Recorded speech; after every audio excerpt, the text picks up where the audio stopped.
she. Henry Rider Haggard. Introduction. In giving to the world the record of what, looked at as an adventure only, is I suppose one of the most wonderful and mysterious experiences ever undergone by mortal men, I feel it incumbent on me to explain what my exact connection with it is. And so I may as well say at once that I am not the narrator but only the editor of this extraordinary history, and then go on to tell how it found its way into my hands. Some years ago I, the editor, was stopping with a friend, the Dr. Somerset Amicus News, at a certain university, which for the purposes of this history we will call Cambridge, and was one day much struck with the appearance of two persons whom I saw going arm in arm down the street. One of these gentlemen was, I think, without exception, the handsomest young fellow I have ever seen. He was very tall, very broad, and had a look of power and a grace of bearing that seemed as native to him as it is to a wild stag. In addition, his face was almost without flaw, a good face as well as a beautiful one, and when he lifted his hat, which he did just then to a passing lady, I saw that his head was covered with little golden curls growing close to the scalp. Good gracious! I said to my friend, with whom I was walking, why, that fellow looks like a statue of Apollo come to life. What a splendid man he is! Yes, he answered, he is the handsomest man in the university, and one of the nicest too. They call him the Greek god, but look at the other one, he's Vince's, that's the god's name, guardian, and supposed to be full of every kind of information. They call him Charon. I looked, and found the older man quite as interesting in his way as the glorified specimen of humanity at his side. He appeared to be about 40 years of age, and was I think as ugly as his companion was handsome. To begin with, he was shortish, rather bow-legged, very deep-chested, and with unusually long arms. He had dark hair and small eyes, and the hair grew right down on his forehead, and his whiskers grew right up to his hair, so that there was uncommonly little of his countenance to be seen. Altogether he reminded me forcibly of a gorilla, and yet there was something very pleasing and genial about the man's eye. I remember saying that I should like to know him. All right, answered my friend, nothing easier. I know Vinci, I'll introduce you, and he did, and for some minutes we stood chatting about the Zulu people, I think, for I had just returned from the Cape at the time. Presently, however, a stoutish lady, whose name I do not remember, came along the pavement, accompanied by a pretty fair-haired girl, and these two Mr. Vinci, who clearly knew them well, at once joined, walking off in their company. I remember being rather amused because of the change in the expression of the elder man, whose name I discovered was Holly, when he saw the ladies advancing. He suddenly stopped short in his talk, cast a reproachful look at his companion, and, with an abrupt nod to myself, turned and marched off alone across the street. I heard afterwards that he was popularly supposed to be as much afraid of a woman as most people are of a mad dog, which accounted for his precipitate retreat. I cannot say, however, that young Vinci showed much aversion to feminine society on this occasion. Indeed, I remember laughing, and remarking to my friend at the time that he was not the sort of man whom it would be desirable to introduce to the lady one was going to marry, since it was exceedingly probable that the acquaintance would end in a transfer of her affections. He was altogether too good-looking, and, what is more, he had none of that consciousness and conceit about him which usually afflicts handsome men, and makes them deservedly disliked by their fellows. That same evening my visit came to an end, and this was the last I saw or heard of Charon and the Greek god for many a long day. Indeed, I have never seen either of them from that hour to this, and do not think it probable that I shall. But a month ago I received a letter and 2 packets, one of manuscript, and on opening the first found that it was signed by Horace Holly, a name that at the moment was not familiar to me. It ran as follows: College, Cambridge, May 1st, 18. My dear Sir, you will be surprised, considering the very slight nature of our acquaintance, to get a letter from me. Indeed, I think I had better begin by reminding you that we once met, now some 5 years ago, when I and my ward Leo Vinci were introduced to you in the street at Cambridge. To be brief and come to my business, I have recently read with much interest a book of yours describing a Central African adventure. I take it that this book is partly true, and partly an effort of the imagination. However this may be, it has given me an idea. It happens, how you will see in the accompanying manuscript, which together with the scarab, the royal son of the sun, and the original sherd, I am sending to you by hand, that my ward, or rather my adopted son Leo Vinci and myself have recently passed through a real African adventure, of a nature so much more marvelous than the one which you describe, that to tell the truth I am almost ashamed to submit it to you lest you should disbelieve my tale. You will see it stated in this manuscript that I, or rather we, had made up our minds not to make this history public during our joined lives. nor should we alter our determination were it not for a circumstance which has recently arisen. We are for reasons that, after perusing this manuscript, you may be able to guess, going away again this time to Central Asia where, if anywhere upon this earth, wisdom is to be found, and we anticipate that our sojourn there will be a long one. Possibly we shall not return. Under these altered conditions it has become a question whether we are justified in withholding from the world an account of a phenomenon which we believe to be of unparalleled interest, merely because our private life is involved, or because we are afraid of ridicule and doubt being cast upon our statements. I hold one view about this matter, and Leo holds another, and finally, after much discussion, we have come to a compromise, namely, to send the history to you, giving you full leave to publish it if you think fit, the only stipulation being that you shall disguise our real names, and as much concerning our personal identity as is consistent with the maintenance of the bona fides of the narrative. And now what am I to say further? I really do not know beyond once more repeating that everything is described in the accompanying manuscript exactly as it happened. As regards she herself I have nothing to add. Day by day we gave greater occasion to regret that we did not better avail ourselves of our opportunities to obtain more information from that marvelous woman. Who was she? How did she first come to the caves of Kor, and what was her real religion? We never ascertained, and now, alas, we never shall, at least not yet. These and many other questions arise in my mind, but what is the good of asking them now? Will you undertake the task? We give you complete freedom, and as a reward you will, we believe, have the credit of presenting to the world the most wonderful history, as distinguished from romance, that its records can show. Read the manuscript, which I have copied out fairly for your benefit, and let me know, believe me, very truly yours, L. Horace Holly. 1. P.S. Of course, if any profit results from the sale of the writing should you care to undertake its publication, you can do what you like with it, but if there is a loss I will leave instructions with my lawyers, Messrs. Jeffrey and Jordan, to meet it. We entrust the sherd, the scarab, and the parchments to your keeping, till such time as we demand them back again. L. H. This letter, as may be imagined, astonished me considerably, but when I came to look at the miss, which the pressure of other work prevented me from doing for a fortnight, I was still more astonished, as I think the reader will be also, and at once made up my mind to press on with the matter. I wrote to this effect to Mr. Holly, but a week afterwards received a letter from that gentleman's lawyers, returning my own, with the information that their client and Mr. Leo Vinci had already left this country for Thibet, and they did not at present know their address. Well, that is all I have to say. Of the history itself the reader must judge. I give it him, with the exception of a very few alterations, made with the object of concealing the identity of the actors from the general public, exactly as it came to me. Personally I have made up my mind to refrain from comments.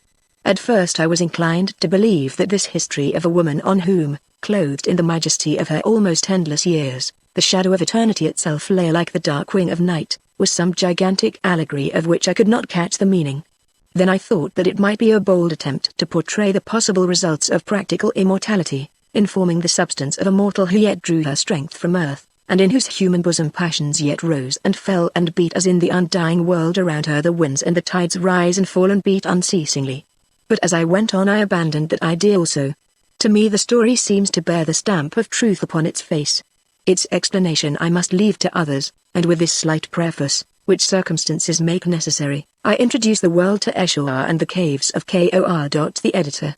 P.S. There is on consideration one circumstance that, after a reperusal of this history, struck me with so much force that I cannot resist calling the attention of the reader to it. He will observe that so far as we are made acquainted with him there appears to be nothing in the character of Leo Vinci which in the opinion of most people would have been likely to attract an intellect so powerful as that of Eshor. He is not even, at any rate to my view, particularly interesting. Indeed, one might imagine that Mr. Holly would under ordinary circumstances have easily outstripped him in the favor of she. Can it be that extremes meet, and that the very excess and splendor of her mind led her by means of some strange physical reaction to worship at the shrine of matter? Was that ancient Callicrates nothing but a splendid animal love for his hereditary Greek beauty? Or is the true explanation what I believe it to be, namely, that Eshor, seeing further than we can see, perceived the germ and smouldering spark of greatness which lay hid within her lover's soul, and well knew that under the influence of her gift of life, watered by her wisdom, and shone upon with the sunshine of her presence, it would bloom like a flower and flash out like a star, filling the world with light and fragrance? Here also I am not able to answer, but must leave the reader to form his own judgment on the facts before him, as detailed by Mr. Holly in the following pages. Chapter 1 My Visitor.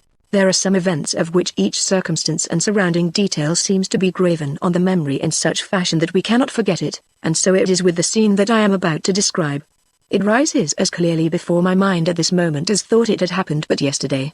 It was in this very month something over 20 years ago that I, Ludwig Horace Holly, was sitting one night in my rooms at Cambridge, grinding away at some mathematical work, I forget what.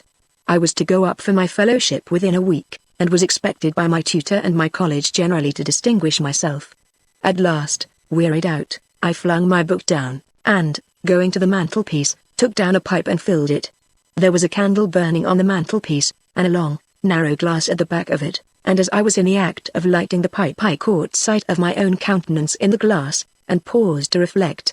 The lighted match burned away till it scorched my fingers, forcing me to drop it, but still I stood and stared at myself in the glass, and reflected. Well, I said aloud, at last, it is to be hoped that I shall be able to do something with the inside of my head, for I shall certainly never do anything by the help of the outside. This remark will doubtless strike anybody who reads it as being slightly obscure, but I was in reality alluding to my physical deficiencies. Most men of 22 are endowed at any rate with some share of the comeliness of youth, but to me even this was denied.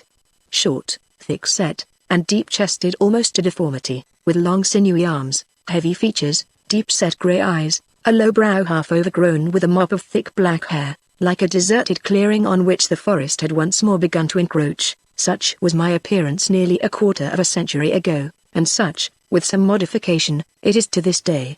Like Cain, I was branded by nature with the stamp of abnormal ugliness, as I was gifted by nature with iron and abnormal strength and considerable intellectual powers. So ugly was I that the spruce young men of my college, though they were proud enough of my feats of endurance and physical prowess, did not even care to be seen walking with me. Was it wonderful that I was misanthropic and sullen? Was it wonderful that I brooded and worked alone, and had no friends, at least, only one? I was set apart by nature to live alone, and draw comfort from her breast, and hers only. Women hated the sight of me. Only a week before I had heard one call me a monster when she thought I was out of hearing, and say that I had converted her to the monkey theory. Once, indeed, a woman pretended to care for me, and I lavished all the pent-up affection of my nature upon her. Then money that was to have come to me went elsewhere, and she discarded me. I pleaded with her as I have never pleaded with any living creature before or since, for I was caught by her sweet face, and loved her, and in the end by way of answer she took me to the glass, and stood side by side with me, and looked into it. Now, she said, if I am beauty, who are you? That was when I was only 20, and so I stood and stared, and felt a sort of grim satisfaction in the sense of my own loneliness, for I had neither father, nor mother, nor brother, and as I did so there came a knock at my door. I listened before I went to open it, for it was nearly 12 o'clock at night, and I was in no mood to admit any stranger. I had but one friend in the college, or, indeed, in the world. Perhaps it was he. Just then the person outside the door coughed, and I hastened to open it, for I knew the cough. A tall man of about 30, with the remains of great personal beauty, came hurrying in, staggering beneath the weight of a massive iron box which he carried by a handle with his right hand. He placed the box upon the table, and then fell into an awful fit of coughing. He coughed and coughed till his face became quite purple, and at last he sank into a chair and began to spit up blood. I poured out some whiskey into a tumbler, and gave it to him. He drank it, and seemed better, though his better was very bad indeed. Why did you keep me standing there in the cold? He asked pettishly. You know the draughts are death to me. I did not know who it was, I answered. You are a late visitor.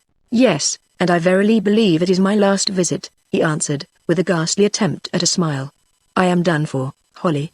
I am done for. I do not believe that I shall see tomorrow. Nonsense. I said. Let me go for a doctor. He waved me back imperiously with his hand. It is sober sense, but I want no doctors. I have studied medicine and I know all about it. No doctors can help me. My last hour has come. For a year past I have only lived by a miracle. Now listen to me as you have never listened to anybody before, for you will not have the opportunity of getting me to repeat my words. We have been friends for 2 years. Now tell me, how much do you know about me? I know that you are rich, and have had a fancy to come to college long after the age that most men leave it. I know that you have been married, and that your wife died. And that you have been the best? Indeed, almost the only friend I ever had. Did you know that I have a son? No, I have. He is 5 years old. He cost me his mother's life, and I have never been able to bear to look upon his face in consequence. Holly, if you will accept the trust, I am going to leave you that boy's sole guardian. I sprang almost out of my chair. Me? I said. Yes, you. I have not studied you for 2 years for nothing. I have known for some time that I could not last, and since I realized the fact I have been searching for someone to whom I could confide the boy and this, and he tapped the iron box. You are the man, Holly, for, like a rugged tree, you are hard and sound at core. Listen, the boy will be the only representative of one of the most ancient families in the world, that is, so far as families can be traced. You will laugh at me when I say it, but one day it will be proved to you beyond a doubt that my 65th or 66th lineal ancestor was an Egyptian priest of Isis, though he was himself of Grecian extraction, and was called Callicrates. 2. His father was one of the Greek mercenaries raised by Haggard, a Menzen pharaoh of the 29th dynasty, and his grandfather or great-grandfather, I believe, was that very Callicrates mentioned by Herodotus. 3. In or about the year 339 before Christ, just at the time of the final fall of the pharaohs, this Callicrates, the priest, broke his vows of celibacy and fled from Egypt with a princess of royal blood who had fallen in love with him, and was finally wrecked upon the coast of Africa, somewhere, as I believe, in the neighborhood of where Delagoa Bay now is, or rather to the north of it, he and his wife being saved, and all the remainder of their company destroyed in one way or another. Here they endured great hardships, but were at last entertained by the mighty queen of a savage people, a white woman of peculiar loveliness, who, under circumstances which I cannot enter into, but which you will one day learn, if you live, from the contents of the box, finally murdered my ancestor Callicrates. His wife, however, escaped, how, I know not, to Athens, bearing a child with her, whom she named Tisisthens, or the mighty Avenger. 500 years or more afterwards, the family migrated to Rome under circumstances of which no trace remains, and here, probably with the idea of preserving the idea of vengeance which we find set out in the name of Tisisthens, they appear to have pretty regularly assumed the cognomen of Vindex, or Avenger. Here, too, they remained for another 5 centuries or more, till about 770 AD, when Charlemagne invaded Lombardy, where they were then settled, whereon the head of the family seems to have attached himself to the great emperor, and to have returned with him across the Alps, and finally to have settled in Brittany. 8 generations later his lineal representative crossed to England in the reign of Edward the Confessor, and in the time of William the Conqueror was advanced to great honor and power. From that time to the present day I can trace my descent without a break. Not that the Vinces, for that was the final corruption of the name after its bearers took root in English soil, have been particularly distinguished. They never came much to the fore. Sometimes they were soldiers, sometimes merchants, but on the whole they have preserved a dead level of respectability, and a still deader level of mediocrity. From the time of Charles II till the beginning of the present century they were merchants. About 1790 my grandfather made a considerable fortune out of brewing, and retired. In 1821 he died, and my father succeeded him, and dissipated most of the money. 10 years ago he died also, leaving me a net income of about 2,000 a year. Then it was that I undertook an expedition in connection with that, and he pointed to the iron chest, which ended disastrously enough. On my way back I traveled in the south of Europe, and finally reached Athens. There I met my beloved wife, who might well also have been called the Beautiful, like my old Greek ancestor. There I married her, and there, a year afterwards, when my boy was born, she died. He paused a while, his head sunk upon his hand, and then continued. My marriage had diverted me from a project which I cannot enter into now. I have no time, Holly, I have no time. One day, if you accept my trust, you will learn all about it. After my wife's death I turned my mind to it again. But first it was necessary, or, at least, I conceived that it was necessary, that I should attain to a perfect knowledge of Eastern dialects, especially Arabic. It was to facilitate my studies that I came here. Very soon, however, my disease developed itself, and now there is an end of me. And as though to emphasize his words he burst into another terrible fit of coughing. I gave him some more whiskey, and after resting he went on. I have never seen my boy, Leo, since he was a tiny baby. I never could bear to see him, but they tell me that he is a quick and handsome child. In this envelope, and he produced a letter from his pocket addressed to myself, I have jotted down the course I wish followed in the boy's education. It is a somewhat peculiar one. At any rate, I could not entrust it to a stranger. Once more, will you undertake it? I must first know what I am to undertake, I answered. You are to undertake to have the boy, Leo, to live with you till he is 25 years of age, not to send him to school, remember. On his 25th birthday your guardianship will end, and you will then, with the keys that I give you now, and he placed them on the table, open the iron box, and let him see and read the contents, and say whether or no he is willing to undertake the quest. There is no obligation on him to do so. Now, as regards terms. My present income is 2,200 a year. Half of that income I have secured to you by will for life, contingently on your undertaking the guardianship, that is, 1,000 a year remuneration to yourself, for you will have to give up your life to it, and 100 a year to pay for the board of the boy. The rest is to accumulate till Leo is 25, so that there may be a sum in hand should he wish to undertake the quest of which I spoke. And suppose I were to die? I asked. Then the boy must become a ward of Chancery and take his chance. Only be careful that the iron chest is passed on to him by your will. Listen, Holly, don't refuse me. Believe me, this is to your advantage. You are not fit to mix with the world, it would only embitter you. In a few weeks you will become a fellow of your college, and the income that you will derive from that combined with what I have left you will enable you to live a life of learned leisure, alternated with the sport of which you are so fond, such as will exactly suit you. He paused and looked at me anxiously, but I still hesitated. The charge seemed so very strange. For my sake, Holly. We have been good friends, and I have no time to make other arrangements. Very well, I said, I will do it, provided there is nothing in this paper to make me change my mind, and I touched the envelope he had put upon the table by the keys. Thank you, Holly, thank you. There is nothing at all. Swear to me by God that you will be a father to the boy, and follow my directions to the letter. I swear it, I answered solemnly. Very well, remember that perhaps one day I shall ask for the account of your oath, for though I am dead and forgotten, yet I shall live. There is no such thing as death, Holly, only a change, and, as you may perhaps learn in time to come, I believe that even that change could under certain circumstances be indefinitely postponed, and again he broke into one of his dreadful fits of coughing. There, he said, I must go, you have the chest, and my will be found among my papers, under the authority of which the child will be handed over to you. You will be well paid, Holly, and I know that you are honest, but if you betray my trust, by heaven, I will haunt you. I said nothing, being, indeed, too bewildered to speak. He held up the candle, and looked at his own face in the glass. It had been a beautiful face, but disease had wrecked it. Food for the worms, he said. Curious to think that in a few hours I shall be stiff and cold, the journey done, the little game played out. Army, Holly.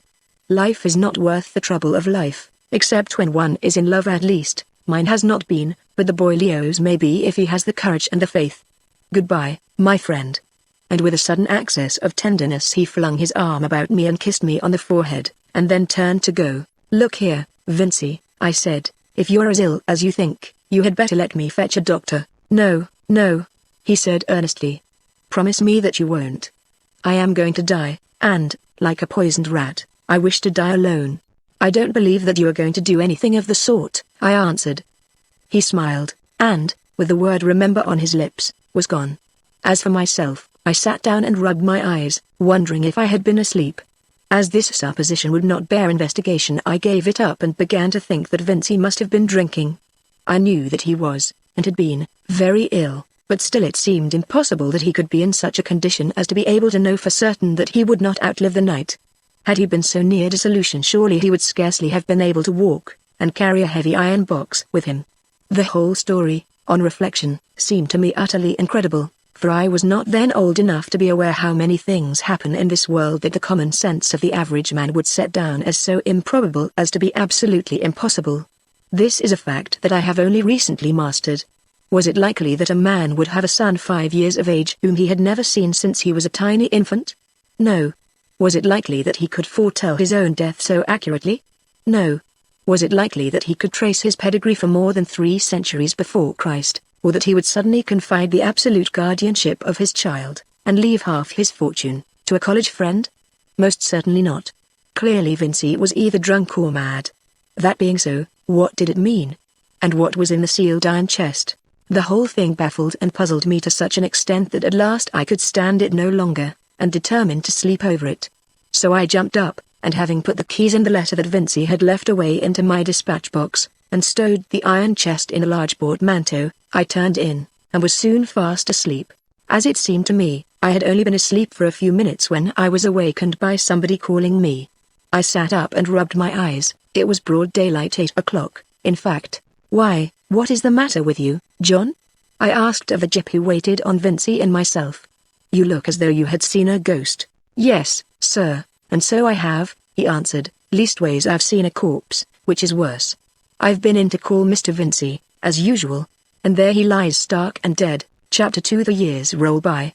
As might be expected, poor Vincy's sudden death created a great stir in the college, but, as he was known to be very ill, and a satisfactory doctor's certificate was forthcoming, there was no inquest.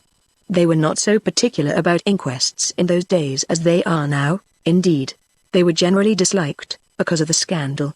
Under all these circumstances, being asked no questions, I did not feel called upon to volunteer any information about our interview on the night of Vincy's decease, beyond saying that he had come into my rooms to see me, as he often did.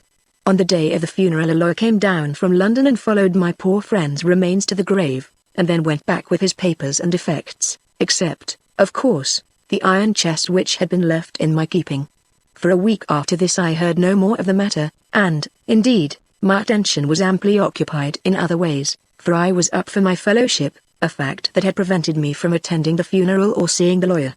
At last, however, the examination was over, and I came back to my rooms and sank into an easy chair with a happy consciousness that I had got through it very fairly. Soon, however, my thoughts, relieved of the pressure that had crushed them into a single groove during the last few days, turned to the events of the night of poor Vincy's death, and again I asked myself what it all meant, and wondered if I should hear anything more of the matter, and if I did not, what it would be my duty to do with the curious iron chest. I sat there and thought till I began to grow quite disturbed over the whole occurrence. The mysterious midnight visit, the prophecy of death so shortly to be fulfilled, the solemn oath that I had taken, and which Vincy had called on me to answer to in another world than this. Had the man committed suicide? It looked like it. And what was the quest of which he spoke? The circumstances were uncanny, so much so that, though I am by no means nervous, or a partman to be alarmed at anything that may seem to cross the bounds of the natural, I grew afraid, and began to wish I had nothing to do with them. How much more do I wish it now, over 20 years afterwards? As I sat and thought, there came a knock at the door, and a letter, in a big blue envelope, was brought in to me. I saw at a glance that it was a lawyer's letter, and an instinct told me that it was connected with my trust. The letter, which I still have, runs thus: Sir, our client, the late M.L. Vincy, Esquire, who died on the 9th instant in College, Cambridge, has left behind him a will, of which you will please find copy enclosed and of which we are the executors. Under this will you will perceive that you take a life interest in about half of the late Mr. Vincy's property, now invested in consols, subject to your acceptance of the guardianship of his only son, Leo Vincy, at present an infant, aged 5. Had we not ourselves drawn up the document in question in obedience to Mr. Vincy's clear and precise instructions, both personal and written, and had he not then assured us that he had very good reasons for what he was doing, we are bound to tell you that its provisions seem to us of so unusual a nature, that we should have bound to call the attention of the Court of Chancery to them, in order that such steps might be taken as seemed desirable to it, either by contesting the capacity of the testator or otherwise, to safeguard the interests of the infant. As it is, knowing that the testator was a gentleman of the highest intelligence and acumen, and that he has absolutely no relations living to whom he could have confided the guardianship of the child, we do not feel justified in taking this course. Awaiting such instructions as you please to send us as regards the delivery of the infant and the payment of the proportion of the dividends due to you, we remain, sir, faithfully yours, Geoffrey and Jordan, Horace L. Holly, Esquire. I put down the letter, and ran my eye through the will, which appeared, from its utter unintelligibility, to have been drawn on the strictest legal principles. So far as I could discover, however, it exactly bore out what my friend Vincy had told me on the night of his death. So it was true after all. I must take the boy. Suddenly I remembered the letter which Vincy had left with the chest. I fetched and opened it. It only contained such directions as he had already given to me as to opening the chest on Leo's 25th birthday, and laid down the outlines of the boy's education, which was to include Greek, the higher mathematics, and Arabic.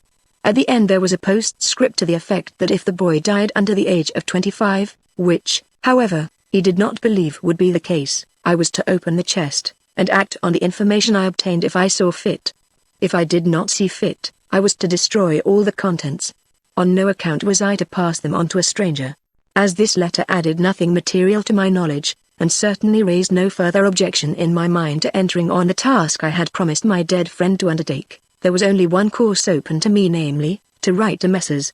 Jeffrey and Jordan, and express my acceptance of the trust, stating that I should be willing to commence my guardianship of Leo in 10 days' time.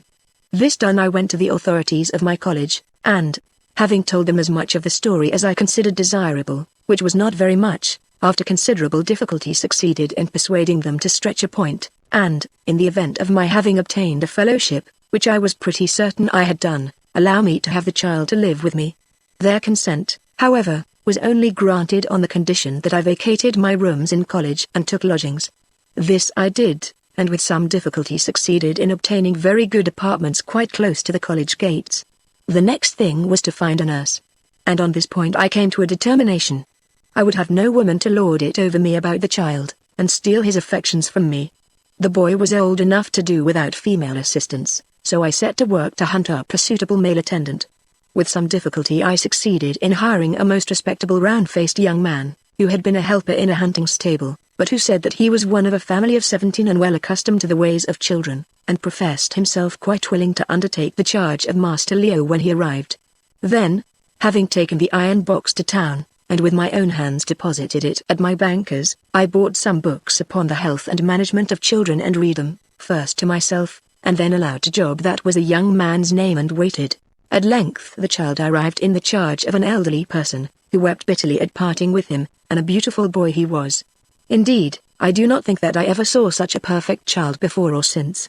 His eyes were grey, his forehead was broad, and his face, even at that early age, clean-cut as a cameo, without being pinched or thin.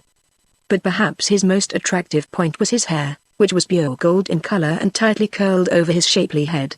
He cried a little when his nurse finally tore herself away and left him with us. Never shall I forget the scene. There he stood, with the sunlight from the window playing upon his golden curls, his fist screwed over one eye, whilst he took us in with the other.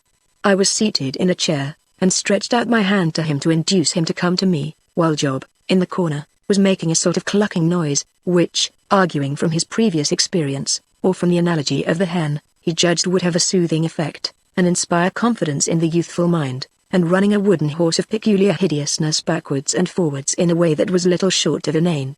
This went on for some minutes, and then all of a sudden the lad stretched out both his little arms and ran to me. "I like you," he said. "You is ugly, but you is good." 10 minutes afterwards he was eating large slices of bread and butter, with every sign of satisfaction. Job wanted to put jam onto them, but I sternly reminded him of the excellent works that we had read, and forbade it.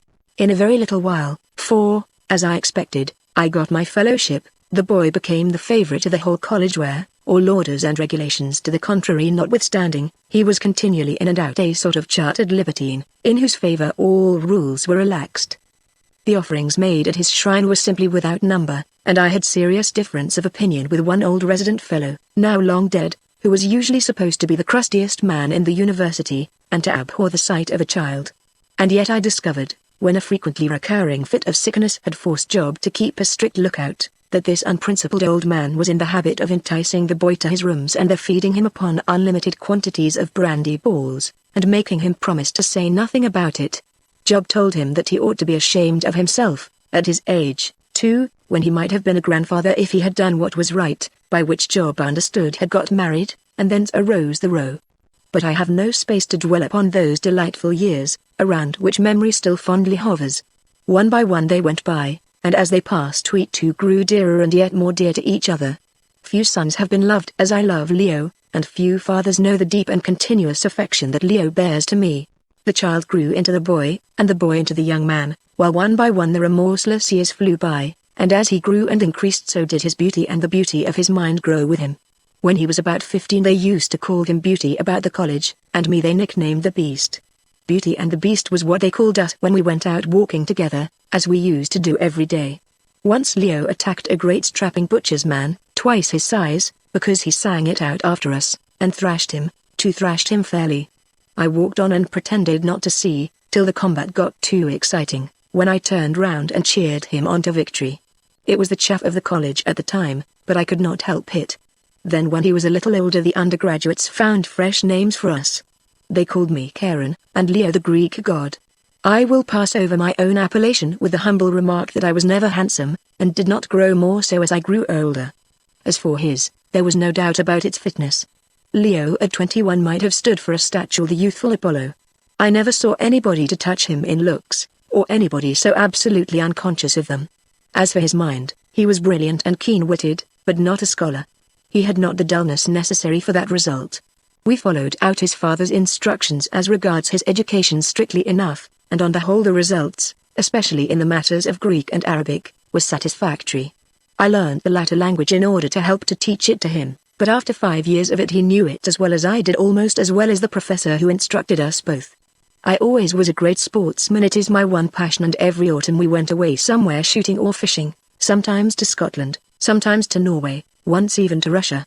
I am a good shot, but even in this he learned to excel me. When Leo was 18 I moved back into my rooms, and entered him at my own college, and at 21 he took his degree, a respectable degree, but not a very high one. Then it was that I, for the first time, told him something of his own story, and of the mystery that loomed ahead. Of course he was very curious about it, and of course I explained to him that his curiosity could not be gratified at present. After that, to pass the time away, I suggested that he should get himself called to the bar, and this he did, reading at Cambridge, and only going up to London to eat his dinners. I had only one trouble about him, and that was that every young woman who came across him, or, if not every one, nearly so, would insist on falling in love with him.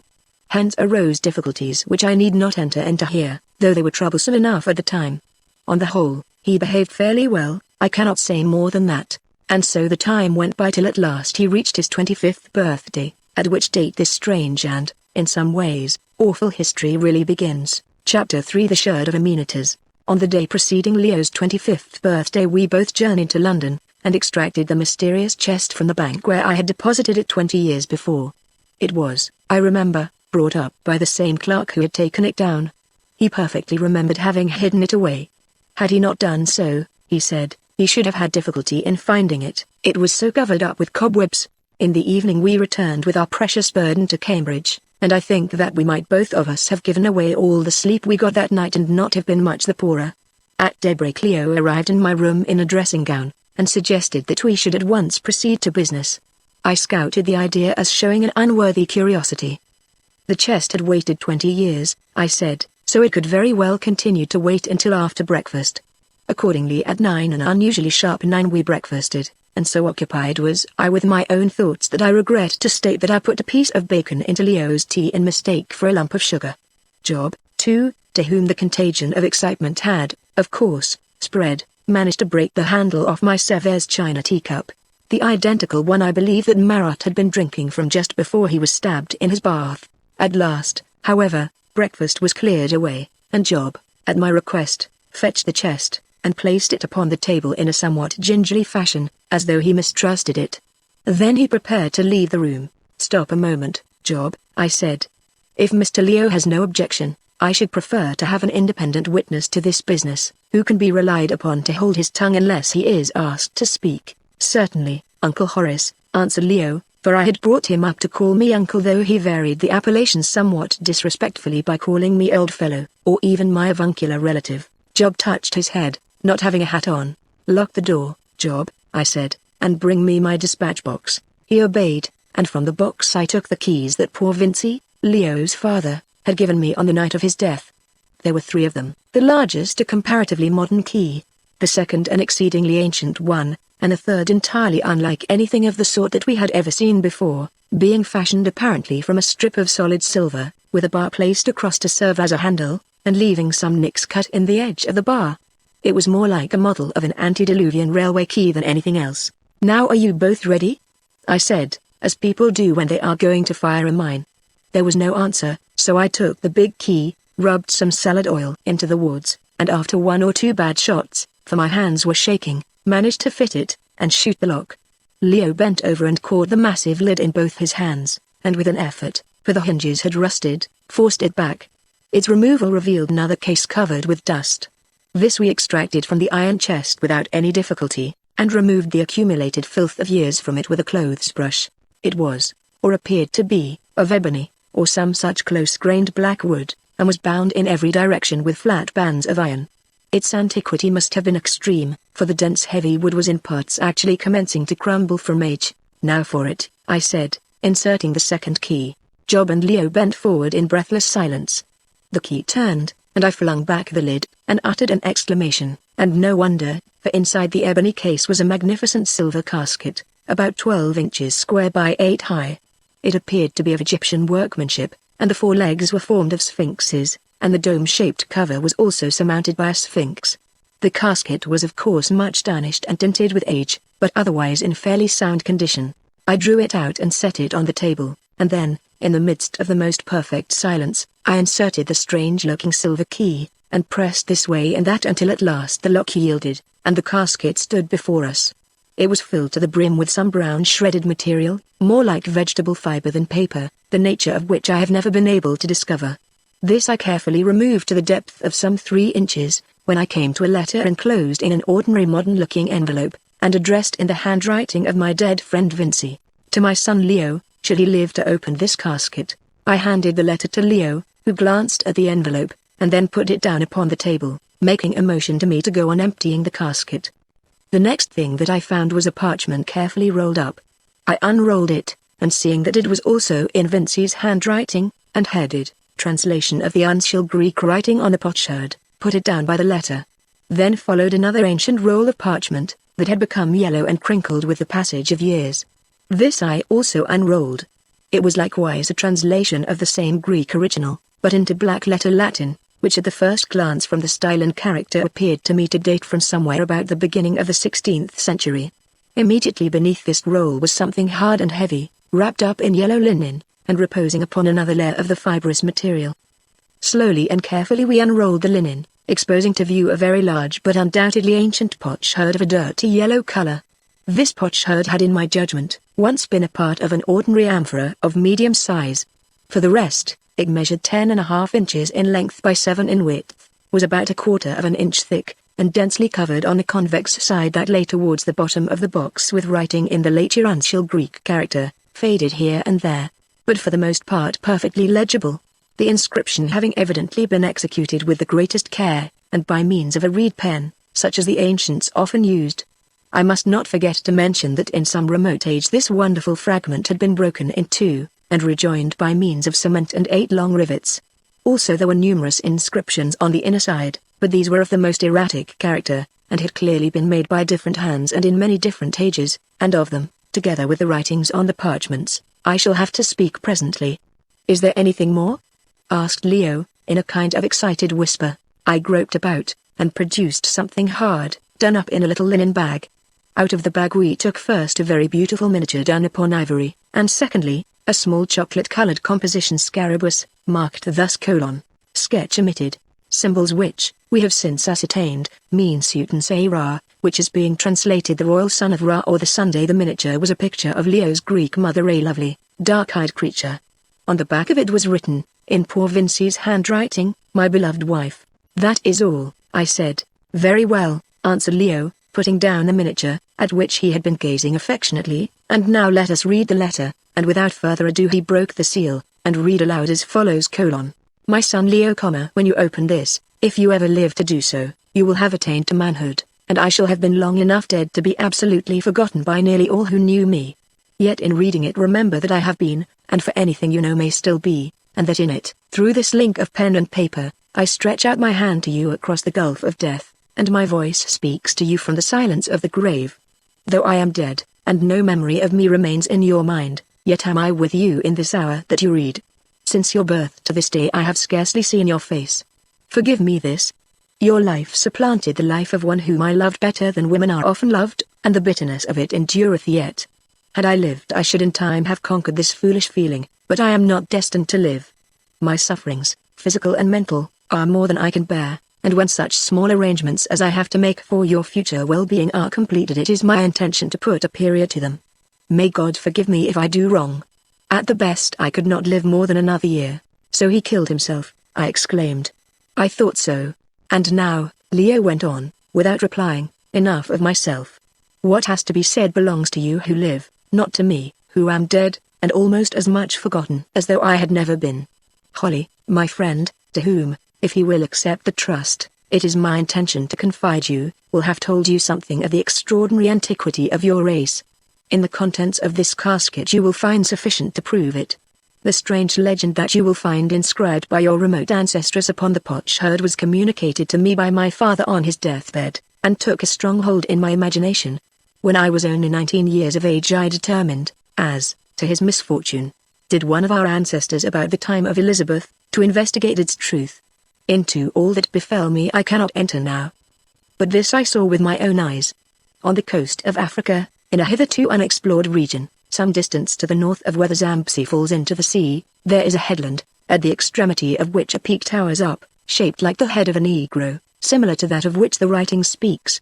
I landed there, and learned from a wandering native, who had been cast out by his people because of some crime which he had committed, that far inland are great mountains, shaped like cups, and caves surrounded by measureless swamps. I learned also that the people there speak a dialect of Arabic, and are ruled over by a beautiful white woman who is seldom seen by them, but who is reported to have power over all things living and dead. 2 days after I had ascertained this the man died of fever contracted in crossing the swamps, and I was forced by want of provisions and by symptoms of an illness which afterwards prostrated me to take to my dhow again. Of the adventures that befell me after this I need not now speak. I was wrecked upon the coast of Madagascar, and rescued some months afterwards by an English ship that brought me to Aden, whence I started for England, intending to prosecute my search as soon as I had made sufficient preparations.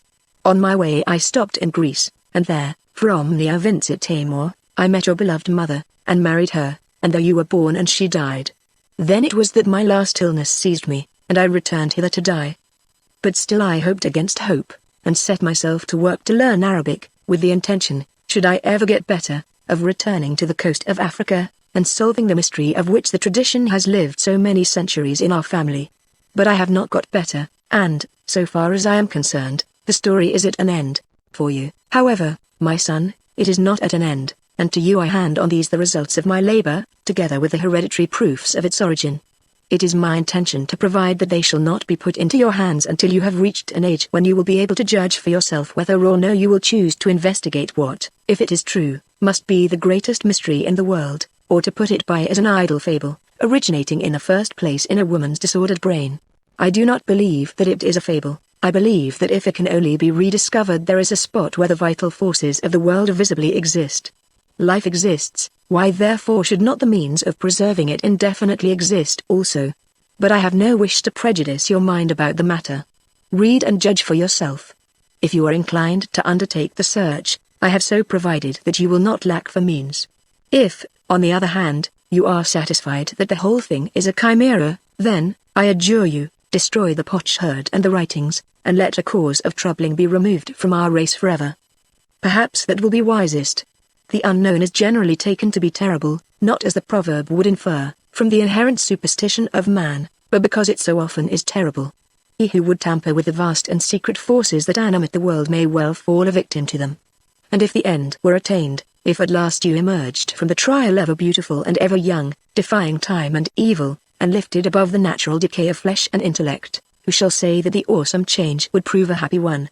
Choose, my son, and may the power who rules all things, and who says thus far shalt thou go, and thus much shalt thou learn, direct the choice to your own happiness and the happiness of the world, which, in the event of your success, you would one day certainly rule by the pure force of accumulated experience. Farewell. Thus the letter, which was unsigned and undated, abruptly ended. What do you make of that, Uncle Holly? Said Leo, with a sort of gasp, as he replaced it on the table.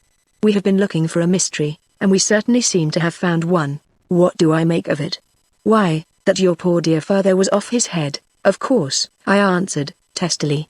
I guessed as much that night, 20 years ago, when he came into my room. You see, he evidently hurried his own end, poor man. It is absolute balderdash. That's it, sir, said Job, solemnly.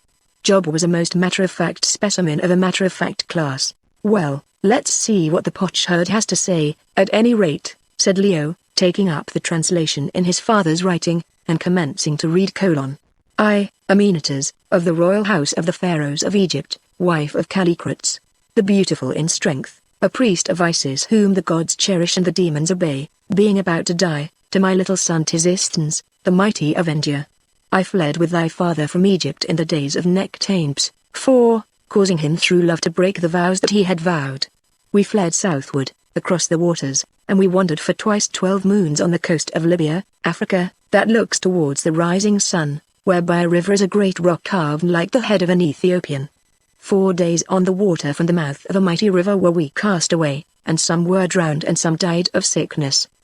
But us wild men took through wastes and marshes, where the seafowl hid the sky, bearing us 10 days' journey till we came to a hollow mountain, where a great city had been and fallen, and where there are caves of which no man hath seen the end, and they brought us to the queen of the people who place pots upon the heads of strangers, who is a magician having a knowledge of all things, and life and loveliness that does not die.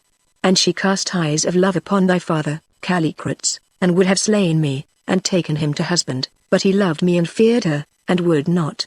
Then did she take us, and lead us by terrible ways, by means of dark magic, to where the great pit is, in the mouth of which the old philosopher lay dead, and showed to us the rolling pillar of life that dies not, whereof the voice is as the voice of thunder, and she did stand in the flames, and come forth unharmed, and yet more beautiful.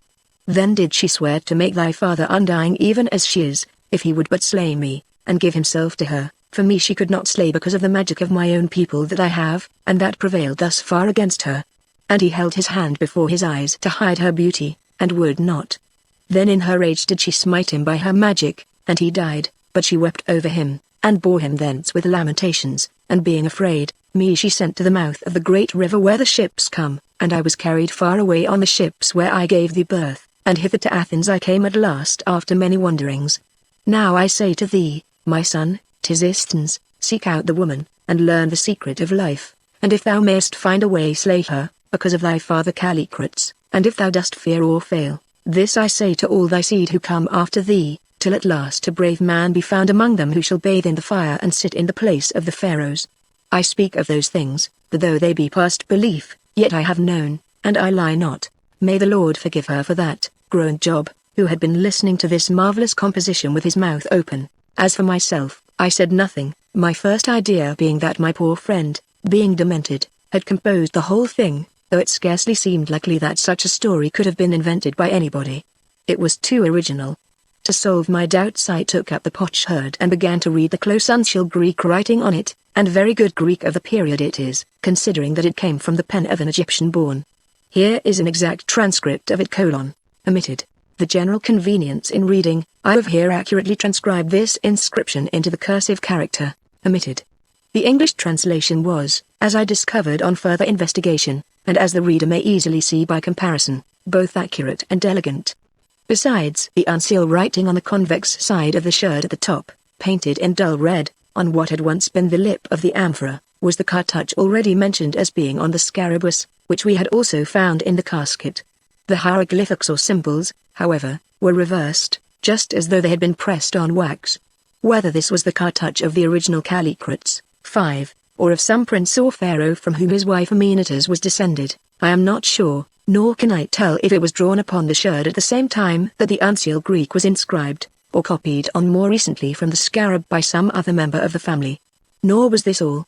At the foot of the writing, painted in the same dull red, was the faint outline of a somewhat rude drawing of the head and shoulders of a sphinx wearing 2 feathers, symbols of majesty, which, though common enough upon the effigies of sacred bulls and gods, I have never before met with on a sphinx. Also on the right-hand side of this surface of the sherd, painted obliquely in red on the space not covered by the uncial characters, and signed in blue paint, was the following quaint inscription: in earth and ski and sea strange thingers there be.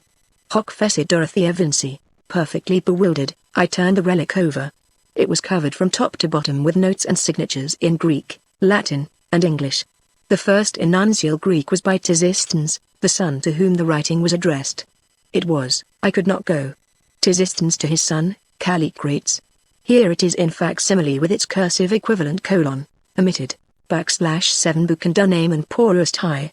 Tisistans Callicratetapaedi, this Callicrates, probably, in the Greek fashion, so named after his grandfather, evidently made some attempt to start on the quest, for his entry written in very faint and almost illegible Uncial is, I ceased from my going, the gods being against me. Callicrates to his son. Here it is also : omitted, /7 on antistant and episements por ears. Callicrates to Padley. Between these two ancient writings, the second of which was inscribed upside down and was so faint and worn that, had it not been for the transcript of it executed by Vinci, I should scarcely have been able to read it, since, owing to its having been written on that portion of the tile which had, in the course of ages, undergone the most handling, it was nearly rubbed out. Was the bold, modern-looking signature of one Lionel Vinci, at 8/17, which was written thereon, I think, by Leo's grandfather. To the right of this were the initials J, B, V, and below came a variety of Greek signatures, in uncial and cursive character, and what appeared to be some carelessly executed repetitions of the sentence /7 Padi, to my son, showing that the relic was religiously passed on from generation to generation. The next legible thing after the Greek signatures was the word Rami, AUC, showing that the family had now migrated to Rome. Unfortunately, however, with the exception of its termination, the date of their settlement there is forever lost, for just where it had been placed a piece of the potsherd is broken away. Then followed 12 Latin signatures, jotted about here and there, wherever there was a space upon the tile suitable to their inscription. These signatures, with 3 exceptions only, ended with the name Vindex or the Avendia, which seems to have been adopted by the family after its migration to Rome as a kind of equivalent to the Greek Tisistans, which also means an Avendia. Ultimately, as might be expected, this Latin cognomen of Vindex was transformed first into Da Vinci, and then into the plain, modern Vinci. It is very curious to observe how the idea of revenge, inspired by an Egyptian who lived before the time of Christ, is thus, as it were, embalmed in an English family name. A few of the Roman names inscribed upon the sherd I have actually since found mentioned in history and other records. They were, if I remember right, Mphsifs, Vindex Sex, Vrefs Marvulf C, Fidifs, C, F, Vindex, and Laberia Pompeiana, Conivx, Macroini, Vindicis, this last being, of course, the name of a Roman lady. The following list, however, comprises all the Latin names upon the sherd : C. Kessilifs Vindex M. Amulifs Vindex Sex. Vrifs. Marvulfs Q. Sosifs Briscfs Sinesia Vindex L. Valorifs Cuminifs Vindex Sex. Otasilifs. M. F. L. Atifs. Vindex Mphsifs Vindex C. Fidifs. C. F. Vindex Lysinifs Favstifs Laberia Pompeiana Conivx Macrini Vindicis Manilielv Siliconivx Marvli Vindicis. After the Roman names there is evidently a gap of very many centuries. Nobody will ever know now what was the history of the relic during those dark ages, or how it came to have been preserved in the family. My poor friend Vinci had, it will be remembered, told me that his Roman ancestors finally settled in Lombardy, and when Charlemagne invaded it, returned with him across the Alps, and made their home in Brittany, whence they crossed to England in the reign of Edward the Confessor. How he knew this I am not aware, for there is no reference to Lombardy or Charlemagne upon the tile, though, as will presently be seen, there is a reference to Brittany. To continue. The next entries on the sherd, if I may except a long splash either of blood or red coloring matter of some sort, consist of 2 crosses drawn in red pigment, and probably representing Crusaders' swords, and a rather neat monogram, D. V, in scarlet and blue, perhaps executed by that same Dorothea Vinci who wrote, or rather painted, the doggerel couplet. To the left of this, inscribed in faint blue, were the initials A. V, and after them a date, 1800. Then came what was perhaps as curious an entry as anything upon this extraordinary relic of the past. It is executed in black letter, written over the crosses or Crusaders' swords, and dated 1445. As the best plan will be to allow it to speak for itself, I here give the black letter facsimile, together with the original Latin without the contractions, from which it will be seen that the writer was a fair medieval Latinist. Also we discovered what is still more curious, an English version of the black letter Latin. This, also written in black letter, we found inscribed on a second parchment that was in the coffer, apparently somewhat older in date than that on which was inscribed the medieval Latin translation of the uncial Greek of which I shall speak presently. This I also give in full, facsimile of black letter inscription on the sherd of Amenitas, omitted, expanded version of the above black letter inscription. Ister reliquia est of alda mysticum et mirificum opus, quod mages mexamorica, silicit Britannia minor, siccum convibant, et quaedam sanctus clericus semper patrimio in manu febat quod penitus illud destruit, affirmans quod esit ab ipso sathana conflatum prestigiosa et diaboliquati, quae patamus confragit illud injuas parts, quaes quaedam ego Johannist avinsto salvas servaviet et octavi sicet apparit dilune proximo post festum beat Marie Virginis ani grati mcccxlv.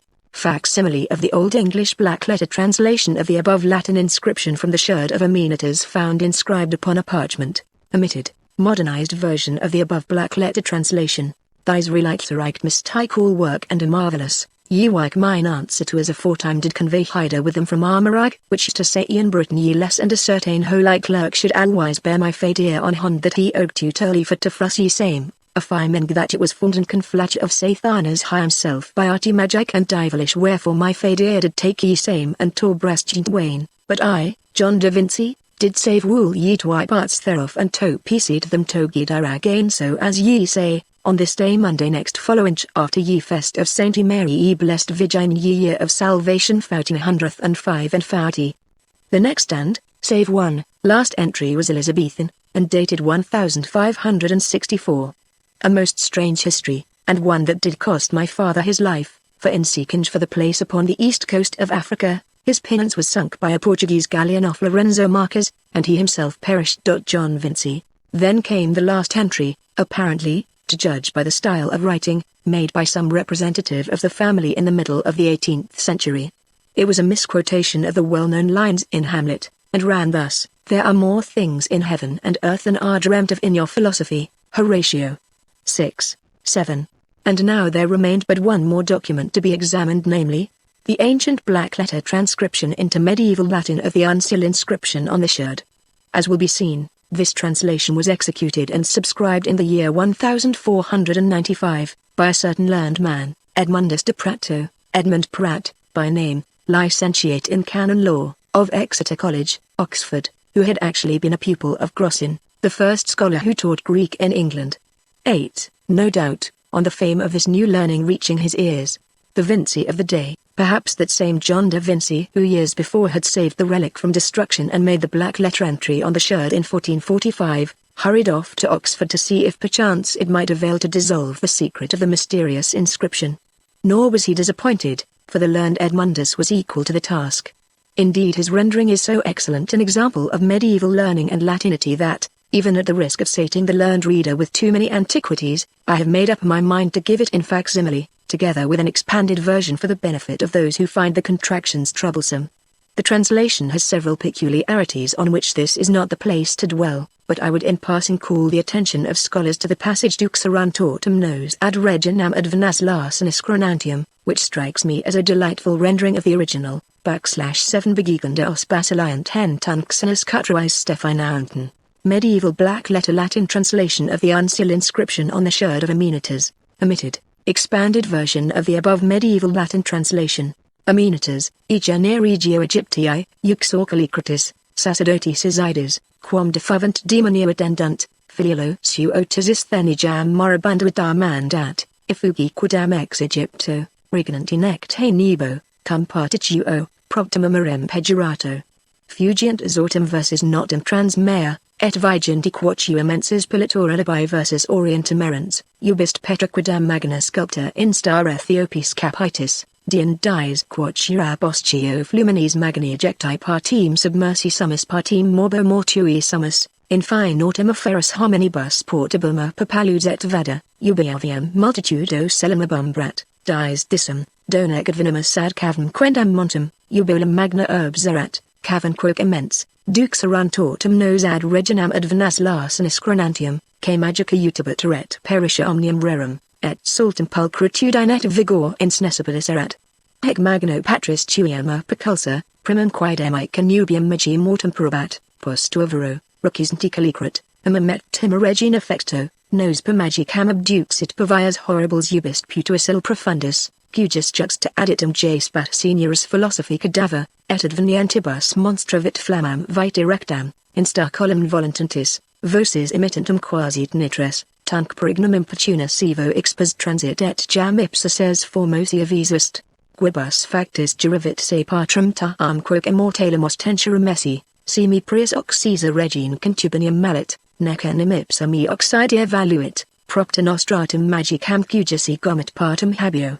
Ilvero nicil hugis generis malbat, manibus antit oculos passis, ne mulieris formositatum ad spusrit, postulam magica percussitati, ad mortuum iferabat incum fletibus et vagitibus, et me patimerem expilit ad ostium magni fluminis, vlivili, poro in nave, inquate peperi, vix post dies hucathanas victor sum. Attu, otisistens, nequid quorum mando norsi fac, nusus enemist mulierix quae vit mysterium imptos et vindica, quartum intist, patrum taam cleritum in regine morti.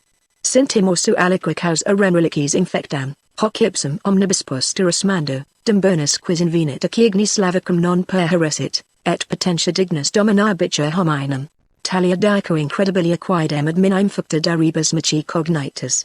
Hec Greece scripta Latin redidit verdoctus Edmundus de Prato, indiscritis licentiatus, e collegio exiniensi oxiniensi doctus emigros in quandami pupilis, adibus aprilis anno domini mccclxxxx v degrees. Well, I said, when at length I had read out and carefully examined these writings and paragraphs, at least those of them that were still easily legible, that is the conclusion of the whole matter, Leo, and now you can form your own opinion on it. I have already formed mine. And what is it? He asked, in his quick way. It is this. I believe that potsherd to be perfectly genuine, and that, wonderful as it may seem, it has come down in your family from since the 4th century before Christ. The entries absolutely prove it, and therefore, however improbable it may seem, it must be accepted.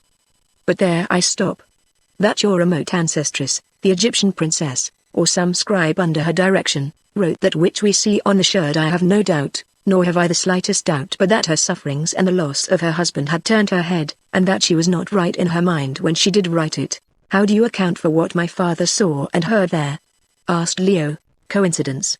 No doubt there are bluffs on the coast of Africa that look something like a man's head, and plenty or people who speak bastard Arabic. Also, I believe that there are lots of swamps. Another thing is, Leo, and I am sorry to say it, but I do not believe that your poor father was quite right when he wrote that letter.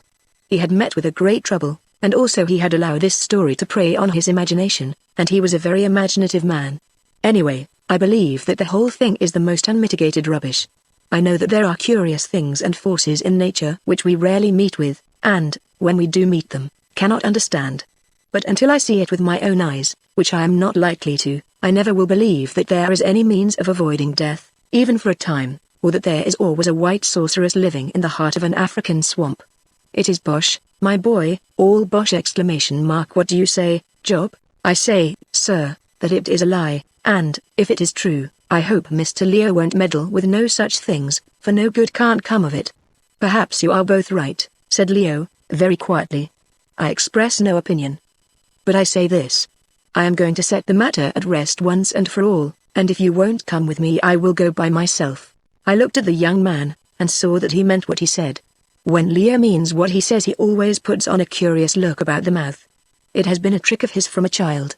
Now, as a matter of fact, I had no intention of allowing Leo to go anywhere by himself, for my own sake, if not for his. I was far too attached to him for that. I'm not a man of many ties or affections. Circumstances have been against me in this respect, and men and women shrink from me, or at least, I fancy that they do, which comes to the same thing, thinking, perhaps, that my somewhat forbidding exterior is a key to my character. Rather than endure this, I have, to a great extent, secluded myself from the world, and cut myself off from those opportunities which with most men result in the formation of relations more or less intimate. Therefore Leo was all the world to me, brother, child, and friend, and until he wearied of me, where he went there I should go too. But, of course, it would not do to let him see how great a hold he had over me. So I cast about for some means whereby I might let myself down easy. Yes, I shall go, uncle, and if I don't find the rolling pillar of life, at any rate I shall get some first-class shooting. Here was my opportunity, and I took it. Shooting? I said. Ah. Yes, I never thought of that. It must be a very wild stretch of country, and full of big game. I have always wanted to kill a buffalo before I die. Do you know, My boy, I don't believe in the quest, but I do believe in big game, and really on the whole, if, after thinking it over, you make up your mind to go, I will take a holiday, and come with you. Ah, said Leo, I thought that you would not lose such a chance. But how about money? We shall want a good lot. You need not trouble about that, I answered. There is all your income that has been accumulating for years, and besides that I have saved 2/3 of what your father left to me, as I consider, in trust for you. There is plenty of cash. Very well, then, we may as well stow these things away and go up to town to see about our guns. By the way, Job, are you coming too? It's time you began to see the world. Well, sir, answered Job, stolidly, I don't hold much with foreign parts, but if both you gentlemen are going you will want somebody to look after you, and I am not the man to stop behind after serving you for 20 years. That's right, Job, said I. You won't find out anything wonderful, but you will get some good shooting. And now look here, both of you. I won't have a word said to a living soul about this nonsense, and I pointed to the potsherd. If it got out, and anything happened to me, my next of kin would dispute my will on the ground of insanity, and I should become the laughing stock of Cambridge. That day 3 months we were on the ocean, bound for Zanzibar. Chapter 4 The Squall. How different is the scene that I have now to tell from that which has just been told. Gone are the quiet college rooms, gone the wind-swayed English elms, the cawing rooks, and the familiar volumes on the shelves, and in their place there rises a vision of the great calm ocean gleaming in shaded silver lights beneath the beams of the full African moon. A gentle breeze fills the huge sail of our dhow, and draws us through the water that ripples musically against her sides. Most of the men are sleeping forward, for it is near midnight, but a stout swarthy Arab, Mund by name, stands at the tiller, lazily steering by the stars. 3 miles or more to our starboard is a low dim line. It is the eastern shore of Central Africa. We are running to the southward, before the northeast monsoon, between the mainland and the reef that for hundreds of miles fringes this perilous coast. The night is quiet, so quiet that a whisper can be heard fore and aft the dhow, so quiet that a faint booming sound rolls across the water to us from the distant land. The Arab at the tiller holds up his hand, and says one word: Simba, lion. We all sit up and listen. Then it comes again, a slow, majestic sound, that thrills us to the marrow. Tomorrow by 10 o'clock, I say, we ought, if the captain is not out in his reckoning, which I think very probable, to make this mysterious rock with a man's head, and begin our shooting, and begin our search for the ruined city and the fire of life, corrected Leo, taking his pipe from his mouth, and laughing a little. Nonsense, I answered. You were airing your Arabic with that man at the tiller this afternoon. What did he tell you? He has been trading, slave trading, probably, up and down these latitudes for half of his iniquitous life, and once landed on this very man rock. Did he ever hear anything of the ruined city or the caves? No, answered Leo. He says that the country is all swamp behind, and full of snakes, especially pythons, and game, and that no man lives there. But then there is a belt of swamp all along the East African coast, so that does not go for much. Yes, I said, it does. It goes for malaria. You see what sort of an opinion these gentry have of the country. Not one of them will go with us. They think that we are mad, and upon my word I believe that they are right. If ever we see old England again I shall be astonished. However, it does not greatly matter to me at my age, but I am anxious for you, Leo, and for Job. It's a tomfool's business, my boy. All right, Uncle Horace. So far as I am concerned, I am willing to take my chance. Look. What is that cloud? And he pointed to a dark blotch upon the starry sky, some miles astern of us. Go and ask the man at the tiller, I said. He rose, stretched his arms, and went. Presently he returned. He says it is a squall, but it will pass far on one side of us. Just then Job came up, looking very stout and English in his shooting suit of brown flannel, and with a sort of perplexed appearance upon his honest round face that had been very common with him since he got into these strange waters. Please, sir, he said, touching his sun hat, which was stuck onto the back of his head in a somewhat ludicrous fashion, as we have got all those guns and things in the whaleboat astern, to say nothing of the provisions in the lockers, I think it would be best if I got down and slept in her. I don't like the looks, here he dropped his voice to a portentous whisper, of these black gentry. They have such a wonderful thievish way about them. Supposing now that some of them were to slip into the boat at night and cut the cable, and make off with her? That would be a pretty go, that would.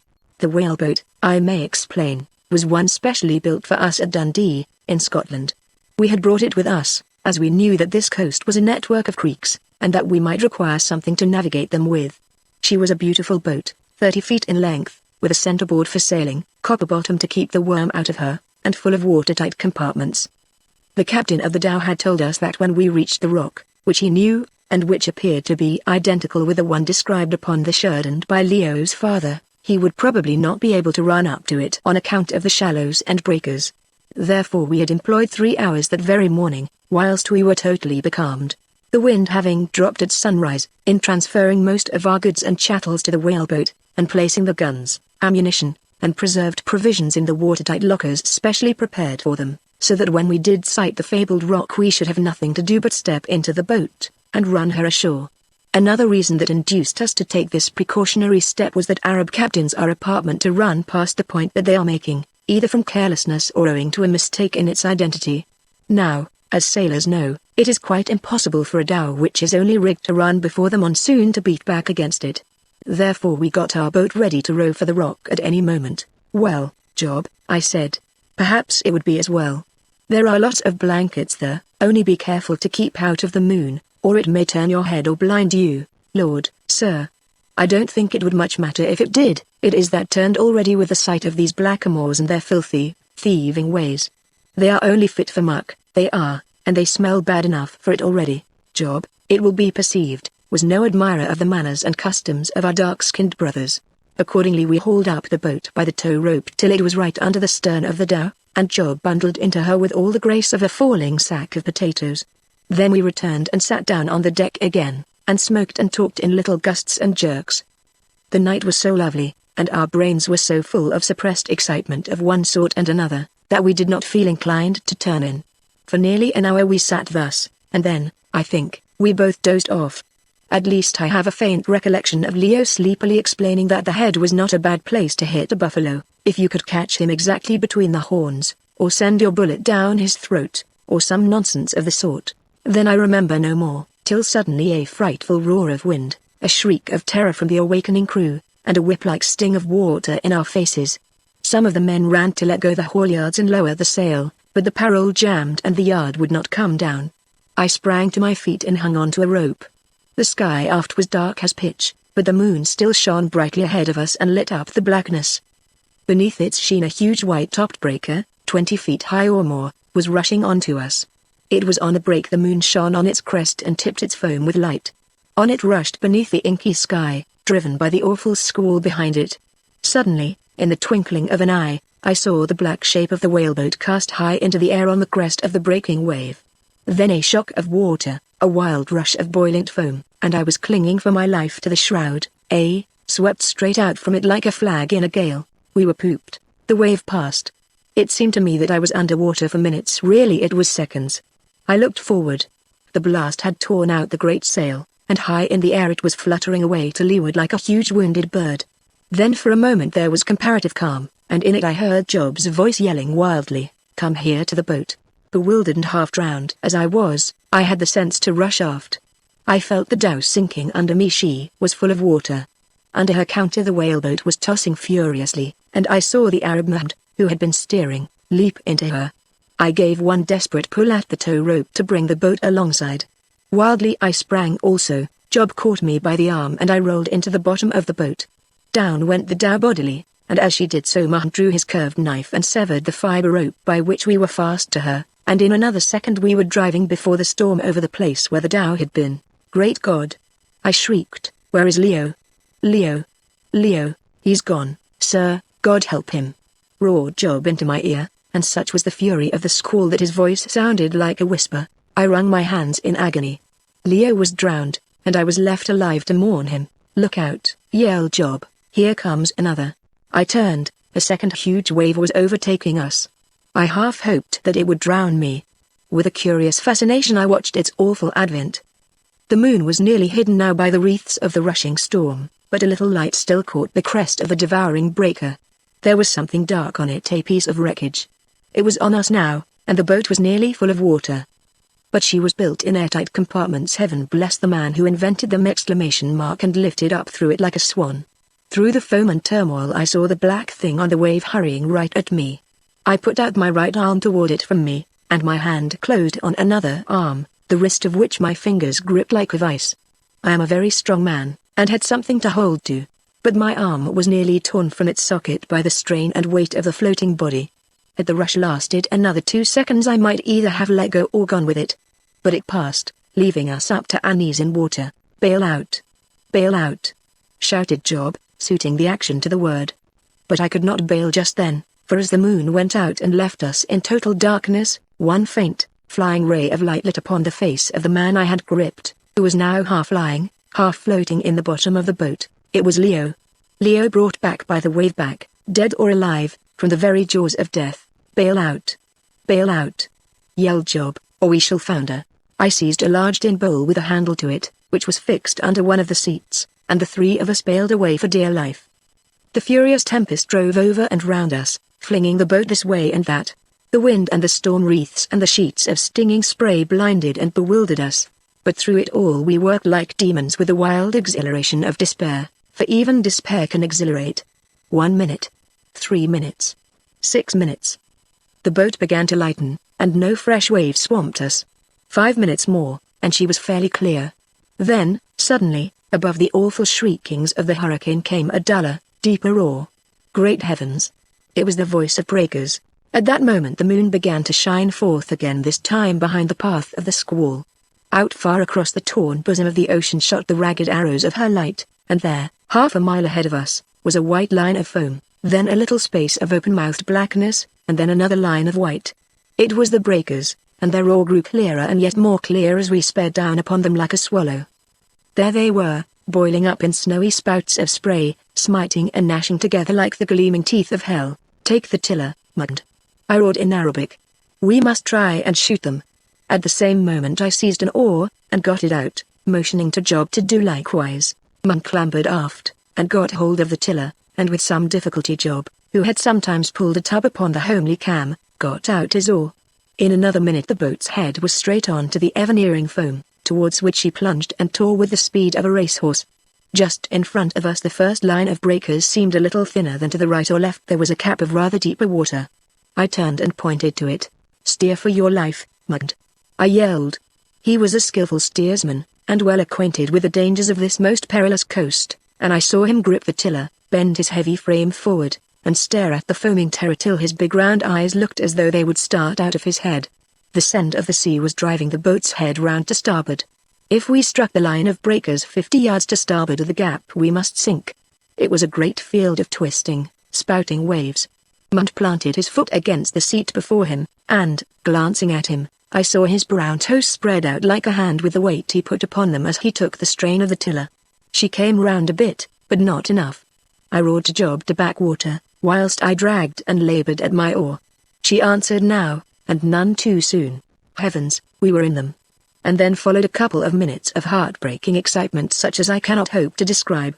All that I remember is a shrieking sea of foam, out of which the billows rose here, there, and everywhere like avenging ghosts from their ocean grave. Once we were turned right round, but either by chance, or through Mugd's skillful steering, the boat's head came straight again before a breaker filled us. One more a monster. We were through it or over it, more through than over, and then, with a wild yell of exultation from the Arab, we shot out into the comparative smooth water of the mouth of sea between the teeth-like lines of gnashing waves. But we were nearly full of water again, and not more than half a mile ahead was the second line of breakers. Again we set to and bailed furiously. Fortunately the storm had now quite gone by, and the moon shone brightly, revealing a rocky headland running half a mile or more out into the sea, of which this second line of breakers appeared to be a continuation. At any rate, they boiled around its foot. Probably the ridge that formed the headland ran out into the ocean, only at a lower level, and made the relief also. This headland was terminated by a curious peak that seemed not to be more than a mile away from us. Just as we got the boat pretty clear for the second time, Leo, to my immense relief, opened his eyes and remarked that the clothes had tumbled off the bed, and that he supposed it was time to get up for chapel.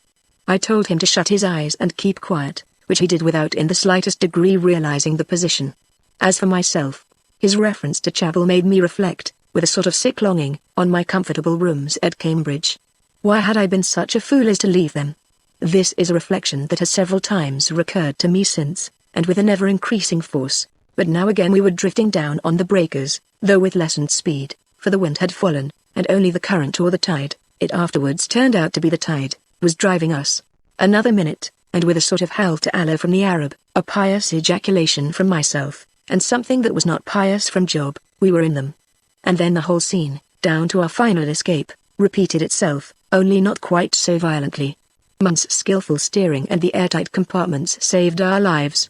In 5 minutes we were through, and drifting, for we were too exhausted to do anything to help ourselves except keep our head straight with the most startling rapidity round the headland which I have described. Round we went with the tide, until we got well under the lee of the point, and then suddenly the speed slackened, we ceased to make way, and finally appeared to be in dead water. The storm had entirely passed, leaving a clean-washed sky behind it. The headland intercepted the heavy sea that had been occasioned by the squall, and the tide, which had been running so fiercely up the river, for we were now in the mouth of a river, was sluggish before it turned, so we floated quietly, and before the moon went down managed to bail out the boat thoroughly and get her a little ship-shape. Leo was sleeping profoundly, and on the whole I thought it wise not to wake him. It was true he was sleeping in wet clothes, but the night was now so warm that I thought, and so did Job, that they were not likely to injure a man of his unusually vigorous constitution. Besides, we had no dry ones at hand. Presently the moon went down, and left us floating on the waters, now only heaving like some troubled woman's breast, with leisure to reflect upon all that we had gone through and all that we had escaped.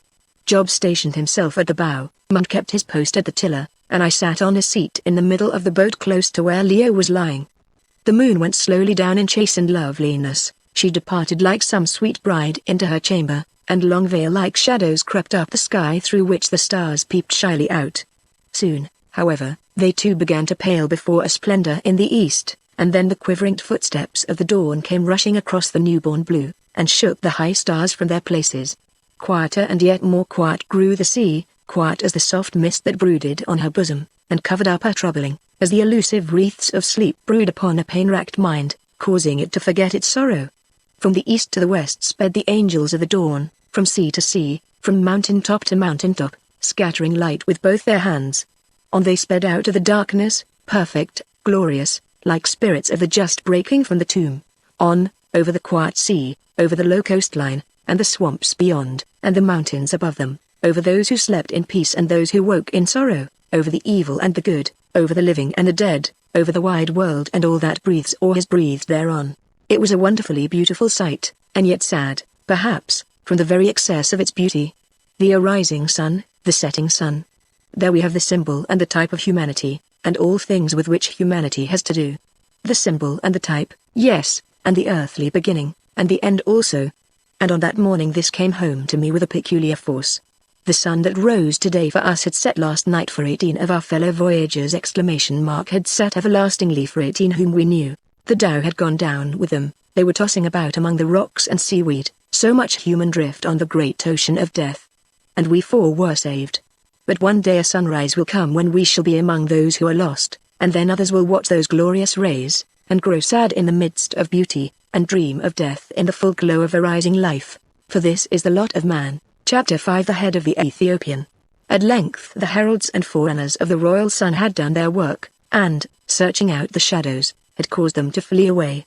Then up he came in glory from his ocean bed, and flooded the earth with warmth and light. I sat there in the boat listening to the gentle lapping of the water and watched him rise, till presently the slight drift of the boat brought the odd-shaped rock, or peak, at the end of the promontory which we had weathered with so much peril, between me and the majestic sight, and blotted it from my view. I still continued, however, to stare at the rock, absently enough, till presently it became edged with the fire of the growing light behind it, and then I started, as well I might, for I perceived that the top of the peak, which was about 80 feet high by 150 feet thick at its base, was shaped like a Negro's head and face, whereon was stamped a most fiendish and terrifying expression.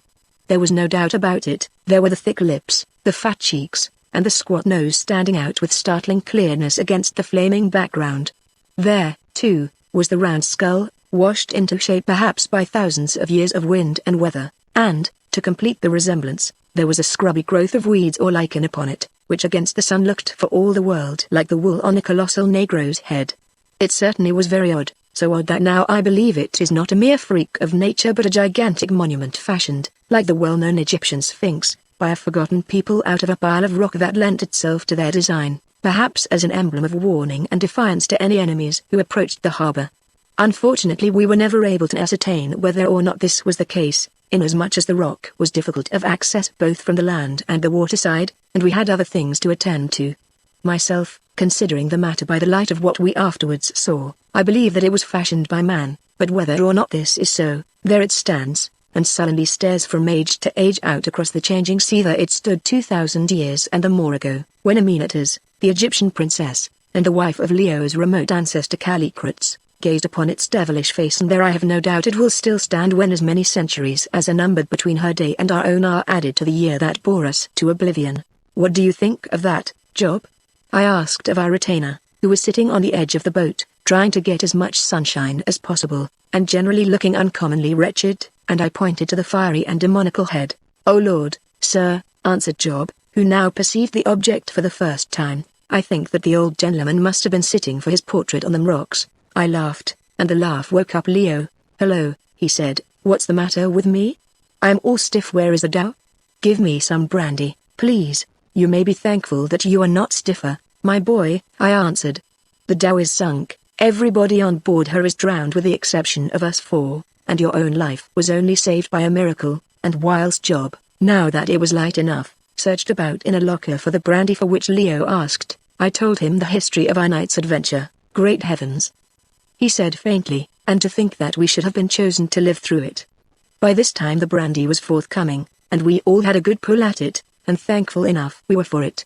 Also the sun was beginning to get strength, and warm our chilled bones, for we had been wet through for 5 hours or more. "Why," said Leo, with a gasp as he put down the brandy bottle, "there is the head the writing talks of, the rock carved like the head of an Ethiopian." "Yes," I said, "there it is." "Well, then," he answered, "the whole thing is true." "I don't see at all that follows," I answered. "We knew this head was here, your father saw it. Very likely it is not the same head that the writing talks of, or if it is, it proves nothing." Leo smiled at me in a superior way. "You are an unbelieving Jew, Uncle Horace," he said. "Those who live will see." "Exactly so," I answered, "and now perhaps you will observe that we are drifting across a sandbank into the mouth of the river. Get hold of your oar, Job, and we will row in and see if we can find a place to land." The river mouth which we were entering did not appear to be a very wide one, though as yet the long banks of steaming mist that clung about its shores had not lifted sufficiently to enable us to see its exact measure. There was, as is the case with nearly every East African river, a considerable bar at the mouth, which, no doubt, when the wind was on shore and the tide running out, was absolutely impassable even for a boat drawing only a few inches. But as things were it was manageable enough, and we did not ship a cupful of water. In 20 minutes we were well across it, with but slight assistance from ourselves, and being carried by a strong though somewhat variable breeze well up the harbor. By this time the mist was being sucked up by the sun, which was getting uncomfortably hot, and we saw that the mouth of the little estuary was here about half a mile across, and that the banks were very marshy, and crowded with crocodiles lying about on the mud like logs. About a mile ahead of us, however, was what appeared to be a strip of firm land, and for this we steered. In another quarter of an hour we were there, and making the boat fast to a beautiful tree with broad shining leaves, and flowers of the magnolia species, only they were rose-colored and not white, which hung over the water, we disembarked. This done we undressed, washed ourselves, and spread our clothes, together with the contents of the boat, in the sun to dry, which they very quickly did. Then, taking shelter from the sun under some trees, we made a hearty breakfast off a paysandu potted tongue, of which we had brought a good quantity with us, congratulating ourselves loudly on our good fortune in having loaded and provisioned the boat on the previous day before the hurricane destroyed the dhow. By the time that we had finished our meal our clothes were quite dry, and we hastened to get into them, feeling not a little refreshed. Indeed, with the exception of weariness and a few bruises, none of us were the worse for the terrifying adventure which had been fatal to all our companions. Leo, it is true, had been half drowned, but that is no great matter to a vigorous young athlete of 25. After breakfast we started to look about us. We were on a strip of dry land about 200 yards broad by 500 long, bordered on one side by the river, and on the other 3 by endless desolate swamps, that stretched as far as the eye could reach.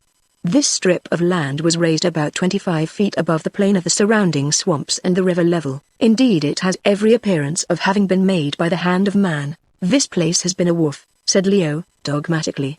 Nonsense, I answered. Who would be stupid enough to build a wharf in the middle of these dreadful marshes in a country inhabited by savages, that is, if it is inhabited at all? Perhaps it was not always marsh, and perhaps the people were not always savage, he said dryly, looking down the steep bank, for we were standing by the river.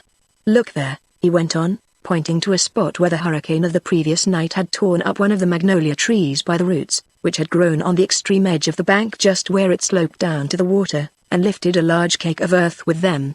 Is not that stonework?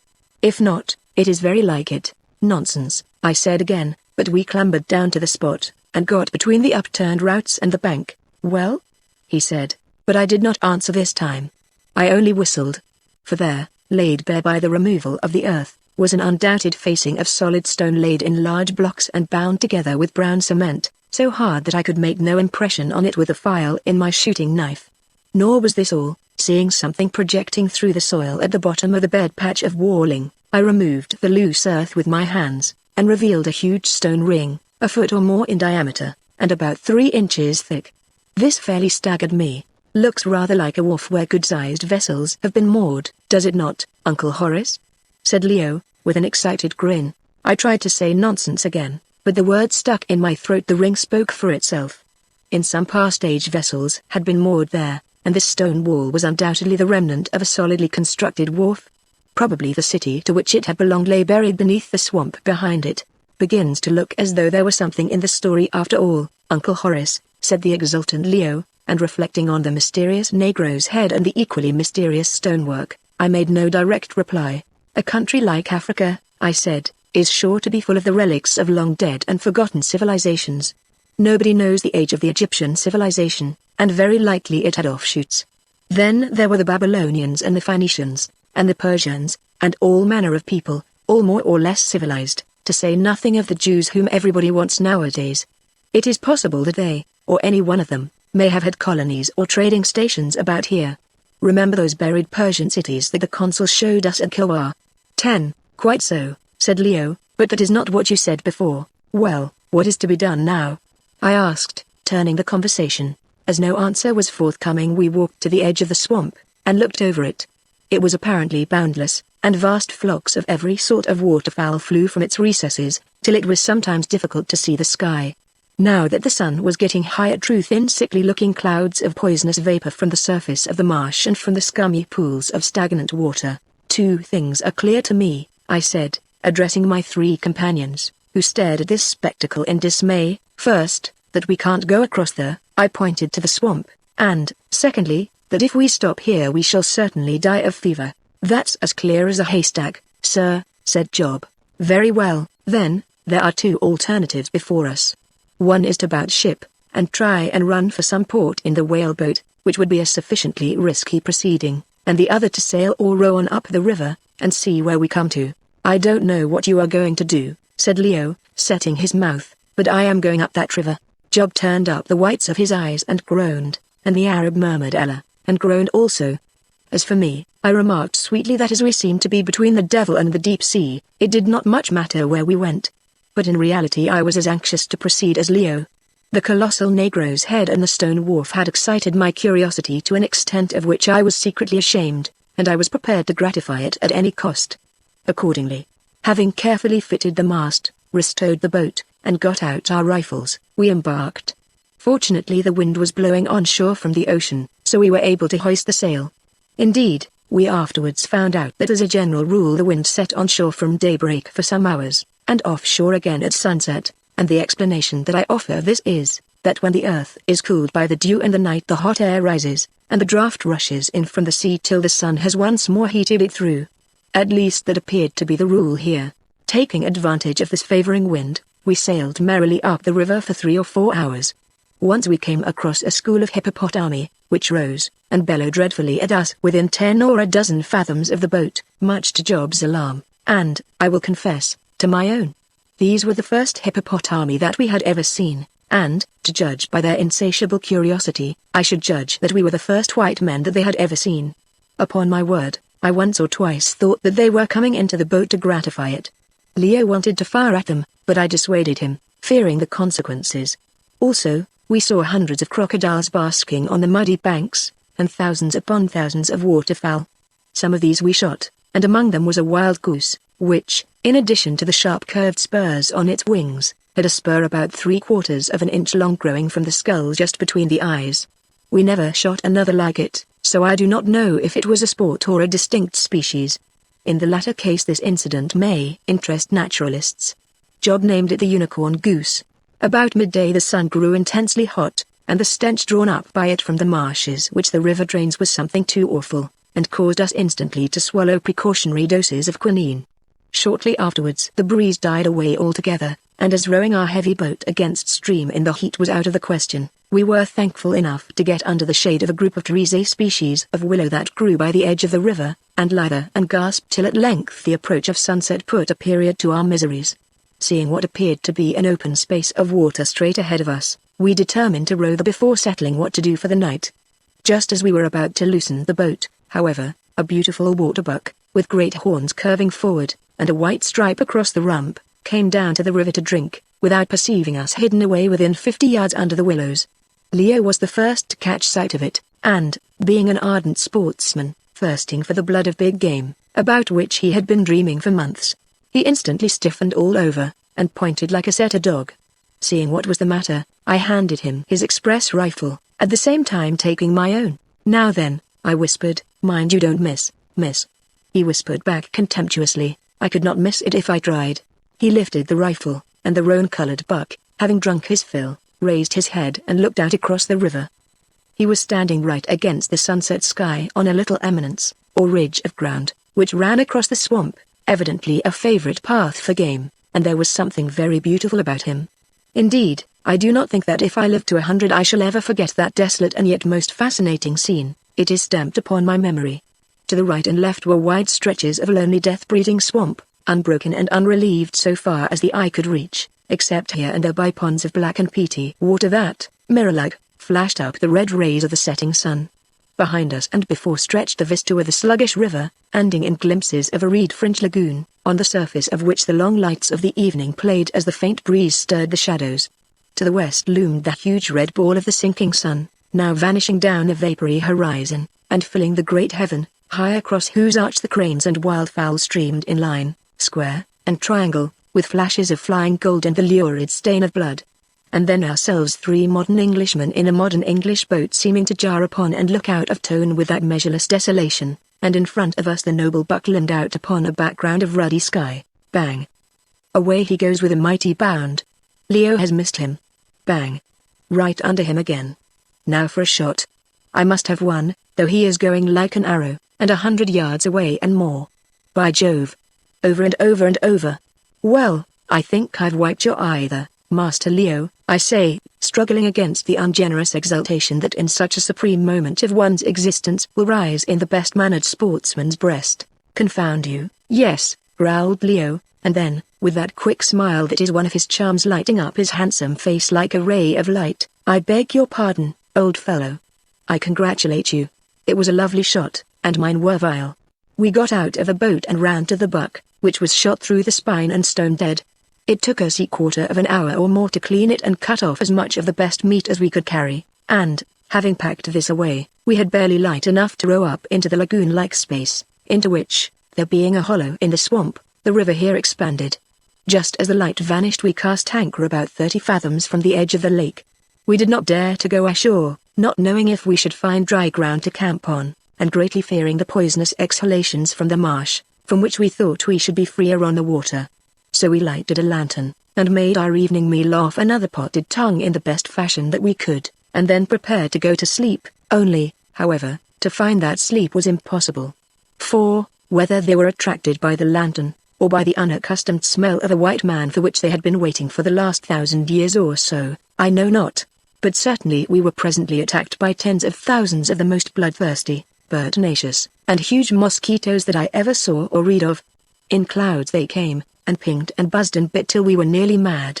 Tobacco smoke only seemed to stir them into a merrier and more active life, till at length we were driven to covering ourselves with blankets, head and all, and sitting to slowly stew and continually scratch and swell beneath them. And as we sat, suddenly rolling out like thunder through the silence came the deep roar of a lion, and then of a second lion, moving among the reeds within 60 yards of us. "I say," said Leo, sticking his head out from under his blanket, "lucky we ain't on the bank, eh, avuncular?" Leo sometimes addressed me in this disrespectful way, curse it. "A mosquito has bitten me on the nose," and the head vanished again. Shortly after this the moon came up, and notwithstanding every variety of roar that echoed over the water to us from the lions on the banks, we began, thinking ourselves perfectly secure, to gradually doze off. I do not quite know what it was that made me poke my head out of the friendly shelter of the blanket, perhaps because I found that the mosquitoes were biting right through it. Anyhow, as I did so I heard Job whisper, in a frightened voice, "Oh, my stars, look there." Instantly we all of us looked, and this was what we saw in the moonlight. Near the shore were two wide and ever-widening circles of concentric rings rippling away across the surface of the water, and in the heart and center of the circles were two dark moving objects. "What is it?" asked I. "It is those damned lions, sir," answered Job, in a tone which was an odd mixture of a sense of personal injury, habitual respect, and acknowledged fear, "and they are swimming here to heat us," he added, nervously picking up an H in his agitation. I looked again. There was no doubt about it, I could catch the glare of their ferocious eyes. Attracted either by the smell of the newly killed waterbuck meat or of ourselves, the hungry beasts were actually storming our position. Leo already had his rifle in his hand.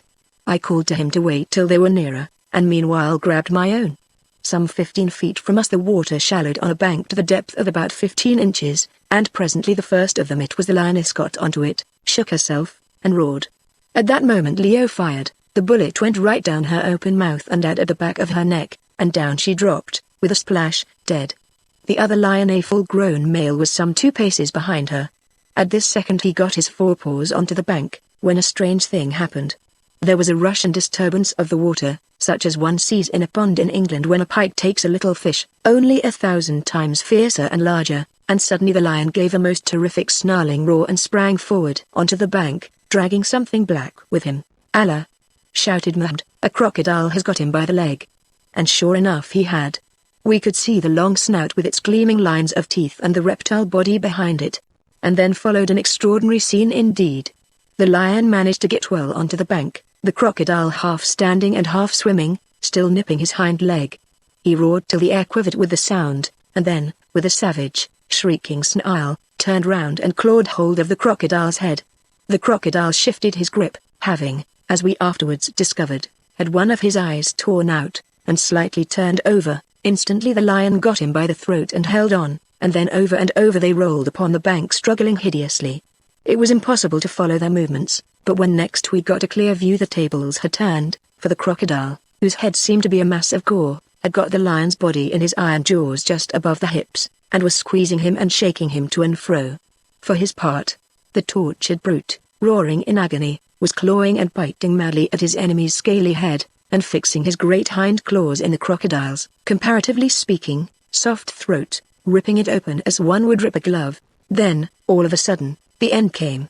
The lion's head fell forward on the crocodile's back, and with an awful groan he died, and the crocodile, after standing for a minute motionless, slowly rolled over onto his side, his jaws still fixed across the carcass of the lion, which, we afterwards found, he had bitten almost in halves. This duel to the death was a wonderful and a shocking sight, and one that I suppose few men have seen, and thus it ended. When it was all over, leaving Mahon to keep a lookout, we managed to spend the rest of the night as quietly as the mosquitoes would allow. Chapter 6: An Early Christian Ceremony. Next morning, at the earliest light of dawn, we rose, performed such ablutions as circumstances would allow, and generally made ready to start. I'm bound to say that when there was sufficient light to enable us to see each other's faces, I, for one, burst out into the roar of laughter. Job's fat and comfortable countenance was swollen out to nearly twice its natural size from mosquito bites, and Leo's condition was not much better. Indeed, of the three I had come off much the best, probably owing to the toughness of my dark skin, and to the fact that a good deal of it was covered by hair, for since we had started from England I had allowed my naturally luxuriant beard to grow at its own sweet will. But the other two were, comparatively speaking, clean-shaved, which of course gave the enemy a larger extent of open country to operate on, though in man's case the mosquitoes, recognizing the taste of a true believer, would not touch him at any price. How often, I wonder, during the next week or so did we wish that we were flavored like an Arab. By the time that we had done laughing as heartily as our swollen lips would allow, It was daylight, and the morning breeze was coming up from the sea, cutting lanes through the dense marsh mists, and here and there rolling them before it in great balls of fleecy vapor. So we set our sail, and having first taken a look at the 2 dead lions and the alligator, which we were of course unable to skin, being destitute of means of curing the pelts, we started, and, sailing through the lagoon, followed the course of the river on the farther side. At midday, when the breeze dropped, we were fortunate enough to find a convenient piece of dry land on which to camp and light a fire, and here we cooked 2 wild ducks and some of the waterbuck's flesh, not in a very appetizing way, it is true, but still sufficiently. The rest of the buck's flesh we cut into strips and hung in the sun to dry into biltong, as, I believe, the South African Dutch call flesh thus prepared. On this welcome patch of dry land we stopped till the following dawn, and, as before, spent the night in warfare with the mosquitoes, but without other troubles. The next day or 2 passed in similar fashion, and without noticeable adventures, except that we shot a specimen of a peculiarly graceful hornless buck, and saw many varieties of water lily in full bloom, some of them blue and of exquisite beauty, though few of the flowers were perfect, owing to the prevalence of the white water maggot with a green head that fed upon them. It was on the 5th day of our journey, when we had travelled, so far as we could reckon, about 135 to 140 miles westwards from the coast, that the first event of any real importance occurred. On that morning the usual wind failed us about 11 o'clock, and after pulling a little way we were forced to halt, more or less exhausted, at what appeared to be the junction of our stream with another of a uniform width of about 50 feet. Some trees grew near at hand. The only trees in all this country were along the banks of the river, and under these we rested, and then, the land being fairly dry just here, walked a little way along the edge of the river to prospect, and shoot a few waterfowl for food. Before we had gone 50 yards we perceived that all hopes of getting further up the stream in the whaleboat were at an end, for not 200 yards above where we had stopped were a succession of shallows and mudbanks, with not 6 inches of water over them. It was a watery cul-de-sac.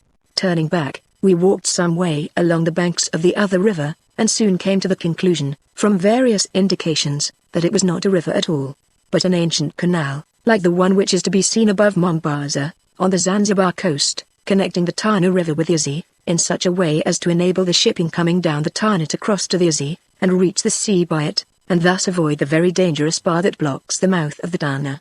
The canal before us had evidently been dug out by man at some remote period of the world's history, and the results of his digging still remained in the shape of the raised banks that had no doubt once formed towing paths. Except here and there, where they had been hollowed out by the water or fallen in, these banks of stiff binding clay were at a uniform distance from each other, and the depth of the stream also appeared to be uniform. Current there was little or none, and, as a consequence, the surface of the canal was choked with vegetable growth, intersected by little paths of clear water, made, I suppose, by the constant passage of waterfowl, iguanas, and other vermin. Now, as it was evident that we could not proceed up the river, it became equally evident that we must either try the canal or else return to the sea. We could not stop where we were, to be baked by the sun and eaten up by the mosquitoes, till we died of fever in that dreary marsh. Well, I suppose that we must try it, I said, and the others assented in their various ways. Leo, as though it were the best joke in the world, Job, in respectful disgust, and Mund, with an invocation to the prophet, and a comprehensive curse upon all unbelievers and their ways of thought and travel. Accordingly, as soon as the sun got low, having little or nothing more to hope for from our friendly wind, we started. For the first hour or so we managed to row the boat, though with great labor, but after that the weeds got too thick to allow of it, and we were obliged to resort to the primitive and most exhausting resource of towing her. For 2 hours we labored, Mond, Job, and I, who was supposed to be strong enough to pull against the 2 of them, on the bank, while Leo sat in the bow of the boat, and brushed away the weeds which collected round the cutwater with Mund's sword. At dark we halted for some hours to rest and enjoy the mosquitoes, but about midnight we went on again, taking advantage of the comparative cool of the night. At dawn we rested for 3 hours, and then started once more, and labored on till about 10 o'clock, when a thunderstorm, accompanied by a deluge of rain, overtook us, and we spent the next 6 hours practically under water. I do not know that there is any necessity for me to describe the next 4 days of our voyage in detail, further than to say that they were, on the whole, the most miserable that I ever spent in my life, forming one monotonous record of heavy labor, heat, misery, and mosquitoes. All that dreary way we passed through a region of almost endless swamp, and I can only attribute our escape from fever and death to the constant doses of quinine and purgatives which we took, and the unceasing toil which we were forced to undergo. On the third day of our journey up the canal we had sighted a round hill that loomed dimly through the vapors of the marsh, and on the evening of the fourth night, when he camped, this hill seemed to be within 25 or 30 miles of us. We were by now utterly exhausted, and felt as though our blistered hands could not pull the boat a yard farther, and that the best thing that we could do would be to lie down and die in that dreadful wilderness of swamp. It was an awful position, and one in which I trust no other white man will ever be placed, and as I threw myself down in the boat to sleep the sleep of utter exhaustion, I bitterly cursed my folly in ever having been a party to such a mad undertaking, which could, I saw, only end in our death in this ghastly land. I remember, as I slowly sank into a doze, of what the appearance of the boat and her unhappy crew would be in 2 or 3 months' time from that night. There she would lie, with gaping seams and half filled with fetid water, which, when the mist-laden wind stirred her, would wash backwards and forwards through our mouldering bones, and that would be the end of her, and of those in her who would follow after myths and seek out the secrets of nature. Already I seemed to hear the water rippling against the desiccated bones and rattling them together, rolling my skull against Mum's, and his against mine, till at last Mans stood straight up upon its vertebra, and glared at me through its empty eyeholes, and cursed me with its grinning jaws. Because I, a dog of a Christian, disturbed the last sleep of a true believer. I opened my eyes, and shuddered at the horrid dream, and then shuddered again at something that was not a dream, for 2 great eyes were gleaming down at me through the misty darkness. I struggled up, and in my terror and confusion shrieked, and shrieked again, so that the others sprang up too, reeling, and drunken with sleep and fear. And then all of a sudden there was a flash of cold steel, and a great spear was held against my throat, and behind it other spears gleamed cruelly. "Peace," said a voice, speaking in Arabic, or rather in some dialect into which Arabic entered very largely. "Who are ye who come hither swimming on the water? Speak or ye die," and the steel pressed sharply against my throat, sending a cold chill through me. "We are travelers, and have come hither by chance," I answered in my best Arabic, which appeared to be understood, for the man turned his head, and, addressing a tall form that towered up in the background, said, "Father, shall we slay?" "What is the color of the men?" said a deep voice in answer. "White is their color, slay not," was the reply. "4 sons since was the word brought to me from she who must be obeyed. White men come, if white men come, slay them not. Let them be brought to the house of she who must be obeyed. Bring forth the men, and let that which they have with them be brought forth also." "Come," said the man, half leading and half dragging me from the boat, and as he did so I perceived other men doing the same kind office to my companions. On the bank were gathered a company of some 50 men.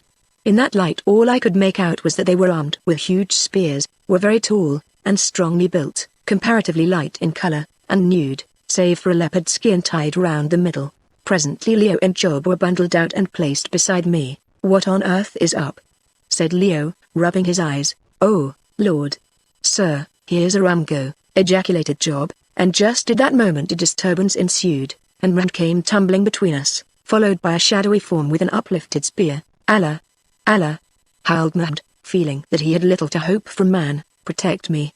Protect me, Father, it is a black one," said a voice. "What said she who must be obeyed about the black one?" "She said naught. But slay him not. Come hither, my son." The man advanced, and the tall shadowy form bent forward and whispered something. "Yes, yes," said the other, and chuckled in a rather blood-curdling tone. "Are the 3 white men there?" asked the form. "Yes, they are there." "Then bring up that which is made ready for them, and let the men take all that can be brought from the thing which floats."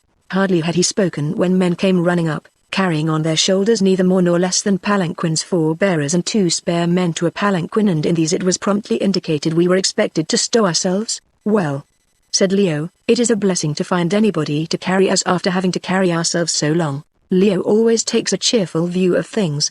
There being no help for it, after seeing the others into theirs I tumbled into my own litter, and very comfortable I found it.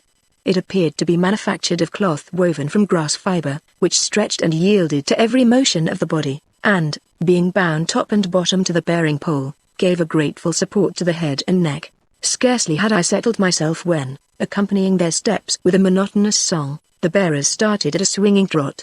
For half an hour or so I lay still, reflecting on the very remarkable experiences that we were going through, and wondering if any of my eminently respectable fossil friends down at Cambridge would believe me if I were to be miraculously set at the familiar dinner table for the purpose of relating them.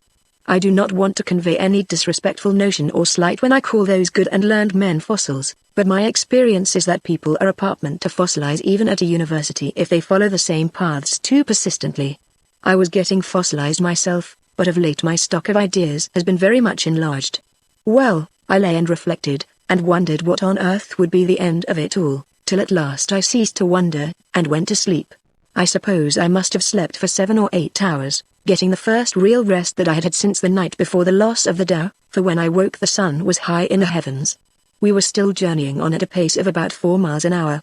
Peeping out through the mist-like curtains of the litter, which were ingeniously fixed to the bearing pole, I perceived to my infinite relief that we had passed out of the region of eternal swamp, and were now travelling over swelling grassy plains towards a cup-shaped hill.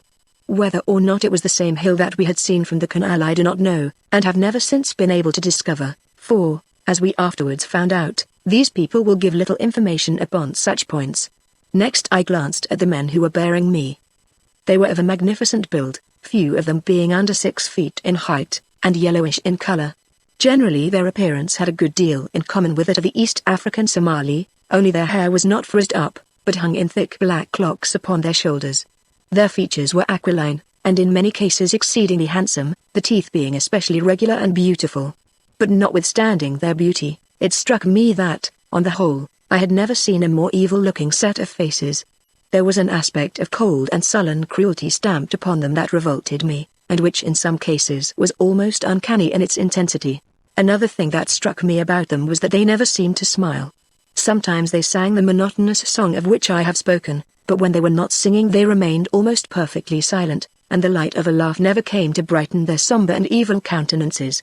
Of what race could these people be? Their language was a bastard Arabic, and yet they were not Arabs, I was quite sure of that.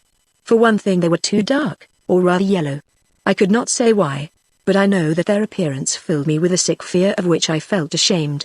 While I was still wondering, another litter came up alongside of mine. In it, for the curtains were drawn, sat an old man, clothed in a whitish robe, made apparently from coarse linen, that hung loosely about him, who, I at once jumped to the conclusion, was the shadowy figure that had stood on the bank and been addressed as father.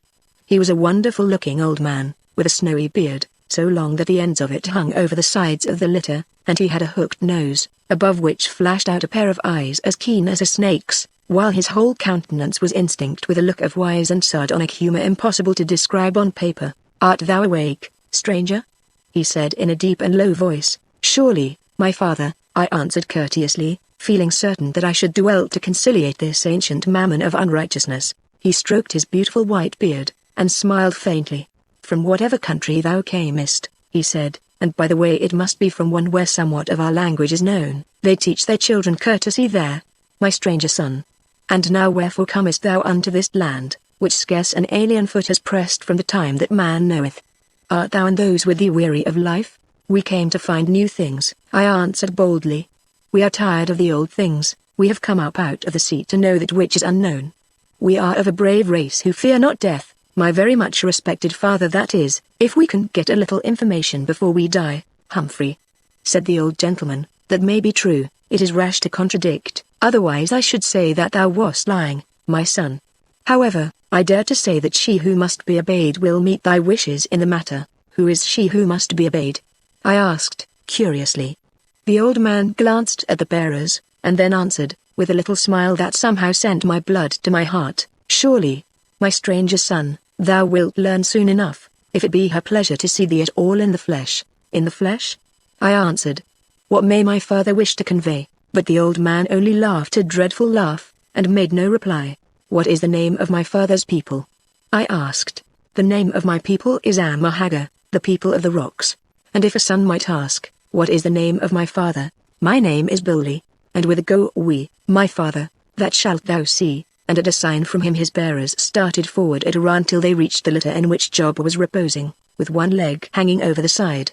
Apparently, however, he could not make much out of Job, for presently I saw his bearers trot forward to Leo's litter.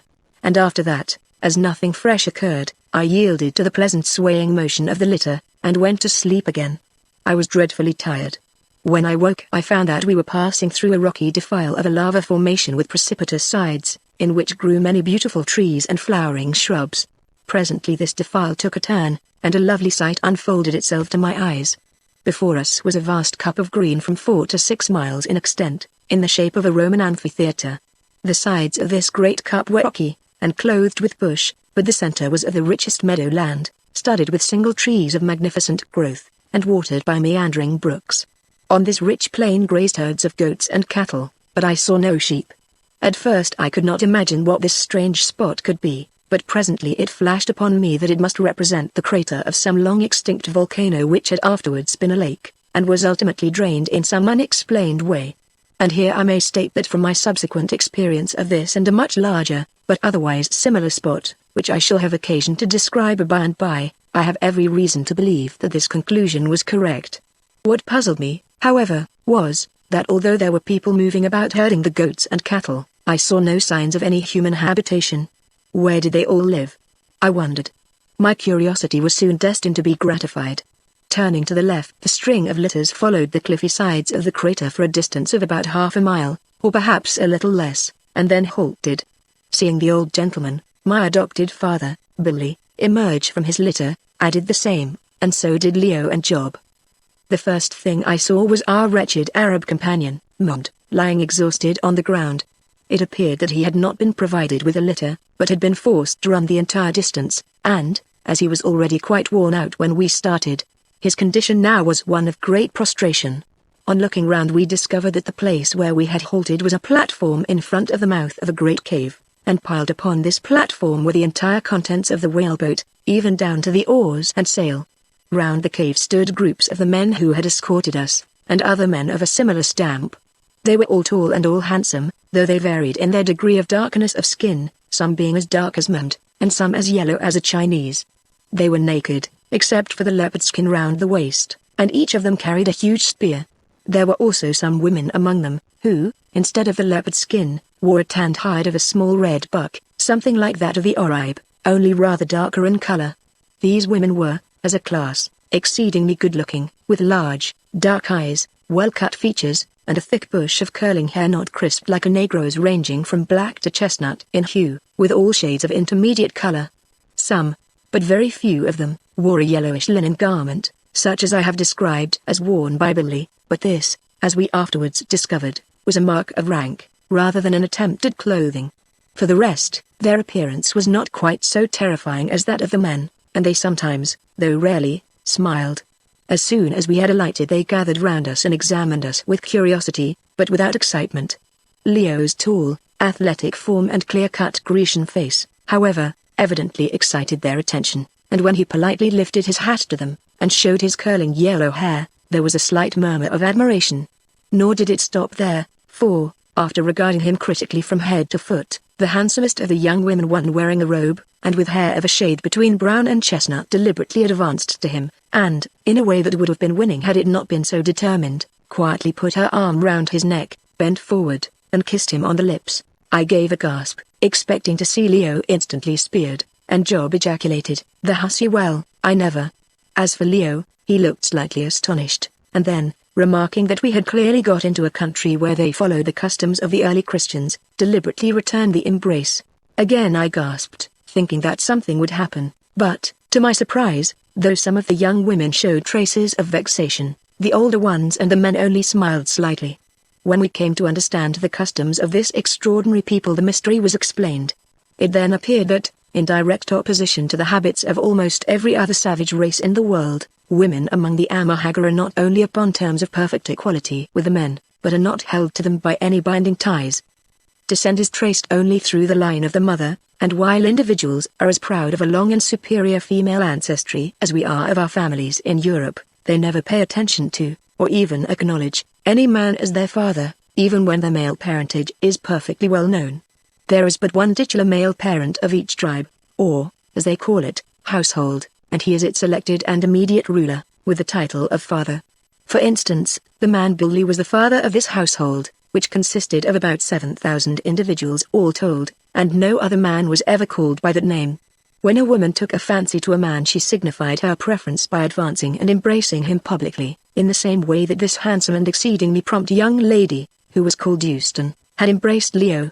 If he kissed her back, it was a token that he accepted her, and the arrangement continued until one of them wearied of it. I'm bound, however, to say that the change of husbands was not nearly so frequently as might have been expected. Nor did quarrels arise out of it, at least among the men, who, when their wives deserted them in favor of a rival, accepted the whole thing much as we accept the income tax or our marriage laws, as something not to be disputed, and as tending to the good of the community, however disagreeable they may in particular instances prove to the individual. It is very curious to observe how the customs of mankind on this matter vary in different countries, making morality an affair of latitude, and what is right and proper in one place wrong and improper in another. It must, however, be understood that, since all civilized nations appear to accept it as an axiom that ceremony is the touchstone of morality, there is, even according to our canons, nothing immoral about this Haggard custom, seeing that the interchange of the embrace answers to our ceremony of marriage, which, as we know, justifies most things. Chapter 7. Houston sings.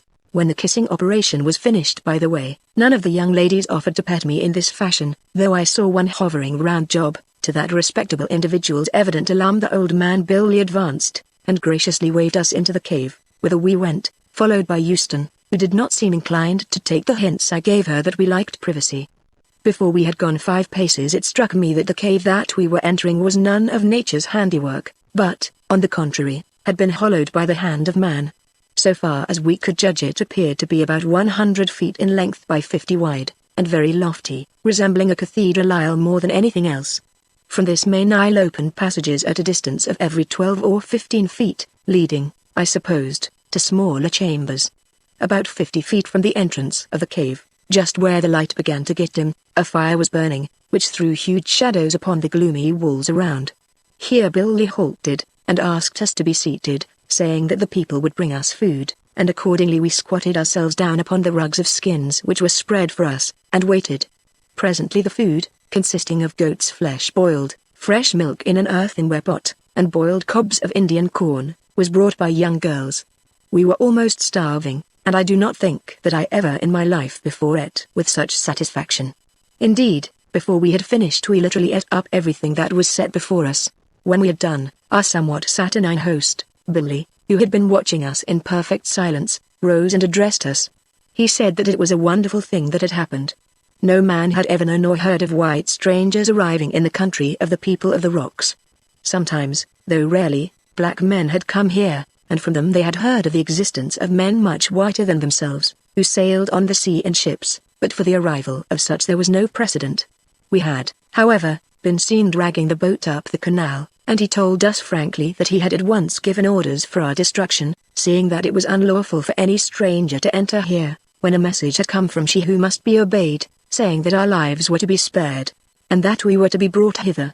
Pardon me, my father, I interrupted at this point, but if, as I understand, she who must be obeyed lives yet farther off, how could she have known of our approach? Billy turned, and seeing that we were alone, for the young lady, Houston, had withdrawn when he had begun to speak, said, with a curious little laugh, "Are there none in your land who can see without eyes and hear without ears?" Ask no questions, she knew. I shrugged my shoulders at this, and he proceeded to say that no further instructions had been received on the subject of our disposal, and this being so he was about to start to interview she who must be obeyed, generally spoken of, for the sake of brevity, as High or she simply, who he gave us to understand was the queen of the Haggard, and learn her wishes. I asked him how long he proposed to be away, and he said that by traveling hard he might be back on the 5th day, but there were many miles of marsh to cross before he came to where she was. He then said that every arrangement would be made for our comfort during his absence, and that, as he personally had taken a fancy to us, he sincerely trusted that the answer he should bring from she would be one favorable to the continuation of our existence, but at the same time he did not wish to conceal from us that he thought this doubtful, as every stranger who had ever come into the country during his grandmother's life, his mother's life, and his own life, had been put to death without mercy, and in a way he would not harrow our feelings by describing, and this had been done by the order of she herself. At least he supposed that it was by her order. At any rate, she never interfered to save them. Why, I said. But how can that be? You are an old man, and the time you talk of must reach back 3 men's lives. How therefore could she have ordered the death of anybody at the beginning of the life of your grandmother, seeing that herself she would not have been born? Again he smiled that same faint, peculiar smile, and with a deep bow departed, without making any answer, nor did we see him again for 5 days. When we had gone we discussed the situation, which filled me with alarm. I did not at all like the accounts of this mysterious queen, she who must be obeyed, or more shortly she, who apparently ordered the execution of any unfortunate stranger in a fashion so unmerciful. Leo, too, was depressed about it, but consoled himself by triumphantly pointing out that she was undoubtedly the person referred to in the writing on the potsherd and in his father's letter, in proof of which he advanced Billy's allusions to her age and power. I was by this time too overwhelmed with the whole course of events that I had not even the heart left to dispute a proposition so absurd, so I suggested that we should try to go out and get a bath, of which we all stood sadly in need. Accordingly, having indicated our wish to a middle-aged individual of an unusually saturnine cast of countenance, even among this saturnine people, who appeared to be deputed to look after us now that the father of the hamlet had departed, we started in a body, having first lit our pipes. Outside the cave we found quite a crowd of people evidently watching for our appearance, but when they saw us come out smoking they vanished this way and that, calling out that we were great magicians. Indeed, nothing about us created so great a sensation as our tobacco smoke, not even our firearms. 11. After this we succeeded in reaching a stream that had its source in a strong ground spring, and taking our bath in peace, though some of the women, not excepting Euston, showed a decided inclination to follow us even there. By the time that we had finished this most refreshing bath the sun was setting. Indeed, when we got back to the big cave it had already set. The cave itself was full of people gathered round fires, for several more had now been lighted and eating their evening meal by their lurid light, and by that of various lamps which were set about or hung upon the walls. These lamps were of a rude manufacture of baked earthenware, and of all shapes, some of them graceful enough. The larger ones were formed of big red earthenware pots, filled with clarified melted fat, and having a reed wick stuck through a wooden disc which filled the top of the pot. This sort of lamp required the most constant attention to prevent its going out whenever the wicks burnt down, as there were no means of turning it up. The smaller hand lamps, however, which were also made of baked clay, were fitted with wicks manufactured from the pith of a palm tree, or sometimes from the stem of a very handsome variety of fern. This kind of wick was passed through a round hole at the end of the lamp, to which a sharp piece of hard wood was attached wherewith to pierce and draw it up whenever it showed sign of burning low.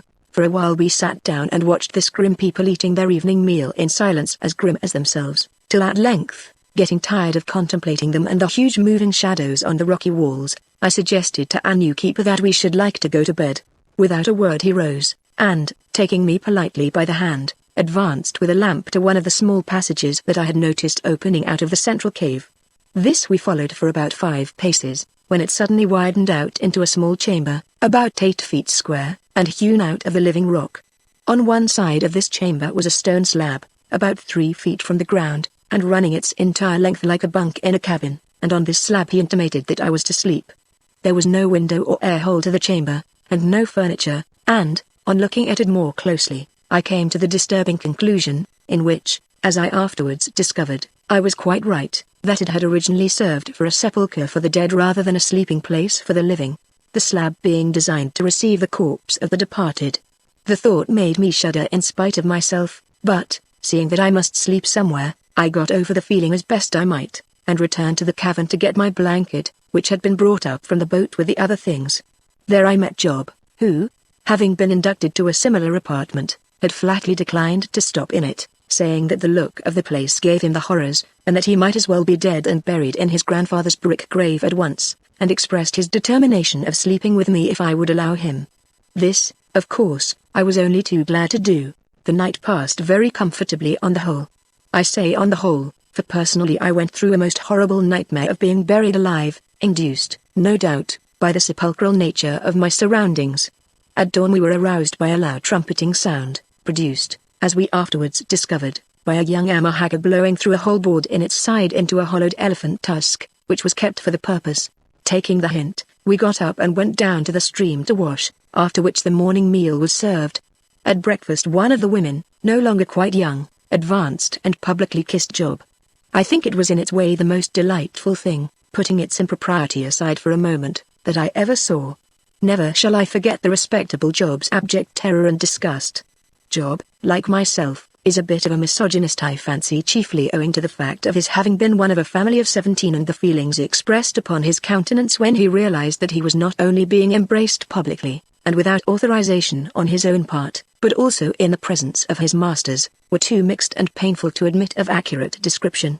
He sprang to his feet, and pushed the woman, a buxom person of about 30, from him. "Well, I never," he gasped, whereupon, probably thinking that he was only coy, she embraced him again. "Be off with you. Get away, you minx," he shouted, waving the wooden spoon, with which he was eating his breakfast, up and down before the lady's face.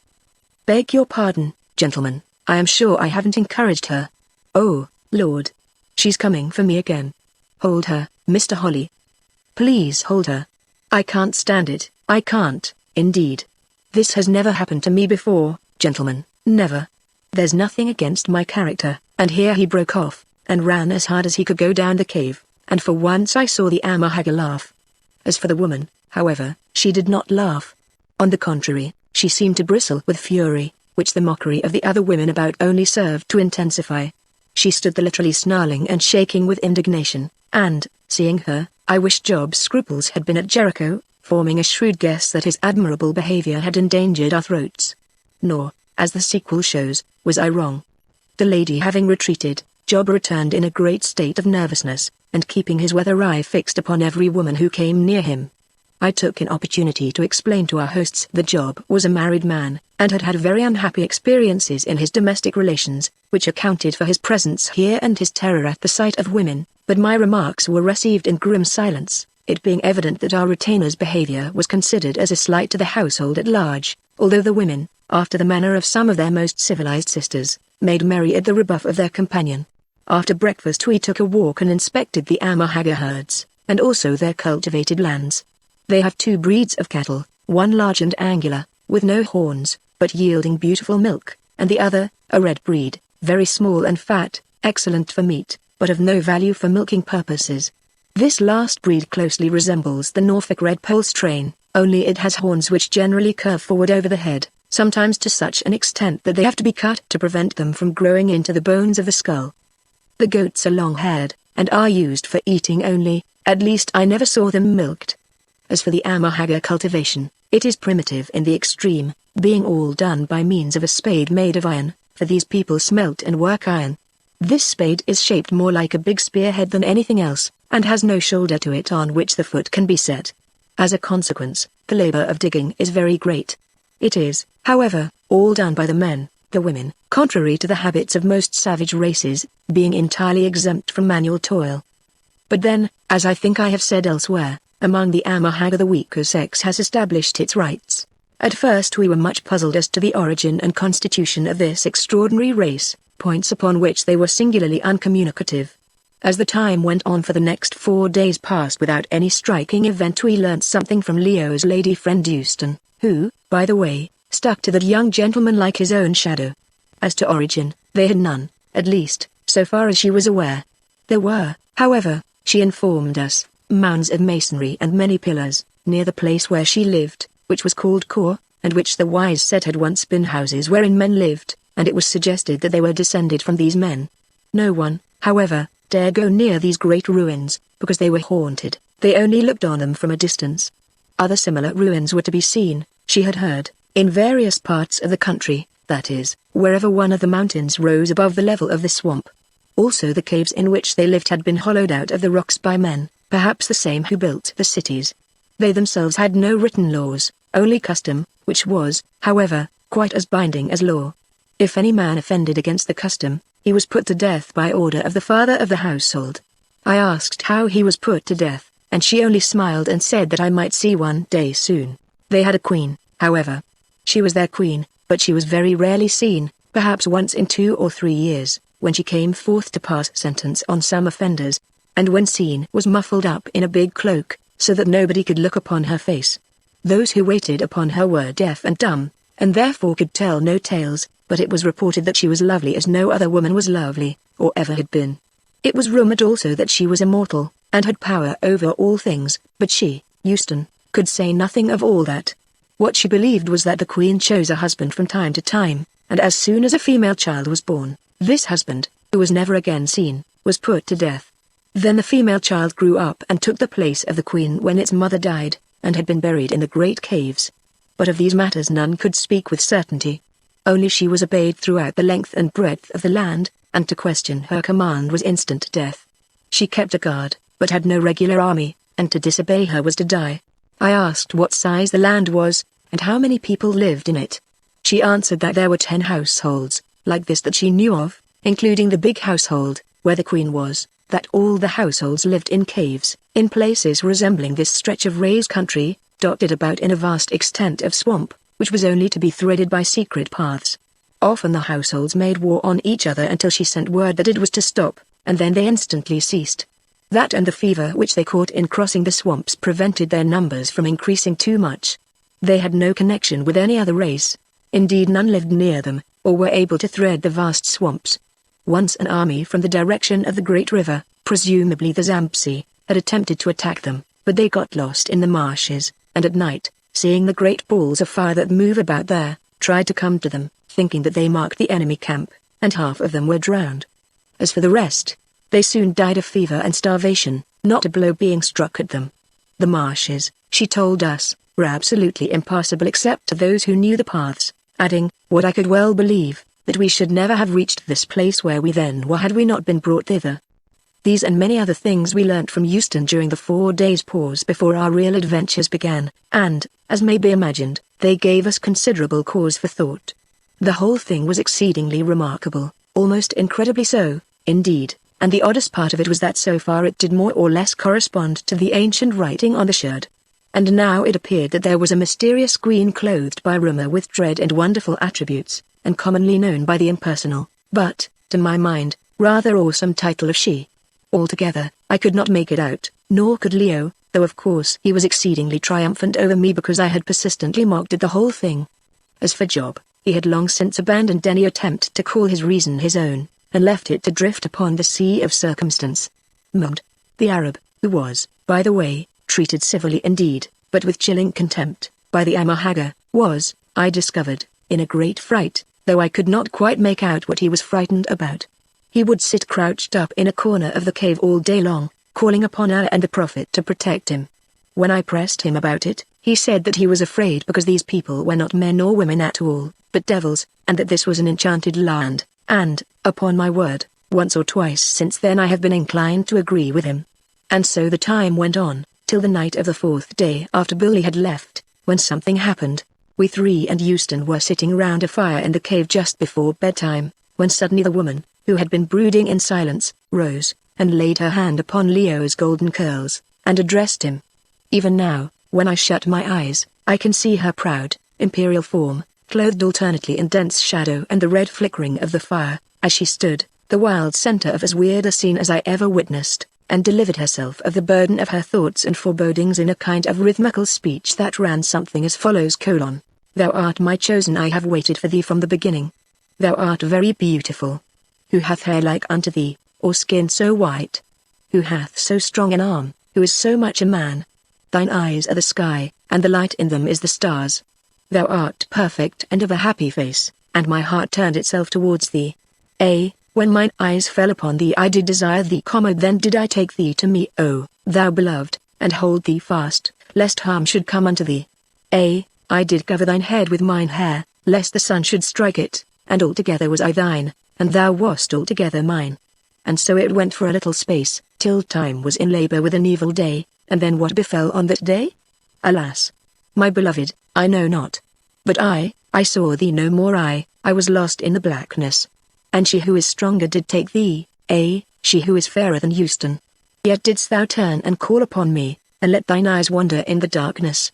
But, nevertheless, she prevailed by beauty, and led thee down horrible places, and then, then my beloved, here this extraordinary woman broke off her speech, or chant, which was so much musical gibberish to us, for all that we understood of what she was talking about, and seemed to fix her flashing eyes upon the deep shadow before her.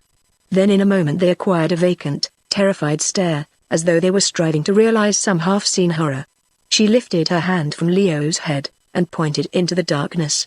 We all looked, and could see nothing, but she saw something, or thought she did, and something evidently that affected even her iron nerves, For, without another sound, down she fell senseless between us.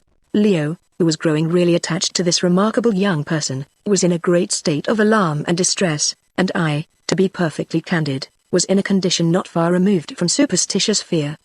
The whole scene was an uncanny one. Presently, however, she recovered, and sat up with an extraordinary convulsive shudder. "What didst thou mean, Houston?" asked Leo, who, thanks to years of tuition, spoke Arabic very prettily. "Nay, my chosen," she answered, with a little forced laugh. "I did but sing unto thee after the fashion of my people. Surely, I meant nothing. Now could I speak of that which is not yet? And what didst thou see, Houston?" I asked, looking her sharply in the face. "Nay," she answered again, "I saw naught. Ask me not what I saw. Why should I fright ye?"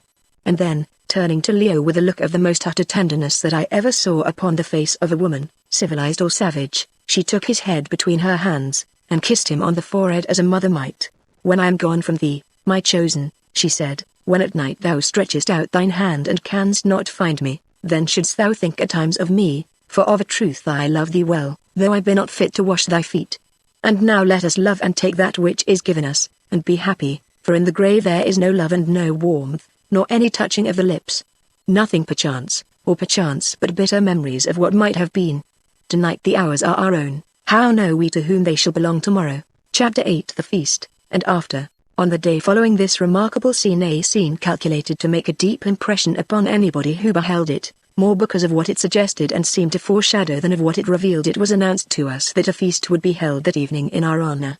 I did my best to get out of it, saying that we were modest people, and cared little for feasts, but my remarks being received with the silence of displeasure, I thought it wisest to hold my tongue. Accordingly, just before sundown, I was informed that everything was ready, and, accompanied by Job, went into the cave, where I met Leo, who was, as usual, followed by Houston. These two had been out walking somewhere, and knew nothing of the projected festivity till that moment. When Houston heard of it, I saw an expression of horror spring up upon her handsome features.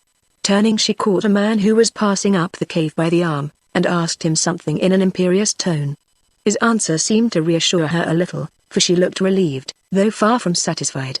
Next she appeared to attempt some remonstrance with the man, who was a person in authority, but he spoke angrily to her, and shook her off, and then, changing his mind, led her by the arm, and sat her down between himself and another man in the circle round the fire, and I perceived that for some reason of her own she thought it best to submit. The fire in the cave was an unusually big one that night, and in a large circle round it were gathered about 35 men and 2 women, Houston and the woman to avoid whom Job had played the role of another scriptural character. The men were sitting in perfect silence, as was their custom, each with his great spear stuck upright behind him, in a socket cut in the rock for that purpose. Only 1 or 2 wore the yellowish linen garment of which I have spoken, the rest had nothing on except the leopard's skin about the middle. "What's up now, sir?" said Job, doubtfully. "Bless us and save us, there's that woman again. Now, surely, she can't be after me, seeing that I have given her no encouragement. They give me the creeps, the whole lot of them, and that's a fact. Why look, they have asked Mum to dine, too. There, that lady of mine is talking to him in as nice and civil a way as possible. Well, I'm glad it isn't me, that's all." We looked up, and sure enough the woman in question had risen, and was escorting the wretched man from his corner, where, overcome by some acute prescience of horror, he had been seated, shivering, and calling on Allah. He appeared unwilling enough to come, if for no other reason perhaps because it was an unaccustomed honor, for hitherto his food had been given to him apart. Anyway, I could see that he was in a state of great terror, for his tottering legs would scarcely support his stout, bulky form, and I think it was rather owing to the resources of barbarism behind him, in the shape of a huge Haggard with a proportionately huge spear, than to the seductions of the lady who led him by the hand, that he consented to come at all. "Well," I said to the others, "I don't at all like the look of things, but I suppose we must face it out. Have you fellows got your revolvers on? Because, if so, you had better see that they are loaded." "I have, sir," said Job, tapping his Colt, "but Mr. Leo has only got his hunting knife, though that is big enough, surely." Feeling that it would not do to wait while the missing weapon was fetched, we advanced boldly, and seated ourselves in a line, with our backs against the side of the cave. As soon as we were seated, an earthenware jar was passed round containing a fermented fluid, of by no means unpleasant taste, though apartment to turn upon the stomach, made from crushed grain, not Indian corn, but a small brown grain that grows upon its stem in clusters, not unlike that which in the southern part of Africa is known by the name of Kaffir corn. The vase which contained this liquor was very curious, and as it more or less resembled many hundreds of others in use among the Amahagger, I may as well describe it. These vases are of a very ancient manufacture, and of all sizes. None such can have been made in the country for hundreds, or rather thousands, of years. They are found in the rock tombs, of which I shall give a description in their proper place, and my own belief is that, after the fashion of the Egyptians, with whom the former inhabitants of this country may have had some connection, they were used to receive the viscera of the dead. Leo, however, is of opinion that, as in the case of Etruscan amphor, they were placed there for the spiritual use of the deceased. They are mostly two-handled, and of all sizes, some being nearly 3 feet in height, and running from that down to as many inches. In shape they vary, but all are exceedingly beautiful and graceful, being made of a very fine black ware, not lustrous, but slightly rough. On this groundwork are inlaid figures much more graceful and lifelike than any others that I have seen on antique vases. Some of these inlaid pictures represent love scenes with a childlike simplicity and freedom of manner which would not commend itself to the taste of the present day. Others again give pictures of maidens dancing, and yet others of hunting scenes. For instance, the very vase from which we were then drinking had on one side a most spirited drawing of men, apparently white in color, attacking a bull elephant with spears, while on the reverse was a picture, not quite so well done, of a hunter shooting an arrow at a running antelope, I should say from the look of it either an eland or a kudu. This is a digression at a critical moment, but it is not too long for the occasion itself was very long. With the exception of the periodical passing of the vase, and the movement necessary to throw fuel onto the fire, nothing happened for the best part of a whole hour. Nobody spoke a word. There we all sat in perfect silence, staring at the glare and glow of the large fire, and at the shadows thrown by the flickering earthenware lamps, which, by the way, were not ancient. On the open space between us and the fire lay a large wooden tray, with 4 short handles to it, exactly like a butcher's tray, only not hollowed out. By the side of the tray was a great pair of long-handled iron pincers, and on the other side of the fire was a similar pair. Somehow I did not at all like the appearance of this tray and the accompanying pincers. There I sat and stared at them and at the silent circle of the fierce moody faces of the men, and reflected that it was all very awful, and that we were absolutely in the power of this alarming people, who, to me at any rate, were all the more formidable because their true character was still very much of a mystery to us. They might be better than I thought them, or they might be worse. I feared that they were worse, and I was not wrong. It was a curious sort of a feast, I reflected, in appearance indeed, an entertainment of the Barmecide stamp, for there was absolutely nothing to eat. At last, just as I was beginning to feel as though I were being mesmerized, a move was made. Without the slightest warning, a man from the other side of the circle called out in a loud voice, "Where is the flesh that we shall eat?" Thereon everybody in the circle answered in a deep measured tone, and stretching out the right arm towards the fire as he spoke, "The flesh will come." "Is it a goat?" said the same man. "It is a goat without horns, and more than a goat, and we shall slay it," they answered with one voice, and turning half round they one and all grasped the handles of their spears with the right hand, and then simultaneously let them go. "Is it an ox?" said the man again. "It is an ox without horns, and more than an ox, and we shall slay it," was the answer, and again the spears were grasped, and again let go. Then came a pause, and I noticed, with horror and a rising of the hair, that the woman next to him began to fondle him, patting his cheeks and calling him by names of endearment while her fierce eyes played up and down his trembling form.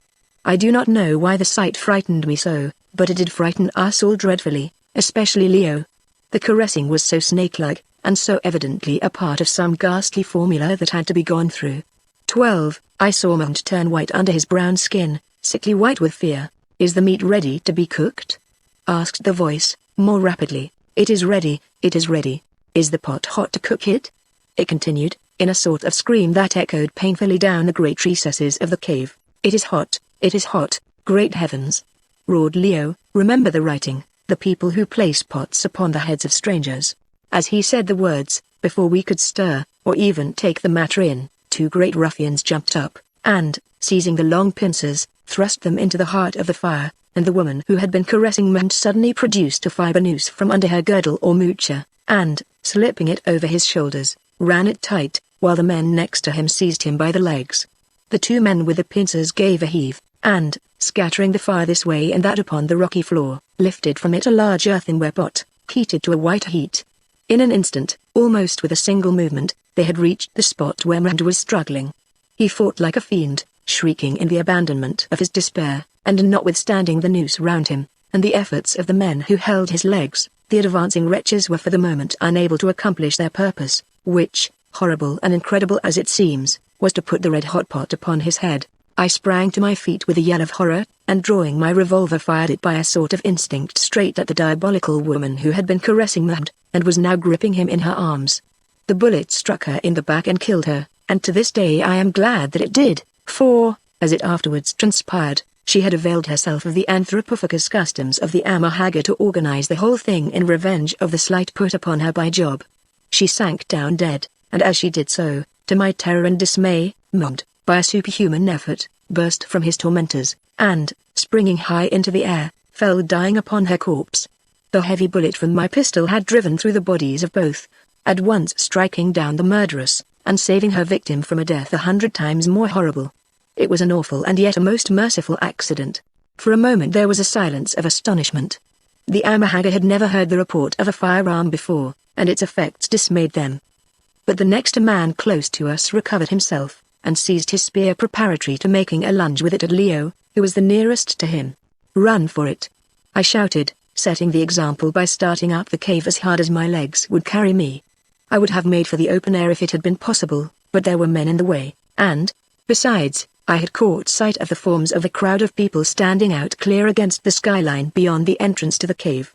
Up the cave I went, and after me came the others, and after them thundered the whole crowd of cannibals, mad with fury at the death of the woman.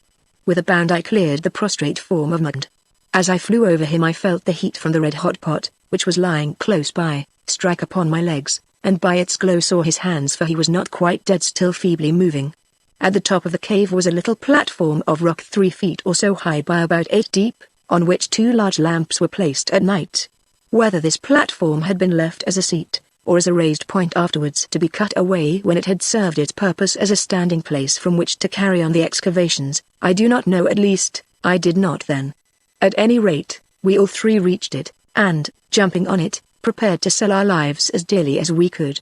For a few seconds the crowd that was pressing on our heels hung back when they saw us faced round upon them. Job was on one side of the rock to the left, Leo in the center, and I to the right. Behind us were the lamps.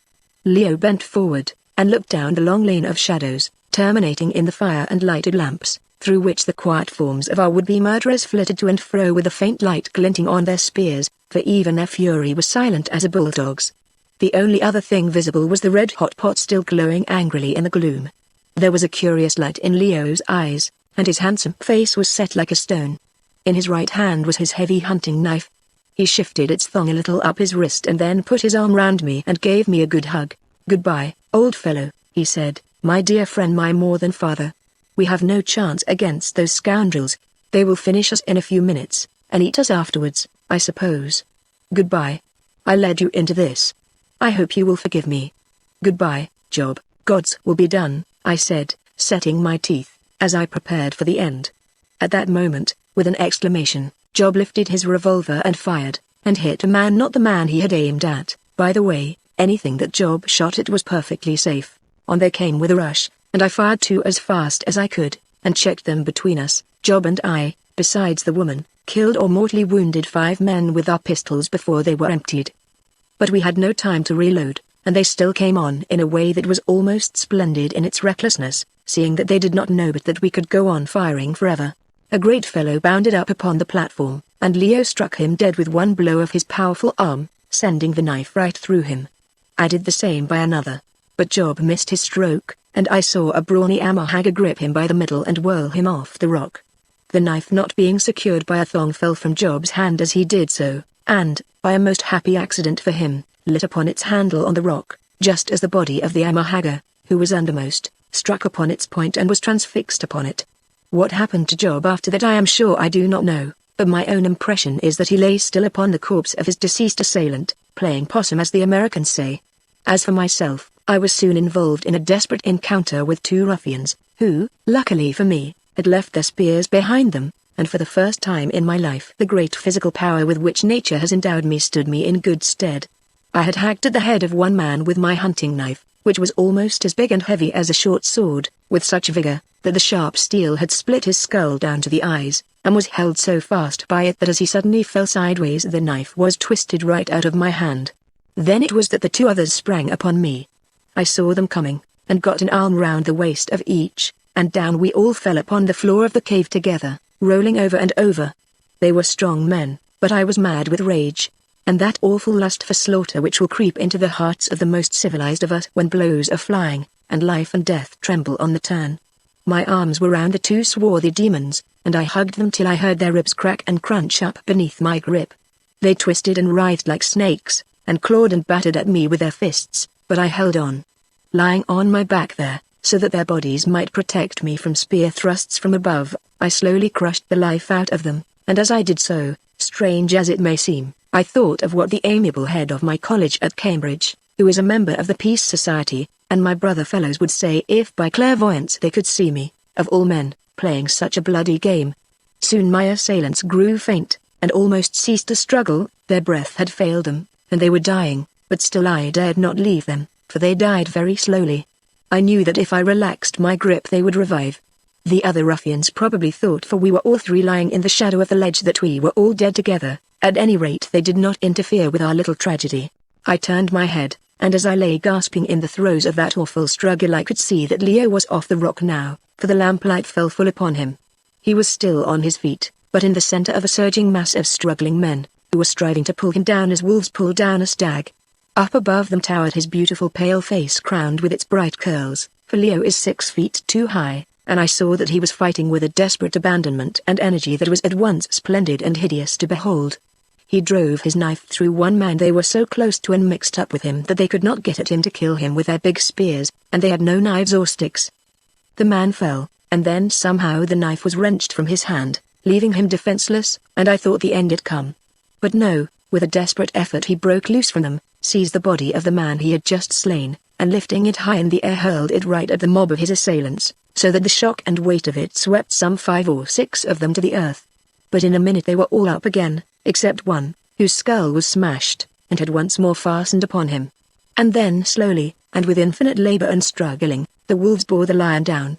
Once even then he recovered himself, and felled an Haggard with his fist, but it was more than man could do to hold his own for long against so many, and at last he came crashing down upon the rock floor, falling as an oak falls, and bearing with him to the earth all those who clung about him. They gripped him by his arms and legs, and then cleared off his body.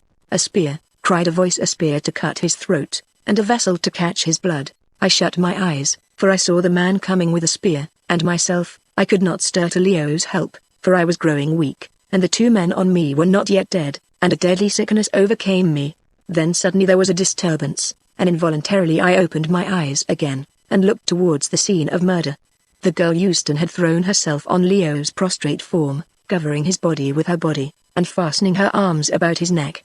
They tried to drag her from him, but she twisted her legs round his, and hung on like a bulldog, or rather like a creeper to a tree, and they could not. Then they tried to stab him in the side without hurting her, but somehow she shielded him, and he was only wounded. At last they lost patience. "Drive the spear through the man and the woman together," said a voice. The same voice that had asked the questions at that ghastly feast, "So of a verity shall they be wed." Then I saw the man with the weapon straighten himself for the effort. I saw the cold steel gleam on high, and once more I shut my eyes. As I did so I heard the voice of a man thunder out in tones that rang and echoed down the rocky ways, "Cease." Then I fainted, and as I did so it flashed through my darkening mind that I was passing down into the last oblivion of death. Chapter 9. A Little Foot. When I opened my eyes again I found myself lying on a skin mat not far from the fire round which we had been gathered for that dreadful feast.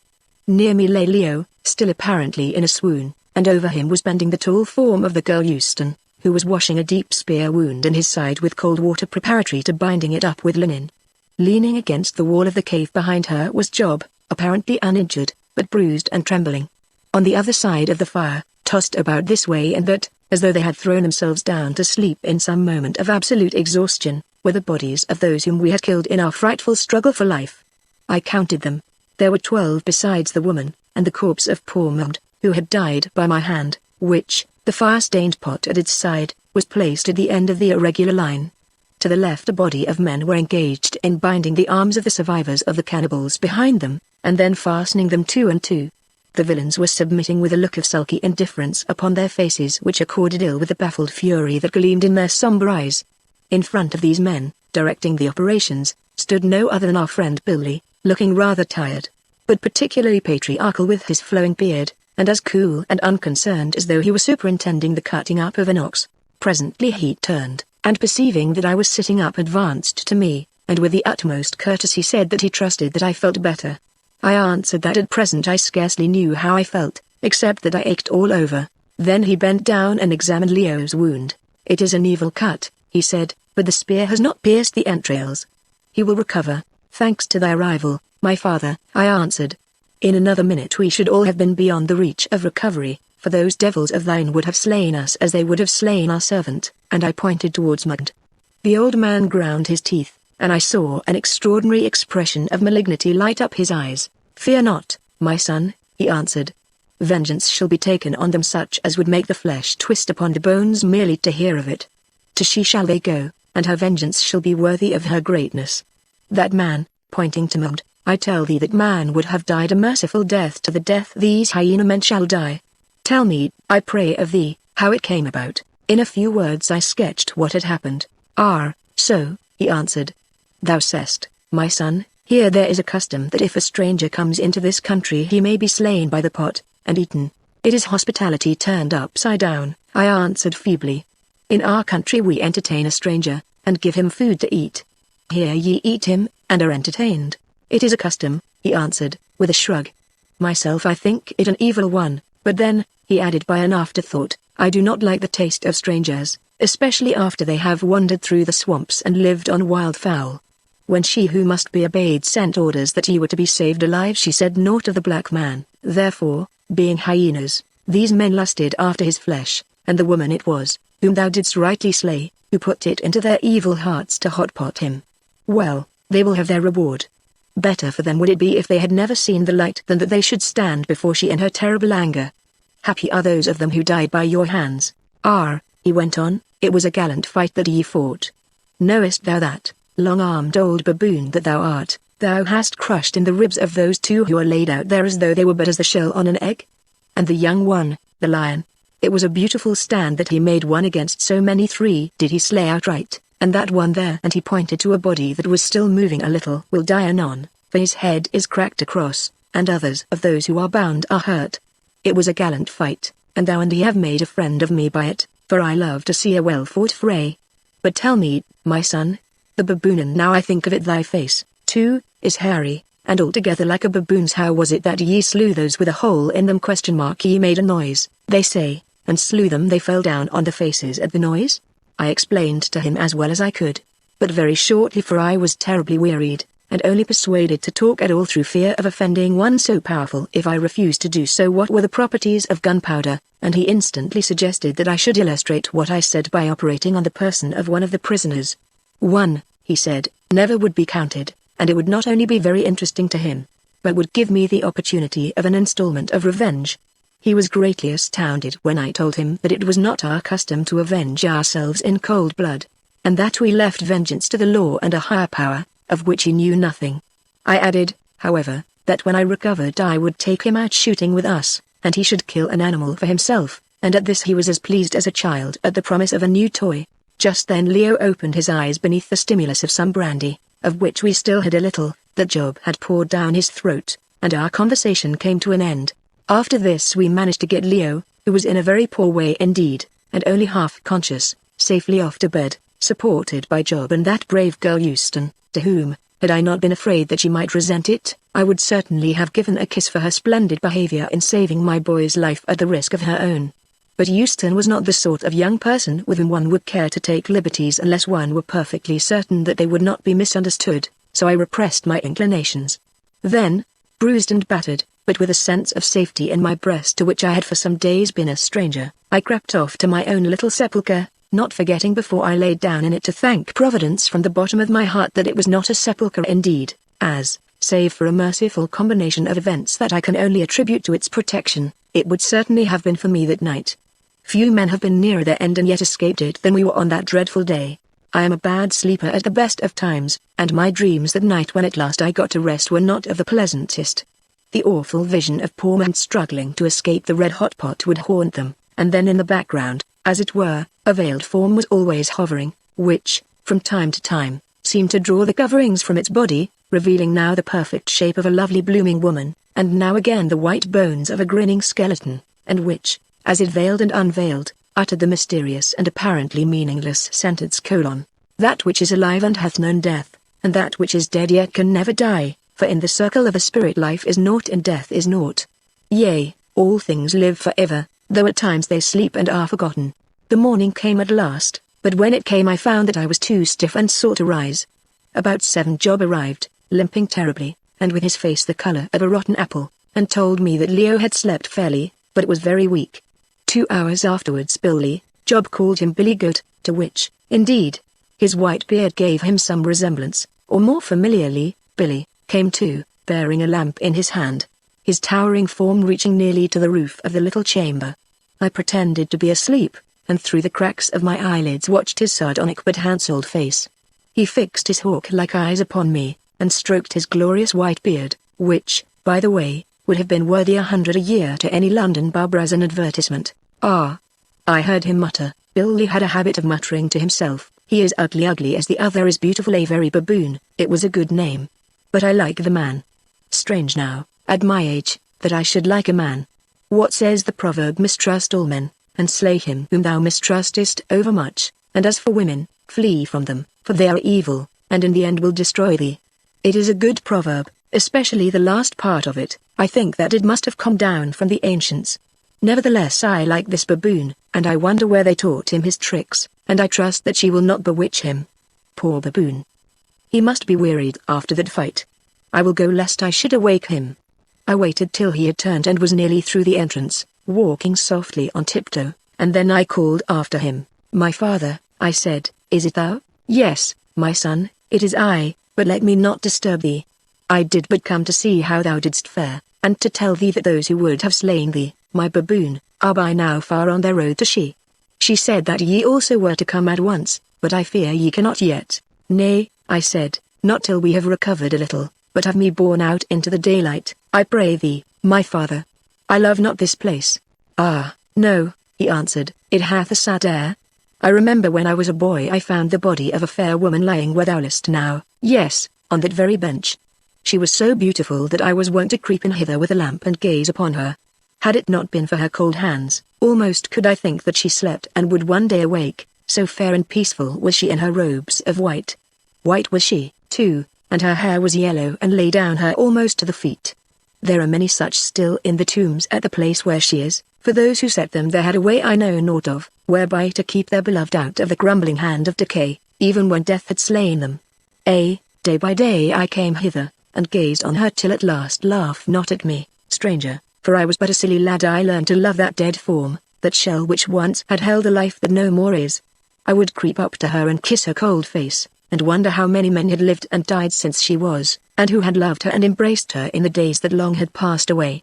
And, my baboon, I think I learned wisdom from that dead one, for of a truth it taught me of the littleness of life, and the length of death, and how all things that are under the sun go down one path, and are forever forgotten.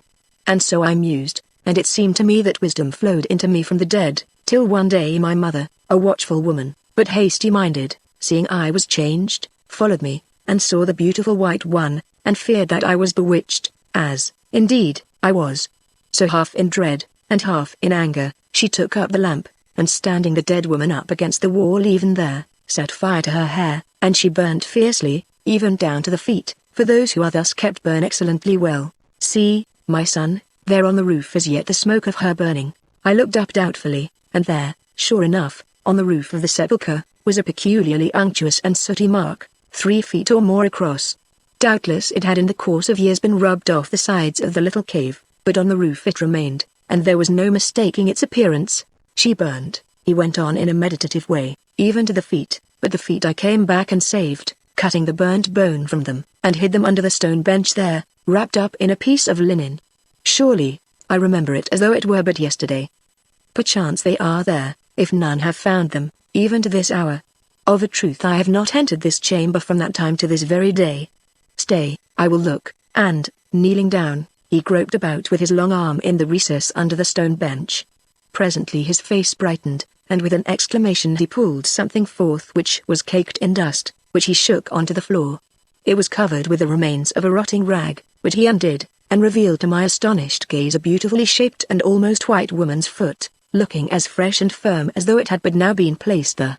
"Thou sayest, my son, the baboon," he said, in a sad voice, "I spake the truth to thee, for here is yet one foot remaining. Take it, my son, and gaze upon it." I took this cold fragment of mortality in my hand and looked at it in the light of a lamp with feelings which I cannot describe, so mixed up were they between astonishment, fear, and fascination. It was light, much lighter I should say than it had been in the living state, and the flesh to all appearance was still flesh, though about it there clung a faintly aromatic odor. For the rest it was not shrunk or shriveled, or even black and unsightly, like the flesh of Egyptian mummies, but plump and fair, and, except where it had been slightly burnt, perfect as on the day of death, a very triumph of embalming. Poor little foot! I set it down upon the stone bench where it had lain for so many thousand years, and wondered whose was the beauty that it had upborne through the pomp and pageantry of a forgotten civilization, first as a merry child's, then as a blushing maid's, and lastly as a perfect woman's. Through what halls of life had its soft step echoed, and in the end, with what courage had it trodden down the dusty ways of death? To whose side had it stolen in the hush of night when the black slave slept upon the marble floor, and who had listened for its stealing? Shapely little foot!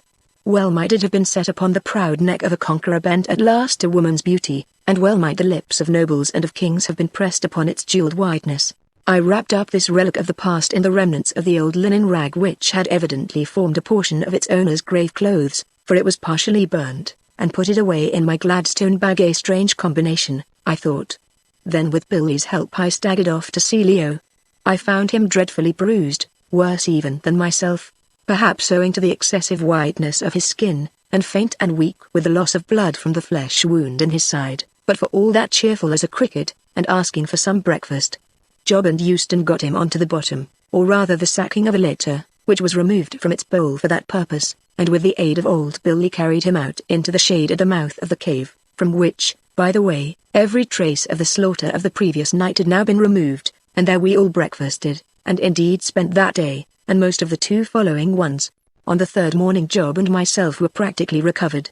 Leo also was so much better that I yielded to Billy's often expressed entreaty, and agreed to start at once upon our journey to Kor, which we were told was the name of the place where the mysterious she lived, though I still feared for its effect upon Leo, and especially lest the motion should cause his wound, which was scarcely skinned over, to break open again. Indeed, had it not been for Billy's evident anxiety to get off, which led us to suspect that some difficulty or danger might threaten us if we did not comply with it, I would not have consented to go. Chapter 10 Speculations. Within an hour of our finally deciding to start, 5 litters were brought up to the door of the cave, each accompanied by 4 regular bearers and 2 spare hands, also a band of about 50 armed Haggard, who were to form the escort and carry the baggage. 3 of these litters, of course, were for us, and 1 for Billy, who, I was immensely relieved to hear, was to be our companion, while the 5th I presumed was for the use of Euston. "Does the lady go with us, my father?" I asked of Billy, as he stood superintending things in general. He shrugged his shoulders as he answered, "If she wills. In this country the women do what they please. We worship them, and give them their way, because without them the world could not go on. They are the source of life." "Ah," I said, the matter never having struck me quite in that light before. "We worship them," he went on, "up to a point, till at last they get unbearable, which," he added, "they do about every second generation." "And then what do you do?" I asked, with curiosity. "Then," he answered, with a faint smile, "we rise, and kill the old ones as an example to the young ones, and to show them that we are the strongest. My poor wife was killed in that way 3 years ago. It was very sad, but to tell thee the truth, my son, life has been happier since, for my age protects me from the young ones. In short," I replied, quoting the saying of a great man whose wisdom has not yet lightened the darkness of the Haggard, "thou hast found thy position one of greater freedom and less responsibility." This phrase puzzled him a little at first from its vagueness, though I think my translation hit off its sense very well. But at last he saw it, and appreciated it. Yes, my baboon," he said, "I see it now, But all the responsibilities are killed, at least some of them are, and that is why there are so few old women about just now. Well, they brought it on themselves. As for this girl, he went on, in a graver tone, I know not what to say. She is a brave girl, and she loves the lion. Leo, thou sawest how she clung to him, and saved his life. Also, she is, according to our custom, wed to him, and has a right to go where he goes, unless, he added significantly, she would say her no, for her word overrides all rights. And if she bade her leave him, and the girl refused? What then, if, he said, with a shrug, the hurricane bids the tree to bend, and it will not, what happens? And then, without waiting for an answer, he turned and walked to his litter, and in 10 minutes from that time we were all well under way. It took us an hour and more to cross the cup of the volcanic plain, and another half-hour or so to climb the edge on the farther side. Once there, however, the view was a very fine one. Before us was a long steep slope of grassy plain, broken here and there by clumps of trees mostly of the thorn tribe. At the bottom of this gentle slope, some 9 or 10 miles away, we could make out a dim sea of marsh, over which the foul vapors hung like smoke about a city. It was easy going for the bearers down the slopes, and by midday we had reached the borders of the dismal swamp. Here we halted to eat our midday meal, and then, following a winding and devious path, plunged into the morass. Presently the path, at any rate to our unaccustomed eyes, grew so faint as to be almost indistinguishable from those made by the aquatic beasts and birds, and it is to this day a mystery to me how our bearers found their way across the marshes. Ahead of the cavalcade marched 2 men with long poles, which they now and again plunged into the ground before them, the reason of this being that the nature of the soil frequently changed from causes with which I am not acquainted, so that places which might be safe enough to cross one month would certainly swallow the wayfarer the next. Never did I see a more dreary and depressing scene.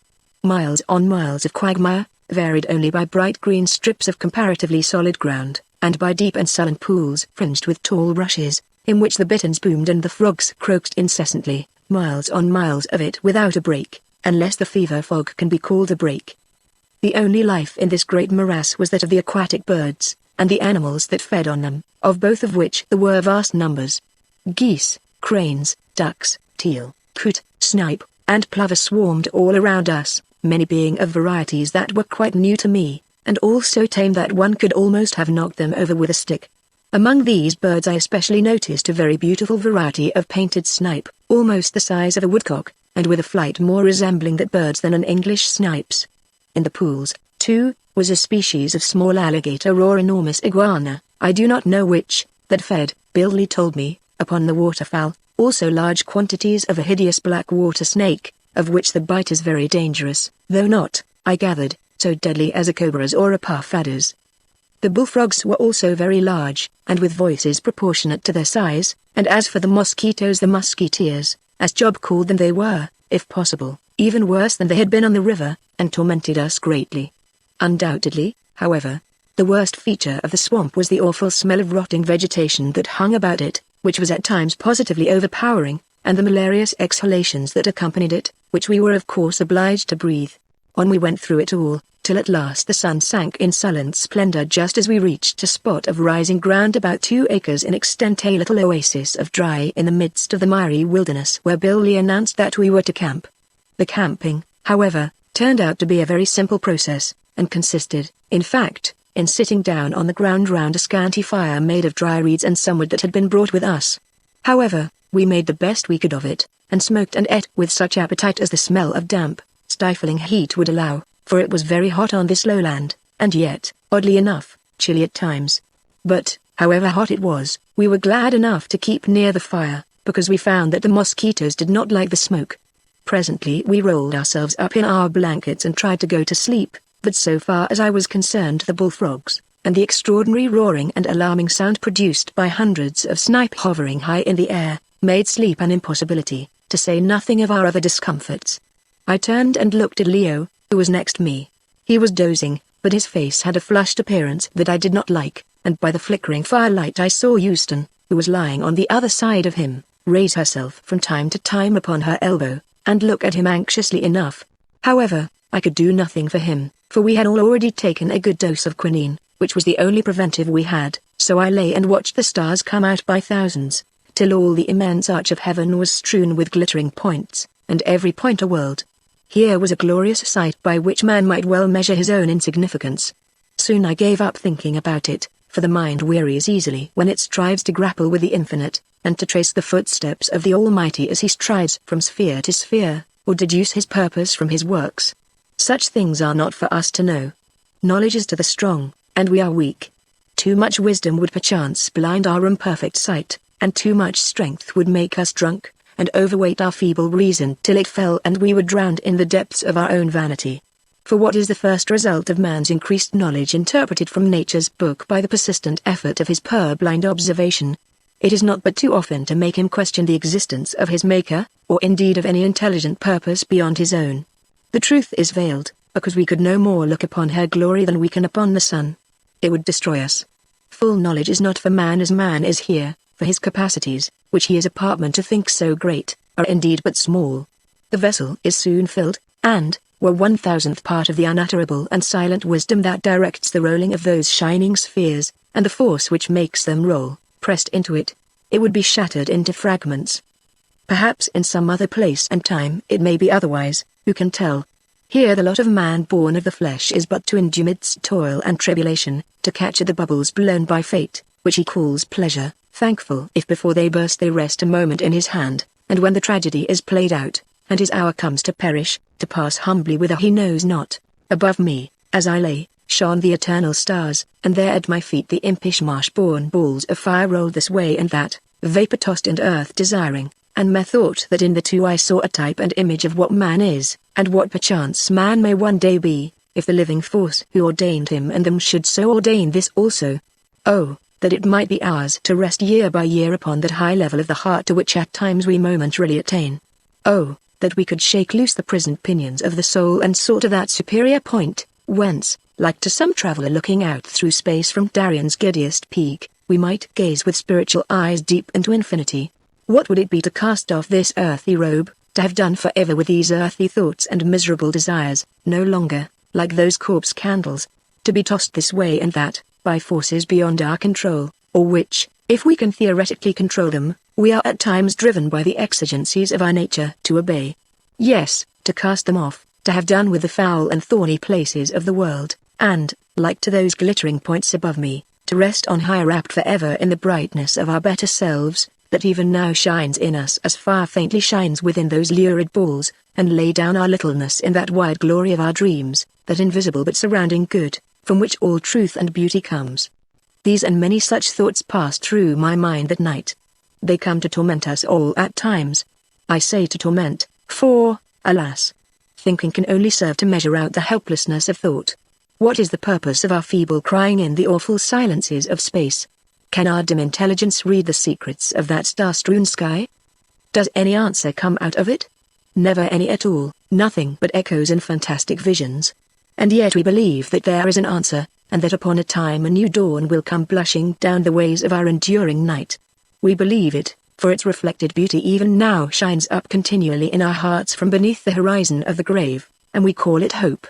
Without hope we should suffer moral death, and by the help of hope we yet may climb to heaven, or at the worst, if she also prove but a kindly mockery given to hold us from despair, be gently lowered into the abysses of eternal sleep.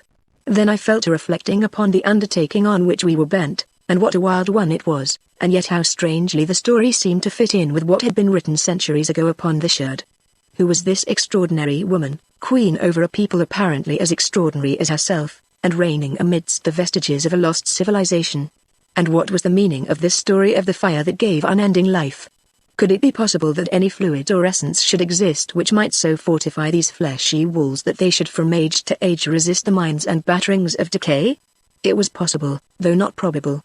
The infinite continuation of life would not, as poor Vinci said, be so marvelous a thing as the production of life and its temporary endurance. And if it were true, what then?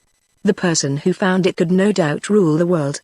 He could accumulate all the wealth in the world, and all the power, and all the wisdom that is power. He might give a lifetime to the study of each art or science. Well, if that were so, and this she were practically immortal, which I did not for one moment believe, how was it that, with all these things at her feet, she preferred to remain in a cave amongst a society of cannibals? This surely settled the question. The whole story was monstrous, and only worthy of the superstitious days in which it was written. At any rate, I was very sure that I could not attempt to attain unending life. I had had far too many worries and disappointments and secret bitternesses during my 40-odd years of existence to wish that this state of affairs should be continued indefinitely. And yet I suppose that my life has been, comparatively speaking, a happy one. And then, reflecting that at the present moment there was far more likelihood of our earthly careers being cut exceedingly short than of their being unduly prolonged, I at last managed to get to sleep, a fact for which anybody who reads this narrative, if anybody ever does, may very probably be thankful.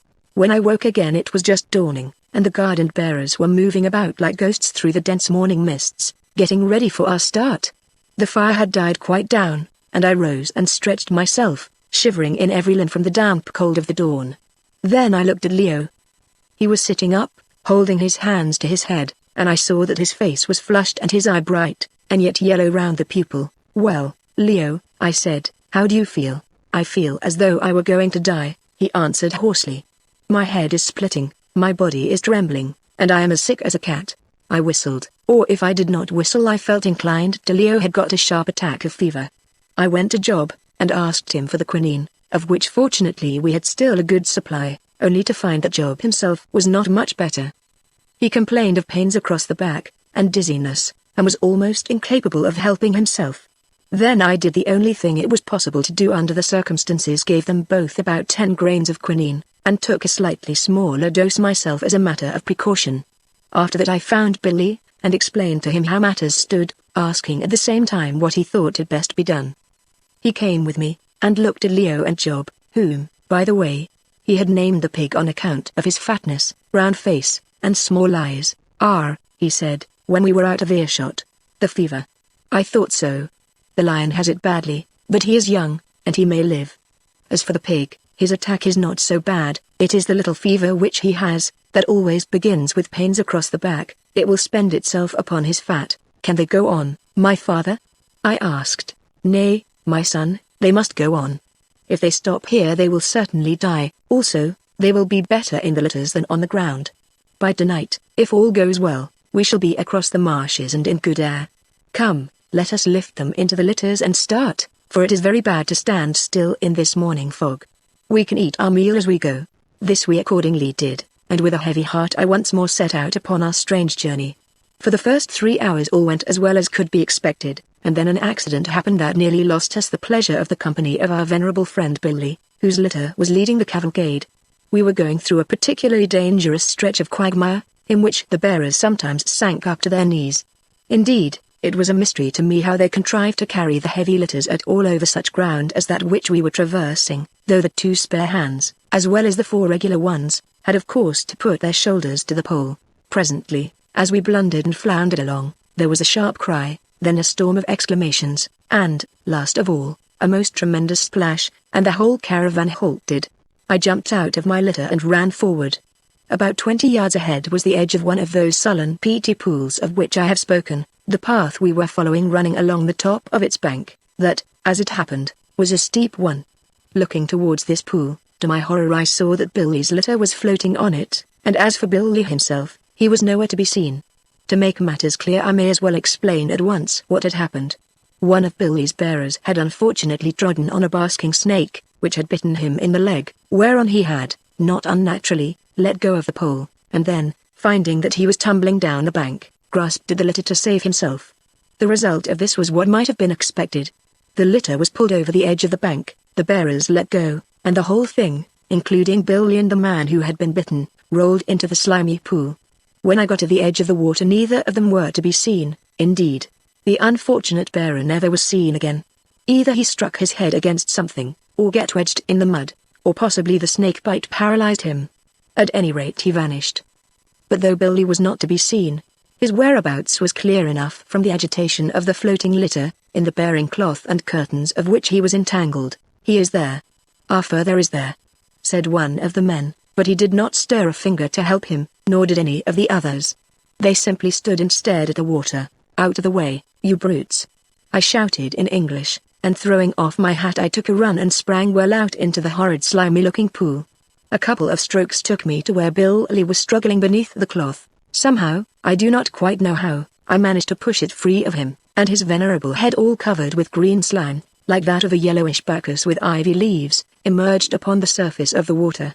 The rest was easy, for Billy was an eminently practical individual, and had the common sense not to grasp hold of me as drowning people often do, so I got him by the arm, and towed him to the bank, through the mud of which we were with difficulty dragged. Such a filthy spectacle as we presented I have never seen before or since, and it will perhaps give some idea of the almost superhuman dignity of Billy's appearance when I say that, coughing, half-drowned, and covered with mud and green slime as he was, with his beautiful beard coming to a dripping point, like a Chinaman's freshly oiled pigtail, he still looked venerable and imposing. "Ye dogs," he said, addressing the bearers, as soon as he had sufficiently recovered to speak, "ye left me, your father, to drown. Had it not been for this stranger, my son the baboon, assuredly I should have drowned. Well, I will remember it," and he fixed them with his gleaming though slightly watery eye, in a way I saw that they did not like, though they tried to appear sulkily indifferent. "As for thee, my son," the old man went on, turning towards me and grasping my hand, "rest assured that I am thy friend through good and evil. Thou hast saved my life. Perchance a day may come when I shall save thine." After that we cleaned ourselves as best we could, fished out the litter, and went on, minus the man who had been drowned.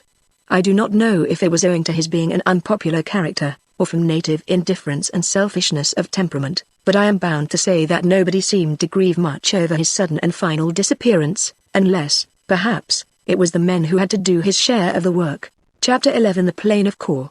About an hour before sundown we at last, to my unbounded gratitude, emerged from the great belt of marsh onto land that swelled upwards in a succession of rolling waves. Just on the hither side of the crest of the first wave we halted for the night. My first act was to examine Leo's condition. It was, if anything, worse than in the morning, and a new and very distressing feature, vomiting, set in, and continued till dawn. Not one wink of sleep did I get that night, for I passed it in assisting Euston, who was one of the most gentle and indefatigable nurses I ever saw, to wait upon Leo and Job. However, the air here was warm and genial without being too hot, and there were no mosquitoes to speak of. Also we were above the level of the marsh mist, which lay stretched beneath us like the dim smoke pall over a city, lit up here and there by the wandering globes of fen fire. Thus it will be seen that we were, speaking comparatively, in clover. By dawn on the following morning Leo was quite light-headed, and fancied that he was divided into halves. I was dreadfully distressed, and began to wonder with a sort of sick fear what the end of the attack would be. Alas! I had heard but too much of how these attacks generally terminate. As I was wondering, Billy came up and said that we must be getting on, more especially as, in his opinion, if Leo did not reach some spot where he could be quiet, and have proper nursing, within the next 12 hours, his life would only be a matter of a day or two. I could not but agree with him, so we got Leo into the litter, and started on, Euston walking by his side to keep the flies off him, and see that he did not throw himself out onto the ground. Within half an hour of sunrise we had reached the top of the rise of which I have spoken, and a most beautiful view broke upon our gaze. Beneath us was a rich stretch of country, verdant with grass and lovely with foliage and flowers.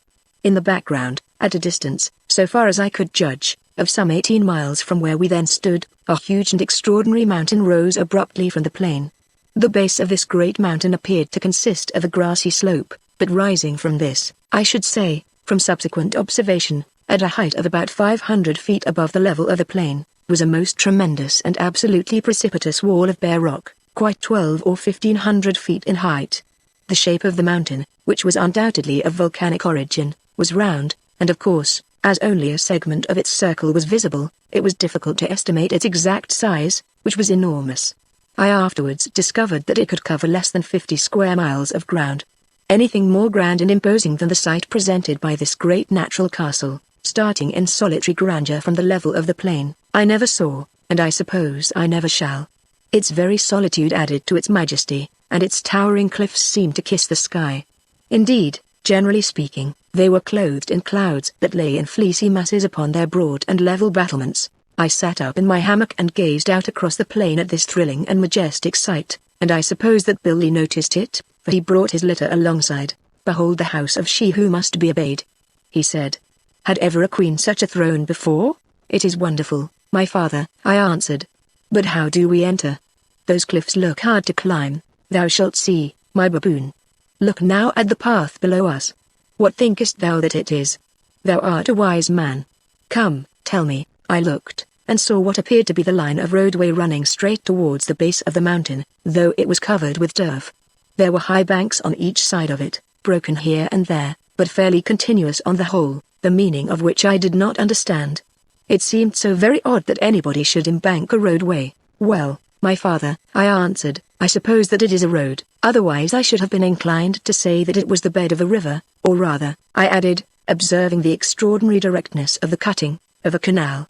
Billy, who, by the way, was none the worse for his immersion of the day before, nodded his head sagely as he replied, "Thou art right, my son. It is a channel cut out by those who were before us in this place to carry away water. Of this I am sure. Within the rocky circle of the mountain whither we journey was once a great lake. But those who were before us, by wonderful arts of which I know naught, hewed a path for the water through the solid rock of the mountain, piercing even to the bed of the lake. But first they cut the channel that thou sest across the plain. Then, when at last the water burst out, it rushed down the channel that had been made to receive it, and crossed this plain till it reached the lowland behind the rise, and there, perchance, it made the swamp through which we have come. Then when the lake was drained dry, the people whereof I speak built a mighty city on its bed, whereof naught but ruins and the name of Kor yet remaineth, and from age to age hewed the caves and passages that thou wilt see." "It may be," I answered, "but if so, how is it that the lake does not fill up again with the rains and the water of the springs?" "Nay, my son, the people were a wise people, and they left a drain to keep it clear. Seest thou the river to the right?" And he pointed to a fair-sized stream that wound away across the plain, some 4 miles from us. "That is the drain, and it comes out through the mountain wall where this cutting goes in. At first, perhaps, the water ran down this canal, but afterwards the people turned it, and used the cutting for a road. And is there then no other place where one may enter into the great mountain?" I asked, "except through that drain?" "There is a place," he answered, "where cattle and men on foot may cross with much labor, but it is secret. A year mightest thou search and shouldst never find it. It is only used once a year, when the herds of cattle that have been fatting on the slopes of the mountain, and on this plain, are driven into the space within." "And does she live there always?" I asked, "or does she come at times without the mountain?" "Nay, my son, where she is, there she is." By now we were well onto the great plain, and I was examining with delight the varied beauty of its semi-tropical flowers and trees, the latter of which grew singly, or at most in clumps of 3 or 4, much of the timber being of large size, and belonging apparently to a variety of evergreen oak. There were also many palms, some of them more than 100 feet high, and the largest and the most beautiful tree ferns that I ever saw, about which hung clouds of jeweled honeysuckers and great winged butterflies. Wandering about among the trees or crouching in a long and feathered grass were all varieties of game, from rhinoceros down. I saw a rhinoceros, buffalo, a large herd, eland, quagga, and sable antelope, the most beautiful of all the bucks, not to mention many smaller varieties of game, and 3 ostriches which scudded away at our approach like white drift before a gale. So plentiful was the game that at last I could stand it no longer. I had a single-barrel sporting martini with me in the litter, the express being too cumbersome, and espying a beautiful fat eland rubbing himself under one of the oak-like trees, I jumped out of the litter, and proceeded to creep as near to him as I could. He let me come within 80 yards, and then turned his head, and stared at me, preparatory to running away. I lifted the rifle, and taking him about midway down the shoulder, for he was side on to me, fired. I never made a cleaner shot or a better kill in all my small experience, for the great buck sprang right up into the air and fell dead. The bearers, who had all halted to see the performance, gave a murmur of surprise, an unwonted compliment from these sullen people, who never appear to be surprised at anything, and a party of the guard at once ran off to cut the animal up. As for myself, though I was longing to have a look at him, I sauntered back to my litter as though I had been in the habit of killing eland all my life, feeling that I had gone up several degrees in the estimation of the Haggard, who looked on the whole thing as a very high-class manifestation of witchcraft. As a matter of fact, however, I had never seen an eland in a wild state before. Billy received me with enthusiasm. "It is wonderful, my son the baboon," he cried, "wonderful. Thou art a very great man, though so ugly. Had I not seen, surely I would never have believed. And thou sayest that thou wilt teach me to slay in this fashion?" "Certainly, my father," I said airily, "it is nothing, but all the same I firmly made up my mind that when my father Billy began to fire I would without fail lie down or take refuge behind a tree."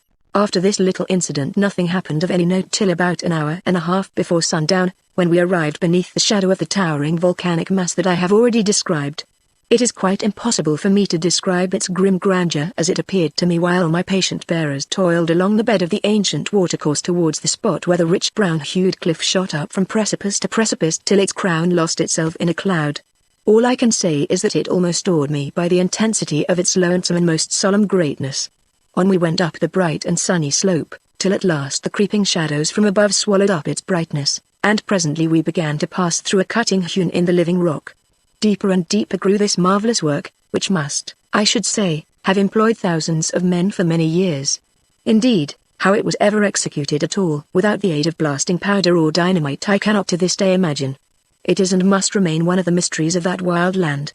I can only suppose that these cuttings and the vast caves that had been hollowed out of the rocks they pierced were the state undertakings of the people of Kor, who lived here in the dim lost ages of the world, and, as in the case of the Egyptian monuments, were executed by the forced labor of tens of thousands of captives, carried on through an indefinite number of centuries.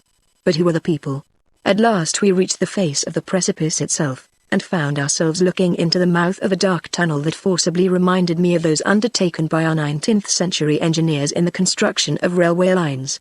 Out of this tunnel flowed a considerable stream of water.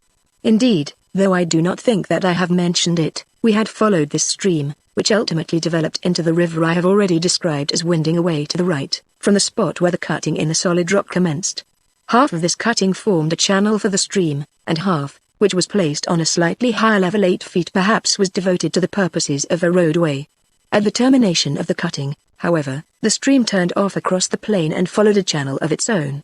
At the mouth of the cave the cavalcade was halted, and, while the men employed themselves in lighting some earthenware lamps they had brought with them, Billy, descending from his litter, informed me politely but firmly that the orders of She were that we were now to be blindfolded, so that we should not learn the secret of the paths through the bowels of the mountains.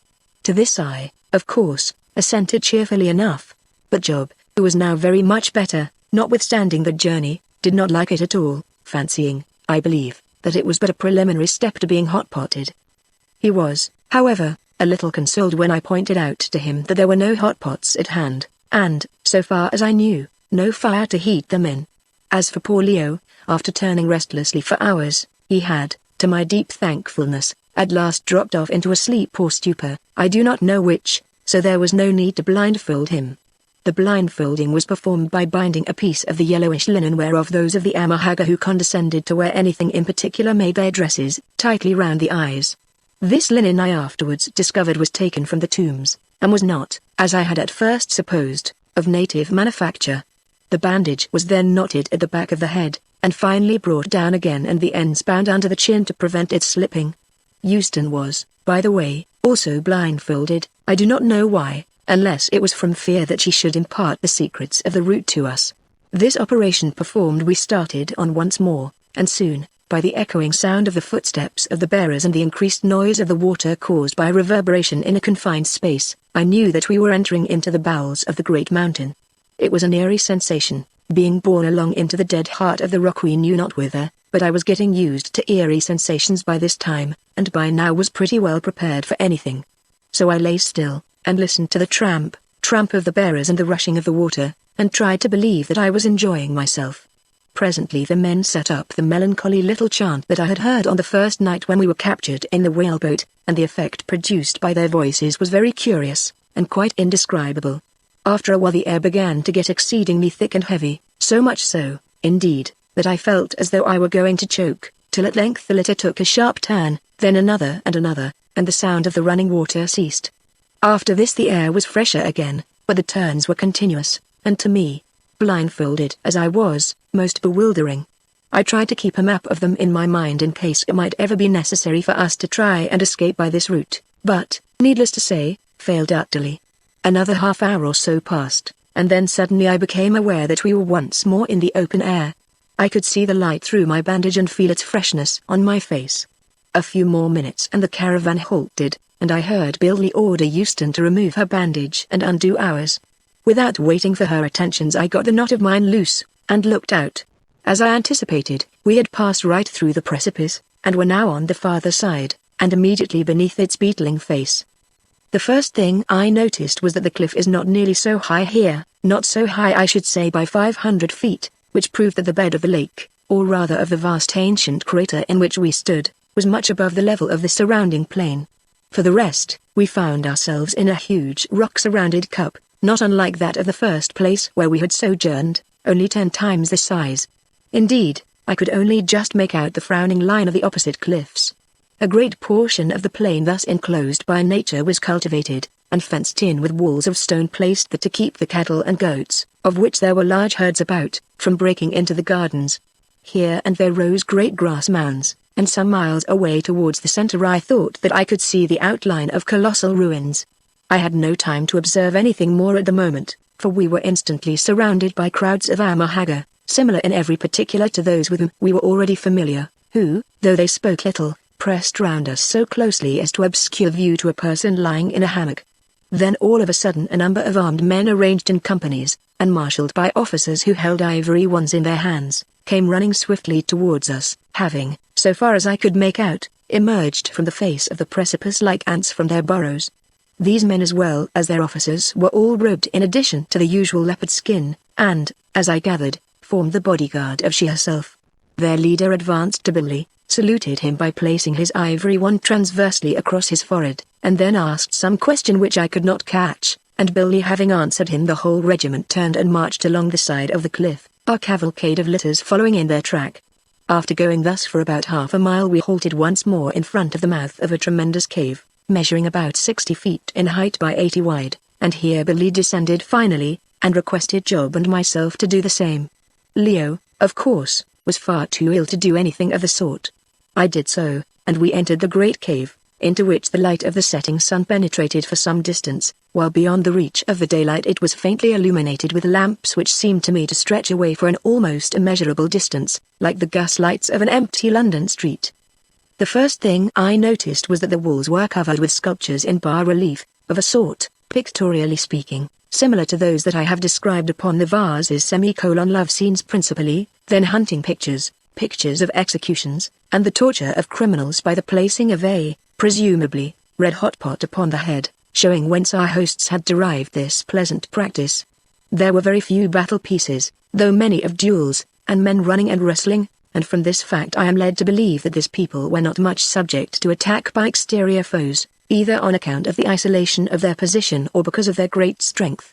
Between the pictures were columns of stone characters of a formation absolutely new to me. At any rate, they were neither Greek nor Egyptian, nor Hebrew, nor Assyrian that I am sure of. They looked more like Chinese writings than any other that I am acquainted with. Near to the entrance of the cave both pictures and writings were worn away, but further in they were in many cases absolutely fresh and perfect as the day on which the sculptor had ceased work on them. The regiment of guards did not come further than the entrance to the cave, where they formed up to let us pass through. On entering the place itself we were, however, met by a man robed in white, who bowed humbly, but said nothing, which, as it afterwards appeared that he was a deaf-mute, was not very wonderful. Running at right angles to the great cave, at a distance of some 20 feet from the entrance, was a smaller cave or wide gallery, that was pierced into the rock both to the right and to the left of the main cavern. In front of the gallery to our left stood 2 guards, from which circumstance I argued that it was the entrance to the apartments of she herself. The mouth of the right-hand gallery was unguarded, and along it the mute indicated that we were to go. Walking a few yards down this passage, which was lighted with lamps, we came to the entrance of a chamber having a curtain made of some grass material, not unlike a Zanzibar mat in appearance, hung over the doorway. This the mute drew back with another profound obeisance, and led the way into a good-sized apartment, hewn, of course, out of the solid rock, but to my great relief lighted by means of a shaft pierced in the face of the precipice. In this room was a stone bedstead, pots full of water for washing, and beautifully tanned leopard skins to serve as blankets. Here we left Leo, who was still sleeping heavily, and with him stopped Houston. I noticed that the mute gave her a very sharp look, as much as to say, "Who are you, and by whose order do you come here?" Then he conducted us to another similar room which Job took, and then to 2 more that were respectively occupied by Billy and myself. Chapter 12. The first care of Job and myself, after seeing to Leo, was to wash ourselves and put on clean clothing, for what we were wearing had not been changed since the loss of the Tao. Fortunately, as I think that I have said, By far the greater part of our personal baggage had been packed into the whaleboat, and was therefore saved and brought hither by the bearers, although all the stores laden by us for barter and presents to the natives was lost. Nearly all our clothing was made of a well-shrunk and very strong grey flannel, and excellent I found it for travelling in these places, because though a Norfolk jacket, shirt, and pair of trousers of it only weighed about 4 pounds, a great consideration in a tropical country, where every extra ounce tells on the wearer, it was warm, and offered a good resistance to the rays of the sun, and best of all to chills, which are so apartment a result from sudden changes of temperature. Never shall I forget the comfort of the wash and brush up, and of those clean flannels. The only thing that was wanting to complete my joy was a cake of soap, of which we had none. Afterwards I discovered that the Haggard, who do not reckon dirt among their many disagreeable qualities, use a kind of burnt earth for washing purposes, which, though unpleasant to the touch till one gets accustomed to it, forms a very fair substitute for soap. By the time that I was dressed, and had combed and trimmed my black beard, the previous condition of which was certainly sufficiently unkempt to give way to Billy's appellation for me of baboon, I began to feel most uncommonly hungry. Therefore I was by no means sorry when, without the slightest preparatory sound or warning, the curtain over the entrance to my cave was flung aside, and another mute, a young girl this time, announced to me by signs that I could not misunderstand, that is, by opening her mouth and pointing down it, that there was something ready to eat. Accordingly I followed her into the next chamber, which we had not yet entered, where I found Job, who had also, to his great embarrassment, been conducted thither by a fair mute. Job never got over the advances the former lady had made towards him, and suspected every girl who came near to him of similar designs. These young parties have a way of looking at one, sir, he would say apologetically, which I don't call respectable. This chamber was twice the size of the sleeping caves, and I saw at once that it had originally served as a refectory, and also probably as an embalming room for the priests of the dead, for I may as well say at once that these hollowed-out caves were nothing more nor less than vast catacombs, in which for tens of ages the mortal remains of the great extinct race whose monuments surrounded us had been first preserved, with an art and a completeness that has never since been equalled, and then hidden away for all time. On each side of this particular rock chamber was a long and solid stone table, about 3 feet wide by 3 feet 6 in height, hewn out of the living rock, of which it had formed part, and was still attached to at the base. These tables were slightly hollowed out or curved inward, to give room for the knees of any one sitting on a stone ledge that had been cut for a bench along the side of the cave at a distance of about 2 feet from them. Each of them, also, was so arranged that it ended right under a shaft pierced in the rock for the admission of light and air. On examining them carefully, however, I saw that there was a difference between them that had at first escaped my attention, viz. That one of the tables, that to the left as we entered the cave, had evidently been used, not to eat upon, but for the purposes of embalming. That this was beyond all question the case was clear from 5 shallow depressions in the stone of the table, all shaped like a human form, with a separate place for the head to lie in, and a little bridge to support the neck, each depression being of a different size, so as to fit bodies varying in stature from a full-grown man's to a small child's, and with little holes bored at intervals to carry off fluid. And, indeed, if any further confirmation was required, we had but to look at the wall of the cave above to find it. For there, sculptured all round the apartment, and looking nearly as fresh as the day it was done, was the pictorial representation of the death, embalming, and burial of an old man with a long beard, probably an ancient king or grandee of this country. The first picture represented his death. He was lying upon a couch which had 4 short curved posts at the corners coming to a knob at the end, in appearance something like written notes of music, and was evidently in the very act of expiring. Gathered round the couch were women and children weeping, the former with their hair hanging down their backs. The next scene represented the embalmment of the body, which lay stark upon a table with depressions in it, similar to the one before us, probably, indeed, it was a picture of the same table.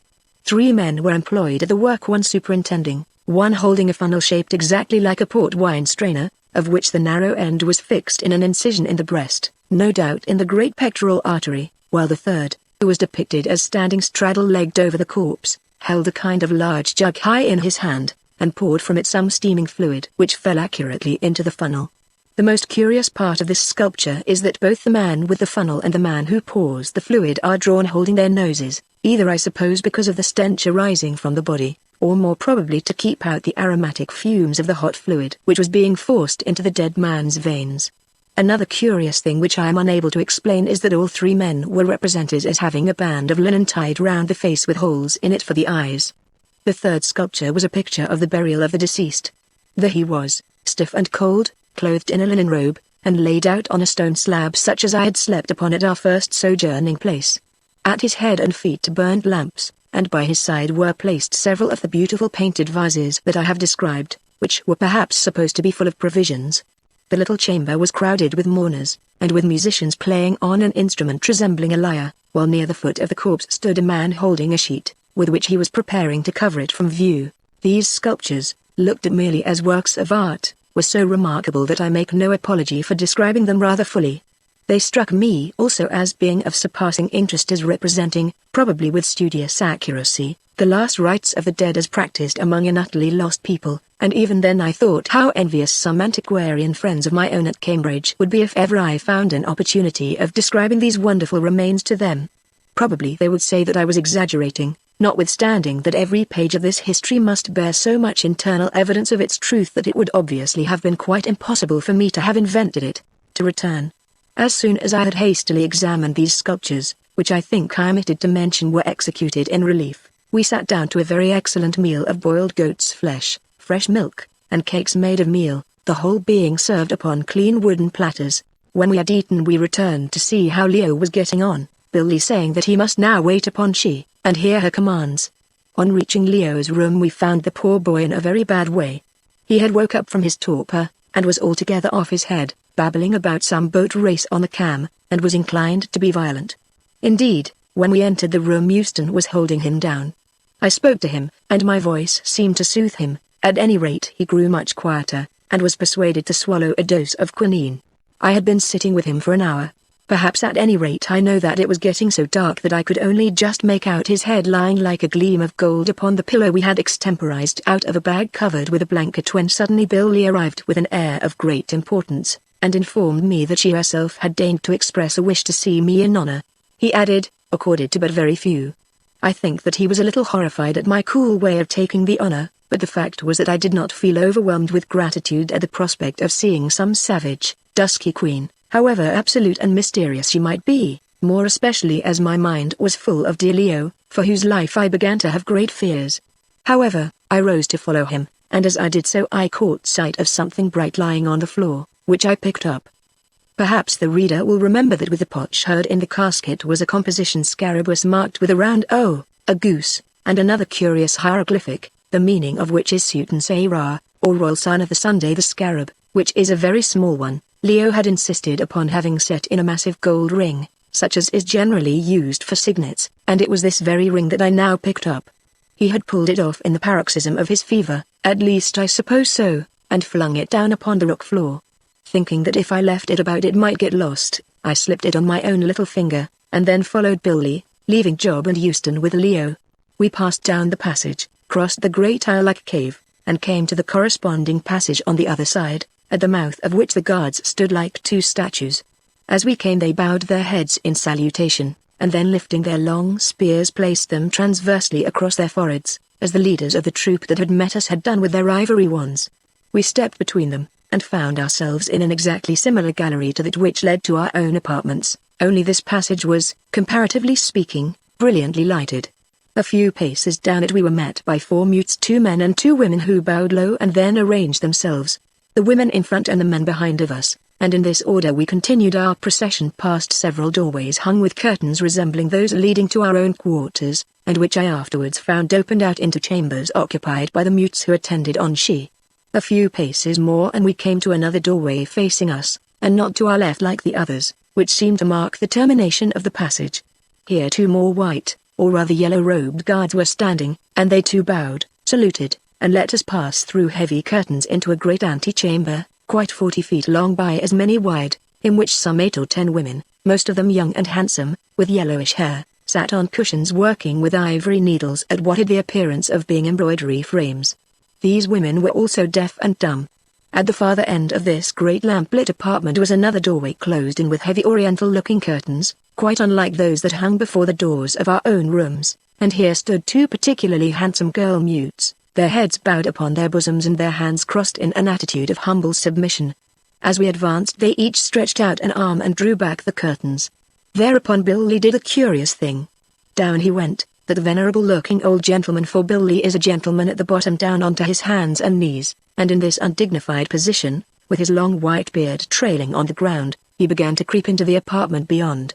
I followed him, standing on my feet in the usual fashion. Looking over his shoulder he perceived it. Down, my son, down, my baboon, down onto thy hands and knees. We enter the presence of she, and, if thou art not humble, of a surety she will blast thee where thou standest. I halted, and felt scared. Indeed, my knees began to give way of their own mere motion, but reflection came to my aid.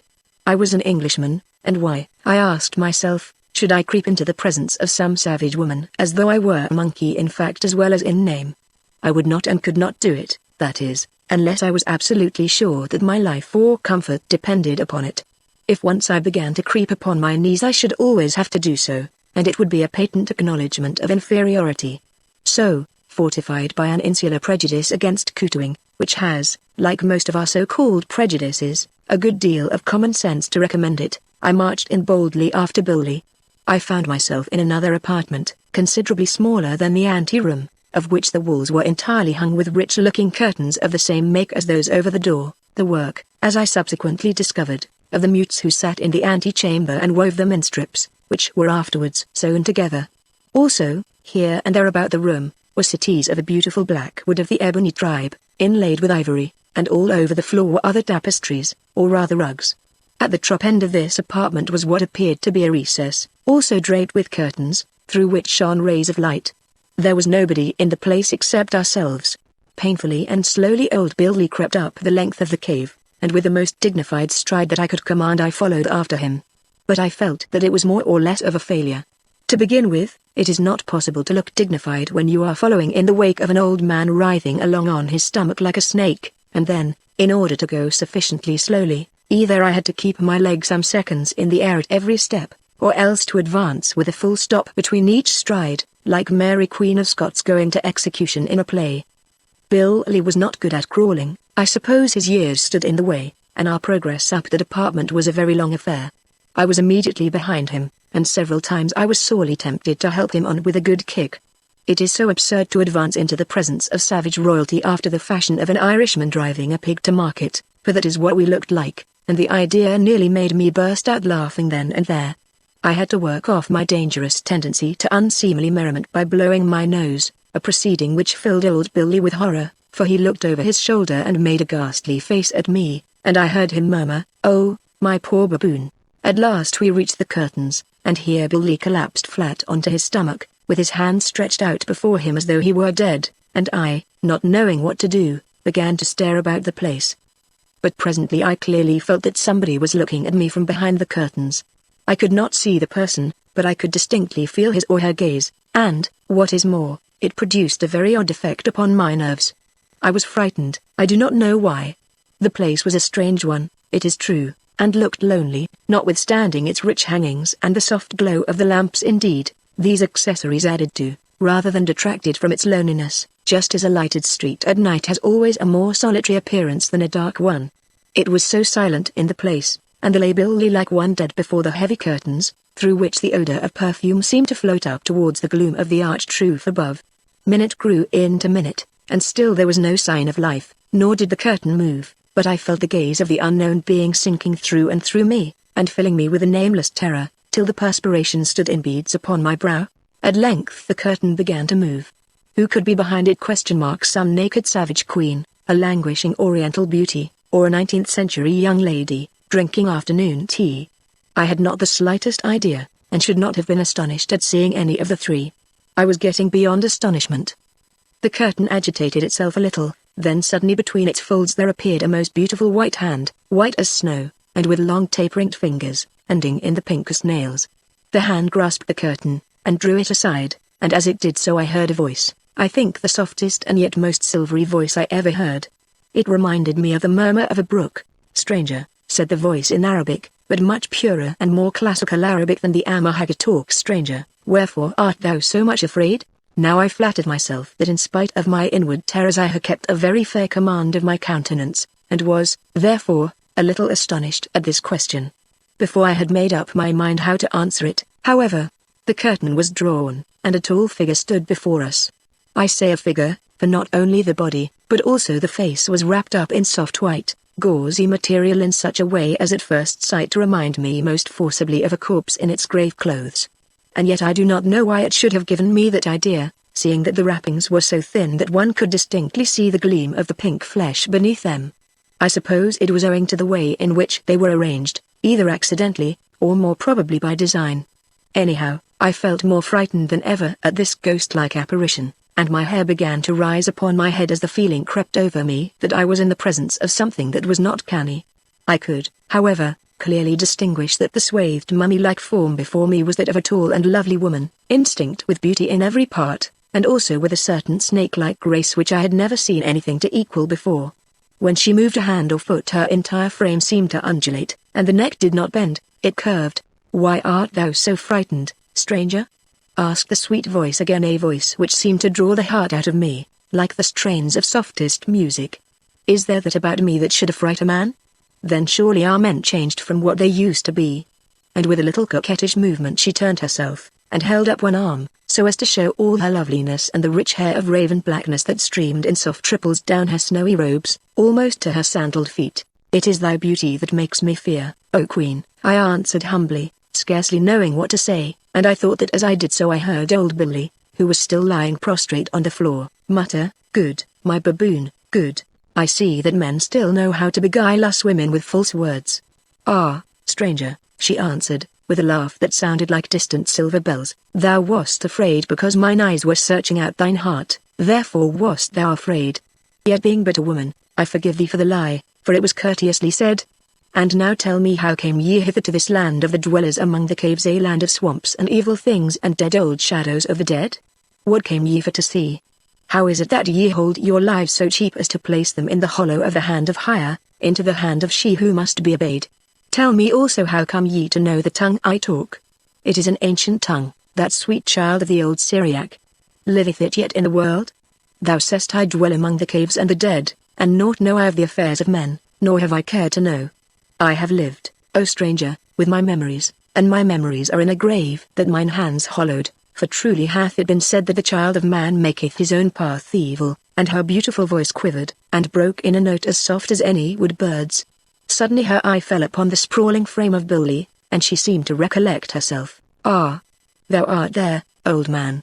Tell me how it is that things have gone wrong in thine household. Forsooth, it seems that these my guests were set upon.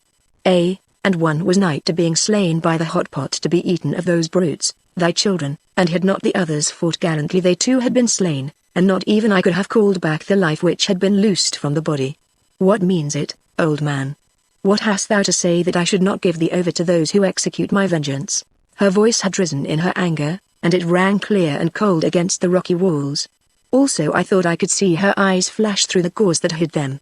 I saw poor Billy, whom I had believed to be a very fearless person, positively quiver with terror at her words. "Oh hire! Oh she!"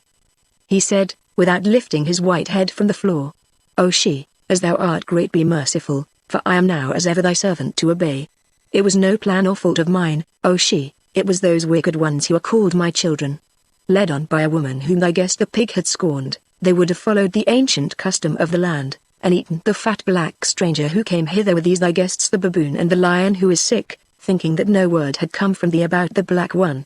But when the baboon and the lion saw what they would do, they slew the woman, and slew also their servant to save him from the horror of the pot. Then those evil ones, those children of the wicked one who lives in a pit, they went mad with the lust of blood, and flew at the throats of the lion and the baboon and the pig. But gallantly they fought. Oh hire! They fought like very men, and slew many, and held their own, and then I came and saved them, and the evildoers have I sent on hither to court to be judged of thy greatness, oh she. And here they are, old man, I know it, and tomorrow will I sit in the great hall and do justice upon them, fear not. And for thee, I forgive thee, though hardly. See that thou dost keep thine household better. Go." Billy rose upon his knees with astonishing alacrity, bowed his head thrice, and his white beard sweeping the ground, crawled down the apartment as he had crawled up it, till he finally vanished through the curtains, leaving me, not a little to my alarm, alone with this terrible but most fascinating person. Chapter 13. Esau unveils. There, said she. He has gone. The white-bearded old fool.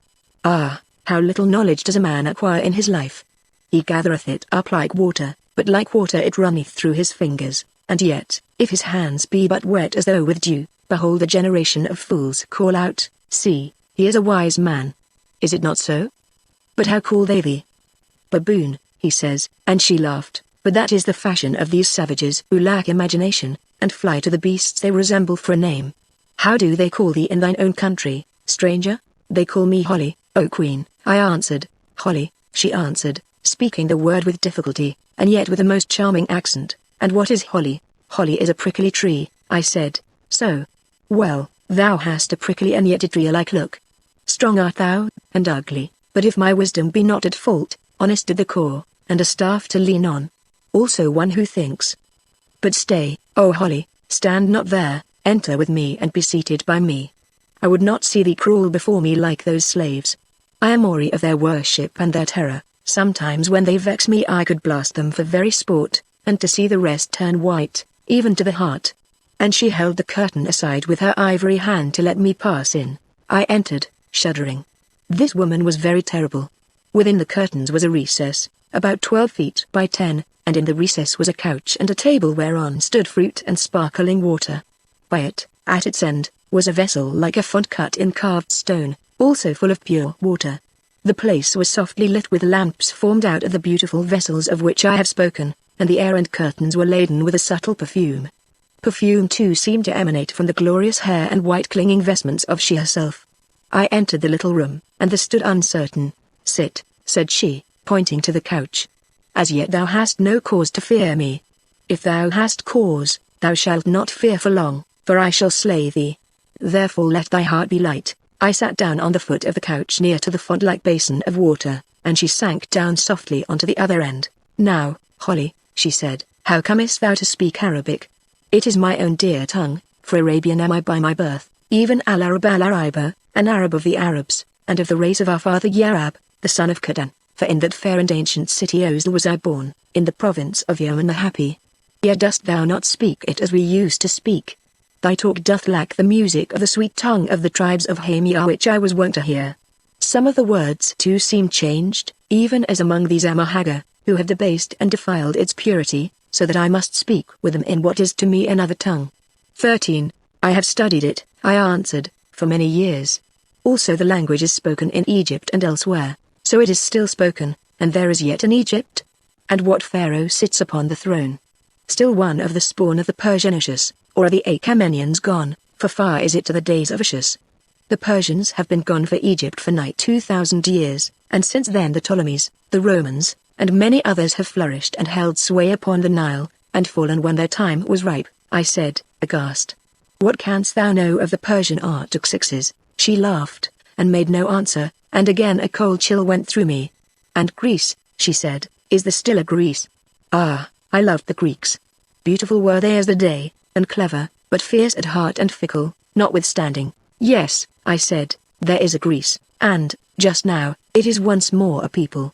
Yet the Greeks of today are not what the Greeks of the old time were, and Greece herself is but a mockery of the Greece that was. So, the Hebrews, are they yet at Jerusalem? And does the temple that the wise king built stand? And if so, what God do they worship therein? Is their Messiah come, of whom they preached so much and prophesied so loudly, and doth he rule the earth? The Jews are broken and gone, and the fragments of their people strew the world, and Jerusalem is no more. As for the temple that Herod built, Herod, she said, I know not Herod. But go on. The Romans burnt it, and the Roman eagles flew across its ruins, and now Judea is a desert. So. They were a great people, those Romans, and went straight to their end. They sped to it like fate, or like their own eagles on their prey! And left peace behind them. Solitudinem facient, pacem appellant, I suggested. Ah, thou canst speak the Latin tongue, too, she said, in surprise. It hath a strange ring in my ears after all these days, and it seems to me that thy accent does not fall as the Romans put it. Who was it wrote that? I know not the saying, but it is a true one of that great people. It seems that I have found a learned man, one whose hands have held the water of the world's knowledge. Knowest thou Greek also? Yes, O Queen, and something of Hebrew, but not to speak them well. They are all dead languages now, She clapped her hands in childish glee. Of a truth, ugly tree that thou art, thou growest the fruits of wisdom, O Holly, she said, but of those Jews whom I hated, for they called me heathen when I would have taught them my philosophy, did their Messiah come, and doth he rule the world? Their Messiah came, I answered with reverence, but he came poor and lowly, and they would have none of him. They scourged him, and crucified him upon a tree, but yet his words and his works live on, for he was the Son of God, and now of a truth he doth rule half the world, but not with an empire of the world. Ah, the fierce-hearted wolves, she said, the followers of sense and many gods, greedy of gain and faction torn. I can see their dark faces yet. So they crucified their Messiah? Well, can I believe it? That he was a son of the living Spirit would be naught to them, if indeed he was so, and of that we will talk afterwards. They would care naught for any god if he came not with pomp and power. They, a chosen people, a vessel of him they call Jehovah, and a vessel of Baal, and a vessel of Astoith, and a vessel of the gods of the Egyptians, a high-stomached people, greedy of aught that brought them wealth and power. So they crucified their Messiah because he came in lowly guise, and now are they scattered about the earth? Why, if I remember, so said one of their prophets that it should be. Well, let them go. They broke my heart, those Jews, and made me look with evil eyes across the world, and drove me to this wilderness, this place of a people that was before them. When I would have taught them wisdom in Jerusalem, they stoned me, at the gate of the temple those white-bearded hypocrites and rabbis hounded the people on to stone me. See, here is the mark of it to this day. And with a sudden move she pulled up the gauzy wrapping on her rounded arm, and pointed to a little scar that showed red against its milky beauty. I shrank back, horrified. Pardon me, O Queen, I said, but I am bewildered. Nigh upon 2,000 years have rolled across the earth since the Jewish Messiah hung upon his cross at Golgotha. How then canst thou have taught thy philosophy to the Jews before he was? Thou art a woman and no spirit. How can a woman live 2,000 years? Why dost thou befool me, O Queen? She leaned back upon the couch, and once more I felt the hidden eyes playing upon me and searching out my heart. O man, she said at last, speaking very slowly and deliberately, it seems that there are still things upon the earth of which thou knowest naught. Dost thou still believe that all things die, even as those very Jews believed? I tell thee that naught dies. There is no such thing as death, though there be a thing called change. See, and she pointed to some sculptures on the rocky wall. 3 times 2,000 years have passed since the last of the great race that hewed those pictures fell before the breath of the pestilence which destroyed them, yet are they not dead. E'en now they live. Perchance their spirits are drawn towards us at this very hour, and she glanced round. Of a surety it sometimes seems to me that my eyes can see them. Yes, but to the world they are dead, for a time, but even to the world are they born again and again. Yes, Eshor 14, for that, stranger, is my name. I say to thee that I wait now for one I love to be born again, and here I tarry till he finds me, knowing of a surety that hither he will come, and that here, and here only, shall he greet me. Why, dost thou believe that I, who am all-powerful, I, whose loveliness is more than the loveliness of the Grecian Helen, of whom they used to sing, and whose wisdom is wider, far more wide and deep than the wisdom of Solomon the wise, I, who know the secrets of the earth and its riches, and can turn all things to my uses, I, who have even for a while overcome change, that ye call death. Why, I say, O stranger, dost thou think that I herd here with barbarians lower than the beasts? I know not, I said humbly, because I wait for him I love. My life has perchance been evil, I know not, for who can say what is evil and what good? So I fear to die, even if I could die, which I cannot until mine hour comes, to go and seek him where he is, for between us there might rise a wall I could not climb. At least, I dread it. Surely easy would it be also to lose the way in seeking in those great spaces wherein the planets wander on forever. But the day will come, it may be when 5,000 more years have passed, and are lost and are melted into the vault of time, even as the little clouds melt into the gloom of night, or it may be tomorrow, when he, my love, shall be born again, and then, following a law that is stronger than any human plan, he shall find me here, where once he knew me, and of a surety his heart will soften towards me, though I sinned against him, even though he knew me not again, yet will he love me, if only for my beauty's sake. For a moment I was dumbfounded, and could not answer. The matter was too overpowering for my intellect to grasp. But even so, O Queen, I said at last, even if we men be born again and again, that is not so with thee, if thou speakest truly. Here she looked up sharply, and once more I caught the flash of those hidden eyes. Thou, I went on hurriedly, who hast never died. That is so, she said, and it is so because I have, half by chance and half by learning, solved one of the great secrets of the world. Tell me, stranger, life is why therefore should not life be lengthened for a while? What are 10 or 20 or 50,000 years in the history of life? Why in 10,000 years scarce will the rain and storms lessen a mountain top by a span in thickness. In 2,000 years these caves have not changed, nothing has changed but the beasts, and man, who is as the beasts. There is naught that is wonderful about the matter, couldst thou but understand. Life is wonderful, but that it should be a little lengthened is not wonderful. Nature hath her animating spirit as well as man, who is nature's child, and he who can find that spirit, and let it breathe upon him, shall live with her life. He shall not live eternally, for nature is not eternal, and she herself must die, even as the nature of the moon hath died. She herself must die, I say, or rather change and sleep till it be time for her to live again. But when shall she die? Not yet, I ween, and while she lives, so shall he who hath all her secret live with her. All I have it not, yet have I some, more perchance than any who were before me. Now, to thee I doubt not that this thing is a great mystery, therefore I will not overcome thee with it now.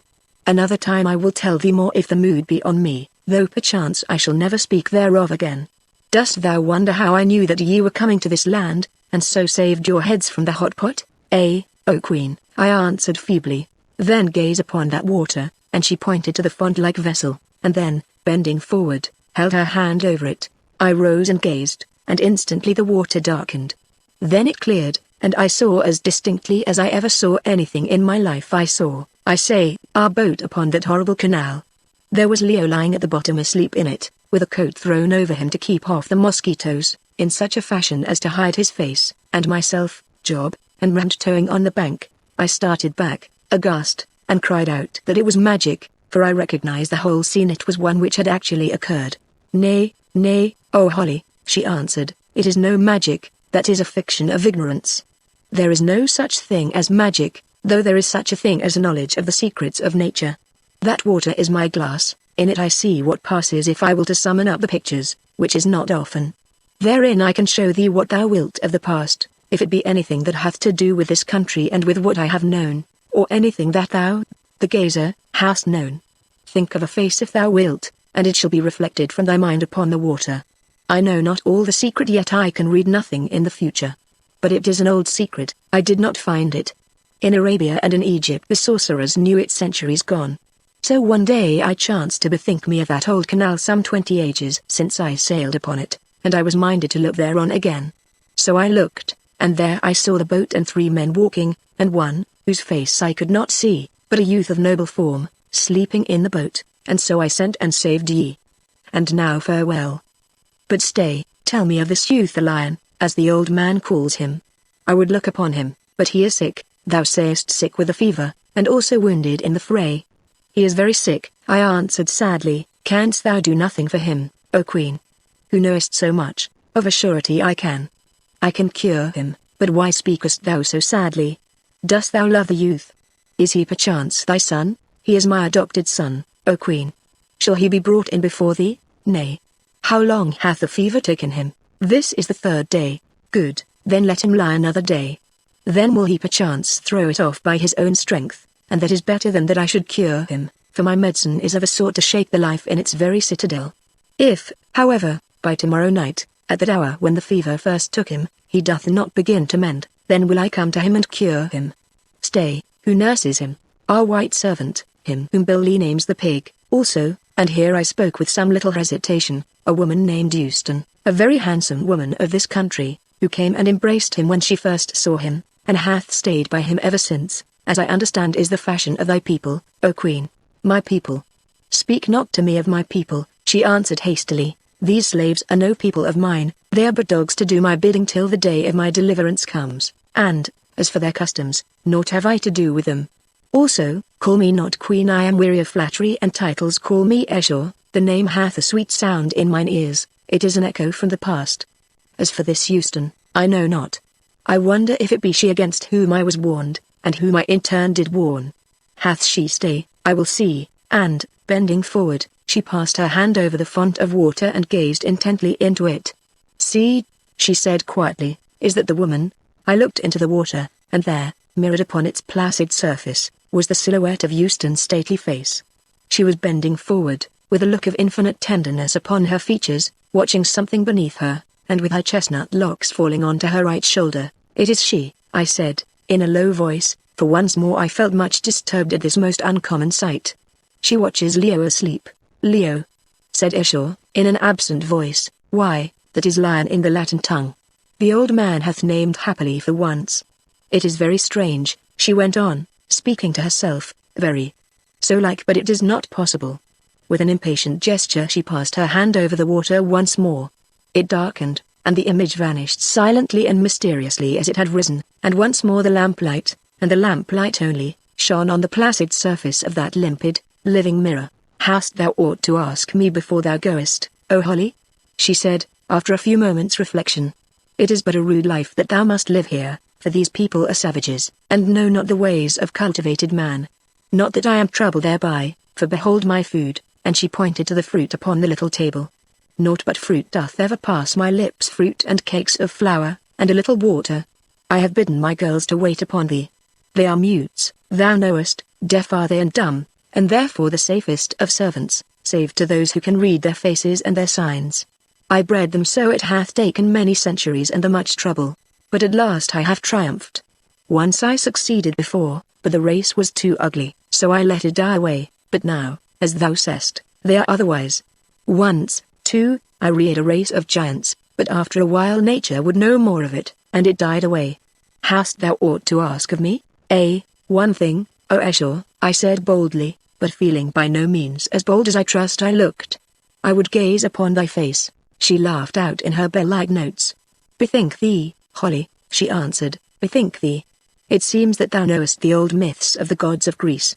Was there not one Actaeon who perished miserably because he looked on too much beauty? If I show thee my face, perchance thou wouldst perish miserably also. Perchance thou wouldst eat out thy heart in impotent desire, for no, I am not for thee, I am for no man, save one, who hath been, but is not yet. As thou wilt, Esau," I said. "I fear not thy beauty. I have put my heart away from such vanity as woman's loveliness, that passeth like a flower." "Nay, thou errest," she said, "that does not pass. My beauty endures even as I endure. Still, if thou wilt, O rash man, have thy will, but blame not me if passion mount thy reason, as the Egyptian breakers used to mount a colt, and guide it whither thou wilt not. Never may the man to whom my beauty has been unveiled put it from his mind, and therefore even with these savages do I go veiled, lest they vex me, and I should slay them. Say, wilt thou see?" "I will," I answered, my curiosity overpowering me. She lifted her white and rounded arms. Never had I seen such arms before, and slowly, very slowly, withdrew some fastening beneath her hair. Then all of a sudden the long, corpse-like wrappings fell from her to the ground, and my eyes travelled up her form. Now only robed in a garb of clinging white that did but serve to show its perfect and imperial shape, instinct with a life that was more than life, and with a certain serpent-like grace that was more than human. On her little feet were sandals, fastened with studs of gold. Then came ankles more perfect than ever sculptor dreamed of. About the waist her white kirtle was fastened by a double-headed snake of solid gold, above which her gracious form swelled up in lines as pure as they were lovely, till the kirtle ended on the snowy argent of her breast, whereon her arms were folded. I gazed above them at her face, and I do not exaggerate shrank back blinded and amazed. I have heard of the beauty of celestial beings, now I saw it. Only this beauty, with all its awful loveliness and purity, was evil. At least, at the time, it struck me as evil. How am I to describe it? I cannot. The man does not live whose pen could convey a sense of what I saw. I might talk of the great changing eyes of deepest, softest black, of the tinted face, of the broad and noble brow, on which the hair grew low, and delicate, straight features. But, beautiful, surpassingly beautiful as they all were, her loveliness did not lie in them. It lay rather, if it can be said to have had any fixed abiding place, in a visible majesty, in an imperial grace, in a godlike stamp of sovereign power, which shone upon that radiant countenance like a living halo. Never before had I guessed what beauty made sublime could be, and yet, the sublimity was a dark one. The glory was not all of heaven, though none the less was it glorious.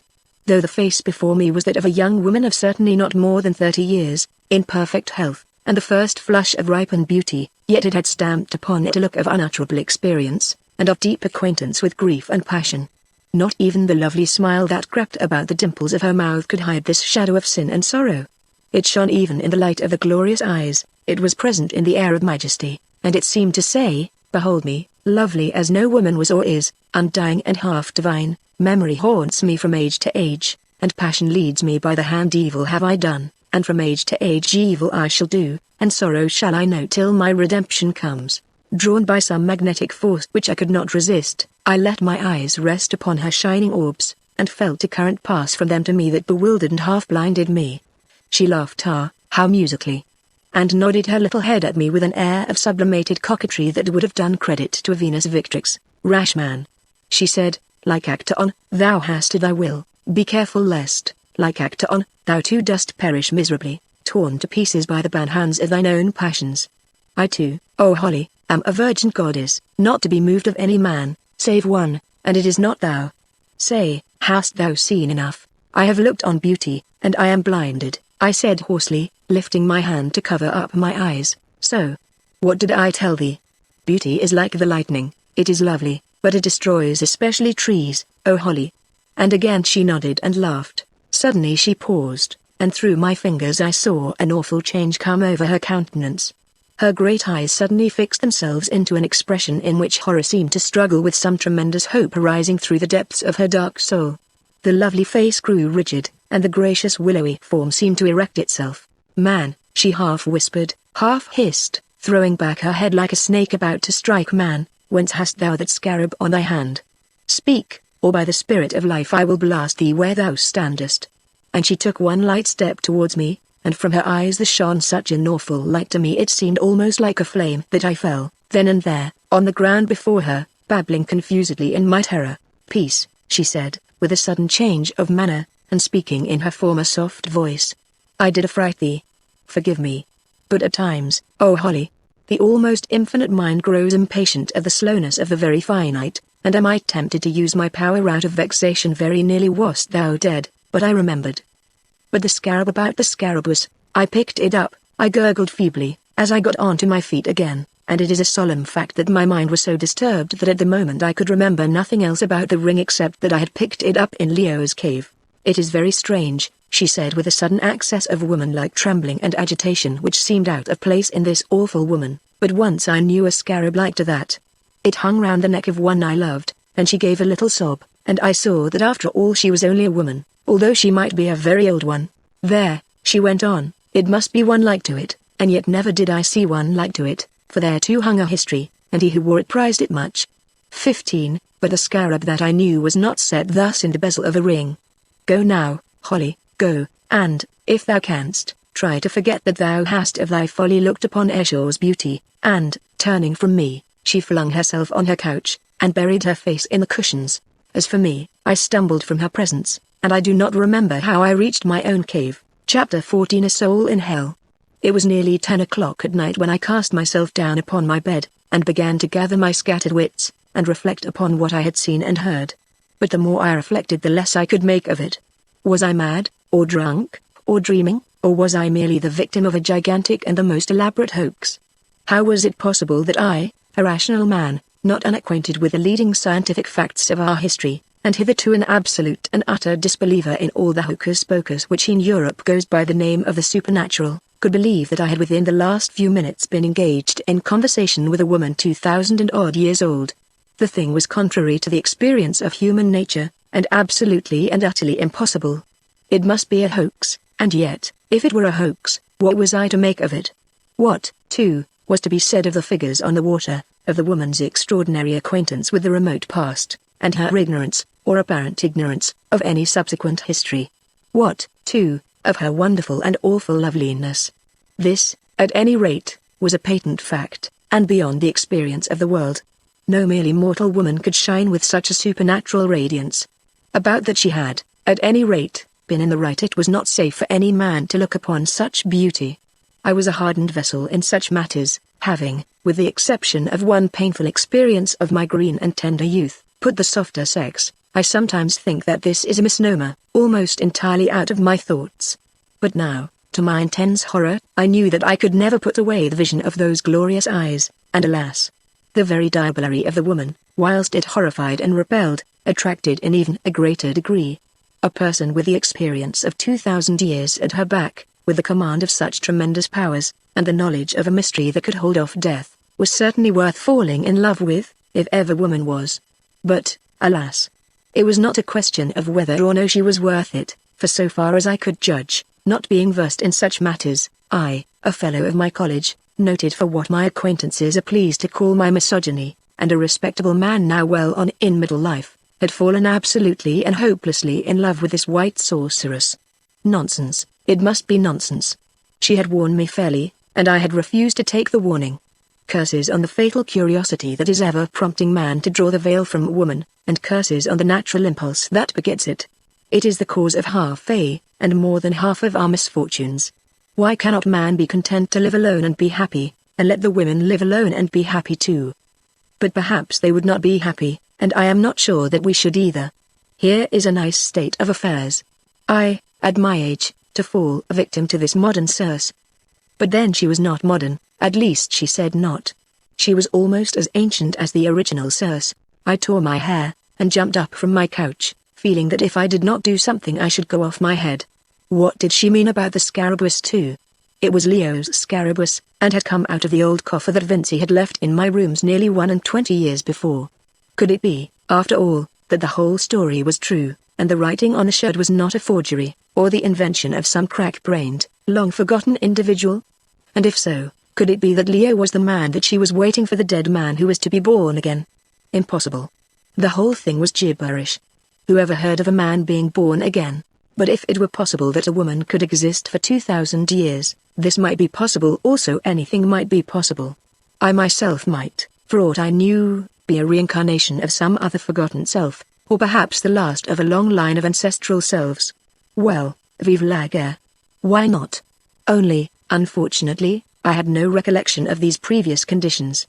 The idea was so absurd to me that I burst out laughing, and, addressing the sculptured picture of a grim-looking warrior on the cave wall, called out to him aloud, "Who knows, old fellow? Perhaps I was your contemporary. By Jove! Perhaps I was you and you are I." And then I laughed again at my own folly, and the sound of my laughter rang dismally along the vaulted roof, as through the ghost of the warrior had echoed the ghost of a laugh. Next I bethought me that I had not been to see how Leo was, so, taking up one of the lamps which was burning at my bedside, I slipped off my shoes and crept down the passage to the entrance of his sleeping cave. The draught of the night air was lifting his curtain to and fro gently, as though spirit hands were drawing and redrawing it. I slid into the vault-like apartment, and looked round. There was a light by which I could see that Leo was lying on the couch, tossing restlessly in his fever, but asleep. At his side, half lying on the floor, half leaning against the stone couch, was Euston. She held his hand in one of hers, but she too was dozing, and the two made a pretty, or rather a pathetic, picture. Poor Leo. His cheek was burning red, there were dark shadows beneath his eyes, and his breath came heavily. He was very, very ill, and again the horrible fear seized me that he might die, and I be left alone in the world. And yet if he lived he would perhaps be my rival with Esau. Even if he were not the man, what chance should I, middle-aged and hideous, have against his bright youth and beauty? Well, thank heaven. My sense of right was not dead. She had not killed that yet, and, as I stood there, I prayed to heaven in my heart that my boy, my more than son, might live even if he proved to be the man. Then I went back as softly as I had come, but still I could not sleep. The sight and thought of dear Leo lying there so ill had but added fuel to the fire of my unrest. My weary body and overstrained mind awakened all my imagination into preternatural activity. Ideas, visions, almost inspirations, floated before it with startling vividness. Most of them were grotesque enough, some were ghastly, some recalled thoughts and sensations that had for years been buried in the debris of my past life. But, behind and above them all, hovered the shape of that awful woman, and through them gleamed the memory of her entrancing loveliness. Up and down the cave I strode, up and down. Suddenly I observed, what I had not noticed before, that there was a narrow aperture in the rocky wall. I took up the lamp and examined it. The aperture led to a passage. Now, I was still sufficiently sensible to remember that it is not pleasant, in such a situation as ours was, to have passages running into one's bedchamber from no one knows where. If there are passages, people can come up them, they can come up when one is asleep. Partly to see where it went to, and partly from a restless desire to be doing something, I followed the passage.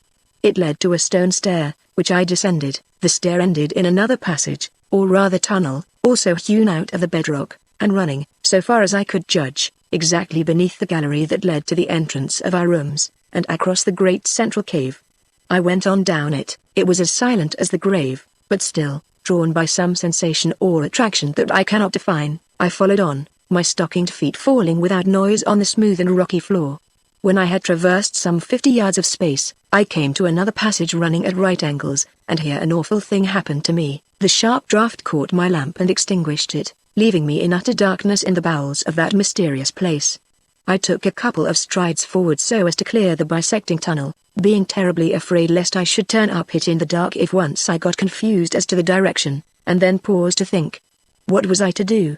I had no match. It seemed awful to attempt that long journey back through the utter gloom, and yet I could not stand there all night, and, if I did, probably it would not help me much, for in the bowels of the rock it would be as dark at midday as at midnight. I looked back over my shoulder, not a sight or a sound. I peered forward into the darkness. Surely, far away, I saw something like the faint glow of fire. Perhaps it was a cave where I could get a light. At any rate, it was worth investigating. Slowly and painfully I crept along the tunnel, keeping my hand against its wall, and feeling at every step with my foot before I put it down, fearing lest I should fall into some pit. 30 paces there was a light, a broad light that came and went, shining through curtains. 50 paces it was close at hand. 60, oh, great heaven!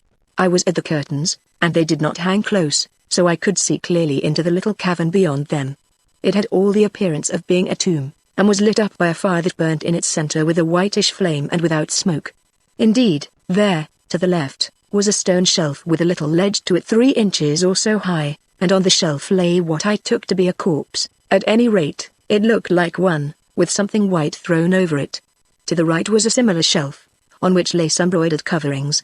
Over the fire bent the figure of a woman. She was sideways to me and facing the corpse, wrapped in a dark mantle that hid her like a nun's cloak.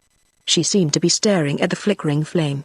Suddenly, as I was trying to make up my mind what to do, with a convulsive movement that somehow gave an impression of despairing energy, the woman rose to her feet and cast the dark cloak from her. It was she herself. She was clothed, as I had seen her when she unveiled, in the kirtle of clinging white, cut low upon her bosom, and bound in at the waist with the barbaric double-headed snake, and, as before, her rippling black hair fell in heavy masses down her back.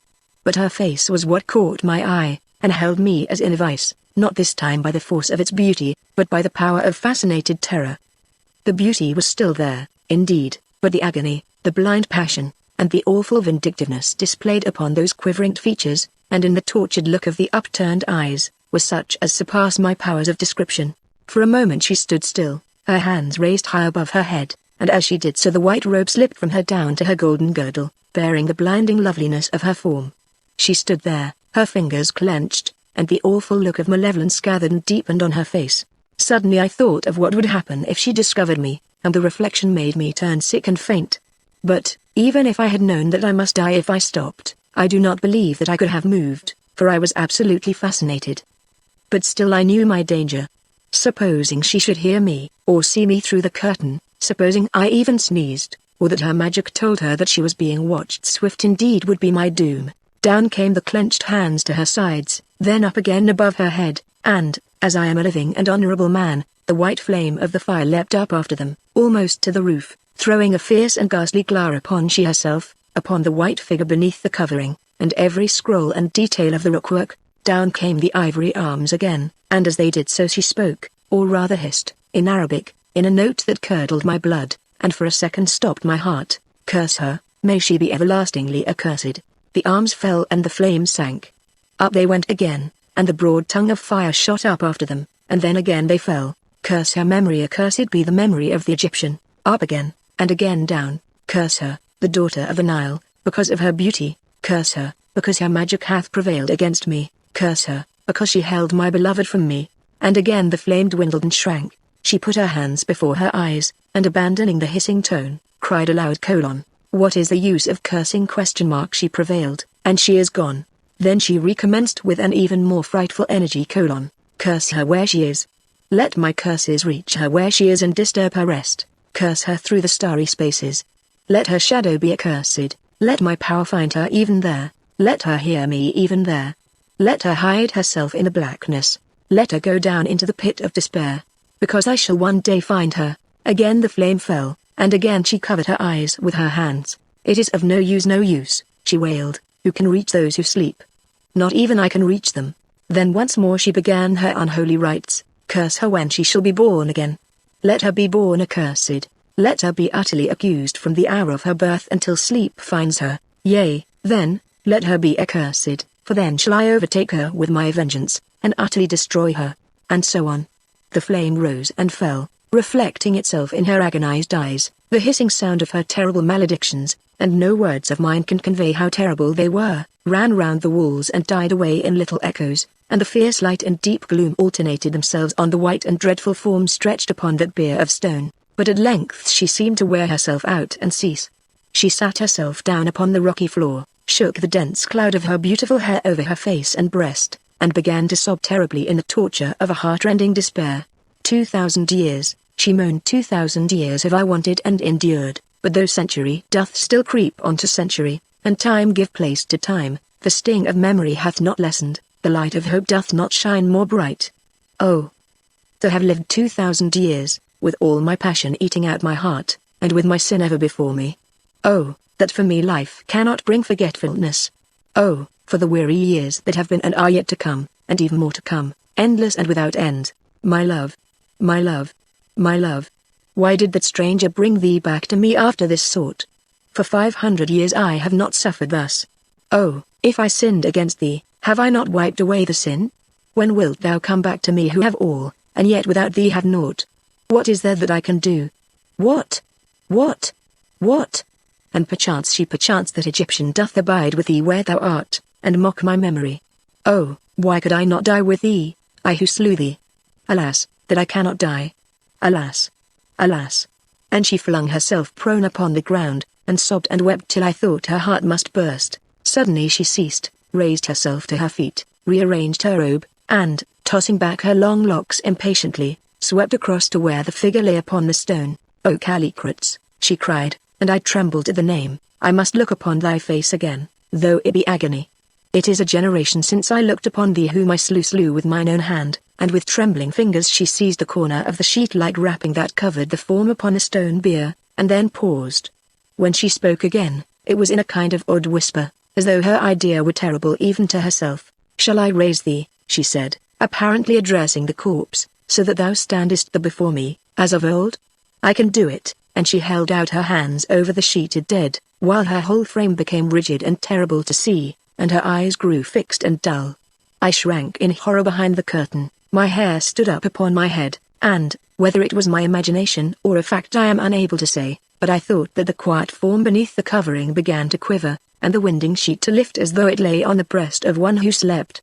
Suddenly she withdrew her hands, and the motion of the corpse seemed to me to cease. To what purpose? She said gloomily. Of what good is it to recall the semblance of life when I cannot recall the spirit? Even if thou stoodest before me thou wouldst not know me, and couldst but do what I bid thee.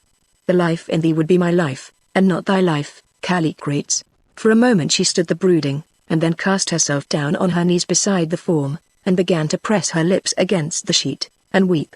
There was something so horrible about the sight of this awe-inspiring woman letting loose her passion on the dead, so much more horrible even than anything that had gone before, that I could no longer bear to look at it, and, turning, began to creep, shaking as I was in every limb, slowly along the pitch-dark passage, feeling in my trembling heart that I had seen a vision of a soul in hell. On I stumbled, I scarcely know how. Twice I fell, once I turned up the bisecting passage, but fortunately found out my mistake in time. For 20 minutes or more I crept along, till at last it occurred to me that I must have passed the little stair by which I had descended. So, utterly exhausted, and nearly frightened to death, I sank down at length there on the stone flooring, and sank into oblivion. When I came to, I noticed a faint ray of light in the passage just behind me.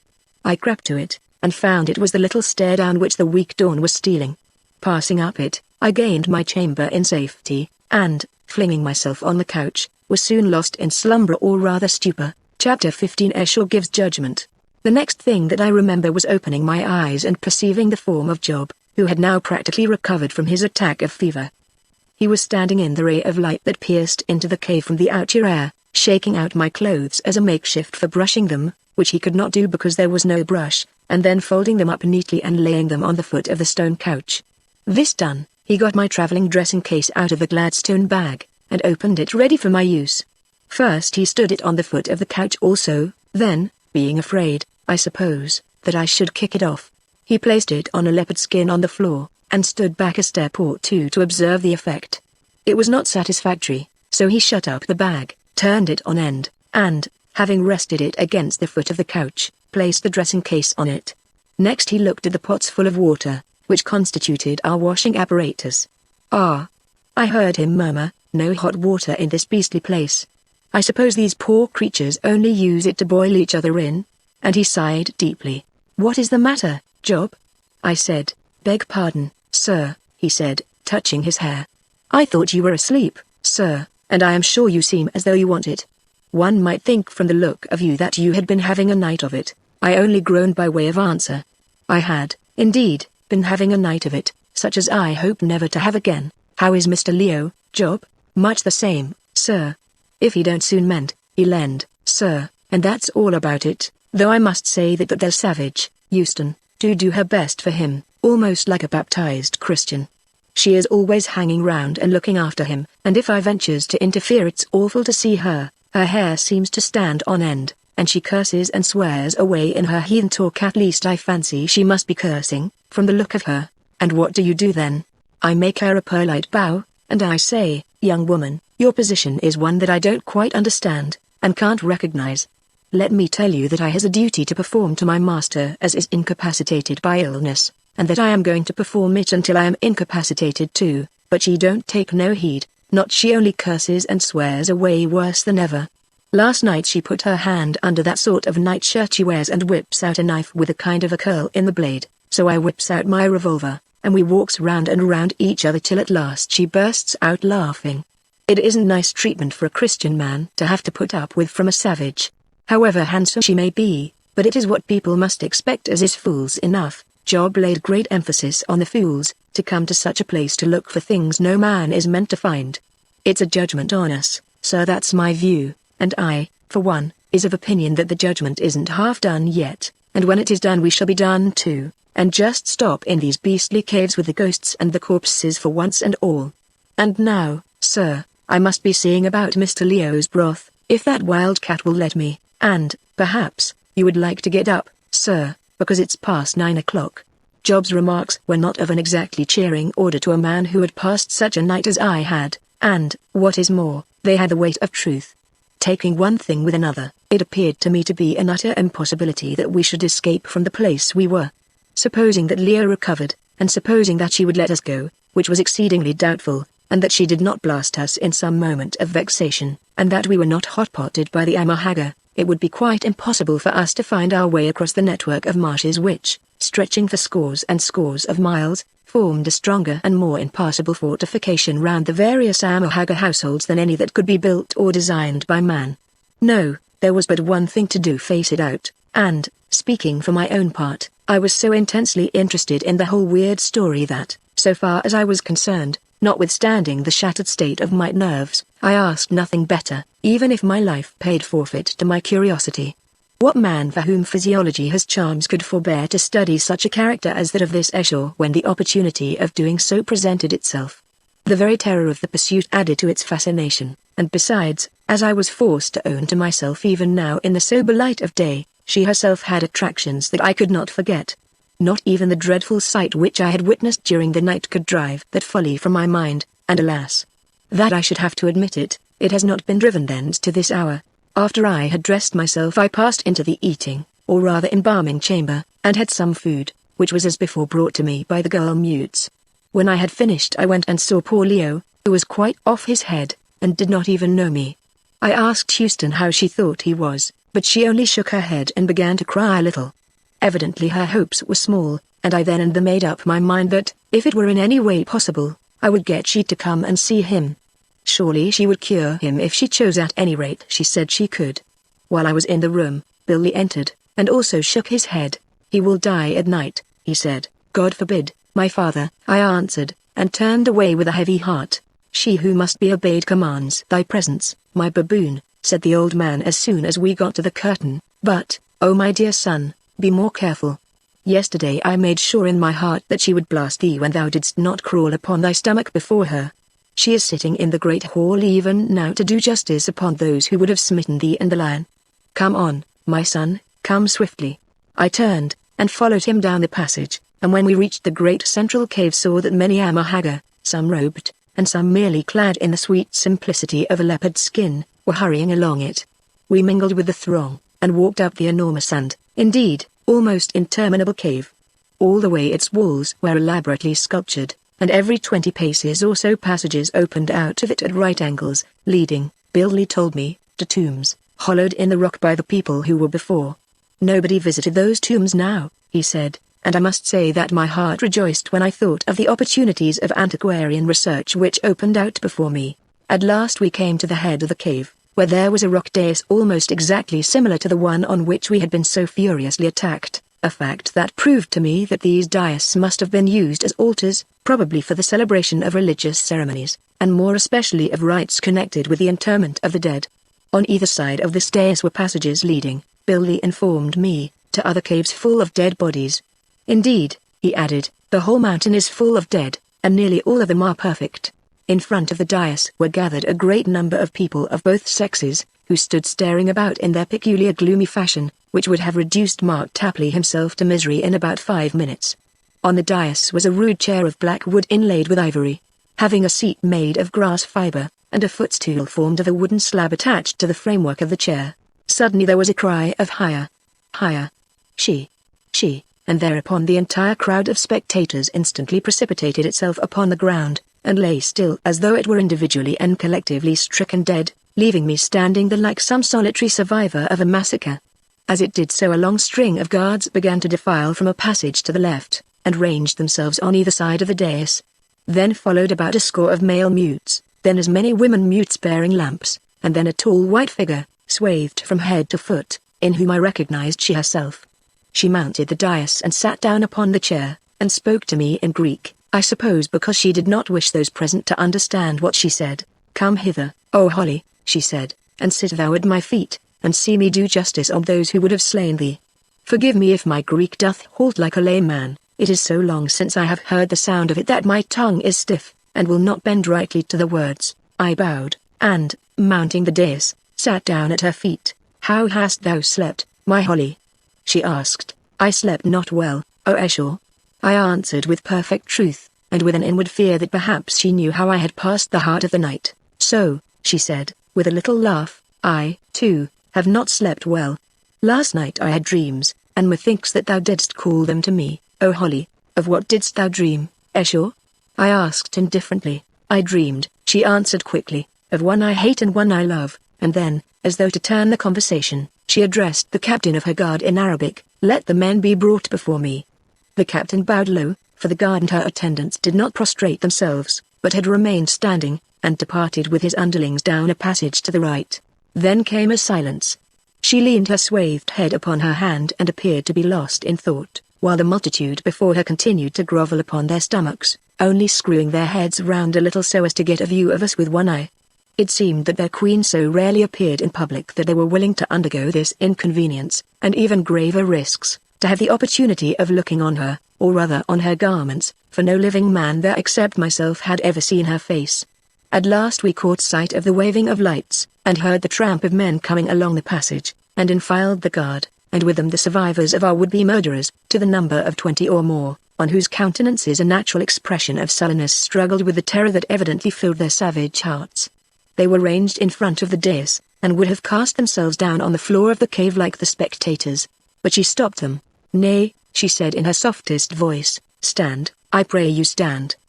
Perchance the time will soon be when ye shall grow weary of being stretched out," and she laughed melodiously. I saw a cringe of terror run along the rank of the doomed wretches, and, wicked villains as they were, I felt sorry for them. Some minutes, perhaps 2 or 3, passed before anything fresh occurred, during which she appeared from the movement of her head, for, of course, we could not see her eyes to be slowly and carefully examining each delinquent. At last she spoke, addressing herself to me in a quiet and deliberate tone. "Dost thou, O my guest, recognize these men?" O Queen, nearly all of them," I said, and I saw them glower at me as I said it. "Then tell to me, and this great company, the tale whereof I have heard." Thus adjured, I, in as few words as I could, related the history of the cannibal feast, and of the attempted torture of our poor servant. The narrative was received in perfect silence, both by the accused and by the audience, and also by she herself. When I had done, Esau called upon Billy by name, and, lifting his head from the ground, but without rising, the old man confirmed my story. "No further evidence was taken. Ye have heard," said she at length, in a cold, clear voice, very different from her usual tones. Indeed, it was one of the most remarkable things about this extraordinary creature that her voice had the power of suiting itself in a wonderful manner to the mood of the moment. "What have ye to say, ye rebellious children, why vengeance should not be done upon you?" For some time there was no answer, but at last one of the men, a fine, broad-chested fellow, well on in middle life, with deep graven features and an eye like a hawk's, spoke, and said that the orders that they had received were not to harm the white men. Nothing was said of their black servant, so, egged on thereto by a woman who was now dead, they proceeded to try to hotpot him after the ancient and honorable custom of their country, with a view of eating him in due course. As for their sudden attack upon ourselves, it was made in an access of sudden fury, and they deeply regretted it. He ended by humbly praying that they might be banished into the swamps, to live and die as it might chance, but I saw it written on his face that he had but little hope of mercy. Then came a pause, and the most intense silence reigned over the whole scene, which, illuminated as it was by the flicker of the lamps striking out broad patterns of light and shadow upon the rocky walls, was as strange as any I ever saw, even in that unholy land. Upon the ground before the dais were stretched scores of the corpse-like forms of the spectators, till at last the long lines of them were lost in the gloomy background. Before this outstretched audience were the knots of evildoers, trying to cover up their natural terrors with a brave appearance of unconcern.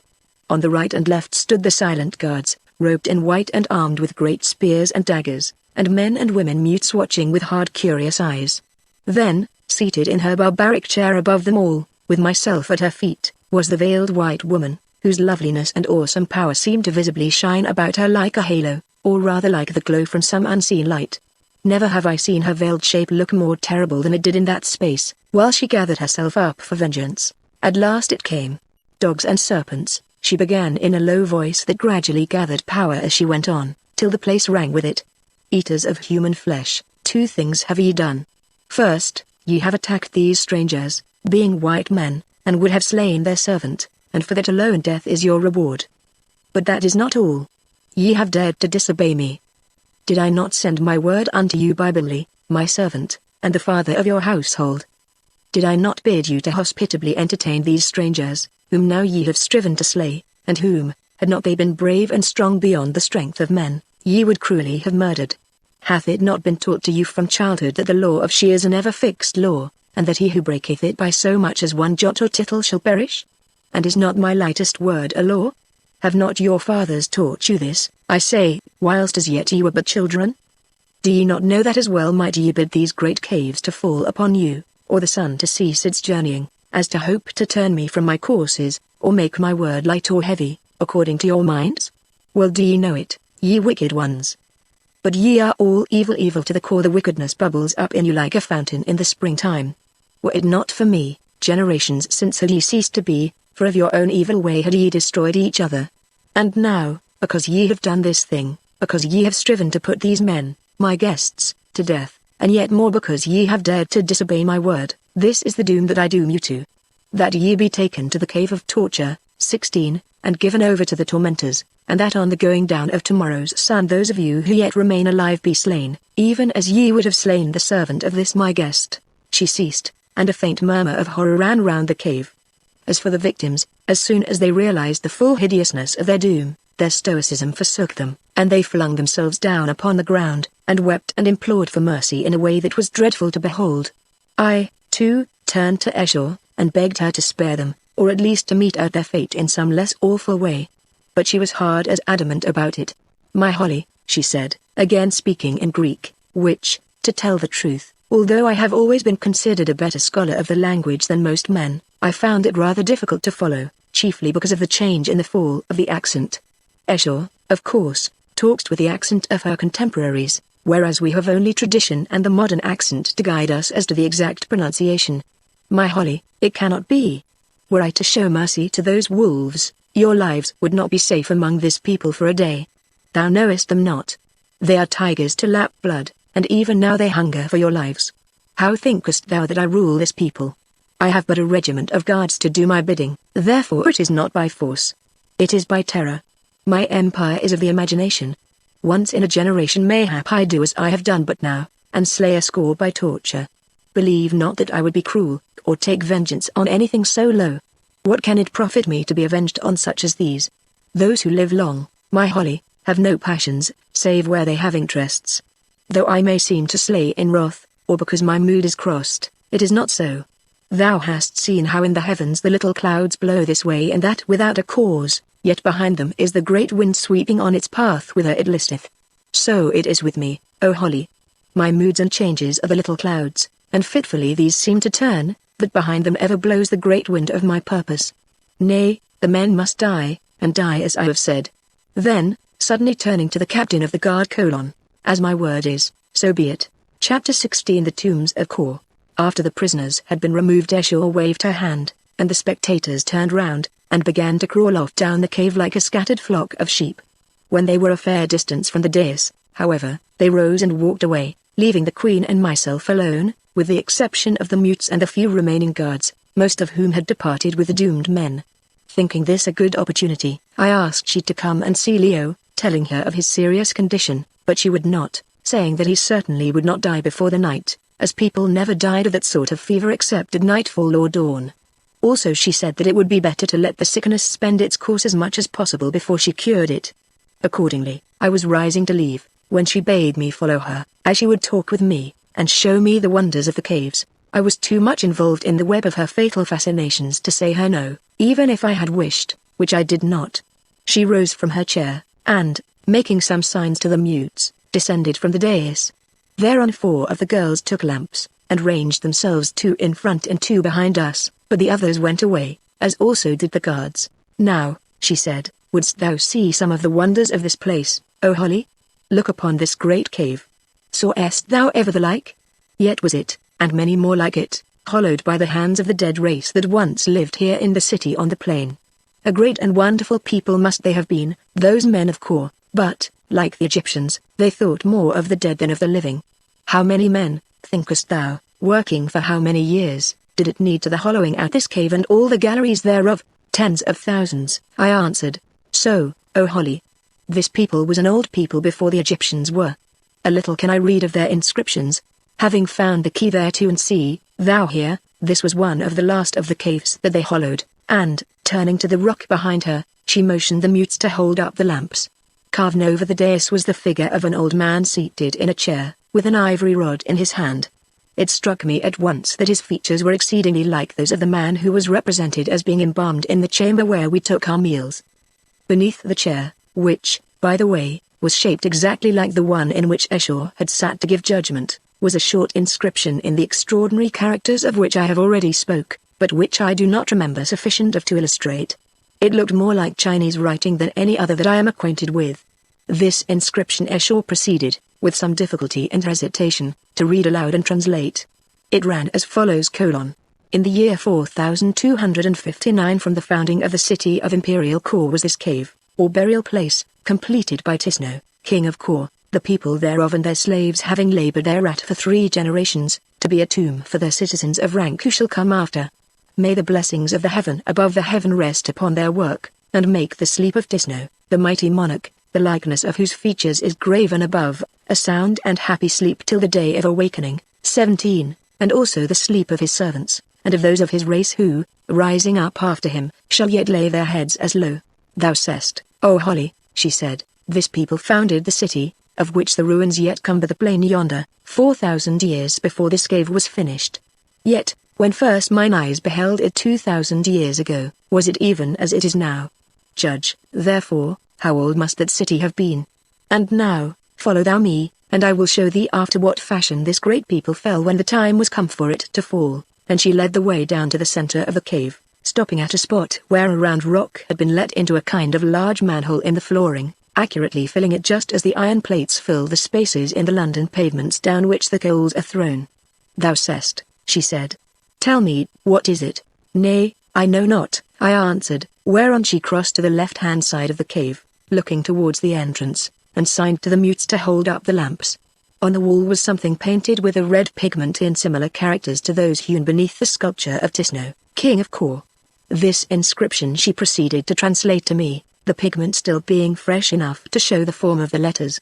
It ran thus: "I, Junes, a priest of the great temple of Kor, write this upon the rock of the burying place in the year 4803 from the founding of Kor.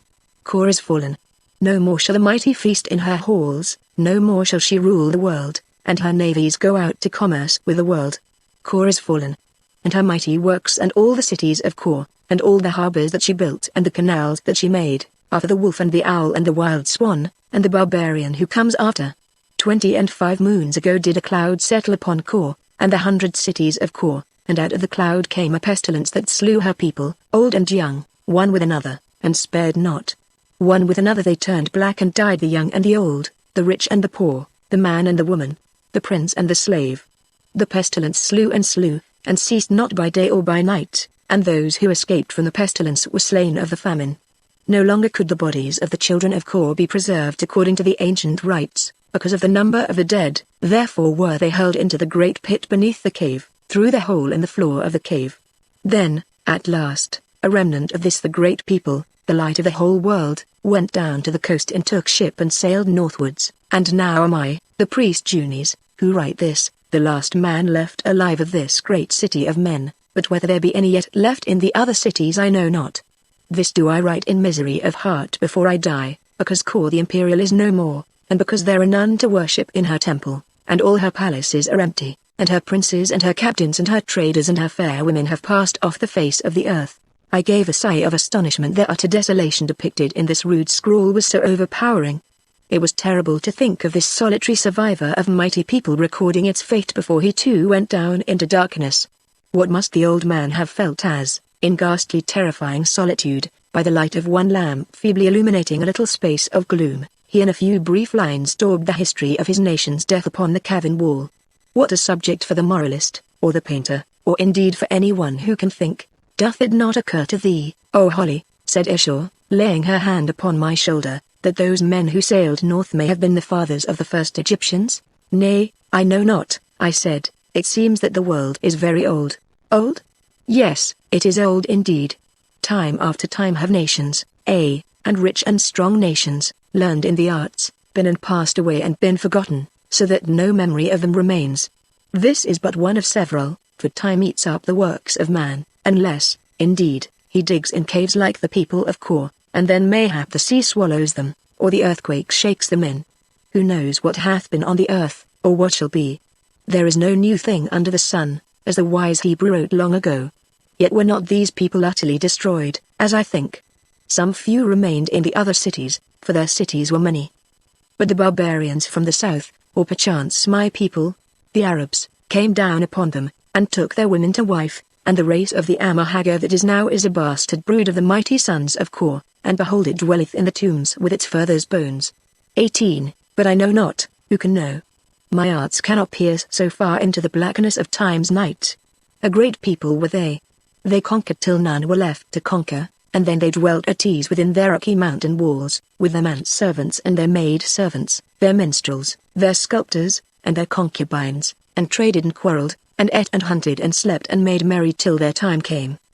But come, I will show thee the great pit beneath the cave whereof the writing speaks. Never shall thine eyes witness such another sight. Accordingly I followed her to a side passage opening out of the main cave, then down a great number of steps, and along an underground shaft which cannot have been less than 60 feet beneath the surface of the rock, and was ventilated by curious borings that ran upward, I know not where.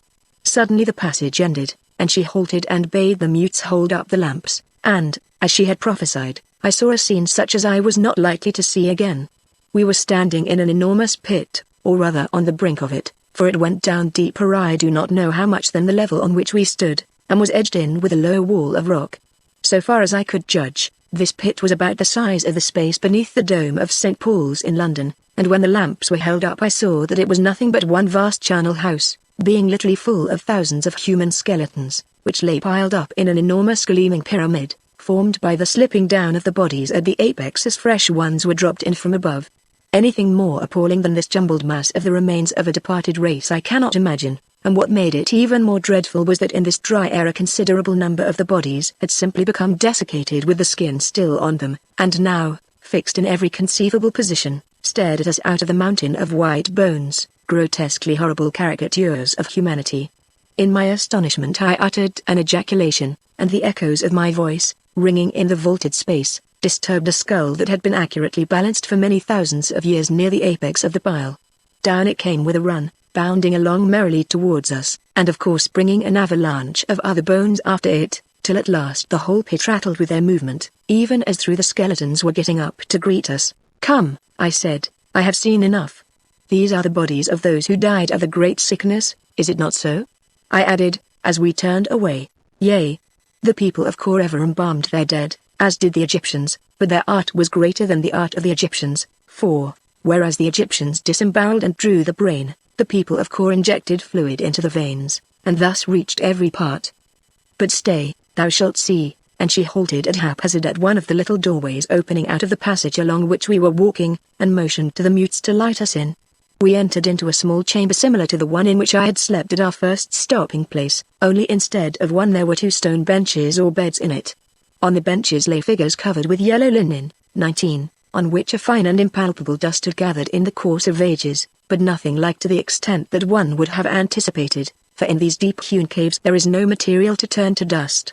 About the bodies on the stone shelves and floor of the tomb were many painted vases, but I saw very few ornaments or weapons in any of the vaults. "Uplift the cloths, O Holly," said Eshor, but when I put out my hand to do so I drew it back again. It seemed like sacrilege, and, to speak the truth, I was awed by the dread solemnity of the place, and of the presences before us. Then, with a little laugh at my fears, she drew them herself, only to discover other and yet finer cloths lying over the forms upon the stone bench. These also she withdrew, and then for the first for thousands upon thousands of years did living eyes look upon the face of that chilly dead. It was a woman. She might have been 35 years of age, or perhaps a little less, and had certainly been beautiful. Even now her calm clear-cut features, marked out with delicate eyebrows and long eyelashes which threw little lines of the shadow of the lamplight upon the ivory face, were wonderfully beautiful. There, robed in white, down which her blue-black hair was streaming, she slept her last long sleep, and on her arm, its face pressed against her breast, there lay a little babe. So sweet was the sight, although so awful, that I confess it without shame I could scarcely withhold my tears. It took me back across the dim gulf of ages to some happy home in dead imperial Kor, where this winsome lady girt about with beauty had lived and died, and dying taken her last born with her to the tomb. That they were before us, mother and babe, the white memories of a forgotten human history speaking more eloquently to the heart than could any written record of their lives. Reverently I replaced the grave cloths, and, with a sigh that flowers so fair should, in the purpose of the everlasting, have only bloomed to be gathered to the grave, I turned to the body on the opposite shelf, and gently unveiled it. It was that of a man in advanced life, with a long grizzled beard, and also robed in white, probably the husband of the lady, who, after surviving her many years, came at the last to sleep once more for good and all beside her. We left the place and entered others. It would be too long to describe the many things I saw in them.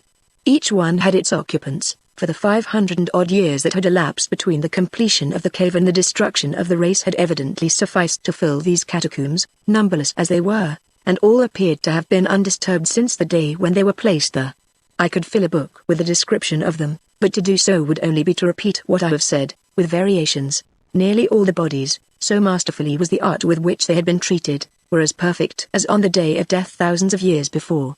Nothing came to injure them in the deep silence of the living rock. They were beyond the reach of heat and cold and damp, and the aromatic drugs with which they had been saturated were evidently practically everlasting in their effect.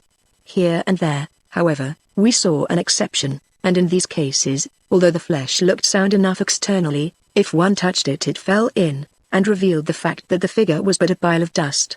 This arose, Eshor told me, from these particular bodies having, either owing to haste in the burial or other causes, been soaked in the preservative, 20, instead of its being injected into the substance of the flesh. About the last tomb we visited I must, however, say one word, for its contents spoke even more eloquently to the human sympathies than those of the first. It had but 2 occupants, and they lay together on a single shelf. I withdrew the grave cloths, and there, clasped heart to heart, were a young man and a blooming girl. Her head rested on his arm, and his lips were pressed against her brow. I opened the man's linen robe, and there over his heart was a dagger wound, and beneath the woman's fair breast was a like cruel stab, through which her life had ebbed away. On the rock above was an inscription in 3 words. Escher translated it. It was worded in death. What was the life story of these 2, who, of a truth, were beautiful in their lives, and in their death were not divided? I closed my eyelids, and imagination, taking up the thread of thought, shot its swift shuttle back across the ages, weaving a picture on their blackness so real and vivid in its details that I could almost for a moment think that I had triumphed o'er the past, and that my spirit's eyes had pierced the mystery of time. I seemed to see this fair girl form, the yellow hair streaming down her, glittering against her garments snowy white, and the bosom that was whiter than the robes, even dimming with its luster her ornaments of burnished gold. I seemed to see the great cave filled with warriors, bearded and clad in mail, and, on the lighted dais where Escher had given judgment, a man standing, robed, and surrounded by the symbols of his priestly office.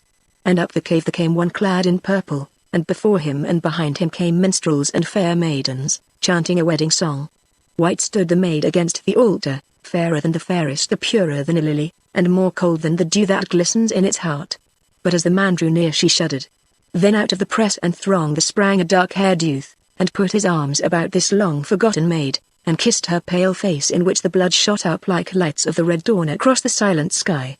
And next there was turmoil and uproar, and a flashing of swords, and they tore the youth from her arms, and stabbed him, but with a cry she snatched the dagger from his belt, and drove it into her snowy breast, home to the heart, and down she fell, and then, with cries and wailing, and every sound of lamentation, the pageant rolled away from the arena of my vision, and once more the past shut to its book. Let him who reads forgive the intrusion of a dream into a history of fact. But it came so home to me, I saw it all so clear in a moment, as it were, and, besides, who shall say what proportion of fact, past, present, or to come, may lie in the imagination? What is imagination? Perhaps it is the shadow of the intangible truth, perhaps it is the soul's thought. In an instant the whole thing had passed through my brain, and she was addressing me. "Behold the lot of man," said the veiled Escher, as she drew the winding sheets back over the dead lovers, speaking in a solemn, thrilling voice, which accorded well with the dream that I had dreamed. "To the tomb, and to the forgetfulness that hides the tomb, must we all come at last. Even I who lived so long.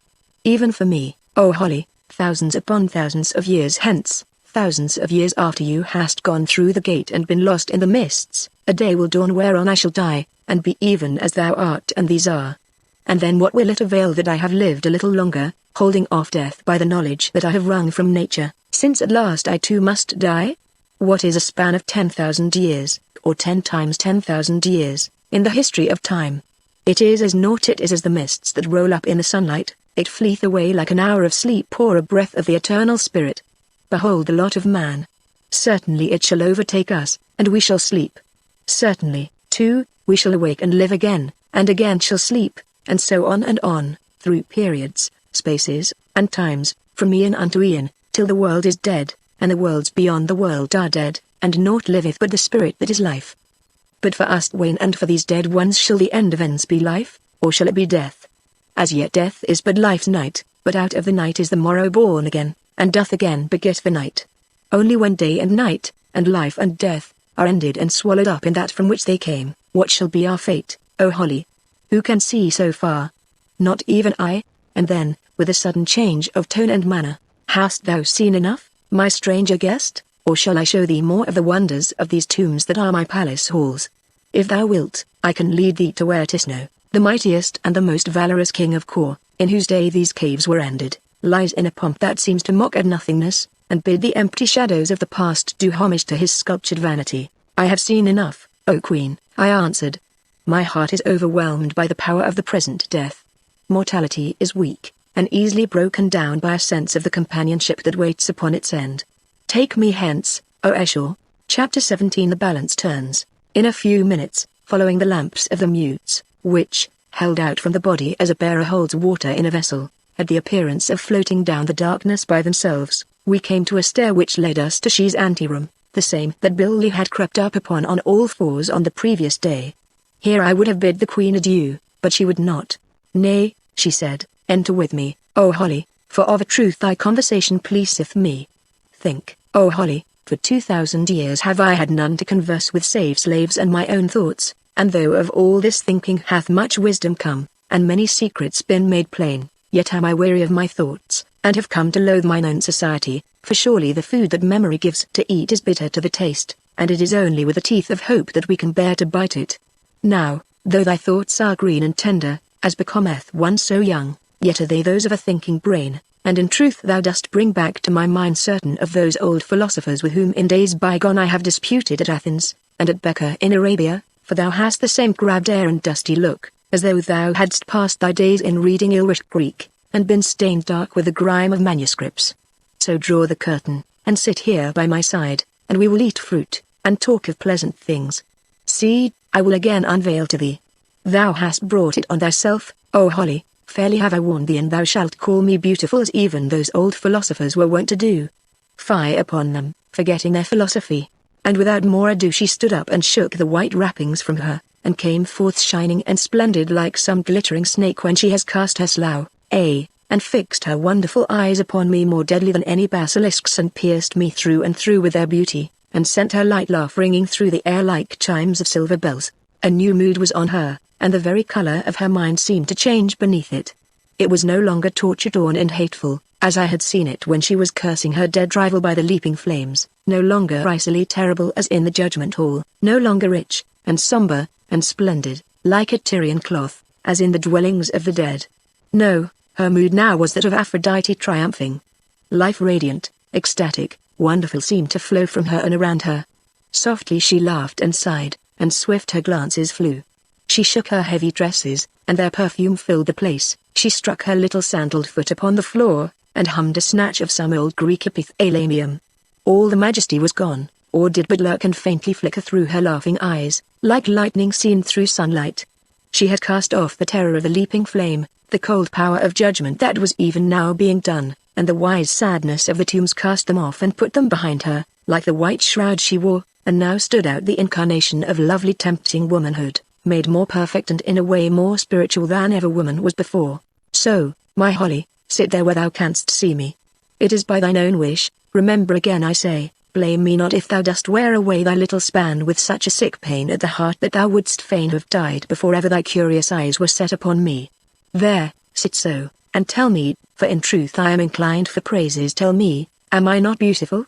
Nay, speak not so hastily, consider well the point, take me feature by feature, forgetting not my form, and my hands and feet, and my hair, and the whiteness of my skin, and then tell me truly, hast thou ever known a woman who in aught, in one little portion of her beauty, in the curve of an eyelash even, or the modelling of a shell-like ear, is justified to hold a light before my loveliness? Now, my waist. Perchance thou thinkest it too large, but of a truth it is not so. It is this golden snake that is too large, and doth not bind it as it should. It is a wide snake, and knoweth that it is ill to tie in the waist. But see, give me thy hands, so now press them round me, and there, with but a little force, thy fingers touch, O Holly. I could bear it no longer. I am but a man, and she was more than a woman. Heaven knows what she was, I do not. But then and there I fell upon my knees before her, and told her in a sad mixture of languages, for such moments confuse the thoughts, that I worshipped her as never woman was worshipped, and that I would give my immortal soul to marry her, which at that time I certainly would have done, and so, indeed, would any other man, or all the race of men rolled into one.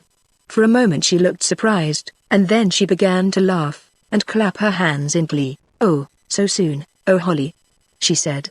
I wondered how many minutes it would need to bring thee to thy knees. I have not seen a man kneel before me for so many days, and, believe me, to a woman's heart the sight is sweet.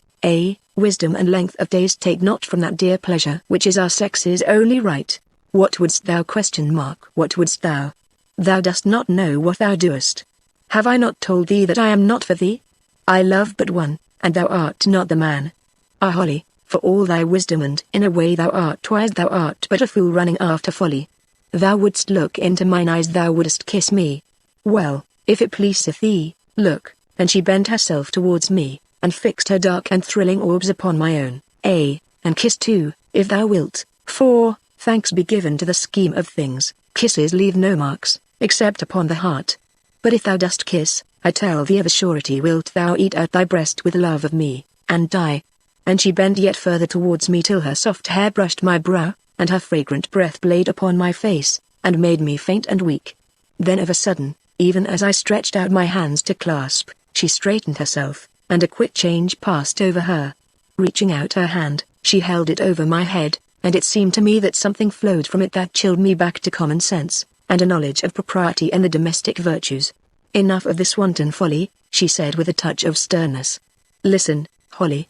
Thou art a good and honest man, and I fain would spare thee, but, oh, it is so hard for woman to be merciful.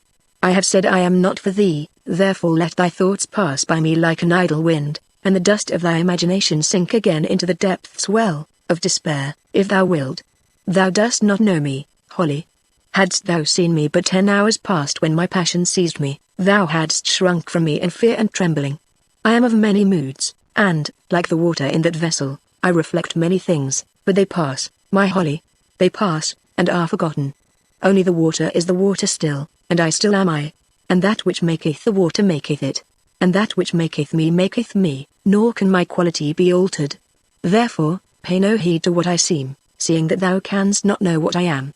If thou troublest me again I will veil myself, and thou shalt behold my face no more. I rose, and sank on the cushioned couch beside her, yet quivering with emotion, though for a moment my mad passion had left me, as the leaves of a tree quiver still, although the gust be gone that stirred them. I did not dare to tell her that I had seen her in that deep and hellish mood, muttering incantations to the fire in the tomb. So, she went on, now eat some fruit, believe me, it is the only true food for man. Oh, tell me of the philosophy of that Hebrew Messiah, who came after me, and who thou sayest doth now rule Rome, and Greece, and Egypt, and the barbarians beyond. It must have been a strange philosophy that he taught, for in my day the peoples would have naught of our philosophies. Revel and lust and drink, blood and cold steel, and the shock of men gathered in the battle, these were the canons of their creeds. I had recovered myself a little by now, and, feeling bitterly ashamed of the weakness into which I had been betrayed, I did my best to expound to her the doctrines of Christianity, to which, however, with the single exception of our conception of heaven and hell, I found that she paid but scant attention, her interest being all directed towards the man who taught them. Also I told her that among her own people, the Arabs, another prophet, one Muhammad, had arisen and preached a new faith, to which many millions of mankind now adhered. Ah, she said, I see 2 new religions. I have known so many, and doubtless there have been many more since I knew aught beyond these caves of Kor. Mankind asks ever of the skies to vision out what lies behind them. It is terror for the end, and but a subtler form of selfishness this it is that breeds religions. Mark, my Holly, each religion claims the future for its followers, or, at least, the good thereof. The evil is for those benighted ones who will have none of it, seeing the light the true believers worship, as the fishes see the stars, but dimly. The religions come and the religions pass, and the civilizations come and pass, and naught endures but the world and human nature. Ah! If man would but see that hope is from within and not from without, that he himself must work out his own salvation. He is there, and within him is the breath of life and a knowledge of good and evil as good and evil is to him. Thereon let him build and stand erect, and not cast himself before the image of some unknown god, modelled like his poor self, but with a bigger brain to think the evil thing, and a longer arm to do it. I thought to myself, which shows how old such reasoning is, being, indeed, one of the recurring qualities of theological discussion, that her argument sounded very like some that I have heard in the 19th century, and in other places than the caves of Kor, and with which, by the way, I totally disagree, but I did not care to try and discuss the question with her. To begin with, my mind was too weary with all the emotions through which I had passed, and, in the second place, I knew that I should get the worst of it.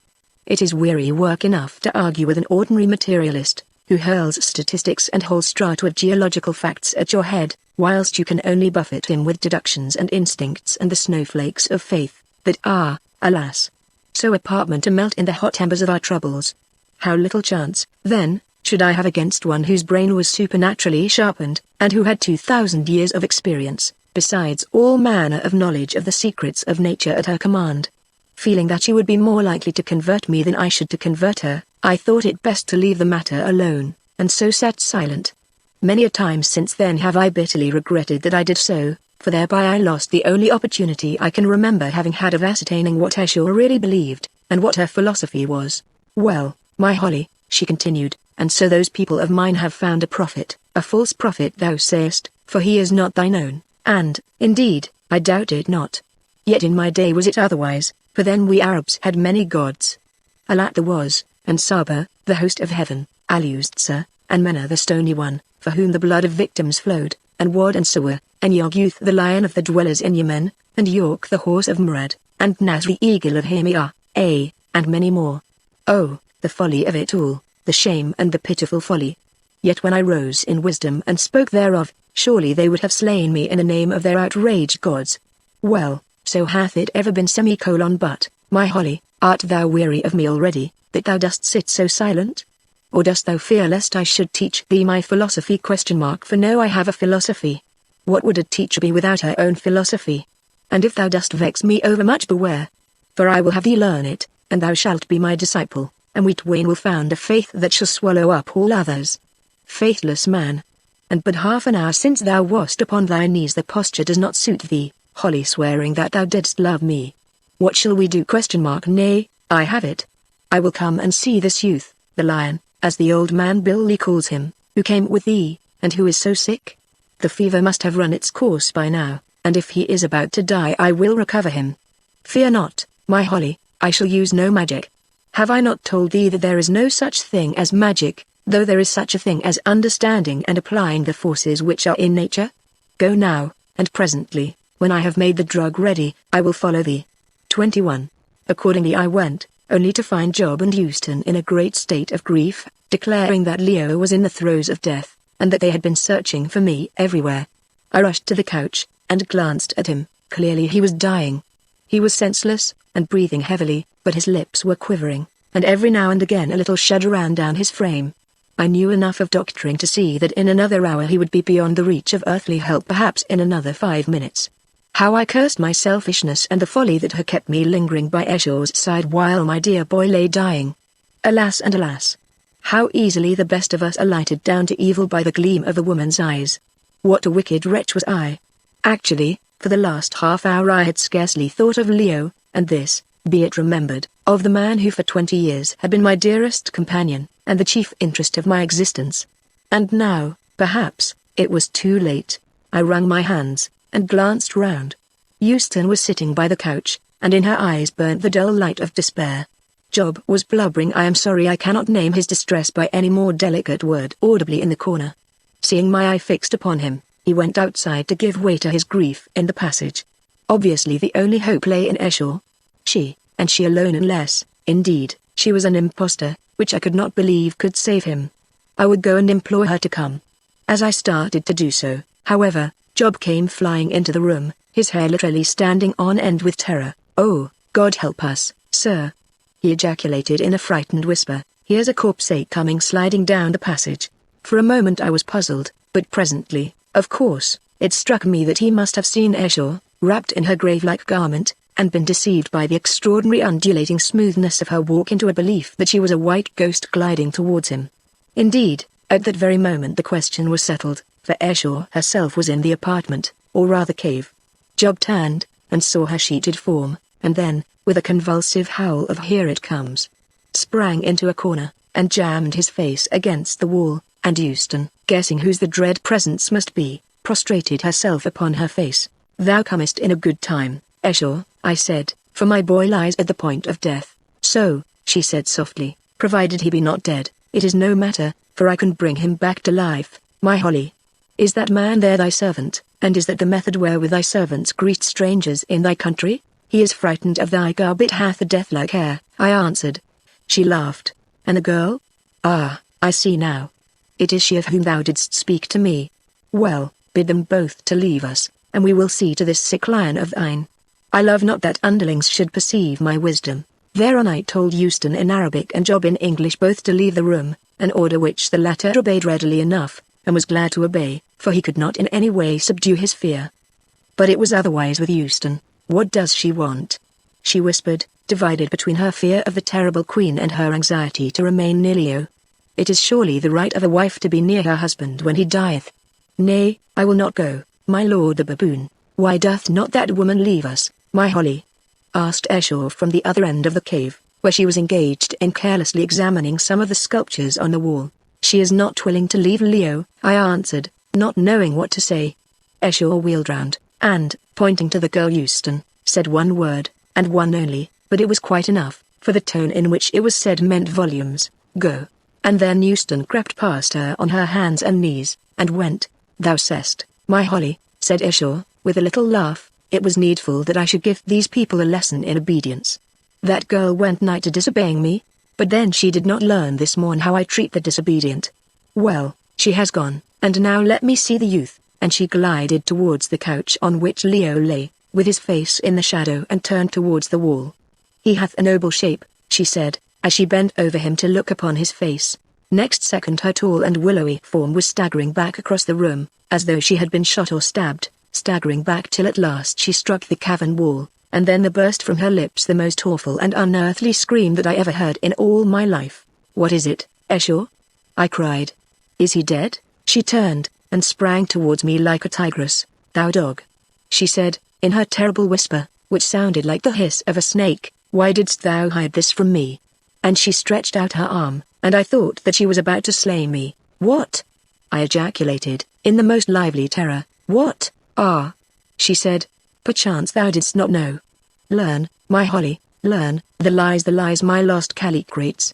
Calicrates, who has come back to me at last, as I knew he would, and she began to sob and to laugh, and generally to conduct herself like any other lady who is a little upset, murmuring Calicrates, Calicrates. Nonsense, thought I to myself, but I did not like to say it, and, indeed, at that moment I was thinking of Leo's life, having forgotten everything else in that terrible anxiety. What I feared now was that he should die while she was carrying on. "Unless thou art able to help him, Esau," I put in, by way of a reminder, "thy Calicrates will soon be far beyond thy calling. Surely he dieth even now." "True," she said, with a start. "Oh, why did I not come before? I am unnerved, my hand trembles, even mine, and yet it is very easy. Here, thou Holly, take this phial," and she produced a tiny jar of pottery from the folds of her garment, and pour the liquid in it down his throat. "It will cure him if he be not dead. Swift, now. Swift." The man dies. I glanced towards him. It was true enough, Leo was in his death struggle. I saw his poor face turning ashen, and heard the breath begin to rattle in his throat. The phial was stoppered with a little piece of wood. I drew it with my teeth, and a drop of the fluid within flew out upon my tongue. It had a sweet flavor, and for a second made my head swim, and a mist gather before my eyes, but happily the effect passed away as swiftly as it had arisen. When I reached Leo's side he was plainly expiring. His golden head was slowly turning from side to side, and his mouth was slightly open. I called to Esau to hold his head, and this she managed to do, though the woman was quivering from head to foot, like an aspen. One thing, however, was certain: the death throes ceased at first, I thought, because he had got beyond them, and crossed the awful river. His face turned to a livid pallor, and his heartbeats, which had been feeble enough before, seemed to die away altogether. Only the eyelids still twitched a little. In my doubt I looked up at Esau, whose head wrapping had slipped back in her excitement when she went reeling across the room. She was still holding Leo's head, and, with a face as pale as his own, watching his countenance with such an expression of agonized anxiety as I had never seen before. Clearly she did not know if he would live or die. 5 minutes slowly passed and I saw that she was abandoning hope. Her lovely oval face seemed to fall in and grow visibly thinner beneath the pressure of a mental agony whose pencil drew black lines about the hollows of her eyes. The coral faded even from her lips, till they were as white as Leo's face, and quivered pitifully. It was shocking to see her. Even in my own grief I felt for hers. "Is it too late?" I gasped. She hid her face in her hands, and made no answer, and I too turned away. But as I did so I heard a deep-drawn breath, and looking down perceived a line of color creeping up Leo's face, then another, and then, wonder of wonders, the man we had thought dead turned over on his side. "Thou sayest," I said in a whisper. "I see," she answered hoarsely. "He is saved. I thought we were too late. Another moment, one little moment more, and he had been gone." And she burst into an awful flood of tears, sobbing as though her heart would break, and yet looking lovelier than ever as she did it. As last she ceased. "Forgive me, my Holly, forgive me for my weakness," she said. "Thou sayest after all I am a very woman. Think of it. This morning didst thou speak of the place of torment appointed by this new religion of thine. Hell or Hades thou didst call it, a place where the vital essence lives and retains an individual memory, and where all the errors and faults of judgment, and unsatisfied passions and the unsubstantial terrors of the mind wherewith it hath at any time had to do, come to mock and haunt and gibe and wring the heart for ever and for ever with a vision of its own hopelessness. Thus, even thus, have I lived for full 2,000 years, for some 66 generations, as ye reckon time in a hell, as thou callest it, tormented by the memory of a crime, tortured day and night with an unfulfilled desire, without companionship, without comfort, without death, and led on only down my dreary road by the marsh lights of hope, which, though they flickered here and there, and now glowed strong, and now were not, yet, as my skill told me, would one day lead unto my deliverer. And then think of it still, O Holly, for never shalt thou hear such another tale, or see such another scene, nay, not even if I give thee 10,000 years of life, and thou shalt have it in payment if thou wilt think, at last my deliverer came, he for whom I had watched and waited through the generations. At the appointed time he came to seek me, as I knew that he must come, for my wisdom could not err, though I knew not when or how. Yet see how ignorant I was. See how small my knowledge, and how faint my strength. For hours he lay there sick unto death, and I felt it not, I who had waited for him for 2,000 years, I knew it not. And then at last I see him, and behold, my chance is gone but by a hair's breadth, even before I have it, for he is in the very jaws of death, whence no power of mine can draw him. And if he die, surely must the hell be lived through once more must I face the weary centuries, and wait till the time in its fullness shall bring my beloved back to me. And then thou gavest him the medicine, and that 5 minutes dragged long before I knew if he would live or die, and I tell thee that all the 60 generations that are gone were not so long as that 5 minutes. But they passed at length, and still he showed no sign, and I knew that if the drug works not, then, so far as I have had knowledge, it works not at all. Then thought I that he was once more dead, and all the tortures of all the years gathered themselves into a single venomed spear, and pierced me through and through, because again I had lost Calicrates. And then, when all was done, behold, he sighed, behold, he lived, and I knew that he would live, for none die on whom the drug takes hold. Think of it now, my Holly, think of the wonder of it.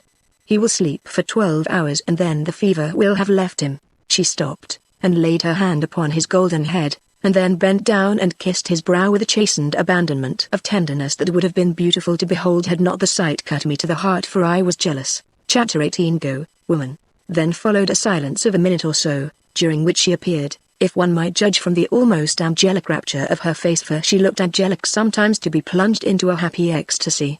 Suddenly, however, a new thought struck her, and her expression became the very reverse of angelic. Almost had I forgotten, she said, that woman, Euston. What is she to Calicrates his servant, or? And she paused, and her voice trembled. I shrugged my shoulders. I understand that she is wed to him according to the custom of the Haggard, I answered, but I know not. Her face grew dark as a thundercloud. Old as she was, Esau had not outlived jealousy.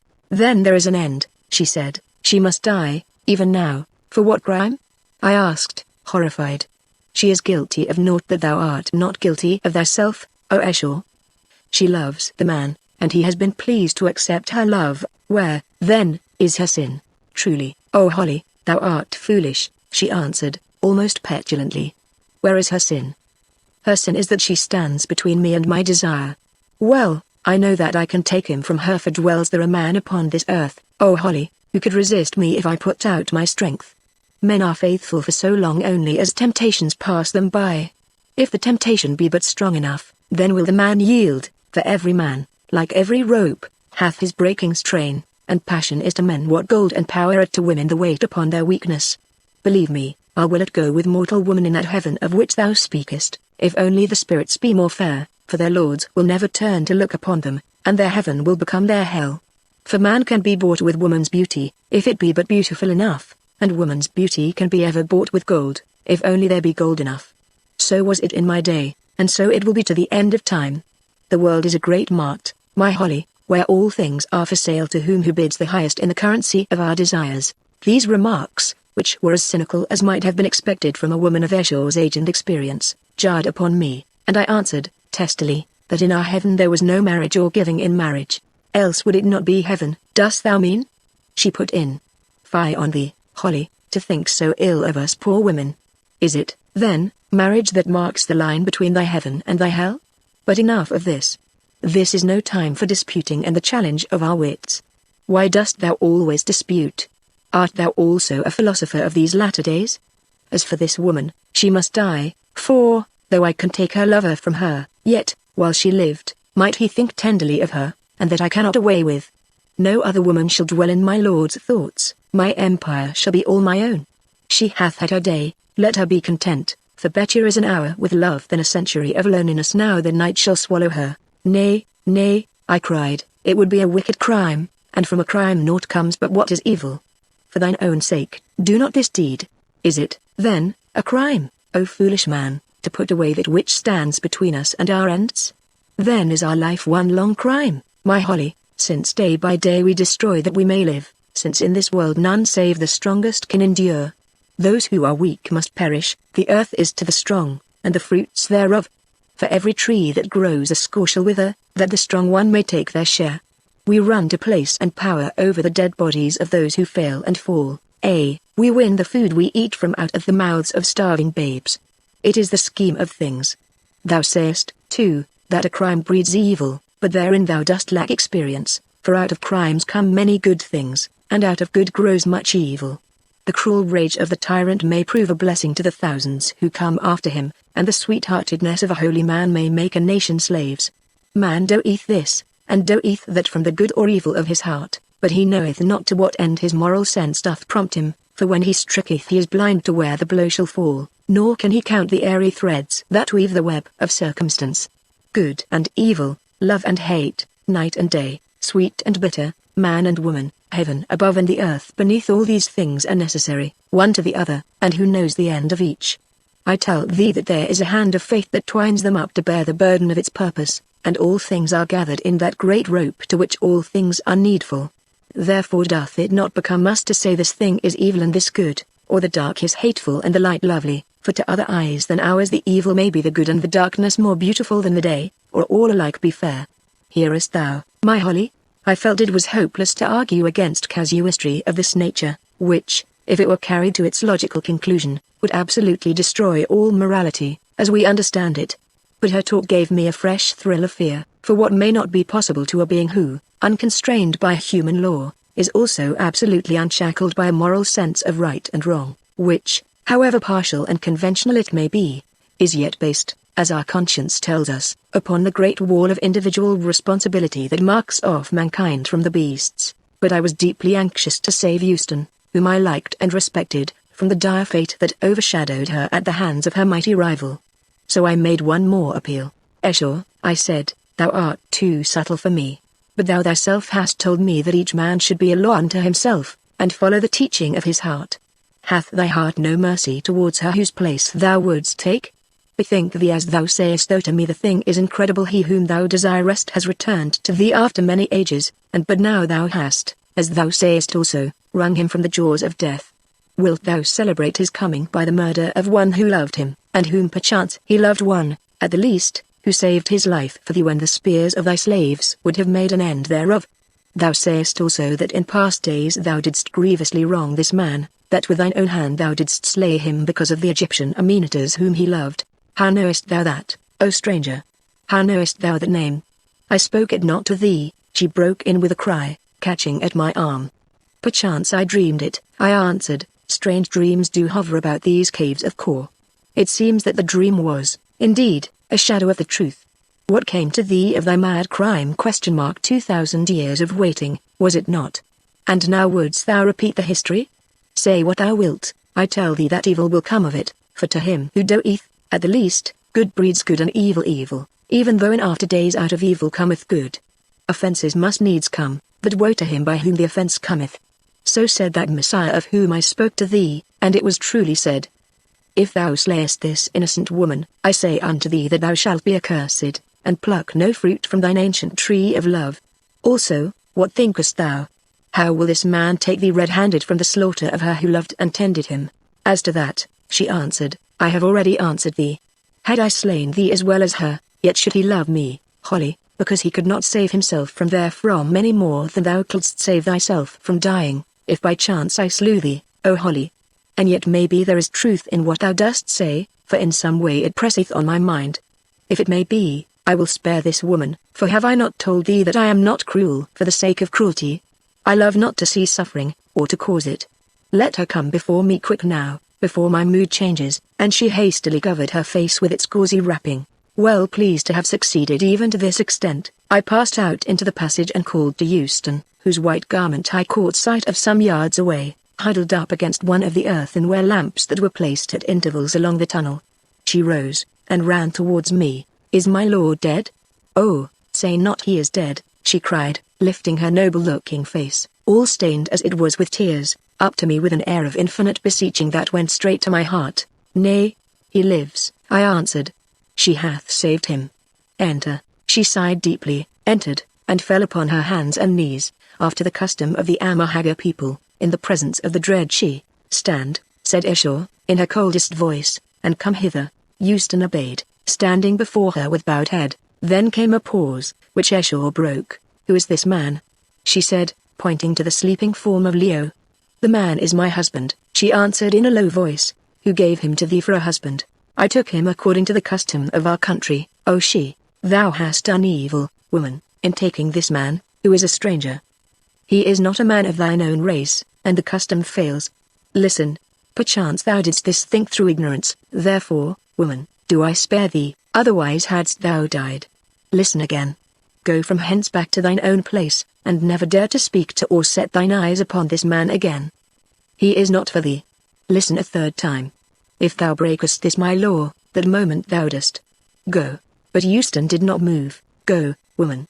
Then she looked up, and I saw that her face was torn with passion. "Nay, O she. I will not go," she answered in a choked voice. "The man is my husband, and I love him, and I will not leave him. What right hast thou to command me to leave my husband?" I saw a little quiver pass down Esau's frame, and shuddered myself, fearing the worst. "Be pitiful," I said in Latin, "it is but nature working." "I'm pitiful," she answered coldly in the same language. Had I not been pitiful she had been dead even now. Then, addressing Euston, "Woman, I say to thee, go before I destroy thee where thou art." "I will not go. He is mine," she cried in anguish. "I took him, and I saved his life.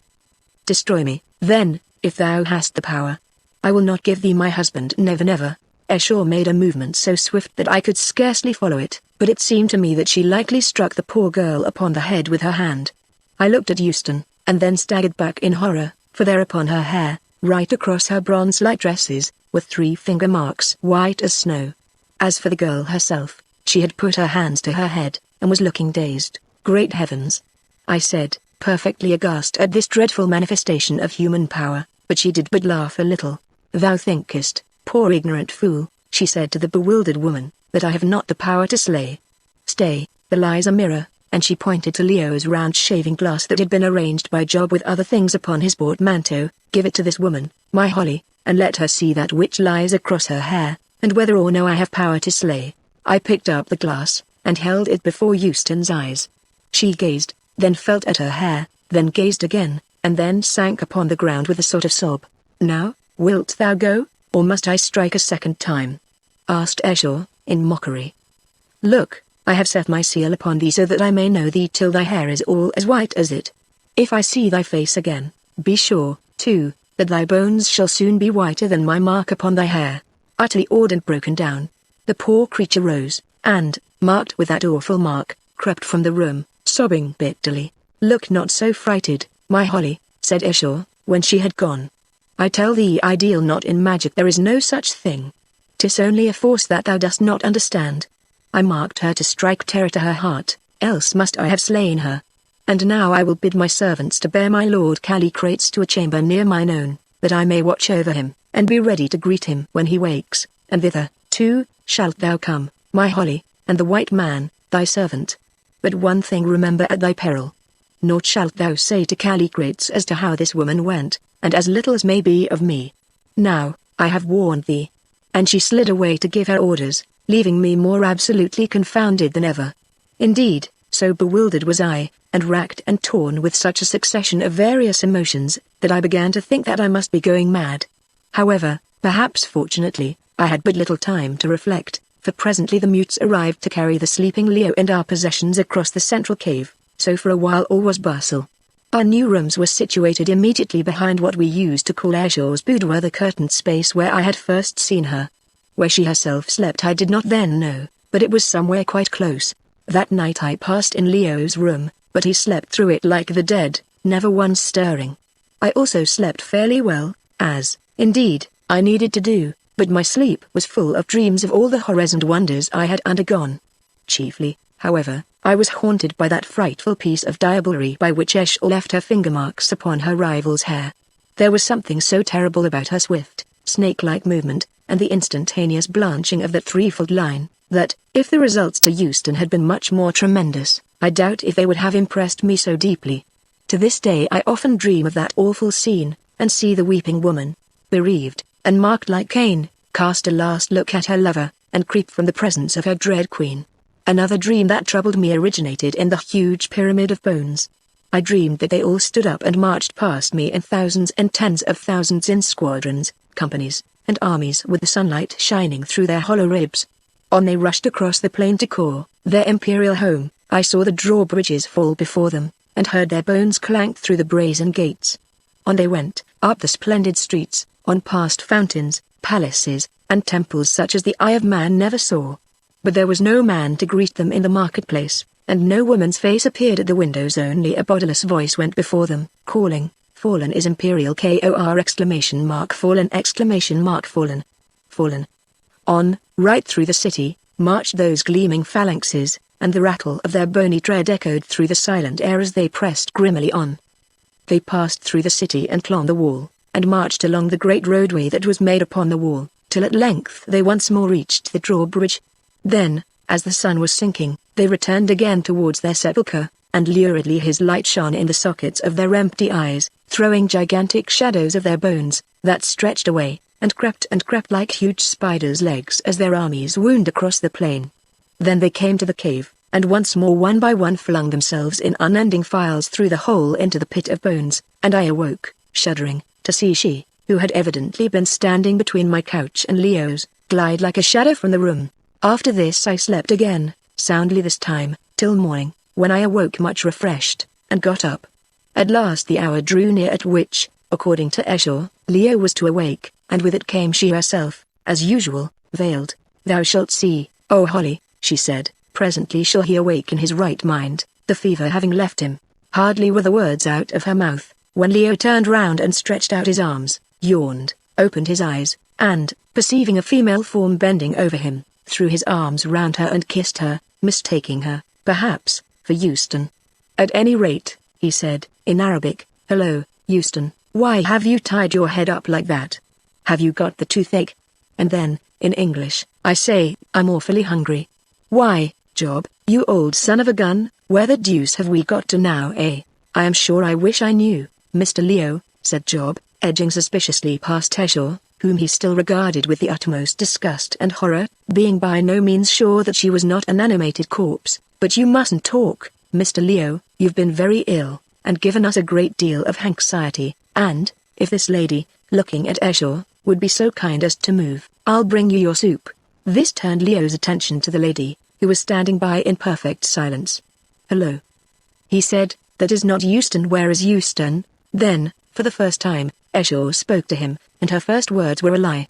"She has gone from hence upon a visit," she said, "and, behold, in her place am I here as thine handmaiden."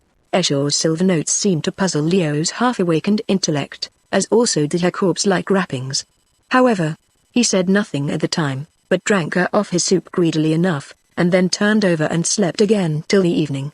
When he woke for the second time he saw me, and began to question me as to what had happened, but I had to put him off as best I could till the morrow, when he awoke almost miraculously better. Then I told him something of his illness and of my doings, but as Eshel was present I could not tell him much except that she was the queen of the country, and well disposed towards us, and that it was her pleasure to go veiled, for, though of course I spoke in English, I was afraid that she might understand what we were saying from the expression of our faces, and besides, I remembered her warning. On the following day Leo got up almost entirely recovered. The flesh wound in his side was healed, and his constitution, naturally a vigorous one, had shaken off the exhaustion consequent on his terrible fever with a rapidity that I can only attribute to the effects of the wonderful drug which Escher had given to him, and also to the fact that his illness had been too short to reduce him very much. With his returning health came back full recollection of all his adventures up to the time when he had lost consciousness in the marsh, and of course of Euston also, to whom I had discovered he had grown considerably attached. Indeed, he overwhelmed me with questions about the poor girl, which I did not dare to answer, for after Leo's first awakening she had sent for me, and again warned me solemnly that I was to reveal nothing of the story to him, delicately hinting that if I did it would be the worse for me.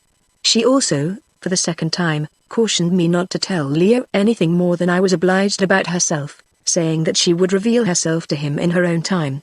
Indeed, her whole manner changed. After all that I had seen I had expected that she would take the earliest opportunity of claiming the man she believed to be her old-world lover, but this, for some reason of her own, which was at the time quite inscrutable to me, she did not do. All that she did was to attend to his wants quietly, and with a humility which was in striking contrast with her former imperious bearing, addressing him always in a tone of something very like respect, and keeping him with her as much as possible.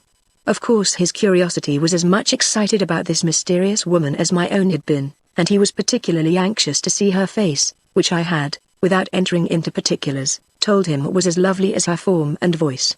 This in itself was enough to raise the expectations of any young man to a dangerous pitch, and, had it not been that he had not as yet completely shaken off the effects of illness, and was much troubled in his mind about Euston, of whose affection and brave devotion he spoke in touching terms, I have no doubt that he would have entered into her plans, and fallen in love with her by anticipation. As it was, however, he was simply wildly curious, and also, like myself, considerably awed, for, though no hint had been given to him by Escher of her extraordinary age, he not unnaturally came to identify her with the woman spoken of on the potsherd. At last, quite driven into a corner by his continual questions, which he showered on me while he was dressing on this third morning, I referred him to Escher, saying, with perfect truth, that I did not know where Euston was. Accordingly, after Leo had eaten a hearty breakfast, we adjourned into She's presence, for her mutes had orders to admit us at all hours. She was, as usual, seated in what, for want of a better term, we called her boudoir, and on the curtains being drawn she rose from her couch and, stretching out both hands, came forward to greet us, or rather Leo, for I, as may be imagined, was now quite left in the cold. It was a pretty sight to see her veiled form gliding towards the sturdy young Englishman, dressed in his grey flannel suit, for, though he is half a Greek in blood, Leo is, with the exception of his hair, one of the most English-looking men I ever saw. He has nothing of the subtle form or slippery manner of the modern Greek about him, though I presume that he got his remarkable personal beauty from his foreign mother, whose portrait he resembles not a little. He is very tall and big-chested, and yet not awkward, as so many big men are, and his head is set upon him in such a fashion as to give him a proud and vigorous air, which was well translated in his Haggard name of the Lion. "Greeting to thee, my young stranger lord," she said in her softest voice. "Right glad am I to see thee upon thy feet. Believe me, had I not saved thee at the last, never wouldst thou have stood upon those feet again. But the danger is done, and it shall be my care." And she flung a world of meaning into the words that it doth return no more. Leo bowed to her, and then, in his best Arabic, thanked her for all her kindness and courtesy in caring for one unknown to her. "Nay," she answered softly, "how could the world spare such a man? Beauty is too rare upon it. Give me no thanks, who am made happy by thy coming, Humphrey." "Old fellow," said Leo aside to me in English, "the lady is very civil. We seem to have tumbled into clover. I hope that you have made the most of your opportunities. By Jove! What a pair of arms she has got." I nudged him in the ribs to make him keep quiet, for I caught sight of a gleam from Escher's veiled eyes, which were regarding me curiously. "I trust," went on Escher, "that my servants have attended well upon thee. If there can be comfort in this poor place, be sure it waits on thee. Is there aught that I can do for thee more?" "Yes, oh she," answered Leo hastily, "I would fain know whither the young lady who was looking after me has gone to." "Ah," said Escher, "the girl, yes, I saw her." "Nay, I know not, she said that she would go, I know not whither. Perchance she will return, perchance not. It is wearisome waiting on the sick, and these savage women are fickle." Leo looked both sulky and distressed at this intelligence. "It's very odd," he said to me in English, and then, addressing she, "I cannot understand," he said. "The young lady and I, well, in short, we had a regard for each other." Eshel laughed a little very musically, and then turned the subject. Chapter 19. Give me a black goat. The conversation after this was of such a desultory order that I do not quite recollect it. For some reason, perhaps from a desire to keep her identity and character in reserve, Eshel did not talk freely, as she usually did. Presently, however, she informed Leo that she had arranged a dance that night for our amusement. I was astonished to hear this, as I fancied that the Haggard were much too gloomy a folk to indulge in any such frivolity, but, as will presently more clearly appear, it turned out that an Haggard dance has little in common with such fantastic festivities in other countries, savage or civilized. Then, as we were about to withdraw, she suggested that Leo might like to see some of the wonders of the caves, and as he gladly assented thither we departed, accompanied by Job and Billy. To describe our visit would only be to repeat a great deal of what I have already said. The tombs we entered were indeed different, for the whole rock was a honeycomb of sepulchres, 22, but the contents were nearly always similar. Afterwards we visited the pyramid of bones that had haunted my dreams on the previous night, and from thence went down a long passage to one of the great vaults occupied by the bodies of the poorer citizens of Imperial Corps. These bodies were not nearly so well preserved as were those of the wealthier classes. Many of them had no linen covering on them, also they were buried from 500 to 1,000 in a single large vault, the corpses in some instances being thickly piled one upon another, like a heap of slain. Leo was of course intensely interested in this stupendous and unequaled sight, which was, indeed, enough to awake all the imagination a man had in him into the most active life. But to poor Job it did not prove attractive.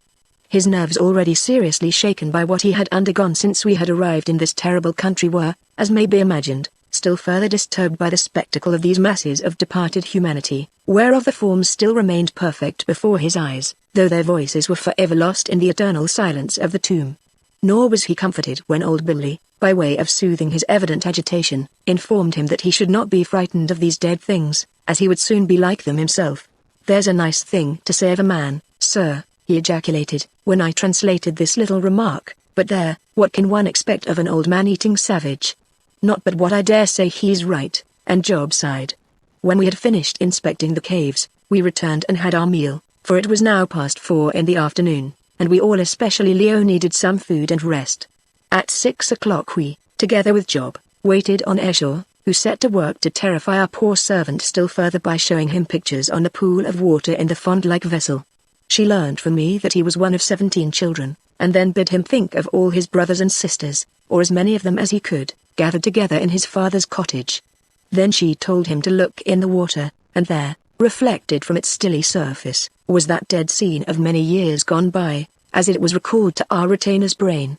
Some of the faces were clear enough, but some were mere blurs and splotches, or with one feature grossly exaggerated, the fact being that, in these instances, Job had been unable to recall the exact appearances of the individuals, or remembered them only by a peculiarity of his tribe, and the water could only reflect what he saw with his mind's eye.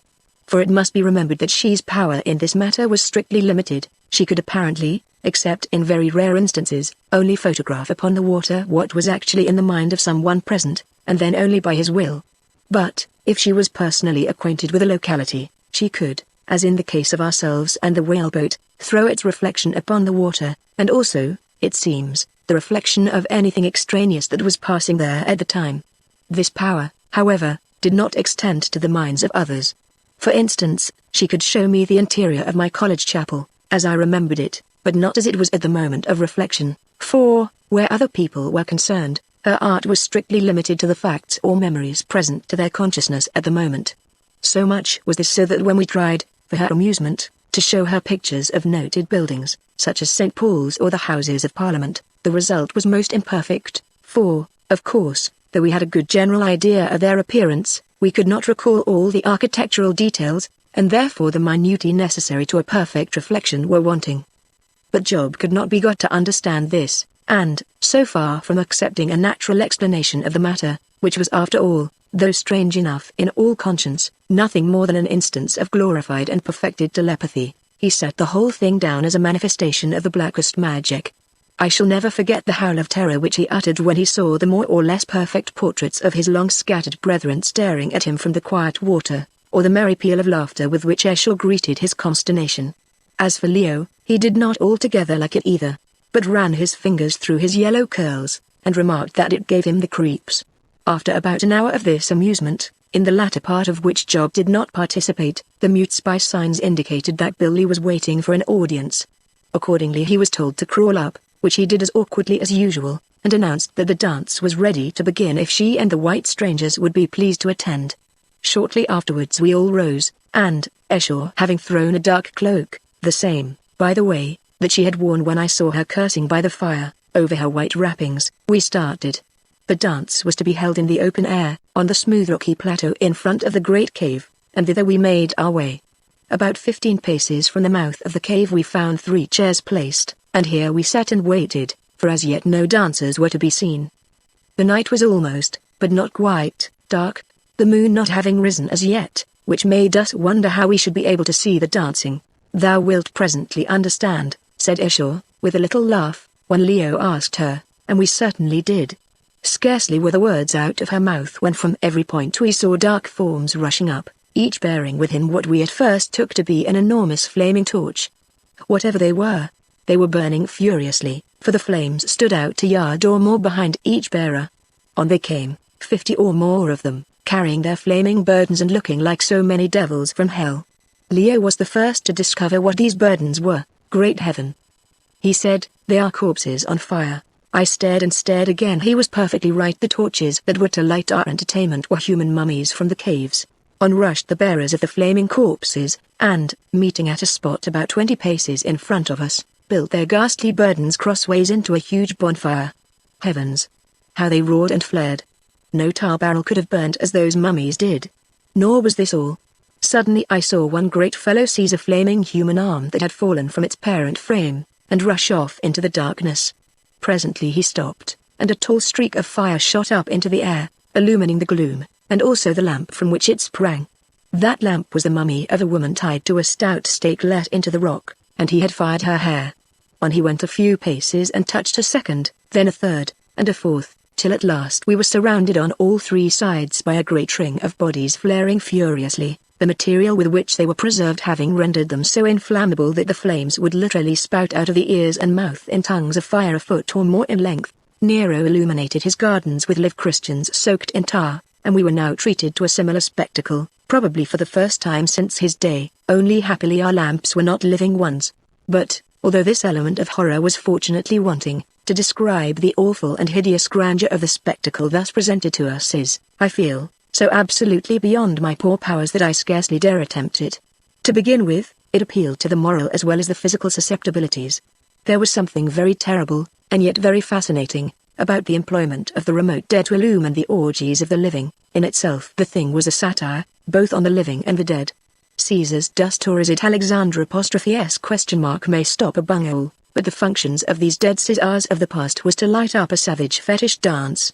To such base uses may we come, of so little account may we be in the minds of the eager multitudes that we shall breed, many of whom, so far from revering our memory, will live to curse us for begetting them into such a world of woe. Then there was the physical side of the spectacle, and a weird and splendid one it was. Those old citizens of Corburned, as, to judge from their sculptures and inscriptions, they had lived, very fast, and with the utmost liberality. What is more, there were plenty of them. As soon as ever a mummy had burnt down to the ankles, which it did in about 20 minutes, the feet were kicked away, and another one put in its place. The bonfire was kept going on the same generous scale, and its flames shot up, with a hiss and a crackle, 20 or 30 feet into the air, throwing great flashes of light far out into the gloom, through which the dark forms of the Haggard flitted to and fro like devils replenishing the infernal fires. We all stood and stared aghast, shocked, and yet fascinated at so strange a spectacle, and half expecting to see the spirits those flaming forms had once enclosed come creeping from the shadows to work vengeance on their desecrators.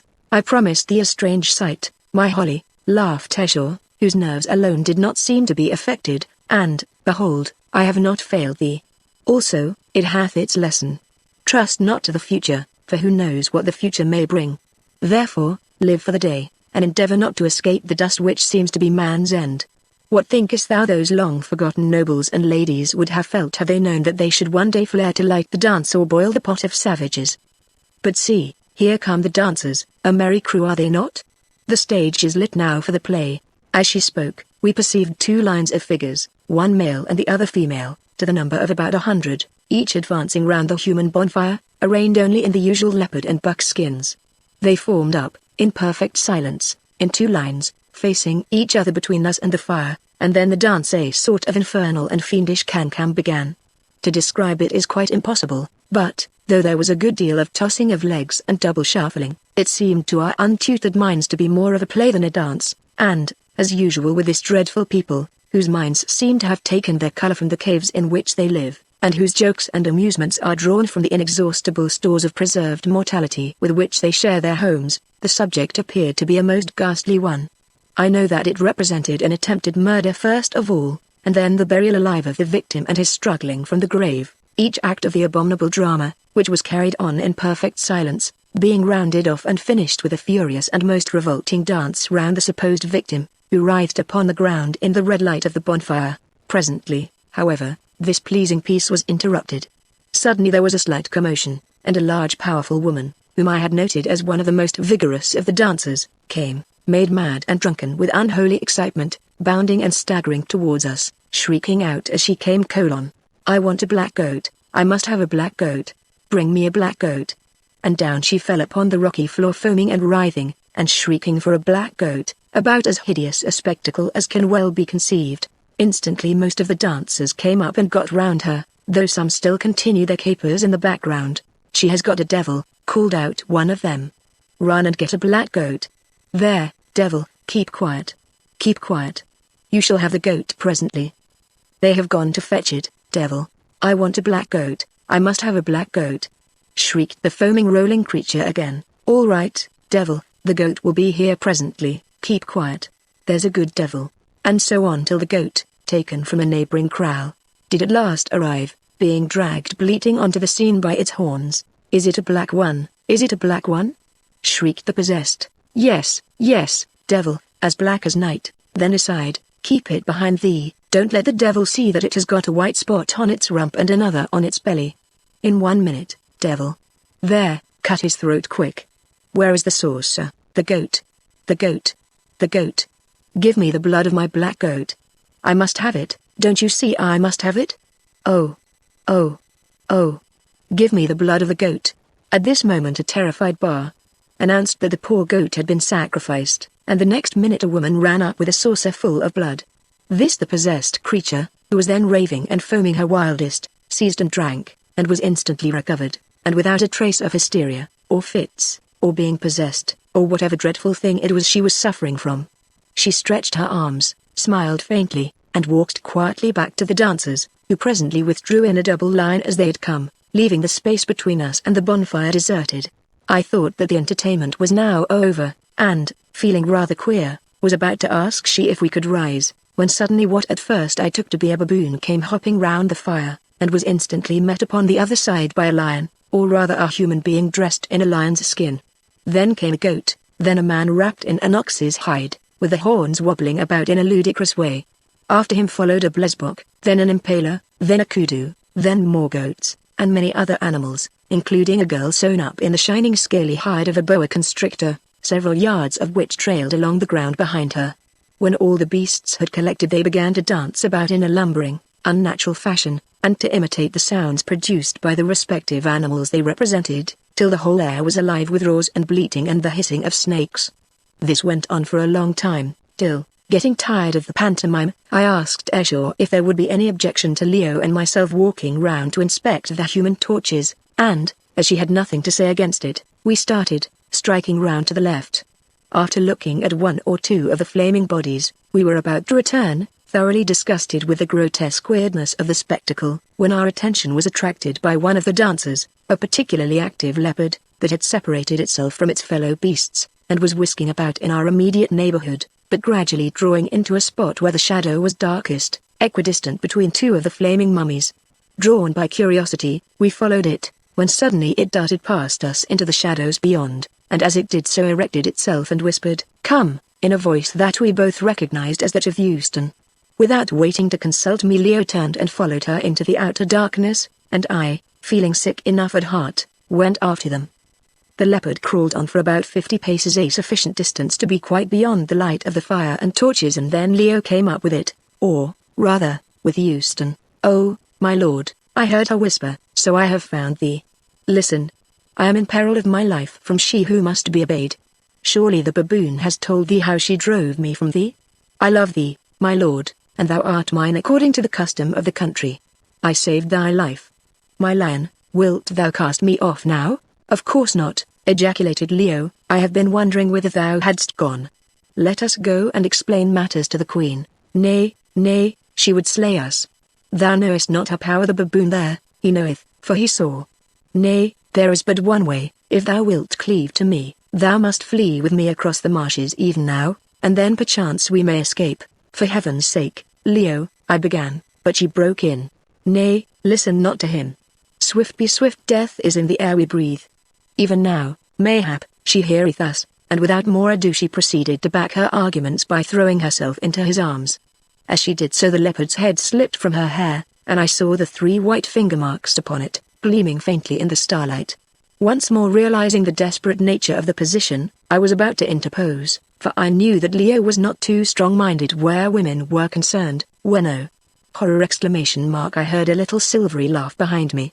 I turned round, and there was she herself, and with her 2 male mutes. I gasped and nearly sank to the ground, for I knew that such a situation must result in some dreadful tragedy, of which it seemed exceedingly probable to me that I should be the first victim.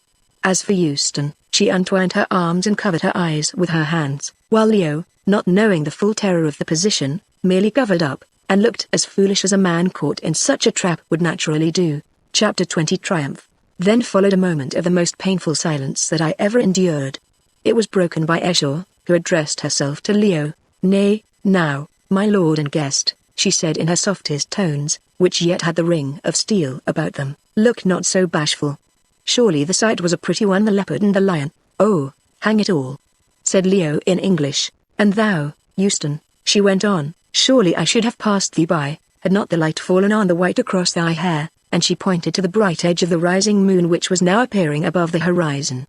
"Well, well, the dance is done. See, the tapers have burnt down, and all things end in silence and in ashes. So thou thoughtest it a fit time for love, Euston, my servant, and I, dreaming not that I could be disobeyed, thought thee already far away. Play not with me," moaned the wretched woman, "slay me, and let there be an end." "Nay, why? It is not well to go so swift from the hot lips of love down to the cold mouth of the grave," and she made a motion to the mutes, who instantly stepped up and caught the girl by either arm. With an oath Leo sprang upon the nearest, and hurled him to the ground, and then stood over him with his face set, and his fist ready. Again Esau laughed. "It was well thrown, my guest, thou hast a strong arm for one who so late was sick. But now out of thy courtesy I pray thee let that man live and do my bidding. He shall not harm the girl, the night air grows chill, and I would welcome her in mine own place. Surely she whom thou dost favor shall be favored of me also." I took Leo by the arm, and pulled him from the prostrate mute, and he, half bewildered, obeyed the pressure. Then we all set out for the cave across the plateau, where a pile of white human ashes was all that remained of the fire that had lit the dancing, for the dancers had vanished. In due course we gained Esau's boudoir all too soon, it seemed to me. Having a sad presage of what was to come lying heavy on my heart, Esau seated herself upon her cushions, and, having dismissed Job and Billy, by signs bade the mutes tend the lamps and retire all save one girl, who was her favorite personal attendant. We 3 remained standing, the unfortunate Euston a little to the left of the rest of us. "Now, O Holly," Esau began, "how came it that thou who didst hear my words bidding this evildoer," and she pointed to Euston, "to go hence, thou at whose prayer I did weakly spare her life, how came it, I say, that thou wast a sharer in what I saw tonight? Answer, and for thine own sake, I say, speak all the truth, for I am not minded to hear lies upon this matter." "It was by accident, O Queen," I answered. "I knew naught of it." "I do believe thee, O Holly," she answered coldly, "and well it is for thee that I do. Then does the whole guilt rest upon her?" "I do not find any guilt therein," broke in Leo. "She is not another man's wife, and it appears that she has married me according to the custom of this awful place, so who is the worse? Anyway, madame," he went on, "whatever she has done I have done too, so if she is to be punished let me be punished also, and I tell thee," he went on, working himself up into a fury, that if thou biddest one of those dead and dumb villains to touch her again I will tear him to pieces. And he looked as though he meant it. Eshel listened in icy silence, and made no remark. When he had finished, however, she addressed Houston. Hast thou aught to say, woman? Thou silly straw, thou feather, who didst think to float towards thy passion's petty ends, even against the great wind of my will. Tell me, for I fain would understand. Why didst thou this thing? And then I think I saw the most tremendous exhibition of moral courage and intrepidity that it is possible to conceive. For the poor doomed girl, knowing what she had to expect at the hands of her terrible queen, knowing, too, from bitter experience, how great was her adversary's power, yet gathered herself together, and out of the very depths of her despair drew materials to defy her. I did it, oh she answered, drawing herself up to the full of her stately height, and throwing back the panther skin from her head, because my love is stronger than the grave. I did it because my life without this man whom my heart chose would be but a living death. Therefore did I risk my life, and, now that I know that it is forfeit to thine anger, yet am I glad that I did risk it, and pay it away in the risking, because he embraced me once, and told me that he loved me yet. Here Eshel half rose from her couch, and then sank down again. I have no magic, went on Houston, her rich voice ringing strong and full, and I am not a queen, nor do I live forever. But a woman's heart is heavy to sink through waters, however deep, O Queen. And a woman's eyes are quick to see even through thy veil, O Queen. Listen, I know it, thou dost love this man thyself, and therefore wouldst thou destroy me who stand across thy path. I die, and go into the darkness, nor know I whither I go. But this I know. There is a light shining in my breast, and by that light, as by a lamp, I see the truth, and the future that I shall not share unroll itself before me like a scroll. When first I knew my lord, and she pointed to Leo, I knew also that death would be the bridal gift he gave me. It rushed upon me of a sudden, but I turned not back, being ready to pay the price, and, behold, death is here. And now, even as I knew that, so do I, standing on the steps of doom, know that thou shalt not reap the profit of thy crime. Mine he is, and, though thy beauty shine like a sun among the stars, mine shall he remain for thee. Never here in this life shall he look thee in the eyes and call thee spouse. Thou too art doomed, I see, and her voice rang like the cry of an inspired prophetess. I see. Then came an answering cry of mingled rage and terror. I turned my head. Eshel had risen, and was standing with her outstretched hand pointing at Houston, who had suddenly stopped speaking. I gazed at the poor woman, and as I gazed there came upon her face that same woeful, fixed expression of terror that I had seen once before when she had broken out into her wild chant. Her eyes grew large, her nostrils dilated, and her lips blanched. Eshel said nothing, she made no sound, she only drew herself up, stretched out her arm, and, her tall veiled frame quivering like an aspen leaf, appeared to look fixedly at her victim. Even as she did so Houston put her hands to her head, uttered one piercing scream, turned round twice, and then fell backwards with a thud prone upon the floor. Both Leo and myself rushed to her. She was stone dead, blasted into death by some mysterious electric agency or overwhelming will force whereof the dread she had command. For a moment Leo did not quite realize what had happened. But, when he did, his face was awful to see. With a savage oath he rose from beside the corpse, and, turning, literally sprang at Eshel. But she was watching, and, seeing him come, stretched out her hand again, and he went staggering back towards me, and would have fallen, had I not caught him. Afterwards he told me that he felt as though he had suddenly received a violent blow in the chest, and, what is more, utterly cowed, as if all the manhood had been taken out of him. Then Eshel spoke. "Forgive me, my guest," she said softly, addressing him, "if I have shocked thee with my justice. Forgive thee, thou fiend," roared poor Leo, wringing his hands in his rage and grief. "Forgive thee, thou murderess. By heaven, I will kill thee if I can." "Nay, nay," she answered in the same soft voice, "thou dost not understand. The time has come for thee to learn. Thou art my love, my Calicrates, my beautiful, my strong. For 2,000 years, Calicrates, have I waited for thee, and now at length thou hast come back to me, and as for this woman," pointing to the corpse, "she stood between me and thee, and therefore have I laid her in the dust, Calicrates." "It is an accursed lie," said Leo. "My name is not Calicrates. I am Leo Vinci. My ancestor was Calicrates, at least, I believe he was." "Ah, thou sayest it. Thine ancestor was Calicrates, and thou, even thou, art Calicrates reborn. Come back, and mine own dear lord, I am not Calicrates, and, As for being thy lord, or having aught to do with thee, I had sooner be the lord of a fiend from hell, for she would be better than thou. Sayest thou so, Callicrates? Nay, but thou hast not seen me for so long a time that no memory remains. Yet am I very fair, Callicrates. I hate thee, murderess, and I have no wish to see thee. What is it to me how fair thou art? I hate thee, I say, yet within a very little space shalt thou creep to my knee, and swear that thou dost love me, answered Ishur, with a sweet, mocking laugh. Come, there is no time like the present time, here before this dead girl who loved thee, let us put it to the proof. Look now on me, Callicrates. And with a sudden motion she shook her gauzy covering from her, and stood forth in her low kirtle and her snaky zone, in her glorious radiant beauty and her imperial grace, rising from her wrappings, as it were, like Venus from the wave, or Galata from her marble, or beatified spirit from the tomb.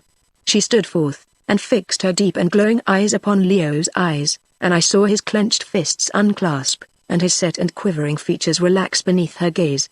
I saw his wonder and astonishment grow into admiration, and then into fascination, and the more he struggled the more I saw the power of her dread beauty fasten on him and take possession of his senses, drugging them, and drawing the heart out of him. Did I not know the process? Had not I, who was twice his age, gone through it myself? Was I not going through it afresh even then, although her sweet and passionate gaze was not for me? Yes, alas, I was. Alas, that I should have to confess that at that very moment I was rent by mad and furious jealousy. I could have flown at him, shame upon me. The woman had confounded and almost destroyed my moral sense, as she was bound to confound all who looked upon her superhuman loveliness. But I do not quite know how I got the better of myself, and once more turned to see the climax of the tragedy. Oh, great heaven! Gasped Leo, art thou a woman in truth, in very truth, and thine own spouse, Callicrates? She answered, stretching out her rounded ivory arms towards him, and smiling, ah, so sweetly. He looked, and slowly I perceived that he was drawing nearer to her. Suddenly his eye fell upon the corpse of poor Euston, and he shuddered and stopped. How can I? He said hoarsely. Thou art a murderess, she loved me. Observe, he was already forgetting that he had loved her. It is naught, she murmured, and her voice sounded sweet as the night wind passing through the trees. It is naught at all. If I have sinned, let my beauty answer for my sin. If I have sinned, it is for love of thee, let my sin, therefore, be put away and forgotten. And once more she stretched out her arms and whispered come, and then in another few seconds it was all over. I saw him struggle, I saw him even turn to fly, but her eyes drew him more strongly than iron bonds, and the magic of her beauty and concentrated will and passion entered into him and overpowered him, even there, in the presence of the body of the woman who had loved him well enough to die for him. It sounds horrible and wicked enough, but he should not be too greatly blamed, and be sure his sin will find him out. The temptress who drew him into evil was more than human, and her beauty was greater than the loveliness of the daughters of men.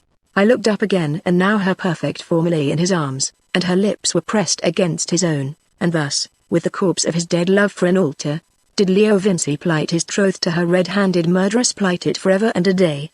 For those who sell themselves into a like dominion, paying down the price of their own honor, and throwing their soul into the balance to sink the scale to the level of their lusts, can hope for no deliverance here or hereafter. As they have sown, so shall they reap and reap, even when the poppy flowers of passion have withered in their hands, and their harvest is but bitter tares, garnered in satiety. Suddenly, with a snake-like motion, she seemed to slip from his embrace, and then again broke out into her low laugh of triumphant mockery. Did I not tell thee that within a little space thou wouldst creep to my knee, O Callicrates? And surely the space has not been a great one. Leo groaned in shame and misery, for though he was overcome and stricken down, he was not so lost as to be unaware of the depth of the degradation to which he had sunk. On the contrary, his better nature rose up in arms against his fallen self, as I saw clearly enough later on.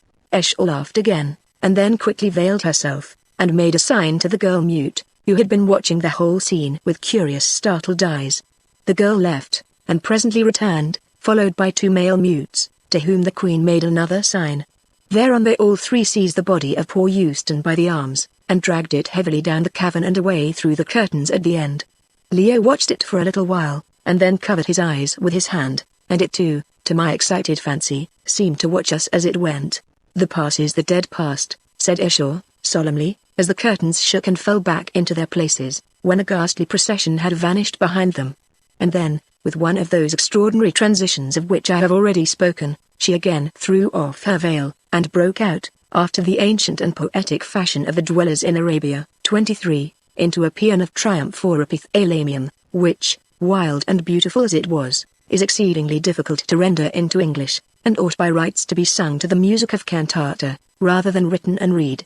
It was divided into two parts, one descriptive or definitive, and the other personal, and, as nearly as I can remember, ran as follows: Love is like a flower in the desert. It is like the aloe of Arabia that blooms but once and dies. It blooms in the salt emptiness of life, and the brightness of its beauty is set upon the waste as a star is set upon a storm. It hath the sun above that is the spirit, and above it blows the air of its divinity. At the echoing of a step, love blooms. I say love blooms, and bends her beauty down to him who passeth by. He plucketh it, yea, he plucketh the red cup that is full of honey, and beareth it away. Away across the desert. Away till the flower be withered. Away till the desert be done. There is only one perfect flower in the wilderness of life. That flower is love. There is only one fixed star in the midst of our wandering. That star is love. There is only one hope in our despairing night. That hope is love. All else is false. All else is shadow moving upon water. All else is wind and vanity. Who shall say what is the weight or the measure of love? It is born of the flesh, it dwelleth in the spirit. From each doth it draw its comfort, for beauty it is as a star. Many are its shapes, but all are beautiful, and none know where the star rose, or the horizon where it shall set. Then, turning to Leo, and laying her hand upon his shoulder, she went on in a fuller and more triumphant tone, speaking in balanced sentences that gradually grew and swelled from idealized prose into pure and majestic verse: Long have I loved thee, O, my love, yet has my love not lessened. Long have I waited for thee, and behold my reward is at hand, is here. Far away I saw thee once, and thou wast taken from me. Then in a grave sowed I the seed of patience, and shone upon it with the sun of hope, and watered it with tears of repentance, and breathed on it with the breath of my knowledge. And now, lo, it hath sprung up, and borne fruit. Lo, out of the grave hath it sprung. Yea, from among the dry bones and ashes of the dead, I have waited, and my reward is with me. I have overcome death, and death brought back to me him that was dead. Therefore do I rejoice, for fair is the future, green are the paths that we shall tread across the everlasting meadows. The hour is at hand. Night hath fled away into the valleys, the dawn kisseth the mountain tops. Soft shall we live, my love, and easy shall we go. Crowned shall we be with the diadem of kings. Worshipping and wonder-struck all peoples of the world, blinded shall fall before our beauty and might. From time unto times shall our greatness thunder on, rolling like a chariot through the dust of endless days. Laughing shall we speed in our victory and pomp, laughing like the daylight as he leaps along the hills. Onward, still triumphant to a triumph ever new. Onward, in our power to a power unattained. Onward, never weary, clad with splendor for a robe, till accomplished be our fate, and the night is rushing down. She paused in her strange and most thrilling allegorical chant, of which I am, unfortunately, only able to give the burden, and that feebly enough, and then said, Perchance thou dost not believe my word, Callicrates, perchance thou thinkest that I do delude thee, and that I have not lived these many years, and that thou hast not been born again to me. Nay, look not so, put away that pale cast of doubt, for oh be sure herein can error find no foothold. Sooner shall the suns forget their course and the swallow miss her nest, than my soul shall swear a lie and be led astray from thee, Callicrates. Blind me, take away mine eyes, and let the darkness utterly fence me in, and still mine ears would catch the tone of thy unforgotten voice, striking more loud against the portals of my sense than can the call of brazen-throated clarions. Stop up mine hearing also, and let 1,000 touch me on the brow, and I would name thee out of all. Yea, rob me of every sense, and see me stand deaf and blind, and dumb, and with nerves that cannot weigh the value of a touch, yet would my spirit leap within me like a quickening child and cry unto my heart, Behold, Callicrates. Behold, thou watcher, the watches of thy night are ended. Behold, thou who seekest in the night season, thy morning star ariseth. She paused a while and then continued, But stay, if thy heart is yet hardened against the mighty truth, and thou dost require a further pledge of that which thou dost find too deep to understand, even now shall it be given to thee, and to thee also, O my Holly. Bear each one of you a lamp, and follow after me whither I shall lead you.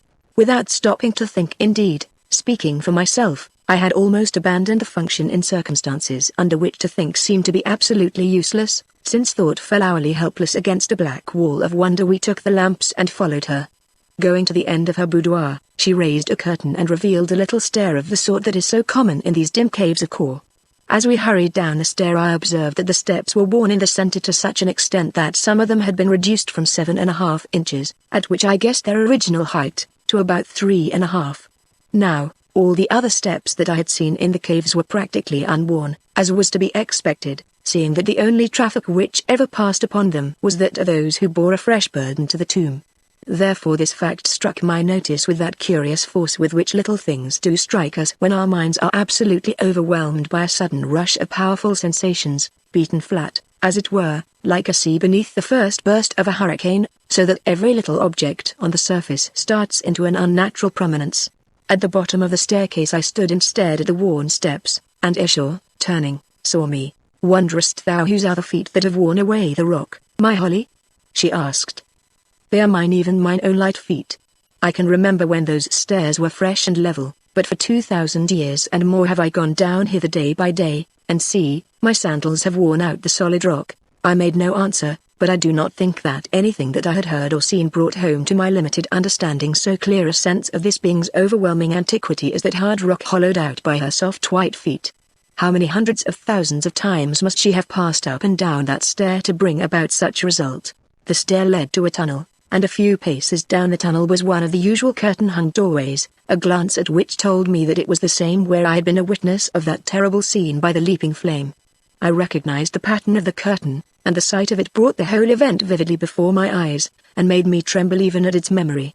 Esau entered the tomb, for it was a tomb, and we followed her. I, for one, rejoicing that the mystery of the place was about to be cleared up, and yet afraid to face its solution. Chapter 21. The Dead and Living Meet. "See now the place where I have slept for these 2,000 years, said Esau, taking the lamp from Leo's hand and holding it above her head. Its rays fell upon a little hollow in the floor, where I had seen the leaping flame, but the fire was out now. They fell upon the white form stretched there beneath its wrappings, upon its bed of stone, upon the fretted carving of the tomb, and upon another shelf of stone opposite the one on which the body lay, and separated from it by the breadth of the cave. Here, went on Esau, laying her hand upon the rock, here have I slept night by night for all these generations, with but a cloak to cover me. It did not become me that I should lie soft when my spouse yonder," and she pointed to the rigid form, "lay stiff in death. Here night by night have I slept in his cold company till, thou sayest, this thick slab, like the stairs down which we passed, has worn thin with the tossing of my form, so faithful have I been to thee even in thy space of sleep, Callicrates. And now, mine own, thou shalt see a wonderful thing living, thou shalt behold thyself dead, for well have I tended thee during all these years, Callicrates. Art thou prepared?" We made no answer, but gazed at each other with frightened eyes. The whole scene was so dreadful and so solemn. Esau advanced, and laid her hand upon the corner of the shroud, and once more spoke. "Be not affrighted," she said, "though the thing seem wonderful to thee, all we who live have thus lived before, nor is the very shape that holds us a stranger to the sun. Only we know it not, because memory writes no record, and earth hath gathered in the earth she lent us, for none have saved our glory from the grave.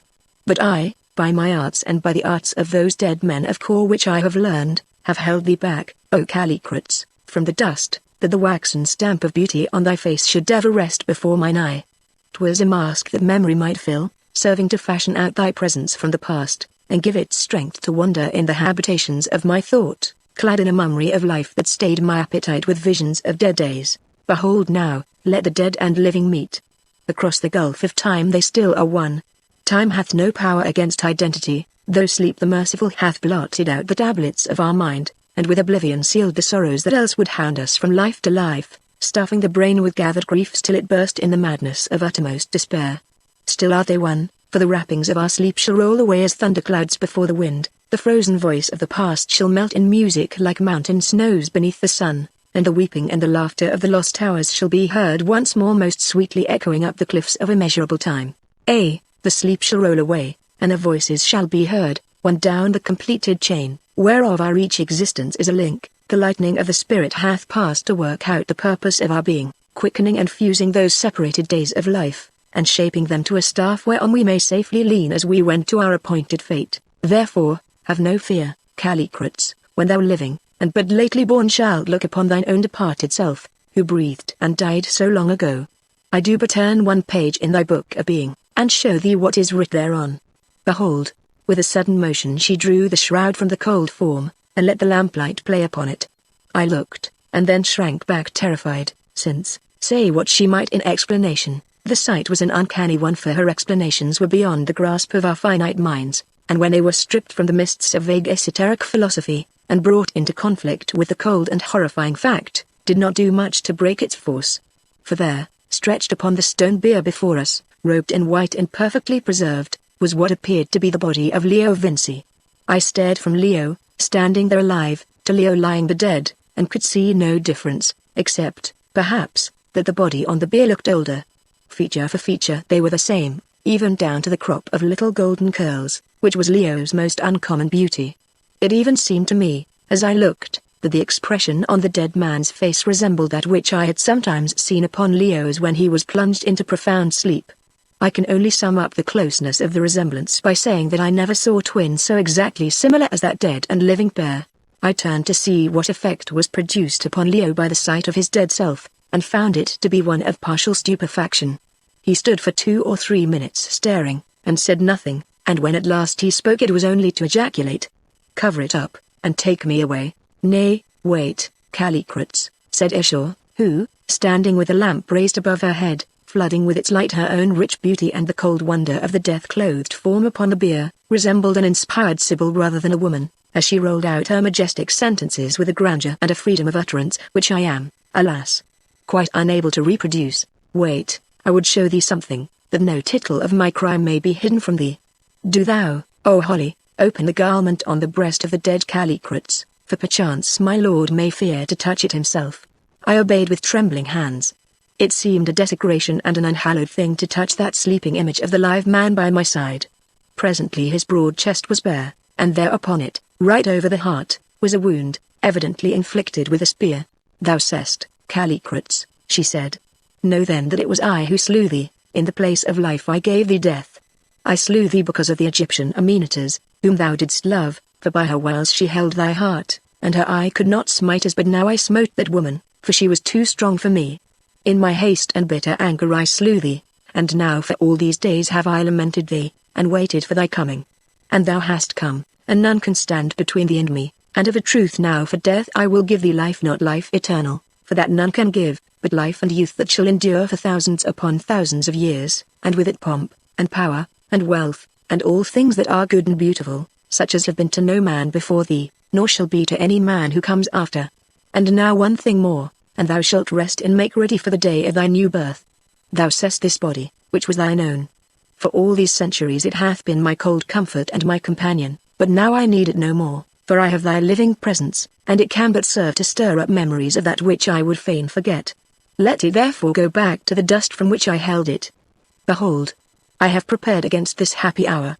And going to the other shelf or stone ledge, which she said had served her for a bed, she took from it a large vitrified double-handed vase, the mouth of which was tied up with a bladder. This she loosed, and then, having bent down and gently kissed the white forehead of the dead man, she undid the vase, and sprinkled its contents carefully over the form, taking, I observed, the greatest precautions against any drop of them touching us or herself, and then poured out what remained of the liquid upon the chest and head. Instantly a dense vapor arose, and the cave was filled with choking fumes that prevented us from seeing anything, while the deadly acid, for I presume it was some tremendous preparation of that sort, did its work. From the spot where the body lay came a fierce fizzing and cracking sound, which ceased, however, before the fumes had cleared away. At last they were all gone, except a little cloud that still hung over the corpse. In a couple of minutes more this too had vanished, and, wonderful as it may seem, it is a fact that on the stone bench that had supported the mortal remains of the ancient Calicrates for so many centuries there was now nothing to be seen but a few handfuls of smoking white powder. The acid had utterly destroyed the body, and even in places eaten into the stone. Esau stooped down, and, taking a handful of this powder in her grasp, threw it into the air, saying at the same time, in a voice of calm solemnity, "Dust to dust!" The past to the past! The dead to the dead! Calicrates is dead, and is born again. The ashes floated noiselessly to the rocky floor, and we stood in awed silence and watched them fall, too overcome for words. "Now leave me," she said, "and sleep if ye may. I must watch and think, for tomorrow night we go hence, and the time is long since I trod the path that we must follow." Accordingly we bowed, and left her. As we passed to our own apartment I peeped into Job's sleeping place, to see how he fared, for he had gone away just before our interview with the murdered Euston, quite prostrated by the terrors of the Haggard festivity. He was sleeping soundly, good honest fellow that he was, and I rejoiced to think that his nerves, which, like those of most uneducated people, were far from strong, had been spared the closing scenes of this dreadful day. Then we entered our own chamber, and here at last poor Leo, who, ever since he had looked upon that frozen image of his living self, had been in a state not far removed from stupefaction, burst out into a torrent of grief. Now that he was no longer in the presence of the dread she, his sense of the awfulness of all that had happened, and more especially of the wicked murder of Euston, who was bound to him by ties so close, broke upon him like a storm, and lashed him into an agony of remorse and terror which was painful to witness. He cursed himself, he cursed the hour when we had first seen the writing on the shirt, which was being so mysteriously verified, and bitterly he cursed his own weakness. Sure he dared not curse who dared speak evil of such a woman, whose consciousness, for aught we knew, was watching us at the very moment. "What am I to do, old fellow?" he groaned, resting his head against my shoulder in the extremity of his grief. "I let her be killed, not that I could help that, but within 5 minutes I was kissing her murderess over her body. I am a degraded brute, but I cannot resist that," and here his voice sank, "that awful sorceress. I know I shall do it again tomorrow. I know that I am in her power for always. If I never saw her again I should never think of anybody else during all my life. I must follow her as a needle follows a magnet. I would not go away now if I could. I could not leave her. My legs would not carry me, but my mind is still clear enough, and in my mind I hate her, at least, I think so. It is all so horrible, and that body. What can I make of it? It was I. I am sold into bondage, old fellow, and she will take my soul as the price of herself." Then, for the first time, I told him that I was in a but very little better position, and I am bound to say that, notwithstanding his own infatuation, he had the decency to sympathize with me. Perhaps he did not think it worthwhile being jealous, realizing that he had no cause so far as the lady was concerned. I went on to suggest that we should try to run away, but we soon rejected the project as futile, and, to be perfectly honest, I do not believe that either of us would really have left Heshore even if some superior power had suddenly offered to convey us from these gloomy caves and set us down in Cambridge. We could no more have left her than a moth can leave the light that destroys it. We were like confirmed opium eaters. In our moments of reason we well knew the deadly nature of our pursuit, but we certainly were not prepared to abandon its terrible delights. No man who once had seen she unveiled, and heard the music of her voice, and drunk in the bitter wisdom of her words, would willingly give up the sight for a whole sea of placid joys. How much more, then, was this likely to be so when, as in Leo's case, to put myself out of the question, this extraordinary creature declared her utter and absolute devotion, and gave what appeared to be proofs of its having lasted for some 2,000 years. No doubt she was a wicked person, and no doubt she had murdered Euston when she stood in her path, but then she was very faithful, and by a law of nature man is apartment to think but lightly of a woman's crimes, especially if that woman be beautiful, and the crime be committed for the love of him. And then, for the rest, when had such a chance ever come to a man before as that which now lay in Leo's hand? True, in uniting himself to this dread woman, he would place his life under the influence of a mysterious creature of evil tendencies, 24, but then that would be likely enough to happen to him in any ordinary marriage. On the other hand, however, no ordinary marriage could bring him such awful beauty, for awful is the only word that can describe it, such divine devotion, such wisdom, and command over the secrets of nature, and the place and power that they must win, or, lastly, the royal crown of unending youth, if indeed she could give that. No, on the whole, it is not wonderful that, though Leo was plunged in bitter shame and grief, such as any gentleman would have felt under the circumstances, he was not ready to entertain the idea of running away from his extraordinary fortune. My own opinion is that he would have been mad if he had done so. But then I confess that my statement on the matter must be accepted with qualifications. I am in love with Heshore myself to this day, and I would rather have been the object of her affection for one short week than that of any other woman in the world for a whole lifetime. And let me add that, if anybody who doubts this statement, and thinks me foolish for making it, could have seen Heshore draw her veil and flash out in beauty on his gaze, his view would exactly coincide with my own. Of course, I am speaking of any man.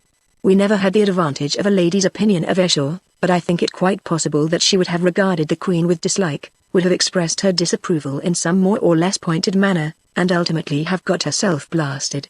For 2 hours or more Leo and I sat with shaken nerves and frightened eyes, and talked over the miraculous events through which we were passing. It seemed like a dream or a fairy tale, instead of the solemn, sober fact. Who would have believed that the writing on the potsherd was not only true, but that we should live to verify its truth, and that we two seekers should find her who was sought, patiently awaiting our coming in the tombs of Kor? Who would have thought that in the person of Leo this mysterious woman should, as she believed, discover the being whom she awaited from century to century, and whose former earthly habitation she had till this very night preserved? But so it was. In the face of all we had seen, it was difficult for us as ordinary reasoning men any longer to doubt its truth, and therefore at last, with humble hearts and a deep sense of the impotence of human knowledge, and the insolence of its assumption that denies that to be possible which it has no experience of, we laid ourselves down to sleep, leaving our fates in the hands of that watching Providence which had thus chosen to allow us to draw the veil of human ignorance, and reveal to us for good or evil some glimpse of the possibilities of life. Chapter 22. Job has a presentiment. It was 9 o'clock on the following morning when Job, who still looked scared and frightened, came in to call me, and at the same time breathe his gratitude at finding us alive in our beds, which it appeared was more than he had expected. When I told him of the awful end of poor Euston, he was even more grateful at our survival, and much shocked, though Euston had been no favourite of his, or he of hers, for the matter of that. She called him pig in bastard Arabic, and he called her hussy in good English, but these amenities were forgotten in the face of the catastrophe that had overwhelmed her at the hands of her queen. "I don't want to say anything as mayn't be agreeable, sir," said Job, when he had finished exclaiming at my tale, "but it's my opinion that there she is the old gentleman himself, or perhaps his wife, if he has one, which I suppose he has, for he couldn't be so wicked all by himself. The witch of Endor was a fool to her, sir, bless you. She would make no more of raising every gentleman in the Bible out of these here beastly tombs than I should of growing cress on an old flannel. It's a country of devils, this is, sir, and she's the master one of the lot, and if ever we get out of it, it will be more than I expect to do. I don't see no way out of it. That witch isn't likely to let a fine young man like Mr. Leo go." "Come," I said, "at any rate she saved his life." "Yes, and she'll take his soul to pay for it. She'll make him a witch, like herself. I say it's wicked to have anything to do with those sort of people. Last night, sir, I lay awake and read in my little Bible that my poor old mother gave me about what is going to happen to sorceresses and them sort, till my hair stood on end. Lord, how the old lady would stare if she saw where her Job had got to. Yes, it's a queer country, and a queer people too, Job," I answered, with a sigh, for, though I am not superstitious like Job, I admit to a natural shrinking, which will not bear investigation, from the things that are above nature. "You are right, sir," he answered, "and if you won't think me very foolish, I should like to say something to you now that Mr. Leo is out of the way." Leo had got up early and gone for a stroll, "and that is that I know it is the last country as ever I shall see in this world. I had a dream last night, and I dreamed that I saw my old father with a kind of nightshirt on him, something like these folks wear when they want to be in particular full dress, and a bit of that feathery grass in his hand, which he may have gathered on the way, for I saw lots of it yesterday about 300 yards from the mouth of this beastly cave. Job," he said to me, solemn-like, and yet with a kind of satisfaction shining through him, more like a Methody parson when he has sold a neighbour a marked horse for a sound one and cleared £20 by the job than anything I can think on. "Job, time's up, Job, but I never did expect to have to come and hunt you out in this air place, Job. Such a do as I have had to nose you up. It wasn't friendly to give your poor old father such a run, let alone that a wonderful lot of bad characters hail from this place. Core, regular cautions," I suggested. "Yes, sir, of course, sir, that's just what he said, there was cautions, downright scorches, sir, and I'm sure I don't doubt it, seeing what I know of them, and their hot-potting ways," went on Job sadly. "Anyway, he was sure that time was up, and went away saying that we should see more than we cared for of each other soon. And I suppose he was thinking of the fact that father and I never could hit it off together for longer nor 3 days, and I dare say that things will be similar when we meet again." "Surely," I said, "you don't think that you are going to die because you dreamed you saw your old father? If one dies because one dreams of one's father, what happens to a man who dreams of his mother-in-law?" "Ah, sir, you're laughing at me," said Job, "but, you see, you didn't know my old father. If it had been anybody else, my Aunt Mary, for instance, who never made much of a job, I should not have thought so much of it, but my father was that idle, which he shouldn't have been with 17 children, that he would never have put himself out to come here just to see the place. No, sir, I know that he meant business. Well, sir, I can't help it. I suppose every man must go some time or other, though it is a hard thing to die in a place like this, where Christian burial isn't to be had for its weight in gold. I've tried to be a good man, sir, and do my duty honest, and if it wasn't for the supercilious kind of way in which father carried on last night, a sort of sniffing at me as it were, as though he hadn't no opinion of my references and testimonials, I should feel easy enough in my mind. Anyway, sir, I've been a good servant to you and Mr. Leo, bless him. Why, it seems but the other day that I used to lead him about the streets with a penny whip and if ever you get out of this place, which, as father didn't allude to you, perhaps you may, I hope you will think kindly of my whitened bones, and never have anything more to do with Greek writing on flower pots, sir, if I may make so bold as to say so. Come, Job, I said seriously, this is all nonsense, you know. You mustn't be silly enough to go getting such ideas into your head. We've lived through some queer things, and I hope that we may go on doing so. No, sir, answered Job, in a tone of conviction that jarred on me unpleasantly, it isn't nonsense. I'm a doomed man, and I feel it, and a wonderful uncomfortable feeling it is, sir, for one can't help wondering how it's going to come about. If you are eating your dinner you think of poison and it goes against your stomach, and if you are walking along these dark rabbit burrows you think of knives, and Lord, don't you just shiver about the back. I ain't particular, sir, provided it's sharp, like that poor girl, who, now that she's gone, I am sorry to have spoke hard on, though I don't approve of her morals in getting married, which I consider too quick to be decent. Still, sir, and poor Job turned a shade paler as he said it, I do hope it won't be that hot pot game. Nonsense, I broke in angrily, nonsense. Very well, sir, said Job, it isn't my place to differ from you, sir. But if you happen to be going anywhere, sir, I should be obliged if you could manage to take me with you, seeing that I shall be glad to have a friendly face to look at when the time comes, just to help one through, as it were. And now, sir, I'll be getting the breakfast, and he went, leaving me in a very uncomfortable state of mind. I was deeply attached to old Job, who was one of the best and honestest men I have ever had to do with in any class of life, and really more of a friend than a servant, and the mere idea of anything happening to him brought a lump into my throat. Beneath all his ludicrous talk I could see that he himself was quite convinced that something was going to happen, and though in most cases these convictions turn out to be utter moonshine, and this particular one especially was to be amply accounted for by the gloomy and unaccustomed surroundings in which its victim was placed, still it did more or less carry a chill to my heart, as any dread that is obviously a genuine object of belief is apartment to do, however absurd the belief may be.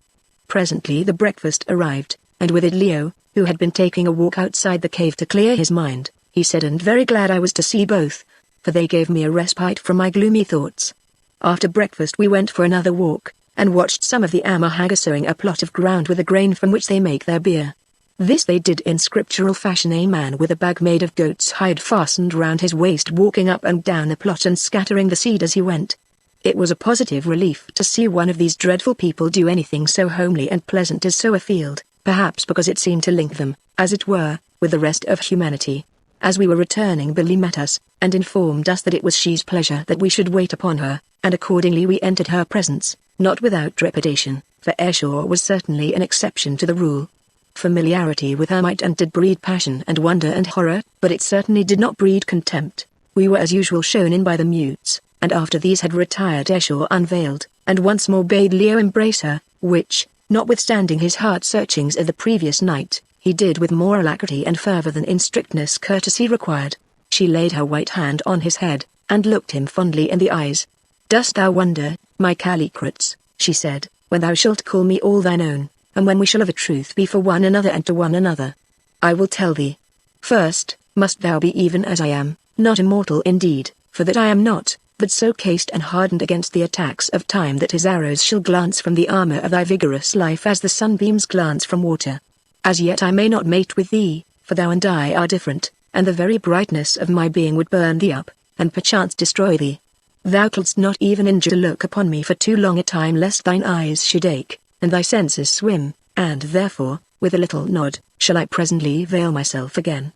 This by the way she did not do. Listen, thou shalt not be tried beyond endurance, for this very evening, an hour before the sun goes down, shall we start hence, and by tomorrow's dark, if all goes well, and the road is not lost to me, which I pray it may not be, shall we stand in the place of life, and thou shalt bathe in the fire, and come forth glorified, as no man ever was before thee, and then, Callicrates, shalt thou call me wife, and I will call thee husband.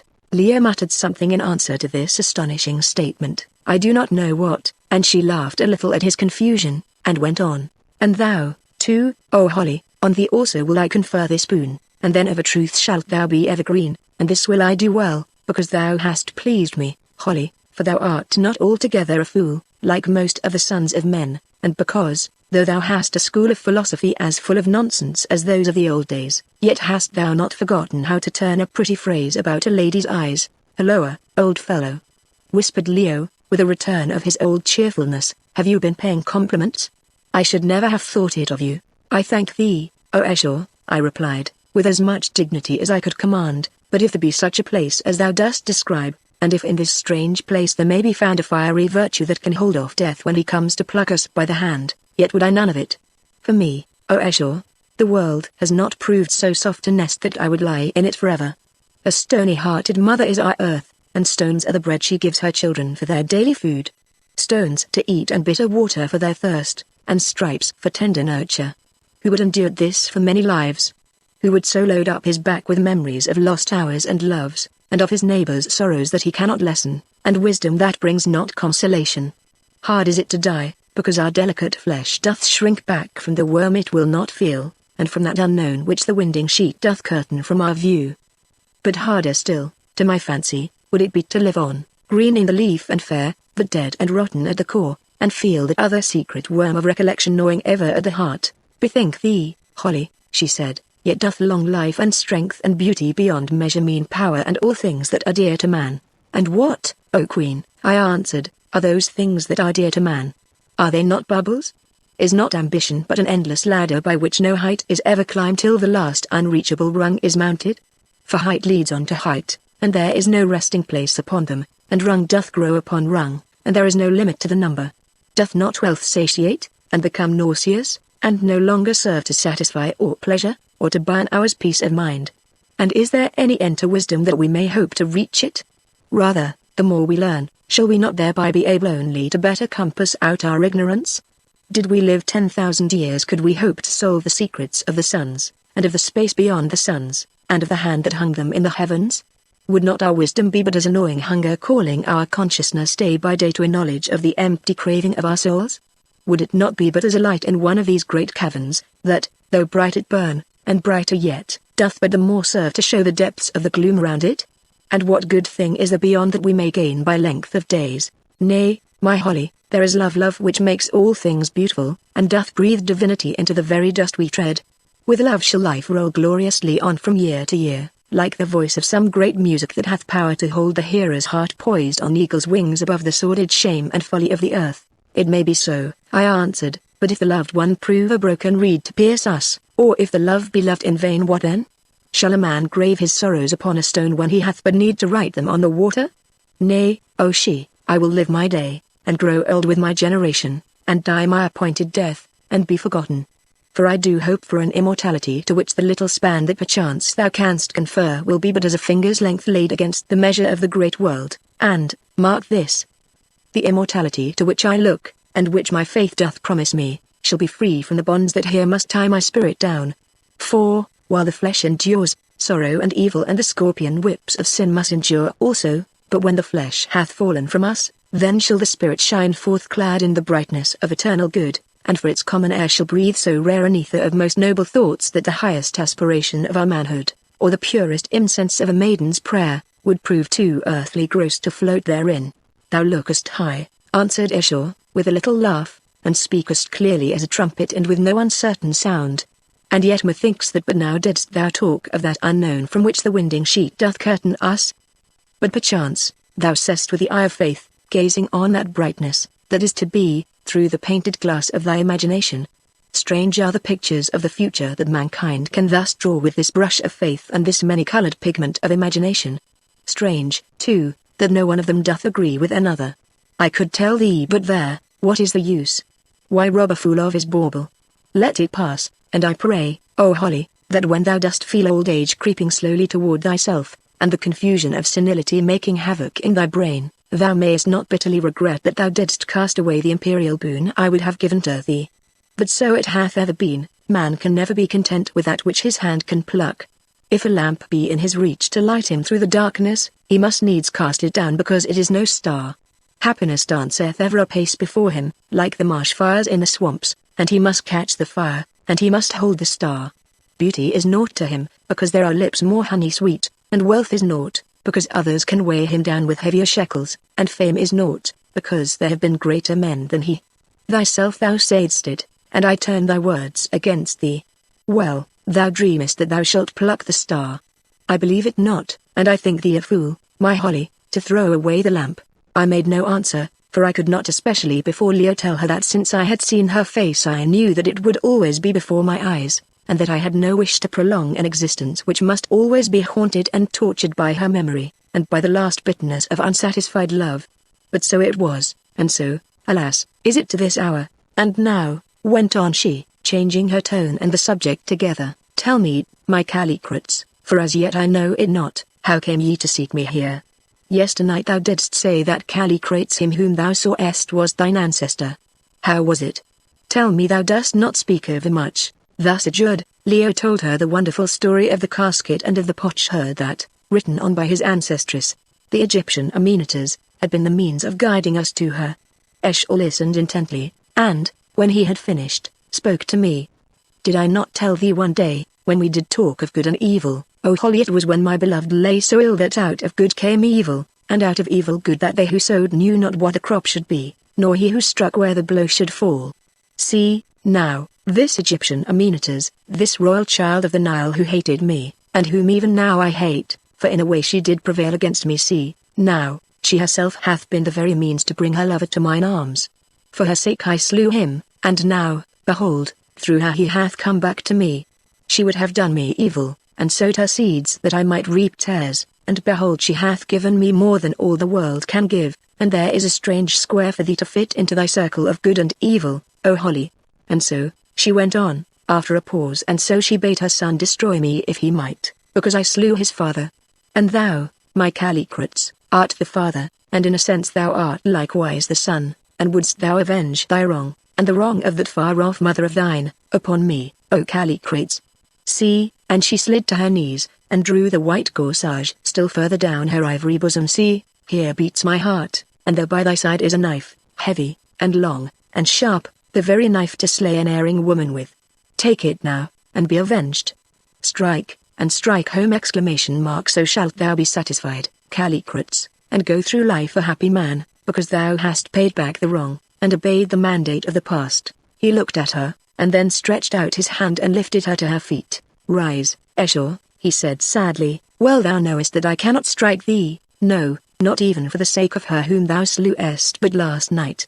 I am in thy power, and a very slave to thee. How can I kill thee? Sooner should I slay myself. Almost dost thou begin to love me, Calicrates, she answered, smiling. And now tell me of thy country. 'Tis a great people, is it not? With an empire like that of Rome. Surely thou wouldst return thither, and it is well, for I mean not that thou shouldst dwell in these caves of Kor.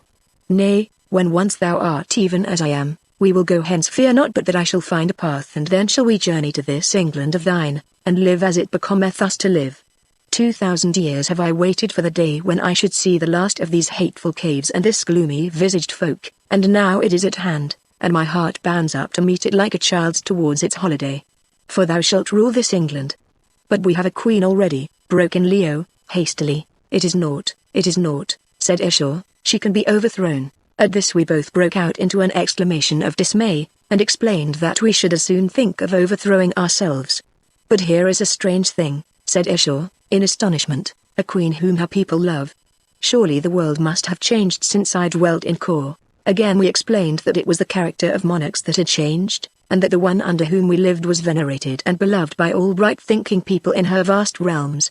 Also, we told her that real power in our country rested in the hands of the people, and that we were in fact ruled by the votes of the lower and least educated classes of the community.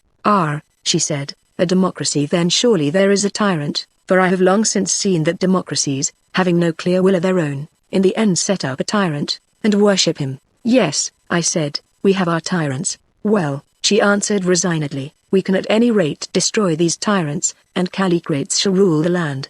I instantly informed Escher that in England blasting was not an amusement that could be indulged in with impunity, and that any such attempt would meet with the consideration of the law and probably end upon a scaffold. The law, she laughed with scorn. The law. Canst thou not understand, O Holly, that I am above the law, and so shall my Callicrates be also? All human law will be to us as the north wind to a mountain. Does the wind bend the mountain, or the mountain the wind? And now leave me, I pray thee, and thou too, my own Callicrates, for I would get me ready against our journey, and so must you both, and your servant also. But bring no great quantity of things with thee, for I trust that we shall be but 3 days gone. Then shall we return hither, and I will make a plan whereby we can bid farewell for ever to these sepulchres of Kor. Yea, surely thou mayst kiss my hand.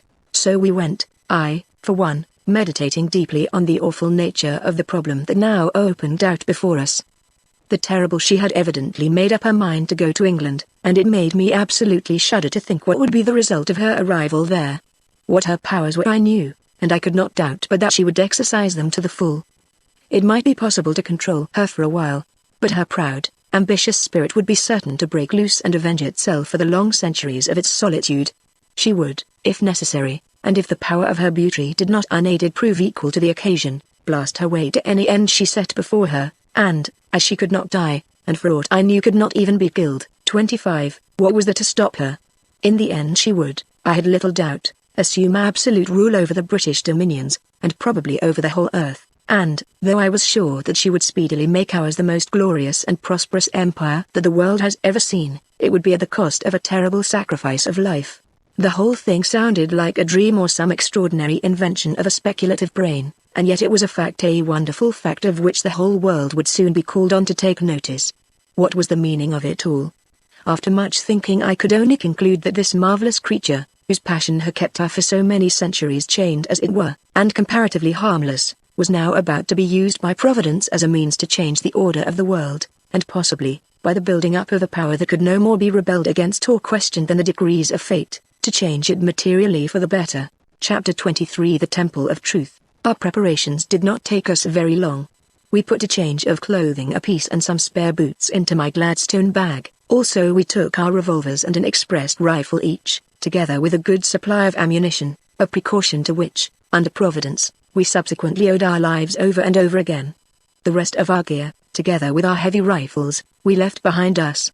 A few minutes before the appointed time we once more attended in Escher's boudoir, and found her also ready, her dark cloak thrown over her winding sheet-like wrappings. Are ye prepared for the great venture? She said. We are, I answered, though for my part, Escher, I have no faith in it. Ah, my Holly, she said, thou art of a truth like those old Jews of whom the memory vexes me so sorely, unbelieving, and hard to accept that which they have not known. But thou shalt see, for unless my mirror beyond lies, and she pointed to the font of crystal water, the path is yet open as it was of old time. And now let us start upon the new life which shall end who knoweth where? Ah, I echoed, who knoweth where?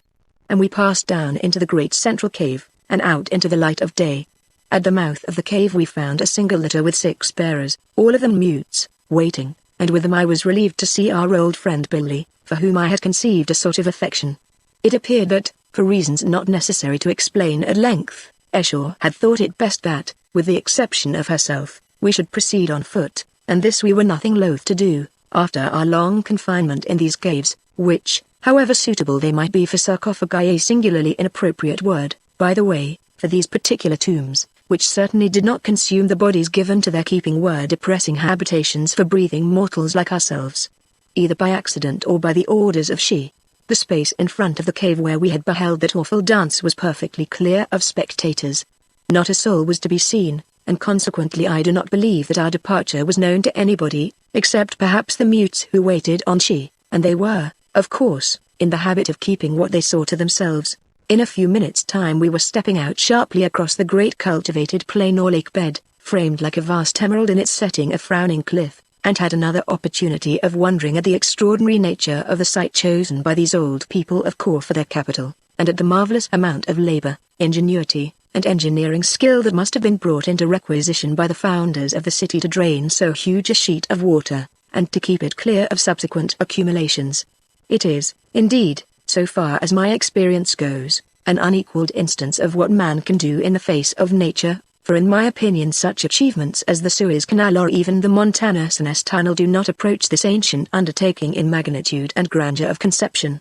When we had been walking for about half an hour, enjoying ourselves exceedingly in the delightful cool which about this time of the day always appeared to descend upon the great plain of Kor, and which in some degree atoned for the want of any land or sea breeze, for all wind was kept off by the rocky mountain wall, we began to get a clear view of what Billy had informed us were the ruins of the great city. And even from that distance we could see how wonderful those ruins were, a fact which with every step we took became more evident. The town was not very large if compared to Babylon or Thebes, or other cities of remote antiquity. Perhaps its outer wall contained some 12 square miles of ground, or a little more.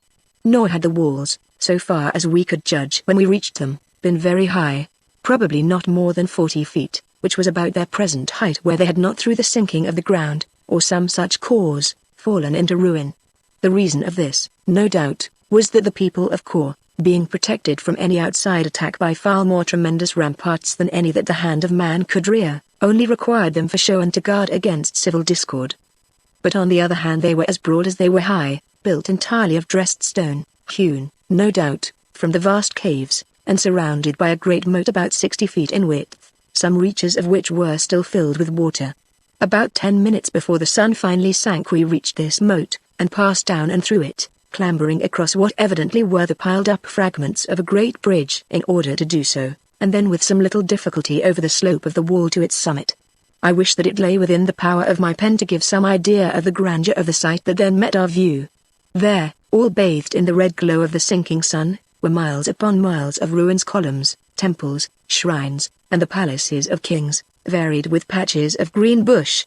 Of course, the roofs of these buildings had long since fallen into decay and vanished, but owing to the extreme massiveness of the style of building, and to the hardness and durability of the rock employed, most of the party walls and great columns still remained standing. 26. Straight before us stretched away what had evidently been the main thoroughfare of the city, for it was very wide, wider than the Thames embankment, and regular, being, as we afterwards discovered, paved, or rather built, throughout of blocks of dressed stone, such as were employed in the walls. It was but little overgrown even now with grass and shrubs that could get no depth of soil to live in. What had been the parks and gardens, on the contrary, were now dense jungle. Indeed, it was easy even from a distance to trace the course of the various roads by the burnt-up appearance of the scanty grass that grew upon them.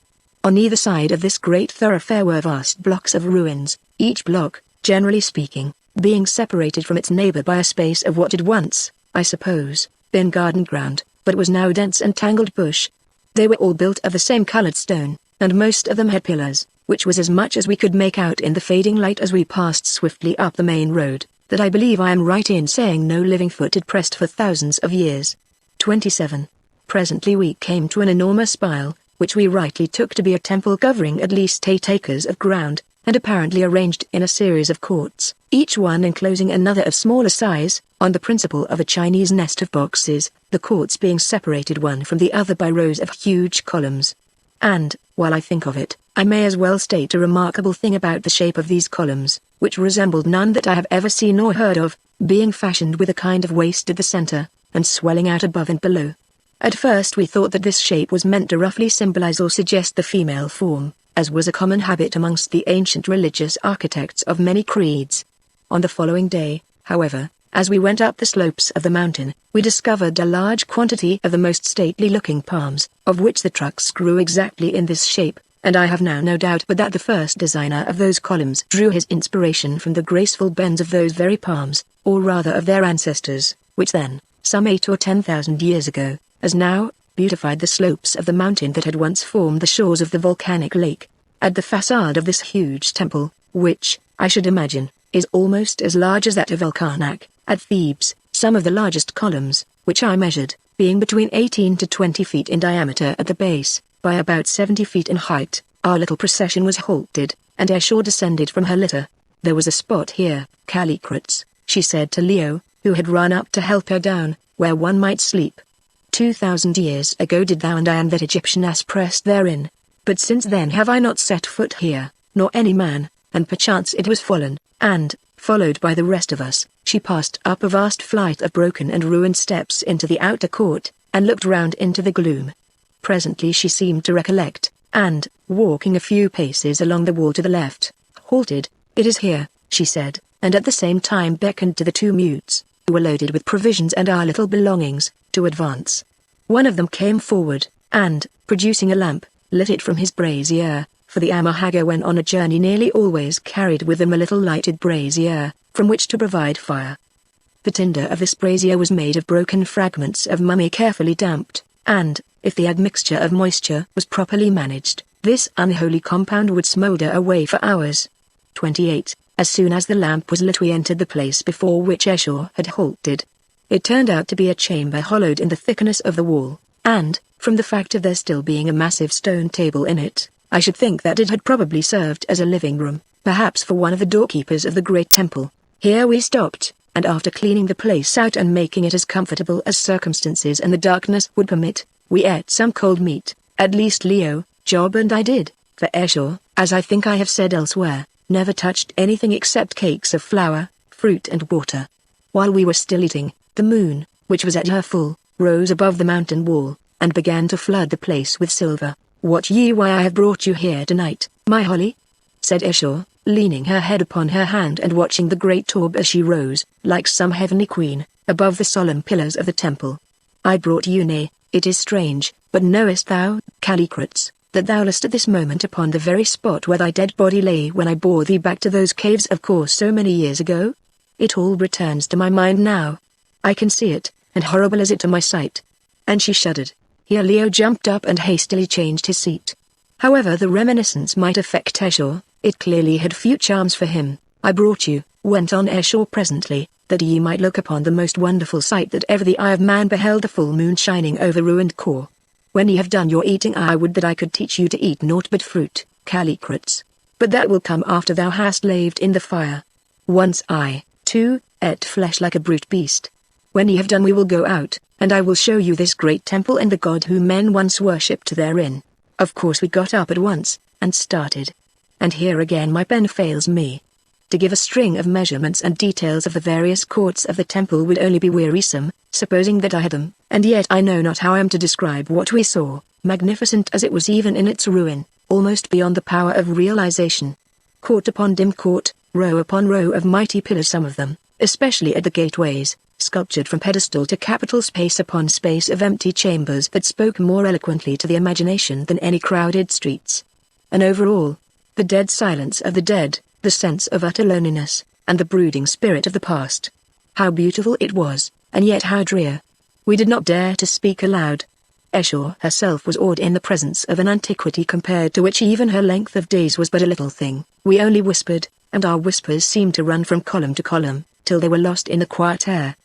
Bright fell the moonlight on pillar and court and shattered wall, hiding all their rents and imperfections in its silver garment, and clothing their hoar majesty with the peculiar glory of the night. It was a wonderful sight to see the full moon looking down on the ruined fane of Kor. It was a wonderful thing to think for how many thousands of years the dead orb above and the dead city below had gazed thus upon each other, and in the utter solitude of space poured forth each to each the tale of their lost life and long-departed glory. The white light fell, and minute by minute the quiet shadows crept across the grass-grown courts like the spirits of old priests haunting the habitations of their worship. The white light fell, and the long shadows grew till the beauty and grandeur of each scene and the untamed majesty of its present death seemed to sink into our very souls, and speak more loudly than the shouts of armies concerning the pomp and splendor that the grave had swallowed, and even memory had forgotten. "Come," said Esau, after we had gazed and gazed, I know not for how long, "and I will show you the stony flower of loveliness and wonder's very crown, if yet it stands to mock time with its beauty and fill the heart of man with longing for that which is behind the veil." And, without waiting for an answer, she led us through 2 more pillared courts into the inner shrine of the old fane. And there, in the center of the inmost court, that might have been some 50 yards square, or a little more, we stood face to face with what is perhaps the grandest allegorical work of art that the genius of her children has ever given to the world. For in the exact center of the court, placed upon a thick square slab of rock, was a huge round ball of dark stone, some 20 feet in diameter, and standing on the ball was a colossal winged figure of a beauty so entrancing and divine that when I first gazed upon it, illuminated and shadowed as it was by the soft light of the moon, my breath stood still, and for an instant my heart ceased its beating. The statue was hewn from marble so pure and white that even now, after all those ages, it shone as the moonbeams danced upon it, and its height was, I should say, a trifle over 20 feet. It was the winged figure of a woman of such marvelous loveliness and delicacy of form that the size seemed rather to add to than to detract from its so human and yet more spiritual beauty.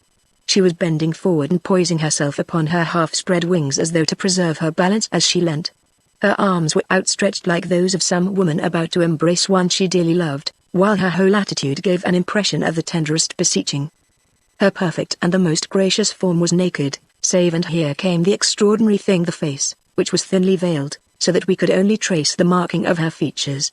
A gauzy veil was thrown round and about the head, and of its two ends one fell down across her left breast, which was outlined beneath it, and one, now broken, streamed away upon the air behind her. "Who is she?" I asked, as soon as I could take my eyes off the statue. "Canst thou not guess, O Holly?" answered Esau. "Where then is thy imagination? It is truth standing on the world, and calling to its children to unveil her face. See what is writ upon the pedestal. Without doubt it is taken from the book of scriptures of these men of Kor." And she led the way to the foot of the statue, where an inscription of the usual Chinese-looking hieroglyphics was so deeply graven as to be still quite legible, at least to Esau. According to her translation it ran thus: "Is there no man that will draw my veil and look upon my face, for it is very fair? Unto him who draws my veil shall I be, and peace will I give him, and sweet children of knowledge and good works." And a voice cried, "Though all those who seek after thee desire thee, behold, virgin art thou, and virgin shalt thou go till time be done. No man is the born of a woman who may draw thy veil and live, nor shall be. By death only can thy veil be drawn, O Truth." And Truth stretched out her arms and wept, because those who sought her might not find her, nor look upon her face to face. "Thou sayest," said Esau, when she had finished translating, "Truth was the goddess of the people of old Kor, and to her they built their shrines, and her they sought, knowing that they should never find, still sought they.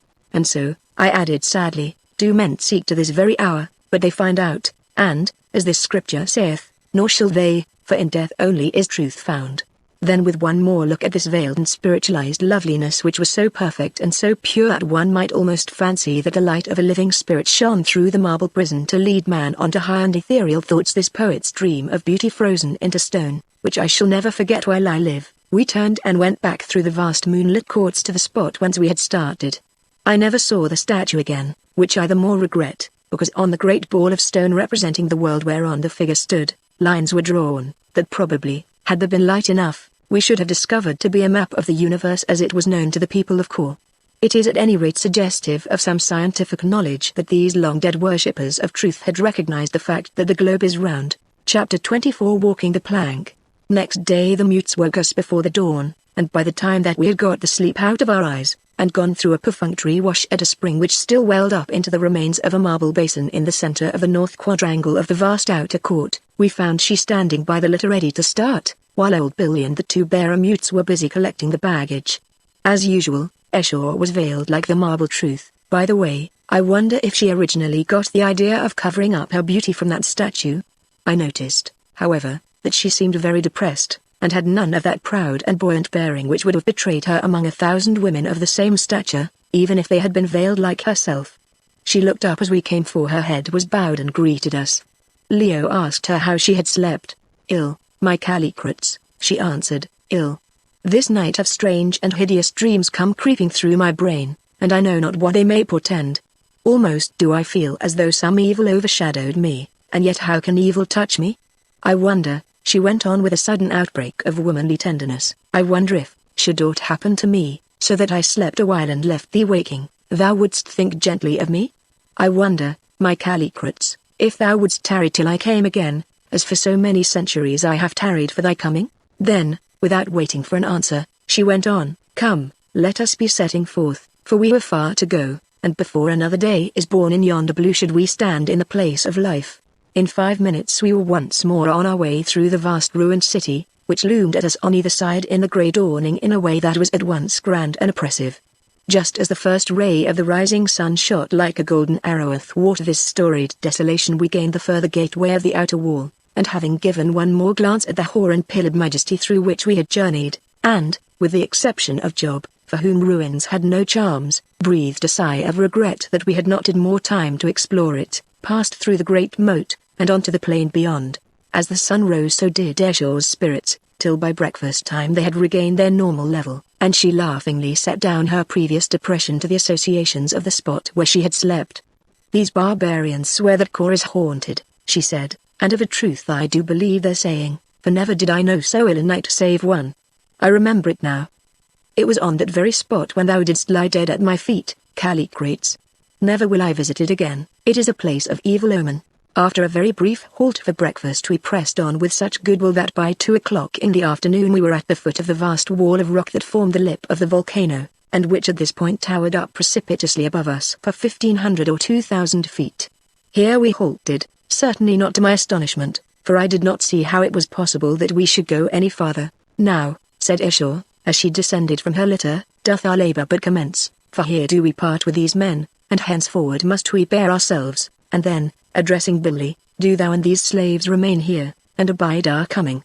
By tomorrow at the midday shall we be with thee, if not, wait." Billy bowed humbly, and said that her august bidding should be obeyed if they stopped that till they grew old.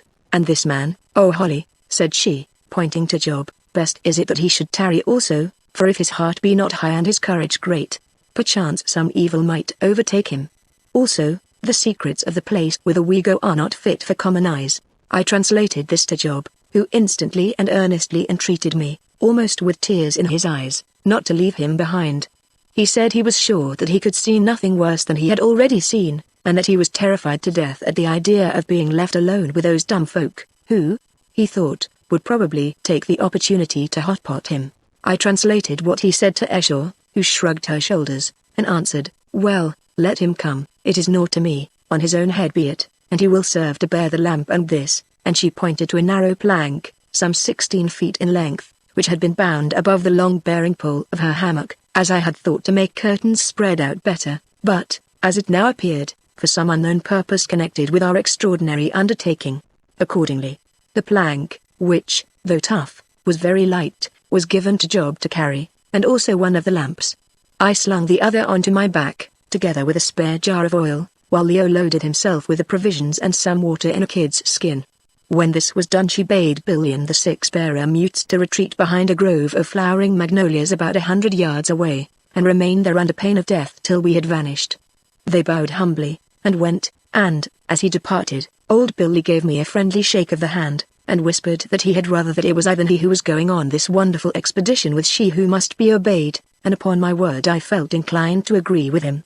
In another minute they were gone, and then, having briefly asked us if we were ready, Esau turned, and gazed up the towering cliff. "Goodness me, Leo," I said, "surely we are not going to climb that precipice." Leo shrugged his shoulders, being in a condition of half-fascinated, half-expectant mystification, and as he did so, Esau with a sudden move began to climb the cliff, and of course we had to follow her.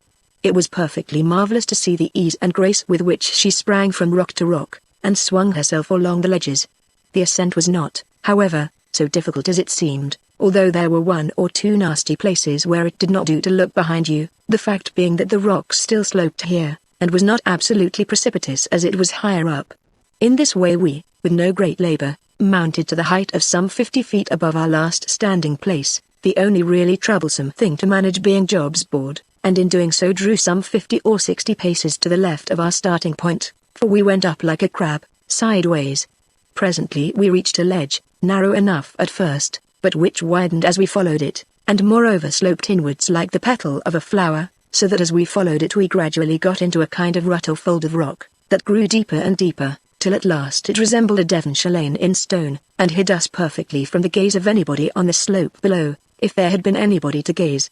This lane, which appeared to be a natural formation, continued for some 50 or 60 paces, and then suddenly ended in a cave, also natural, running at right angles to it. I am sure it was a natural cave, and not hollowed by the hand of man, because of its irregular and contorted shape and course, which gave it the appearance of having been blown bodily in the mountain by some frightful eruption of gas following the line of the least resistance. All the caves hollowed by the ancients of Kor, on the contrary, were cut out with the most perfect regularity and symmetry. At the mouth of this cave Escher halted, and bade us light the 2 lamps, which I did, giving one to her and keeping the other myself. Then, taking the lead, she advanced down the cavern, picking her way with great care, as indeed it was necessary to do, for the floor was most irregular, strewn with boulders like the bed of a stream, and in some places pitted with deep holes, in which it would have been easy to break one's leg. This cavern we pursued for 20 minutes or more, it being, so far as I could form a judgment owing to its numerous twists and turns, no easy task about a quarter of a mile long. At last, however, we halted at its further end, and whilst I was still trying to pierce the gloom a great gust of air came tearing down it, and extinguished both the lamps. Escher called to us, and we crept up to her, for she was a little in front, and were rewarded with a view that was positively appalling in its gloom and grandeur. Before us was a mighty chasm in the black rock, jagged and torn and splintered through it in a far past age by some awful convulsion of nature, as though it had been cleft by stroke upon stroke of the lightning. This chasm, which was bounded by a precipice on the hither, and presumably, though we could not see it, on the farther side also, may have measured any width across. But from its darkness I do not think it can have been very broad. It was impossible to make out much of its outline, or how far it ran, for the simple reason that the point where we were standing was so far from the upper surface of the cliff, at least 1,500 or 2,000 feet, that only a very dim light struggled down to us from above. The mouth of the cavern that we had been following gave onto a most curious and tremendous spur of rock, which jutted out in mid-air into the gulf before us, for a distance of some 50 yards, coming to a sharp point at its termination, and resembling nothing that I can think of so much as the spur upon the leg of a cock in shape. This huge spur was attached only to the parent precipice at its base, which was, of course, enormous, just as the cock's spur is attached to its leg. Otherwise it was utterly unsupported. "Here must we pass," said Escher.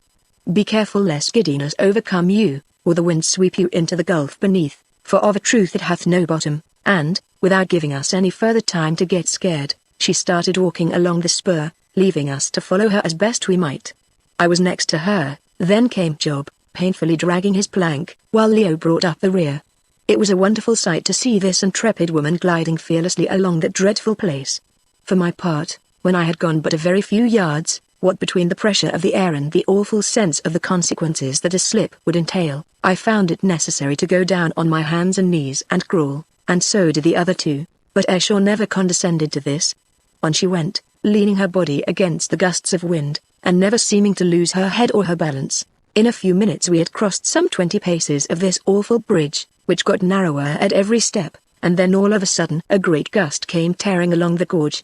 I saw Escher lean herself against it, but a strong draught got under her dark cloak, and tore it from her, and away it went down the wind flapping like a wounded bird. It was dreadful to see it go, till it was lost in the blackness. I clung to the saddle of rock, and looked round, while, like a living thing, the great spur vibrated with a humming sound beneath us. The sight was a truly awesome one. We were poised in the gloom between earth and heaven. Beneath us were hundreds upon hundreds of feet of emptiness that gradually grew darker, till at last it was absolutely black, and at what depth it ended is more than I can guess. Above was space upon space of giddy air, and far, far away a line of blue sky. And down this vast gulf upon which we were pinnacled the great draught dashed and roared, driving clouds and misty wreaths of vapor before it, till we were nearly blinded, and utterly confused. The whole position was so tremendous and so absolutely unearthly, that I believe it actually lulled our sense of terror, but to this hour I often see it in my dreams, and at its mere fantasy wake up covered with cold sweat. "On! On!" cried the white form before us, for now the cloak had gone, she was robed in white, and looked more like a spirit riding down the gale than a woman. "On, or ye will fall and be dashed to pieces. Keep your eyes fixed upon the ground, and closely hug the rock." We obeyed her, and crept painfully along the quivering path, against which the wind shrieked and wailed as it shook it, causing it to murmur like a vast tuning fork. On we went, I do not know for how long, only gazing round now and again, when it was absolutely necessary, until at last we saw that we were on the very tip of the spur, a slab of rock, little larger than an ordinary table, that throbbed and jumped like any over-end giant steamer. There we lay, clinging to the ground, and looked about us, while Escher stood leaning out against the wind, down which her long hair streamed, and, absolutely heedless of the hideous depth that yawned beneath, pointed before her. Then we saw why the narrow plank had been provided, which Job and I had painfully dragged along between us. Before us was an empty space, on the other side of which was something, as yet we could not see what, for here either owing to the shadow of the opposite cliff, or from some other cause the gloom was that of night. "We must wait a while," called Escher, "soon there will be light." At the moment I could not imagine what she meant. How could more light than there was ever come to this dreadful spot? While I was still wondering, suddenly, like a great sword of flame, a beam from the setting sun pierced the Stygian gloom, and smote upon the point of rock whereon we lay, illumining Escher's lovely form with an unearthly splendor. I only wish I could describe the wild and marvelous beauty of that sword of fire, laid across the darkness and rushing mist wreaths of the gulf. How it got there I do not to this moment know, but I presume that there was some cleft or hole in the opposing cliff, through which it pierced when the setting orb was in a direct line therewith. All I can say is, that the effect was the most wonderful that I ever saw. Right through the heart of the darkness that flaming sword was stabbed, and where it lay there was the most surpassingly vivid light, so vivid that even at a distance we could see the grain of the rock, while, outside of it, yes, within a few inches of its keen edge was naught but clustering shadows. And now, by this ray of light, for which she had been waiting, and timed our arrival to meet, knowing that at this season for thousands of years it had always struck thus at sunset, we saw what was before us. Within 11 or 12 feet of the very tip of the tongue-like rock whereon we stood there arose, presumably from the far bottom of the gulf, a sugarloaf-shaped cone, of which the summit was exactly opposite to us. But had there been a summit only it would not have helped us much, for the nearest point of its circumference was some 40 feet from where we were. On the lip of this summit, however, which was circular and hollow, rested a tremendous flat boulder, something like a glacier stone. Perhaps it was one, for all I know to the contrary, and the end of this boulder approached to within 12 feet or so of us. This huge rock was nothing more or less than a gigantic rocking stone, accurately balanced upon the edge of the cone or miniature crater, like a half-crown on the rim of a wineglass, for, in the fierce light that played upon it and us, we could see it oscillating in the gusts of wind. "Quick," said Escher, "the plank we must cross while the light endures, presently it will be gone." "Oh, Lord, sir," groaned Job, "surely she don't mean us to walk across the place on that thing." As in obedience to my direction he pushed the longboard towards me. "That's it, Job," I holloed in ghastly merriment, though the idea of walking the plank was no pleasanter to me than to him. I pushed the board on to Escher, who deftly ran it across the gulf so that one end of it rested on the rocking stone, the other remaining on the extremity of the trembling spur. Then placing her foot upon it to prevent it from being blown away, she turned to me. "Since I was last here, oh Holly," she called, "the support of the moving stone hath lessened somewhat, so that I am not certain if it will bear our weight or no. Therefore will I cross the first, because no harm will come unto me," and, without further ado, she trod lightly but firmly across the frail bridge, and in another second was standing safe upon the heaving stone. "It is safe," she called. "See, hold thou the plank. I will stand on the farther side of the stone so that it may not overbalance with your greater weights. Now, come, oh Holly, for presently the light will fail us." I struggled to my knees, and if ever I felt terrified in my life it was then, and I am not ashamed to say that I hesitated and hung back. "Surely thou art not afraid," this strange creature called in a lull of the gale, from where she stood poised like a bird on the highest point of the rocking stone. "Make way then for Callicrates." This settled me. It is better to fall down a precipice and die than be laughed at by such a woman, so I clenched my teeth, and in another instant I was on that horrible, narrow, bending plank, with bottomless space beneath and around me. I have always hated a great height, but never before did I realize the full horrors of which such a position is capable. Oh, the sickening sensation of that yielding board resting on the two moving supports. I grew dizzy, and thought that I must fall. My spine crept. It seemed to me that I was falling, and my delight at finding myself sprawling upon that stone, which rose and fell beneath me like a boat in a swell, cannot be expressed in words. All I know is that briefly, but earnestly enough, I thanked Providence for preserving me so far. Then came Leo's turn, and though he looked rather queer, he came across like a rope dancer. Escher stretched out her hand to clasp his own, and I heard her say, "Bravely done, my love, bravely done. The old Greek spirit lives in thee yet." And now only poor Job remained on the farther side of the gulf. He crept up to the plank, and yelled out, "I can't do it, sir. I shall fall into that beastly place." "You must," I remember saying with inappropriate facetiousness. "You must, Job, it's as easy as catching flies." I suppose that I must have said it to satisfy my conscience, because although the expression conveys a wonderful idea of facility, as a matter of fact I know no more difficult operation in the whole world than catching flies, that is, in warm weather, unless, indeed, it is catching mosquitoes. I can't, sir, I can't, indeed, let the man come, or let him stop and perish there. See, the light is dying. In a moment it will be gone," said Esau. I looked. She was right. The sun was passing below the level of the hole or cleft in the precipice through which the ray reached us. "If you stop there, Job, you will die alone," I called. "The light is going. Come, be a man, Job," roared Leo. "It's quite easy." Thus adjured, the miserable Job, with a most awful yell, precipitated himself face downwards on the plank. He did not dare, small blame to him, to try to walk it, and commenced to draw himself across in little jerks, his poor legs hanging down on either side into the nothingness beneath. His violent jerks at the frail board made the great stone, which was only balanced on a few inches of rock, oscillate in a most dreadful manner, and, to make matters worse, when he was halfway across, the flying ray of lurid light suddenly went out, just as though a lamp had been extinguished in a curtained room, leaving the whole howling wilderness of air black with darkness. "Come on, Job, for God's sake," I shouted in an agony of fear, while the stone, gathering motion with every swing, rocked so violently that it was difficult to hang on to it. It was a truly awful position.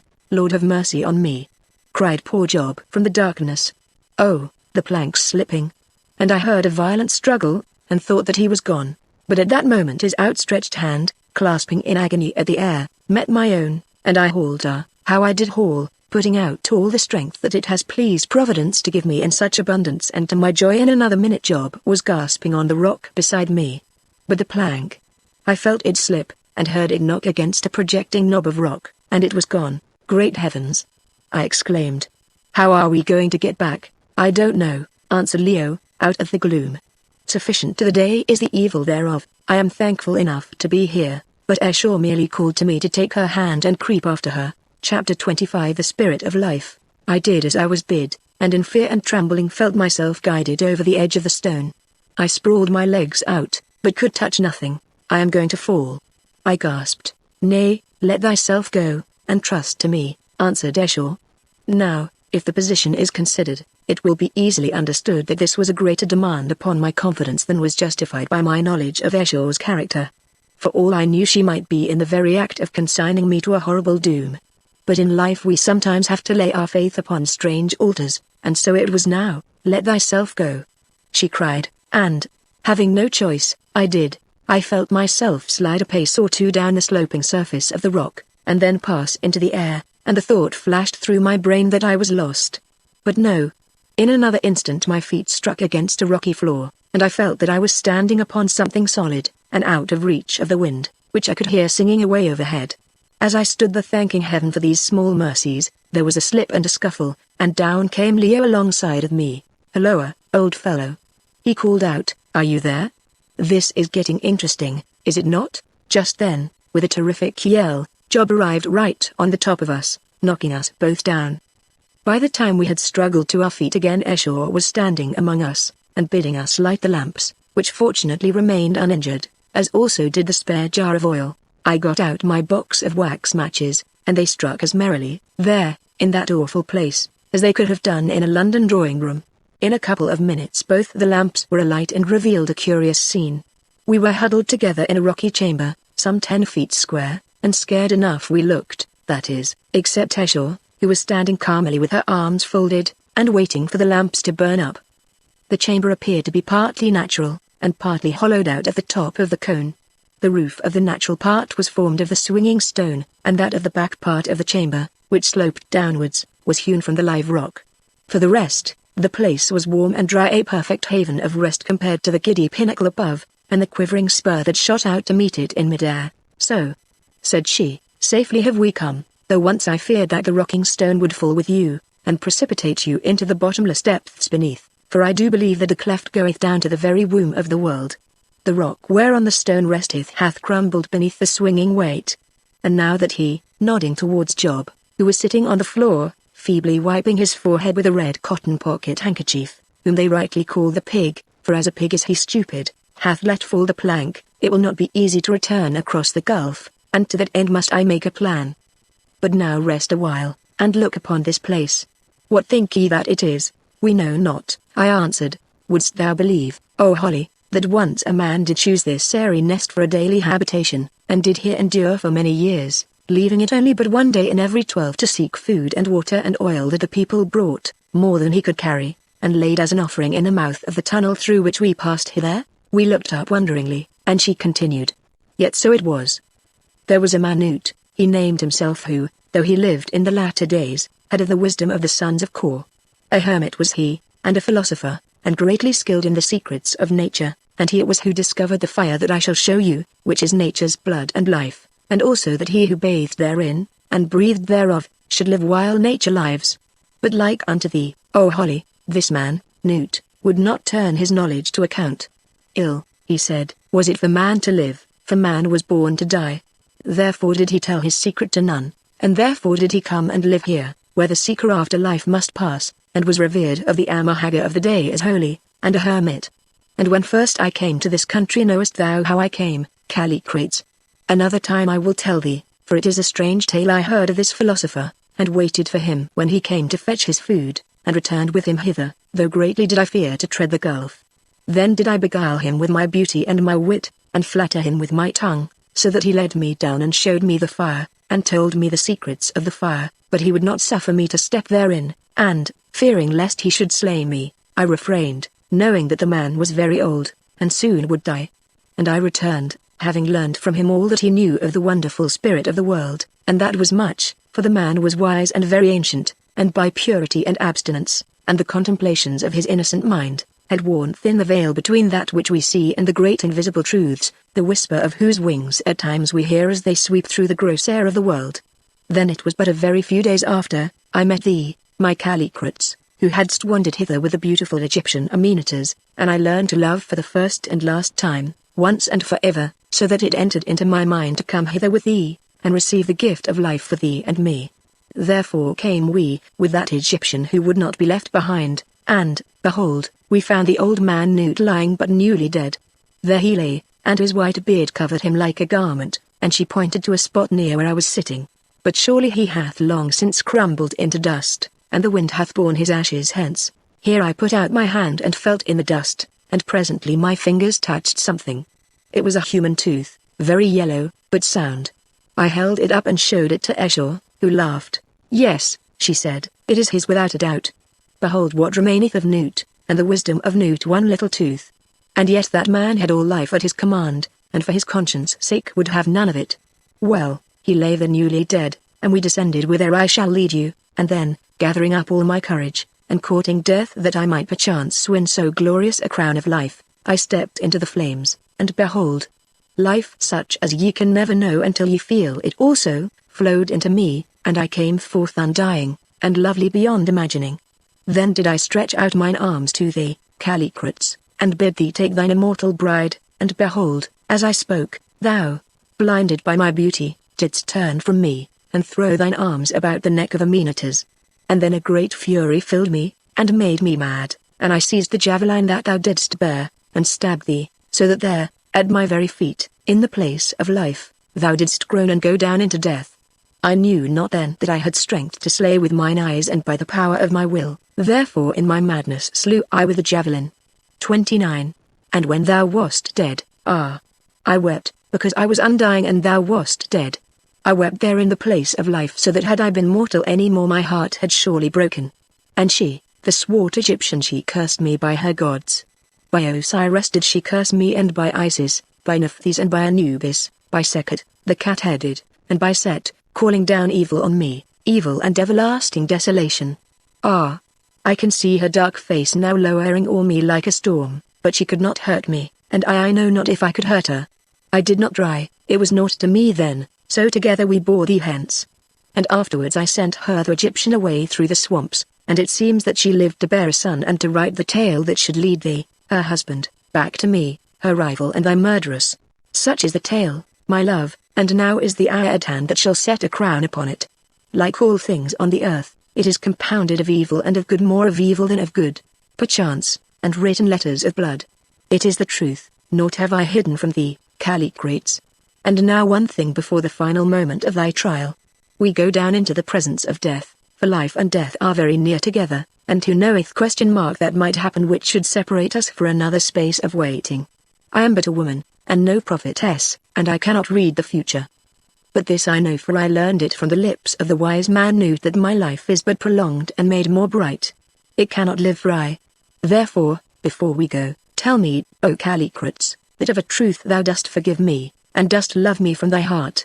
See, Callicrates, much evil have I done. Perchance it was evil but 2 nights ago to strike that girl who loved thee cold in death, but she disobeyed me and angered me, prophesying misfortune to me, and I smote.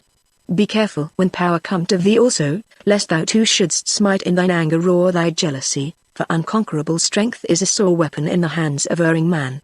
Yea, I have sinned out of the bitterness born of a great love have I sinned, but yet do I know the good from the evil, nor is my heart altogether hardened. Thy love, Callicrates, shall be the gate of my redemption, even as aforetime my passion was the path down which I ran to evil.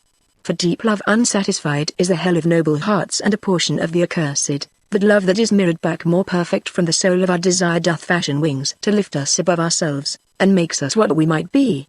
Therefore, Callicrates, take me by the hand, and lift my veil with no more fear than though I were some peasant girl, and not the wisest and the most beauteous woman in this wide world, and look me in the eyes, and tell me that thou dost forgive me with all thine heart, and that with all thine heart thou dost worship me. She paused, and the strange tenderness in her voice seemed to hover round us like a memory.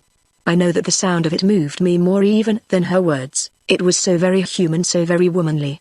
Leo, too, was strangely touched. Hitherto he had been fascinated against his better judgment, something as a bird is fascinated by a snake, but now I think that all this passed away, and he realized that he really loved this strange and glorious creature, as, alas, I loved her also. At any rate, I saw his eyes fill with tears, and he stepped swiftly to her and undid the gauzy veil, and then took her by the hand, and, gazing into her deep eyes, said aloud, Esau, I love thee with all my heart, and so far as forgiveness is possible I forgive thee the death of Euston. For the rest, it is between thee and thy Maker, I know naught of it. I only know that I love thee as I never loved before, and that I will cleave to thee to the end. Now, answered Esau, with proud humility, now when my lord doth speak thus royally and give with so free a hand, it cannot become me to lag behind in words, and be beggared of my generosity.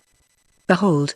And she took his hand and placed it upon her shapely head, and then bent herself slowly down till one knee for an instant touched the ground. Behold. In token of submission do I bow me to my lord. Behold. And she kissed him on the lips. In token of my wifely love do I kiss my lord. Behold.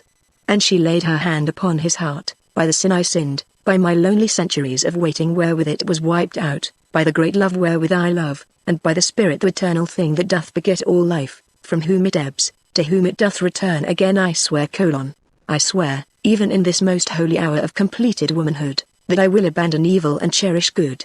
I swear that I will be ever guided by thy voice in the straightest path of duty.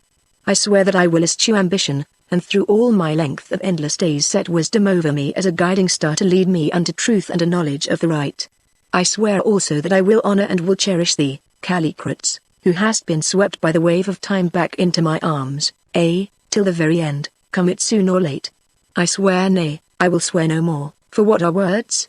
Yet shalt thou learn that Esau hath no false tongue, so I have sworn, and thou, my Holly, art witness to my oath. Here, too, are we wed, my husband, with a gloom for bridal canopy, wed till the end of all things. Here do we write our marriage vows upon the rushing winds which shall bear them up to heaven, and continually round this rolling world. And for a bridal gift I crown thee with my beauty's starry crown, and enduring life, and wisdom without measure, and wealth that none can count. Behold. The great ones of the earth shall creep about thy feet, and its fair women shall cover up their eyes because of the shining glory of thy countenance, and its wise ones shall be abased before thee. Thou shalt read the hearts of men as an open writing, and hither and thither shalt thou lead them as thy pleasure listeth. Like that old Sphinx of Egypt shalt thou sit aloft from age to age, and ever shall they cry to thee to solve the riddle of thy greatness that doth not pass away, and ever shalt thou mock them with thy silence. Behold. Once more I kiss thee, and by that kiss I give to thee dominion over sea and earth, over the peasant in his hovel, over the monarch in his palace halls, and cities crowned with towers, and those who breathe therein.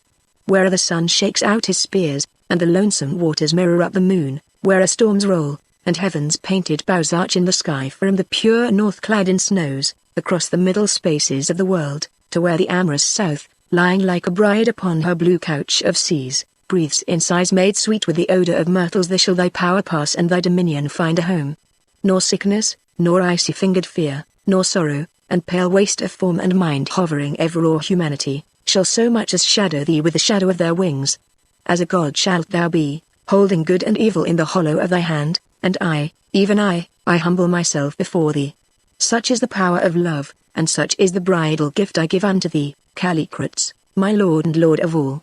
And now it is done, now for thee I loose my virgin zone, and come storm, come shine, come good, come evil, come life, come death, it never, never can be undone. For, of a truth, that which is, and, being done, is done for aye, and cannot be altered. I have said let us hence, that all things may be accomplished in their order, and, taking one of the lamps, she advanced towards the end of the chamber that was roofed in by the swaying stone, where she halted. We followed her, and perceived that in the wall of the cone there was a stair, or, to be more accurate, that some projecting knobs of rock had been so shaped as to form a good imitation of a stair. Down this Esau began to climb, springing from step to step, like a chamois, and after her we followed with less grace. When we had descended some 15 or 16 steps we found that they ended in a tremendous rocky slope, running first outwards and then inwards like the slope of an inverted cone, or tunnel.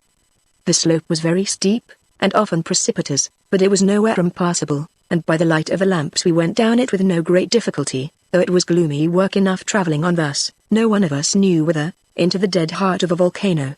As we went, however, I took the precaution of noting our route as well as I could, and this was not so very difficult, owing to the extraordinary and most fantastic shape of the rocks that were strewn about, many of which in that dim light looked more like the grim faces carved upon medieval gargoyles than ordinary boulders. For a long time we travelled on thus, half an hour I should say, till, after we had descended for many hundreds of feet, I perceived that we were reaching the point of the inverted cone. In another minute we were there, and found that at the very apex of the funnel was a passage, so low and narrow that we had to stoop as we crept along it in Indian file. After some 50 yards of this creeping, the passage suddenly widened into a cave, so huge that we could see neither the roof nor the sides. We only knew that it was a cave by the echo of our tread and the perfect quiet of the heavy air. On we went for many minutes in absolute awed silence, like lost souls in the depths of Hades, Esau's white and ghost-like form flitting in front of us, till once more the place ended in a passage which opened into a second cavern much smaller than the first. Indeed, we could clearly make out the arch and stony banks of this second cave, and, from their rent and jagged appearance, discovered that, like the first long passage down which we had passed through the cliff before we reached the quivering spur, it had, to all appearance, been torn in the bowels of the rock by the terrific force of some explosive gas. At length this cave ended in a third passage, through which gleamed a faint glow of light. I heard Esau give a sigh of relief as this light dawned upon us. "It is well," she said, "prepare to enter the very womb of the earth, wherein she doth conceive the life that ye see brought forth in man and beast, and in every tree and flower." Swiftly she sped along, and after her we stumbled as best we might, our hearts filled like a cup with mingled dread and curiosity. What were we about to see? We passed down the tunnel, stronger and stronger the light beamed, reaching us in great flashes like the rays from a lighthouse, as one by one they are thrown wide upon the darkness of the waters. Nor was this all, for with the flashes came a soul-shaking sound like that of thunder and of crashing trees. Now we were through it, and oh heavens! We stood in a third cavern, some 50 feet in length by perhaps as great a height, and 30 wide. It was carpeted with fine white sand, and its walls had been worn smooth by the action of I know not what. The cavern was not dark like the others, it was filled with a soft glow of rose-colored light, more beautiful to look on than anything that can be conceived. But at first we saw no flashes, and heard no more of the thunderous sound. Presently, however, as we stood in amaze, gazing at the marvelous sight, and wondering whence the rosy radiance flowed, a dread and beautiful thing happened. Across the far end of the cavern, with a grinding and crashing noise, a noise so dreadful and awe-inspiring that we all trembled, and Job actually sank to his knees, there flamed out an awful cloud or pillar of fire, like a rainbow many-colored, and like the lightning bright. For a space, perhaps 40 seconds, it flamed and roared thus, turning slowly round and round, and then by degrees the terrible noise ceased, and with the fire it passed away I know not where, leaving behind it the same rosy glow that we had first seen. "Draw near," cried Esau, with a voice of thrilling exultation. Behold the very fountain and heart of life as it beats in the bosom of the great world. Behold the substance from which all things draw their energy, the bright spirit of the globe, without which it cannot live, but must grow cold and dead as the dead moon. Draw near, and wash you in the living flames, and take their virtue into your poor frames in all its virgin strength, not as it now feebly glows within your bosoms, filtered thereto through all the fine strainers of 1,000 intermediate lives, but as it is here in the very fount and seat of earthly being. We followed her through the rosy glow up to the head of the cave, till at last we stood before the spot where the great pulse beat and the great flame passed. And as we went we became sensible of a wild and splendid exhilaration, of a glorious sense of such a fierce intensity of life that the most buoyant moments of our strength seemed flat and tame and feeble beside it. It was the mere effluvium of the flame, the subtle ether that it cast off as it passed, working on us, and making us feel strong as giants and swift as eagles. We reached the head of the cave, and gazed at each other in the glorious glow, and laughed aloud. Even Job laughed, and he had not laughed for a week in the lightness of our hearts and the divine intoxication of our brains. I know that I felt as though all the varied genius of which the human intellect is capable had descended upon me. I could have spoken in blank verse of Shakespearean beauty, all sorts of great ideas flashed through my mind. It was as though the bonds of my flesh had been loosened and left the spirit free to soar to the empyrean of its native power. The sensations that poured in upon me are indescribable. I seemed to live more keenly, to reach to a higher joy, and sip the goblet of a subtler thought than ever it had been my lot to do before. I was another and most glorified self, and all the avenues of the possible were for a space laid open to the footsteps of the real.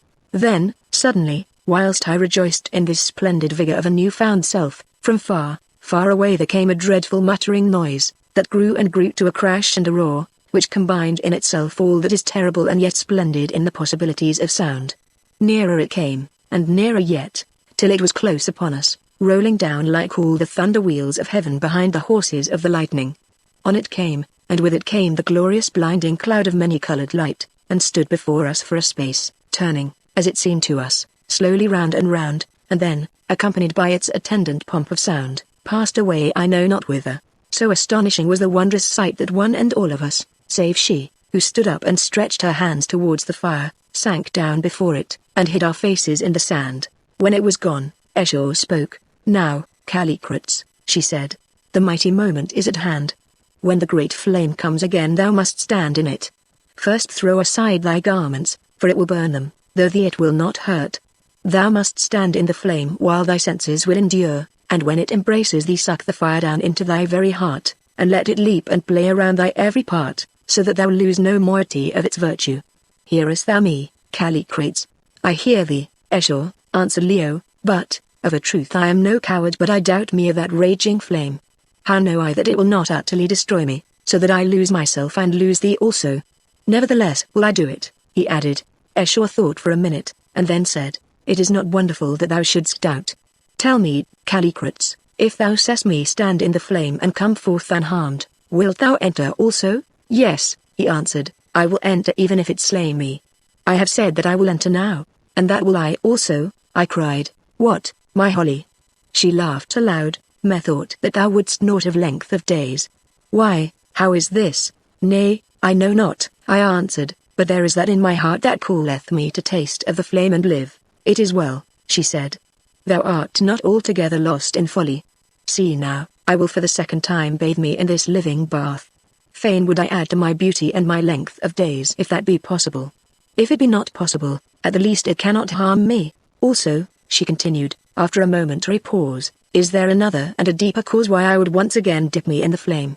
When first I tasted of its virtue full was my heart of passion and of hatred of that Egyptian Amenetes, and therefore, despite my strivings to be rid thereof, have passion and hatred been stamped upon my soul from that sad hour to this.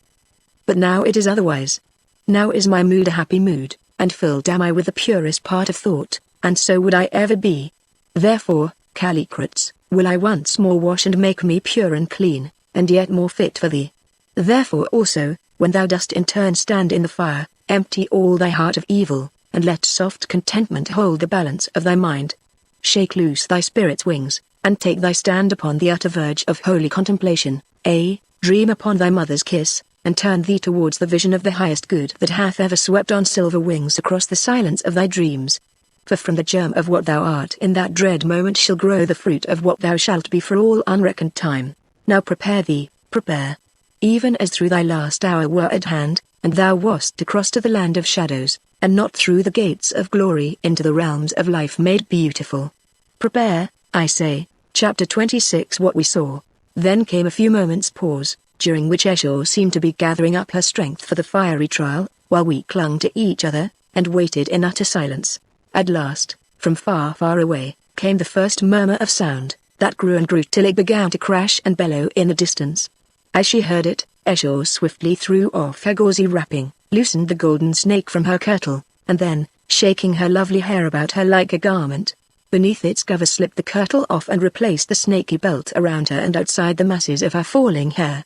There she stood before us as Eve might have stood before Adam, clad in nothing but her abundant locks, held round her by the golden band, and no words of mine can tell how sweet she looked and yet how divine. Nearer and nearer came the thunder wheels of fire, and as they came she pushed one ivory arm through the dark masses of her hair and flung it round Leo's neck. "Oh, my love, she murmured, "wilt thou ever know how I have loved thee?" And she kissed him on the forehead, and then went and stood in the pathway of the flame of life. There was, I remember, to my mind something very touching about her words and that embrace upon the forehead. It was like a mother's kiss, and seemed to convey a benediction with it. On came the crashing, rolling noise, and the sound of it was as the sound of a forest being swept flat by a mighty wind, and then tossed up like so much grass, and thundered down a mountainside. Nearer and nearer it came, now flashes of light, forerunners of the revolving pillar of flame, were passing like arrows through the rosy air, and now the edge of the pillar itself appeared. Esho turned towards it, and stretched out her arms to greet it. On it came very slowly, and lapped her round with flame. I saw the fire run up her form. I saw her lift it with both hands as though it were water, and pour it over her head. I even saw her open her mouth and draw it down into her lungs, and a dread and wonderful sight it was. Then she paused, and stretched out her arms, and stood there quite still, with a heavenly smile upon her face, as though she were the very spirit of the flame. The mysterious fire played up and down her dark and rolling locks, twining and twisting itself through and around them like threads of golden lace. It gleamed upon her ivory breast and shoulder, from which the hair had slipped aside. It slid along her pillared throat and delicate features, and seemed to find a home in the glorious eyes that shone and shone, more brightly even than the spiritual essence. Oh, how beautiful she looked there in the flame! No angel out of heaven could have worn a greater loveliness. Even now my heart faints before the recollection of it, as she stood and smiled at our awed faces, and I would give half my remaining time upon this earth to see her once like that again.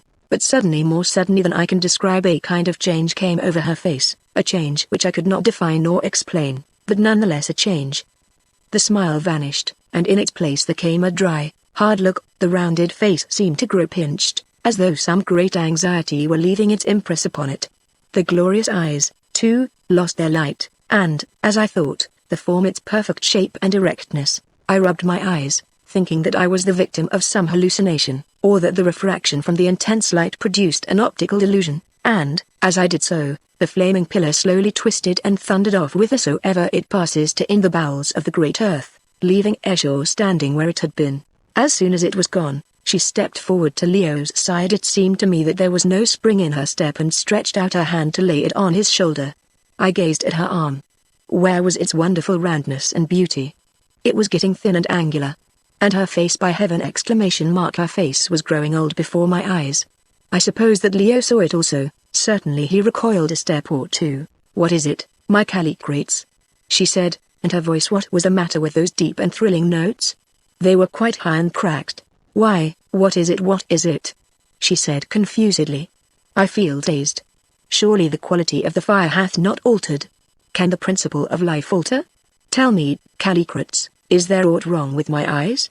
I see not clear. And she put her hand to her head and touched her hair, and oh, horror of horrors! It all fell upon the floor. "Oh, look! Look!"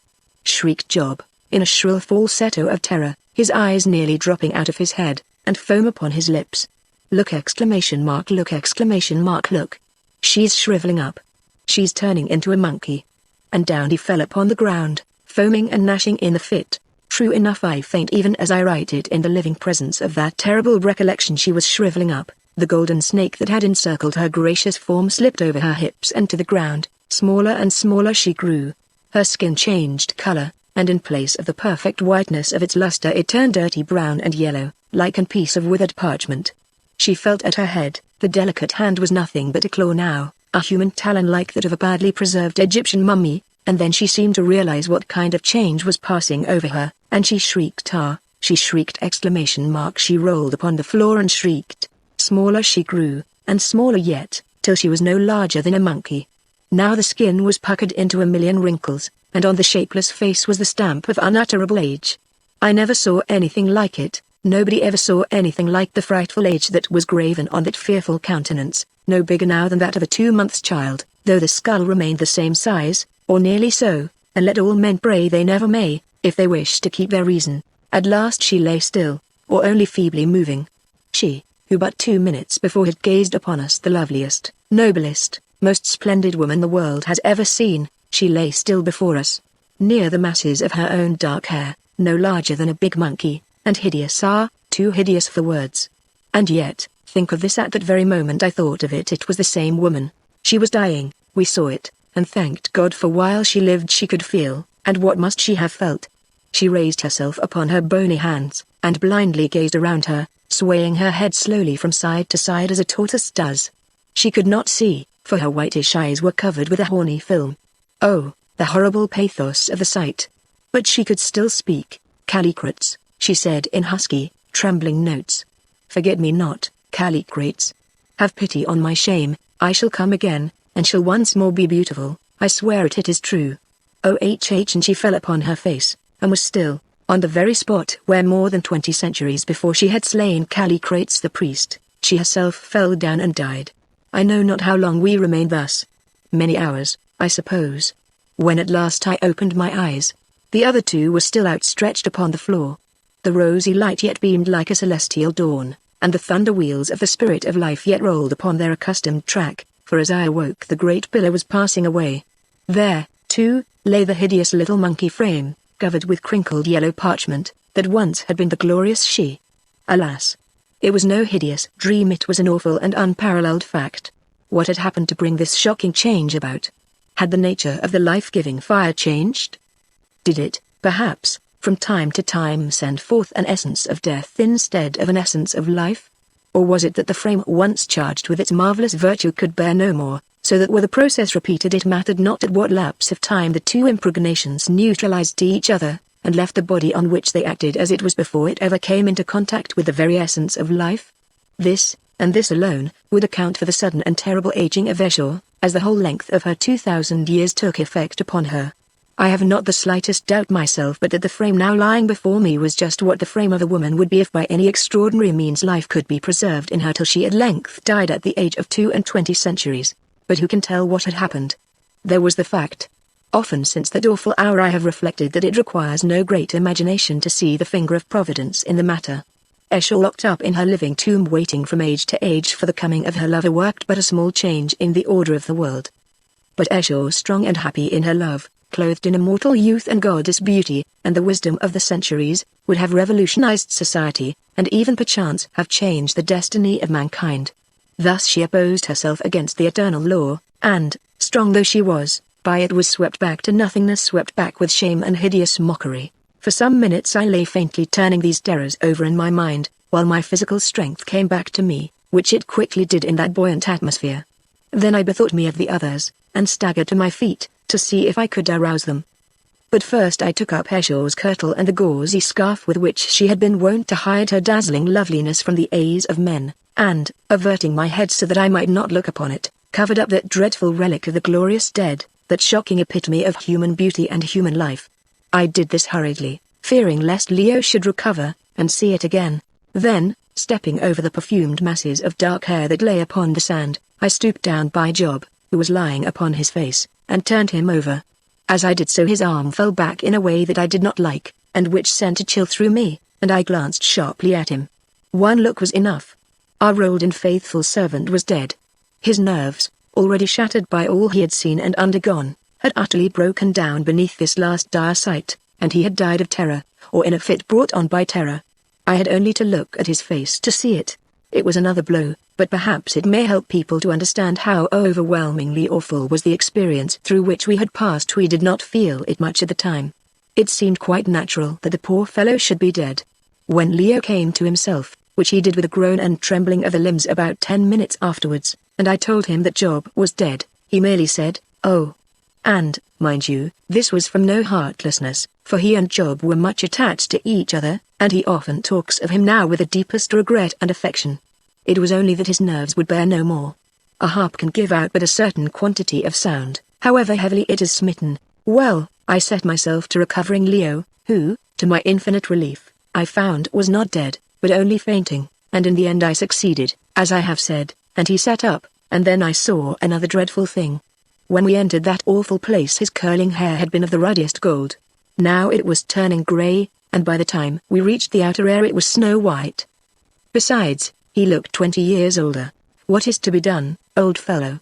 he said in a hollow, dead sort of voice, when his mind had cleared a little, and a recollection of what had happened forced itself upon it. "Try and get out, I suppose," I answered, "that is, unless you would like to go in there," and I pointed to the column of fire that was once more rolling by. "I would go in if I were sure that it would kill me," he said with a little laugh. "It was my cursed hesitation that did this. If I had not been doubtful she might never have tried to show me the road. But I am not sure. The fire might have the opposite effect upon me. It might make me immortal, and, old fellow, I have not the patience to wait a couple of 1,000 years for her to come back again as she did for me. I had rather die when my hour comes, and I should fancy that it isn't far off either, and go my ways to look for her. Do you go in if you like." But I merely shook my head. My excitement was as dead as ditch water, and my distaste for the prolongation of my mortal span had come back upon me more strongly than ever. Besides, we neither of us knew what the effects of the fire might be. The result upon she had not been of an encouraging nature, and of the exact causes that produced that result we were, of course, ignorant. "Well, my boy," I said, "we cannot stop here till we go the way of those two," and I pointed to the little heap under the white garment and to the stiffing corpse of poor Job. "If we are going we had better go. But, by the way, I expect that the lamps have burnt out," and I took one up and looked at it, and sure enough it had. "There is some more oil in the vase," said Leo indifferently, "if it is not broken, at least." I examined the vessel in question. It was intact. With a trembling hand I filled the lamps. Luckily there was still some of the linen wick unburnt. Then I lit them with one of our wax matches. While I did so we heard the pillar of fire approaching once more as it went on its never-ending journey, if, indeed, it was the same pillar that passed and repassed in a circle. "Let's see it come once more," said Leo. "We shall never look upon its like again in this world."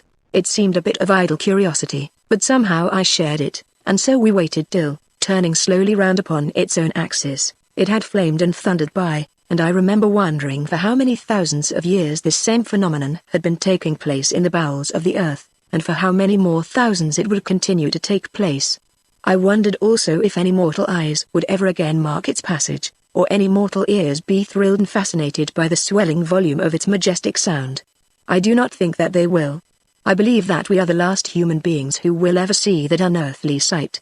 Presently it had gone, and we too turned to go. But before we did so we each took Job's cold hand in ours and shook it.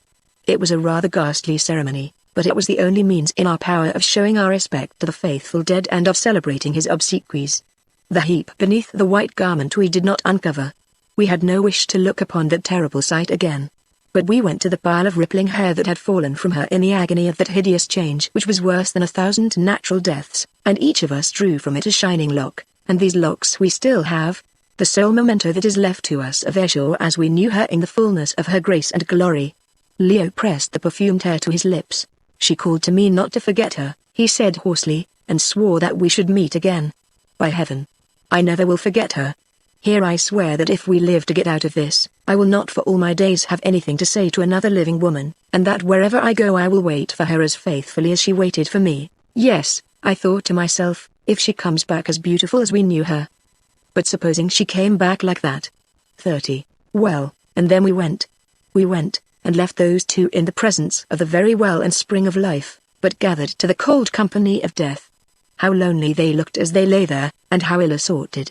That little heap had been for 2,000 years the wisest, loveliest, proudest creature. I can hardly call her woman in the whole universe. She had been wicked, too, in her way, but, alas, Such is the frailty of the human heart. Her wickedness had not detracted from her charm. Indeed, I am by no means certain that it did not add to it. It was after all of a granddaughter, there was nothing mean or small about Esau. And poor Job too. His presentiment had come true, and there was an end of him. Well, he has a strange burial place no Norfolk hind ever had a stranger, or ever will, and it is something to lie in the same sepulchre as the poor remains of the imperial she. We looked our last upon them and the indescribable rosy glow in which they lay, and then with hearts far too heavy for words we left them, and crept thence broken down, meant so broken down that we even renounced the chance of practically immortal life, because all that made life valuable had gone from us, and we knew even then that to prolong our days indefinitely would only be to prolong our sufferings. For we felt, yes, both of us, that having once looked Esau in the eyes, we could not forget her for ever and ever while memory and identity remained. We both loved her now and for all time. She was stamped and carved on our hearts, and no other woman or interest could ever raise that splendid die. And either lies the sting I had and have no right to think thus of her. As she told me, I was naught to her, and never shall be through the unfathomed depths of time, unless, indeed, conditions alter, and a day comes at last when two men may love one woman, and all three be happy in the fact. It is the only hope of my broken-heartedness, and a rather faint one. Beyond it I have nothing. I have paid down this heavy price, all that I am worth here and hereafter, and that is my sole reward. With Leo it is different, and often I bitterly envy him his happy lot, for if she was right, and her wisdom and knowledge did not fail her at the last, which, arguing from the precedent of her own case, I think most unlikely, he has some future to look forward to. But I have none, and yet mark the folly and the weakness of the human heart, and let him who is wise learn wisdom from it. Yet I could not have it otherwise.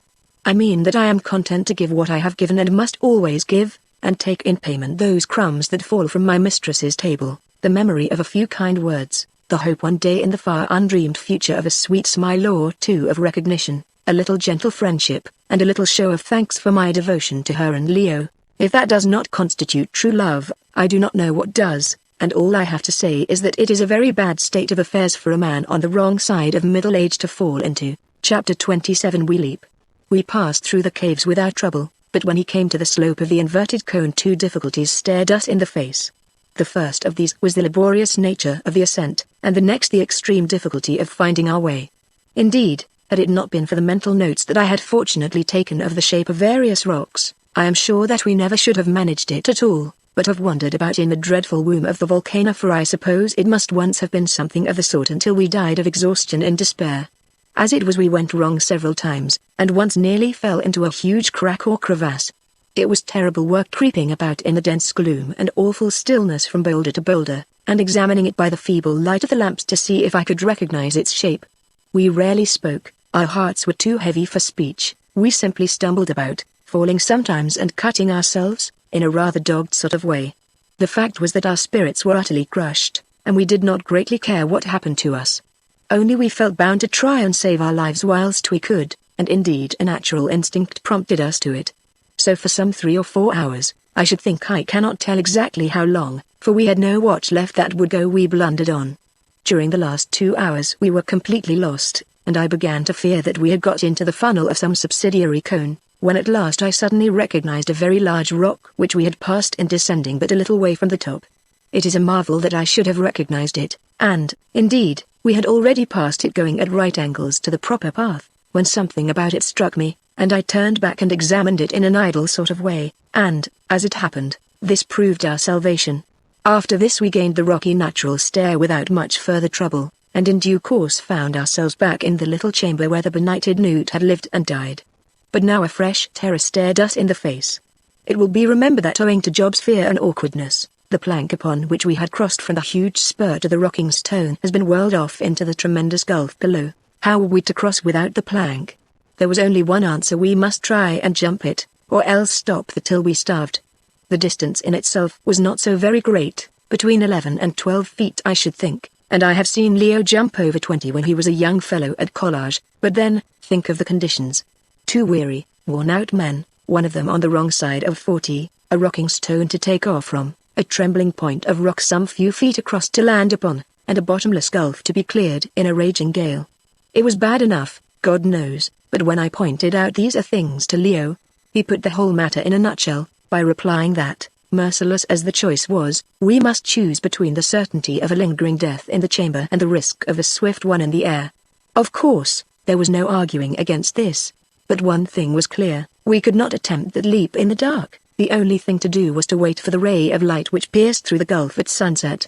How near to or how far from sunset we might be, neither of us had the faintest notion. All we did know was, that when at last the light came it would not endure more than a couple of minutes at the outside, so that we must be prepared to meet it. Accordingly, we made up our minds to creep onto the top of the rocking stone and lie there in readiness. We were the more easily reconciled to this course by the fact that our lamps were once more nearly exhausted indeed. One had gone out bodily, and the other was jumping up and down as the flame of a lamp does when the oil is done. So, by the aid of its dying light, we hastened to crawl out of the little chamber and clamber up the side of the great stone. As we did so the light went out. The difference in our position was a sufficiently remarkable one. Below, in the little chamber, we had only heard the roaring of the gale overhead. Here, lying on our faces on the swinging stone, we were exposed to its full force and fury, as the great draught drew first from this direction and then from that, howling against the mighty precipice and through the rocky cliffs like 10,000 despairing souls.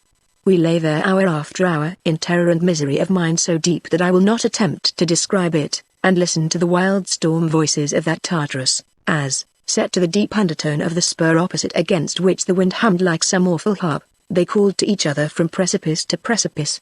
No nightmare dreamed by man, no wild invention of the romancer, can ever equal the living horror of that place, and the weird crying of those voices of the night, as we clung like shipwrecked mariners to a raft, and tossed on the black, unfathomed wilderness of air. Fortunately the temperature was not a low one, indeed. The wind was warm, or we should have perished. So we clung and listened, and while we were stretched out upon the rock a thing happened which was so curious and suggestive in itself, though doubtless a mere coincidence, that, if anything, it added to, rather than deducted from, the burden on our nerves. It will be remembered that when Esau was standing on the spur, before we crossed to the stone, the wind tore her cloak from her, and whirled it away into the darkness of the gulf. We could not see whither. Well, I hardly like to tell the story, it is so strange. As we lay there upon the rocking stone, this very cloak came floating out of the black space, like a memory from the dead, and fell on Leo so that it covered him nearly from head to foot. We could not at first make out what it was, but soon discovered by its feel, and then poor Leo, for the first time, gave way, and I heard him sobbing there upon the stone. No doubt the cloak had been caught upon some pinnacle of a cliff, and was thence blown hither by a chance gust, but still, it was a most curious and touching incident.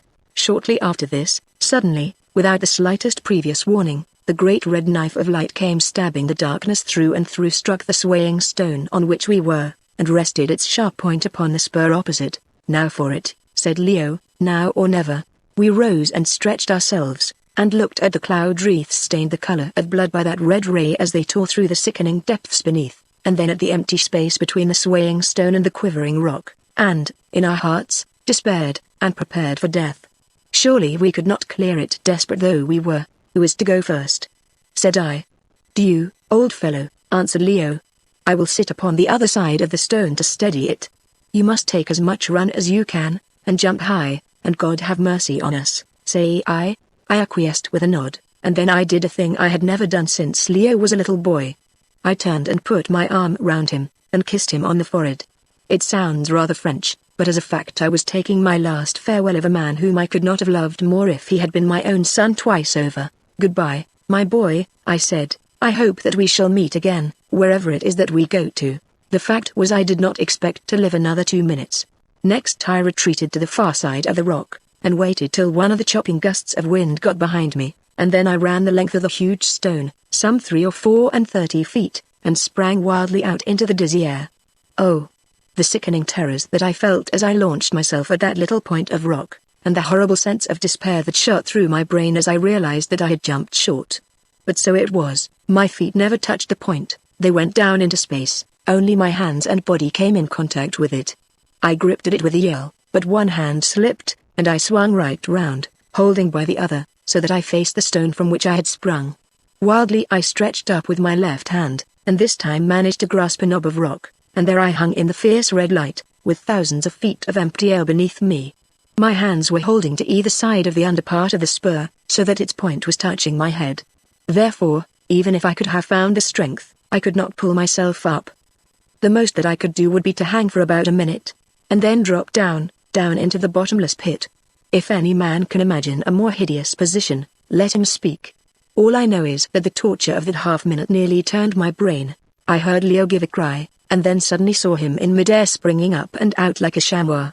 It was a splendid leap that he took under the influence of his terror and despair, clearing the horrible gulf as if it were nothing, and, landing well onto the rocky point, he threw himself upon his face, to prevent his pitching off into the depths. I felt the spur above me shake beneath the shock of his impact, and as it did so I saw the huge rocking stone, that had been violently depressed by him as he sprang, fly back when relieved of his weight till, for the first time during all these centuries, it got beyond its balance, fell with a most awful crash right into the rocky chamber which had once served the philosopher Newt for a hermitage, and, I have no doubt, forever sealed the passage that leads to the place of life with some hundreds of tons of rock. All this happened in a second, and curiously enough, notwithstanding my terrible position, I noted it involuntarily, as it were. I even remember thinking that no human being would go down that dread path again. Next instant I felt Leo seize me by the right wrist with both hands. By lying flat on the point of rock he could just reach me. "You must let go and swing yourself clear," he said in a calm and collected voice, "and then I will try and pull you up, or we will both go together. Are you ready?" By way of answer I let go, first with my left hand and then with the right, and, as a consequence, swayed out clear of the overshadowing rock, my weight hanging upon Leo's arms. It was a dreadful moment. He was a very powerful man, I knew, but would his strength be equal to lifting me up till I could get a hold on the top of the spur, when knowing to his position he had so little purchase? For a few seconds I swung to and fro, while he gathered himself for the effort, and then I heard his sinews cracking above me, and felt myself lifted up as though I were a little child, till I got my left arm round the rock, and my chest was resting on it. The rest was easy. In 2 or 3 more seconds I was up, and we were lying panting side by side, trembling like leaves, and with the cold perspiration of terror pouring from our skins. And then, as before, the light went out like a lamp. For some half-hour we lay thus without speaking a word, and then at length began to creep along the great spur as best we might in the dense gloom. As we drew towards the face of the cliff, however, from which the spur sprang out like a spike from a wall, the light increased, though only a very little, for it was night overhead. After that the gusts of wind decreased, and we got along rather better, and at last reached the mouth of the first cave or tunnel. But now a fresh trouble stared us in the face. Our oil was gone, and the lamps were, no doubt, crushed to powder beneath the fallen rocking stone. We were even without a drop of water to stay our thirst, for we had drunk the last in the chamber of Newt. How were we to see to make our way through this last boulder-strewn tunnel? Clearly all that we could do was to trust to our sense of feeling, and attempt the passage in the dark. So in he crept, fearing that if we delayed to do so our exhaustion would overcome us, and we should probably lie down and die where we were. Oh, the horrors of that last tunnel! The place was strewn with rocks, and we fell over them, and knocked ourselves up against them till we were bleeding from a score of wounds. Our only guide was the side of the cavern, which we kept touching, and so bewildered did we grow in the darkness that we were several times seized with a terrifying thought that we had turned, and were traveling the wrong way. On we went, feebly, and still more feebly, for hour after hour, stopping every few minutes to rest, for our strength was spent. Once we fell asleep, and, I think, must have slept for some hours, for, when we woke, our limbs were quite stiff, and the blood from our blows and scratches had caked, and was hard and dry upon our skin. Then we dragged ourselves on again, till at last, when despair was entering into our hearts, we once more saw the light of day, and found ourselves outside the tunnel in the rocky fold on the outer surface of the cliff that, it will be remembered, led into it. It was early morning, that we could tell by the feel of the sweet air and the look of the blessed sky, which we had never hoped to see again. It was, so near as we knew, an hour after sunset when we entered the tunnel, so it followed that it had taken us the entire night to crawl through that dreadful place. "One more effort, Leo," I gasped, "and we shall reach the slope where Billy is, if he hasn't gone. Come, don't give way," for he had cast himself upon his face. He rose, and, leaning on each other, we got down that 50 feet or so of cliff somehow. I have not the least notion how. I only remember that we found ourselves lying in a heap at the bottom, and then once more began to drag ourselves along on our hands and knees towards the grove where she had told Billy to wait our re-arrival, for we could not walk another foot. We had not gone 50 yards in this fashion when suddenly one of the mutes emerged from the trees on our left, through which, I presume, he had been taking a morning stroll, and came running up to see what sort of strange animals we were. He stared, and then held up his hands in horror, and nearly fell to the ground. Next, he started off as hard as he could for the grove some 200 yards away. No wonder that he was horrified at our appearance, for we must have been a shocking sight. To begin, Leo, with his golden curls turned a snowy white, his clothes nearly rent from his body, his worn face and his hands a mass of bruises, cuts, and blood-encrusted filth, was a sufficiently alarming spectacle, as he painfully dragged himself along the ground, and I have no doubt that I was little better to look on. I know that 2 days afterwards when I inspected my face in some water I scarcely recognized myself. I have never been famous for beauty, but there was something beside ugliness stamped upon my features that I have never got rid of until this day, something resembling that wild look with which a startled person wakes from deep sleep more than anything else that I can think of. And really it is not to be wondered at. What I do wonder at is that we escaped at all with our reason. Presently, to my intense relief, I saw old Billy hurrying towards us, and even then I could scarcely help smiling at the expression of consternation on his dignified countenance. "Oh, my baboon!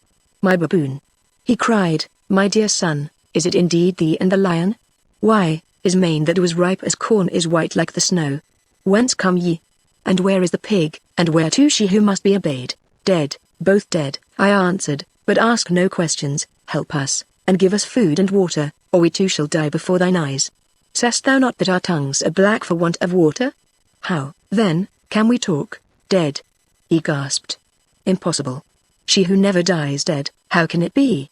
And then, perceiving, I think, that his face was being watched by the mutes who had come running up, he checked himself, and motioned to them to carry us to the camp, which they did. Fortunately when we arrived some broth was boiling on the fire, and with this Billy fed us, for we were too weak to feed ourselves, thereby I firmly believe saving us from death by exhaustion.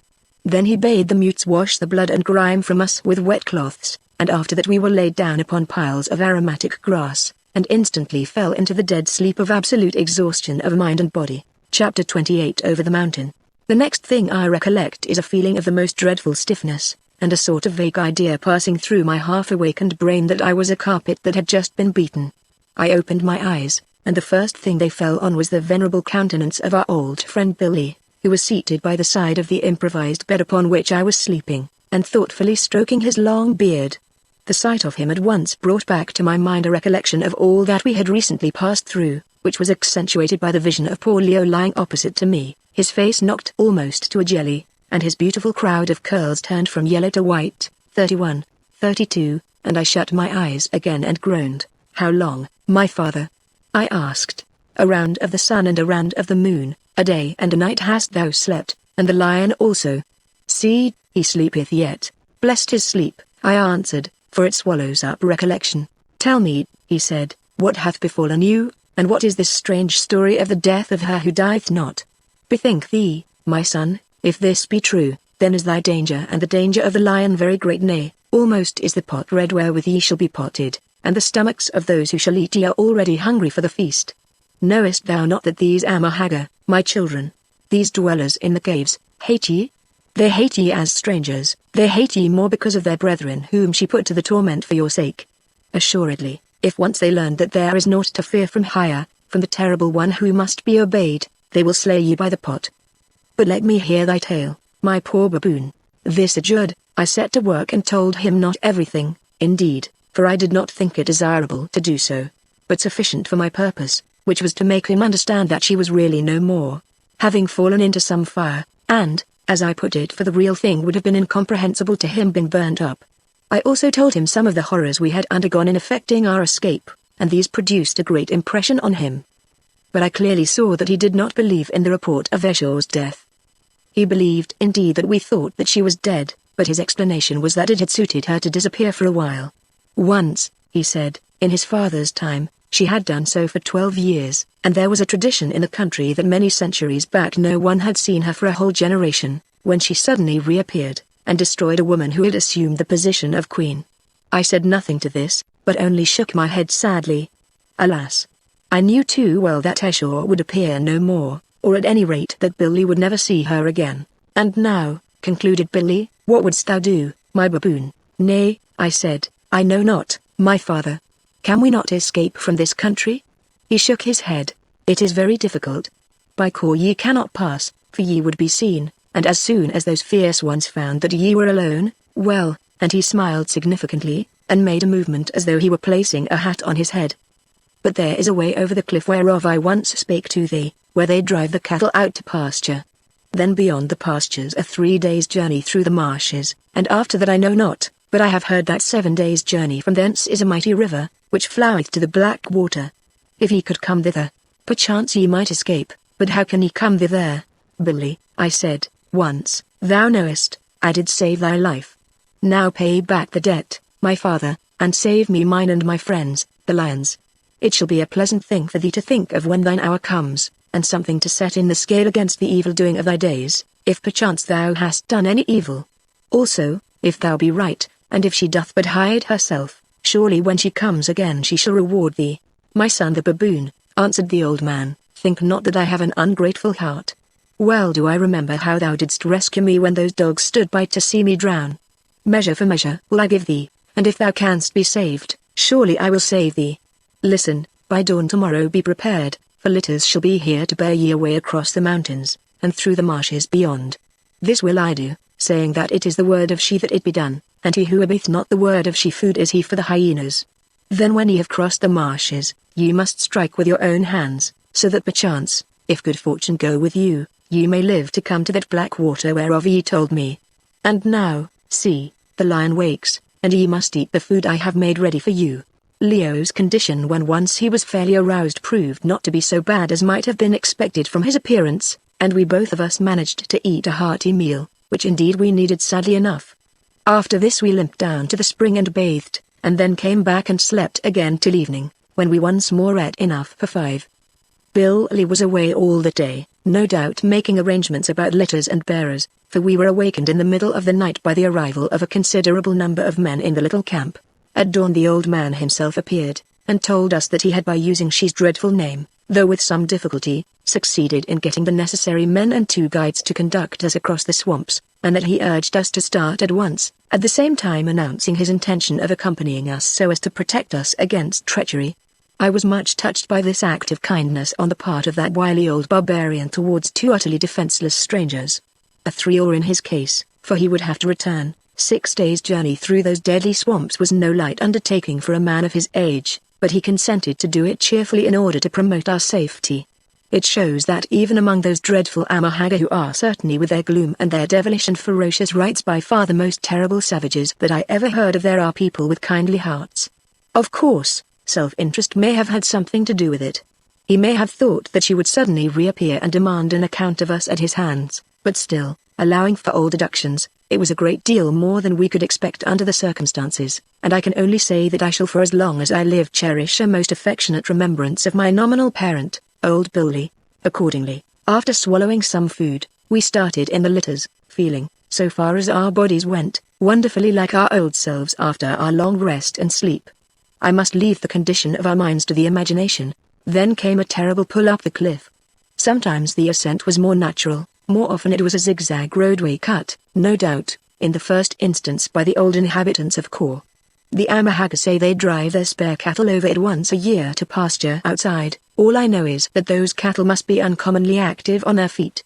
Of course the litters were useless here, so we had to walk. By midday, however, we reached the great flat top of that mighty wall of rock, and grand enough the view was from it, with the plain of Kor, in the center of which we could clearly make out the pillared ruins of the Temple of Truth to the one side, and the boundless and melancholy marsh on the other. This wall of rock, which had no doubt once formed the lip of the crater, was about 1.5 miles thick, and still covered with clinker.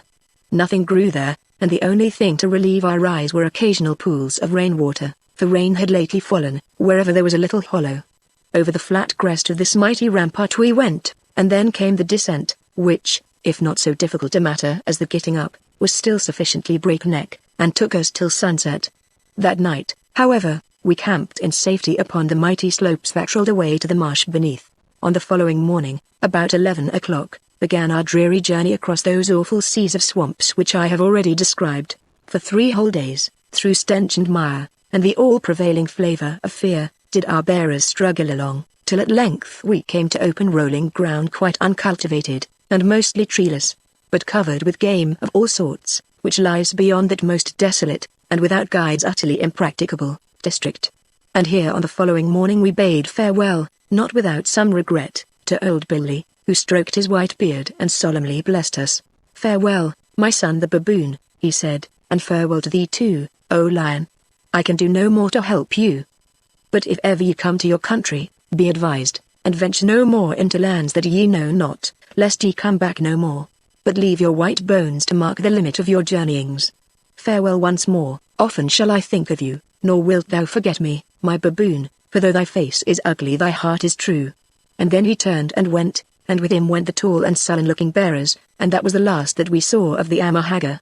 We watched them winding away with the empty litters like a procession bearing dead men from a battle, till the mists from the marsh gathered round them and hid them, and then, left utterly desolate in the vast wilderness, we turned and gazed round us and at each other. 3 weeks or so before 4 men had entered the marshes of Kor, and now 2 of us were dead, and the other 2 had gone through adventures and experiences so strange and terrible that death himself hath not a more fearful countenance. 3 weeks and only 3 weeks. Truly time should be measured by events, and not by the lapse of hours. It seemed like 30 years since we saw the last of our whaleboat. "We must strike out for the Zambesi, Leo," I said, "but God knows if we shall ever get there." Leo nodded. He had become very silent of late, and we started with nothing but the clothes we stood in, a compass, our revolvers and express rifles, and about 200 rounds of ammunition, and so ended the history of our visit to the ancient ruins of mighty and imperial Kor. As for the adventures that subsequently befell us, strange and varied as they were, I have, after deliberation, determined not to record them here. In these pages I have only tried to give a short and clear account of an occurrence which I believe to be unprecedented, and this I have done, not with a view to immediate publication, but merely to put on paper while they are yet fresh in our memories the details of our journey and its result, which will, I believe, prove interesting to the world if ever we determine to make them public. This, as at present advised, we do not intend should be done during our joined lives. For the rest, it is of no public interest, resembling as it does the experience of more than one Central African traveler. Suffice it to say, that we did, after incredible hardships and privations, reach the Zambesi, which proved to be about 170 miles south of where Billy left us. There we were for 6 months imprisoned by a savage tribe, who believed us to be supernatural beings, chiefly on account of Leo's youthful face and snow-white hair. From these people we ultimately escaped, and, crossing the Zambesi, wandered off southwards, where, when on the point of starvation, we were sufficiently fortunate to fall in with a half-caste Portuguese elephant hunter who had followed a troop of elephants farther inland than he had ever been before. This man treated us most hospitably, and ultimately through his assistance we, after innumerable sufferings and adventures, reached Delagoa Bay, more than 18 months from the time when we emerged from the marshes of Kor, and the very next day managed to catch one of the steamboats that ran round the Cape to England. Our journey home was a prosperous one, and we set our foot on the quay at Southampton exactly 2 years from the date of our departure upon our wild and seemingly ridiculous quest. And I now write these last words with Leo leaning over my shoulder in my old room in my college, the very same into which some 22 years ago my poor friend Vincey came stumbling on the memorable night of his death, bearing the iron chest with him. And that is the end of this history so far as it concerns science and the outside world. What its end will be as regards Leo and myself is more than I can guess at. But we feel that is not reached yet. A story that began more than 2,000 years ago may stretch a long way into the dim and distant future. Is Leo really a reincarnation of the ancient Callicrates of whom the inscription tells? Or was Ayrshire deceived by some strange hereditary resemblance? The reader must form his own opinion on this as on many other matters. I have mine, which is that she made no such mistake. Often I sit alone at night, staring with the eyes of the mind into the blackness of unborn time, and wondering in what shape and form the great drama will be finally developed, and where the scene of its next act will be laid. And when that final development ultimately occurs, as I have no doubt it must and will occur, in obedience to a faith that never swerves and a purpose that cannot be altered, what will be the part played therein by that beautiful Egyptian Amenetes, the princess of the royal race of the pharaohs, for the love of whom the priest Callicrates broke his vows to Isis, and, pursued by the inexorable vengeance of the outraged goddess, fled down the coast of Libya to meet his doom at Kor. 1. This name is varied throughout in accordance with the writer's request. Editor. 2. The strong and beautiful, or, more accurately, the beautiful in strength. 3. The Callicrates here referred to by my friend was a Spartan, spoken of by Herodotus, Herod. 9. 72, as being remarkable for his beauty. He fell at the glorious Battle of Plata, September 22, before Christ 479, when the Lacedaemonians and Athenians under Pausanias routed the Persians, putting nearly 300,000 of them to the sword. The following is a translation of the passage: for Callicrates died out of the battle. He came to the army the most beautiful man of the Greeks of that day, not only of the Lacedaemonians themselves, but of the other Greeks also. He, when Pausanias was sacrificing, was wounded in the side by an arrow, and then they fought, but on being carried off he regretted his death, and said to Aramnestis, a Plataean, that he did not grieve at dying for Greece, but at not having struck a blow, or, although he desired so to do, performed any deed worthy of himself.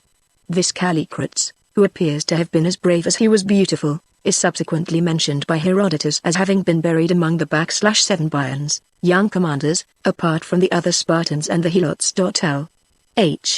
H.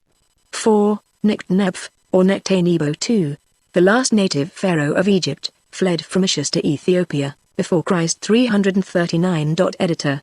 5. The cartouche, if it be a true cartouche, cannot have been that of Callicrates, as Mr. Holly suggests. Callicrates was a priest and not entitled to a cartouche, which was the prerogative of Egyptian royalty, though he might have inscribed his name or title upon an oval. Editor.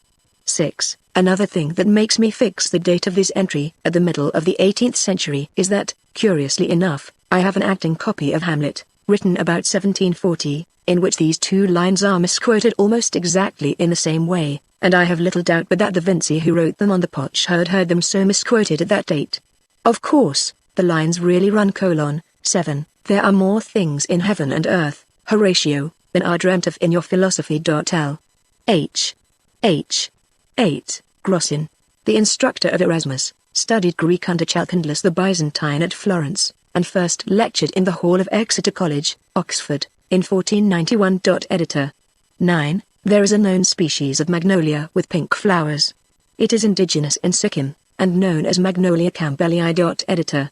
10. Near Kilwa, on the east coast of Africa, about 400 miles south of Zanzibar, is a cliff which has been recently washed by the waves. On the top of this cliff are Persian tombs known to be at least 7 centuries old by the dates still legible upon them. Beneath these tombs is a layer of debris representing a city. Further down the cliff is a second layer representing an older city, and further down still a third layer, the remains of yet another city of vast and unknown antiquity. Beneath the bottom city were recently found some specimens of glazed earthenware, such as are occasionally to be met with on that coast to this day. I believe that they are now in the possession of Sir John Kirk. Editor. 11. We found tobacco growing in this country as it does in every other part of Africa, and, although they were so absolutely ignorant of its other blessed qualities, the Amahagger use it habitually in the form of snuff and also for medicinal purposes. L. H. 12. We afterwards learned that its object was to pretend to the victim that he was the object of love and admiration, and so to soothe his injured feelings, and cause him to expire in a happy and contented frame of mind. L. H. 13. Yarab the son of Catan, who lived some centuries before the time of Abraham, was the father of the ancient Arabs, and gave its name Araba to the country. In speaking of herself as Al-Arab al-Araiba, she no doubt meant to convey that she was of the true Arab blood as distinguished from the naturalized Arabs, the descendants of Ismail, the son of Abraham and Haggard, who were known as Al-Arab al-Most Araba. The dialect of the Quraysh was usually called the clear or perspicuous Arabic, but the Homeritic dialect approached nearer to the purity of the Mother Syriac. L. H. 14, pronounced or. L. H. 15, I'm informed by a renowned and learned Egyptologist, to whom I have submitted this very interesting and beautifully finished scarab, Sultan Sayra, that he has never seen one resembling it. Although it bears a title frequently given to Egyptian royalty, he is of opinion that it is not necessarily the cartouche of a pharaoh, on which either the throne or personal name of the monarch is generally inscribed. What the history of this particular scarab may have been we can now, unfortunately, never know, but I have little doubt but that it played some part in the tragic story of the Princess Amenetes and her lover Callicrates, the forsworn priest of Isis. Editor. 16. The Cave of Torture. I afterwards saw this dreadful place, also a legacy from the prehistoric people who lived in Kor. The only objects in the cave itself were slabs of rock arranged in various positions to facilitate the operations of the torturers. Many of these slabs, which were of a porous stone, were stained quite dark with the blood of ancient victims that had soaked into them. Also in the center of the room was a place for a furnace, with a cavity wherein to heat the historic pot. But the most dreadful thing about the cave was that over each slab was a sculptured illustration of the appropriate torture being applied. These sculptures were so awful that I will not harrow the reader by attempting a description of them. L. H. 17. This phrase is remarkable, as seeming to indicate a belief in a future state. Editor. 18. The name of the race Haggard would seem to indicate a curious mingling of races such as might easily have occurred in the neighborhood of the Zamsi. The prefix is common to the Zulu and kindred races, and signifies people, while Haggard is an Arabic word meaning a stone. Editor.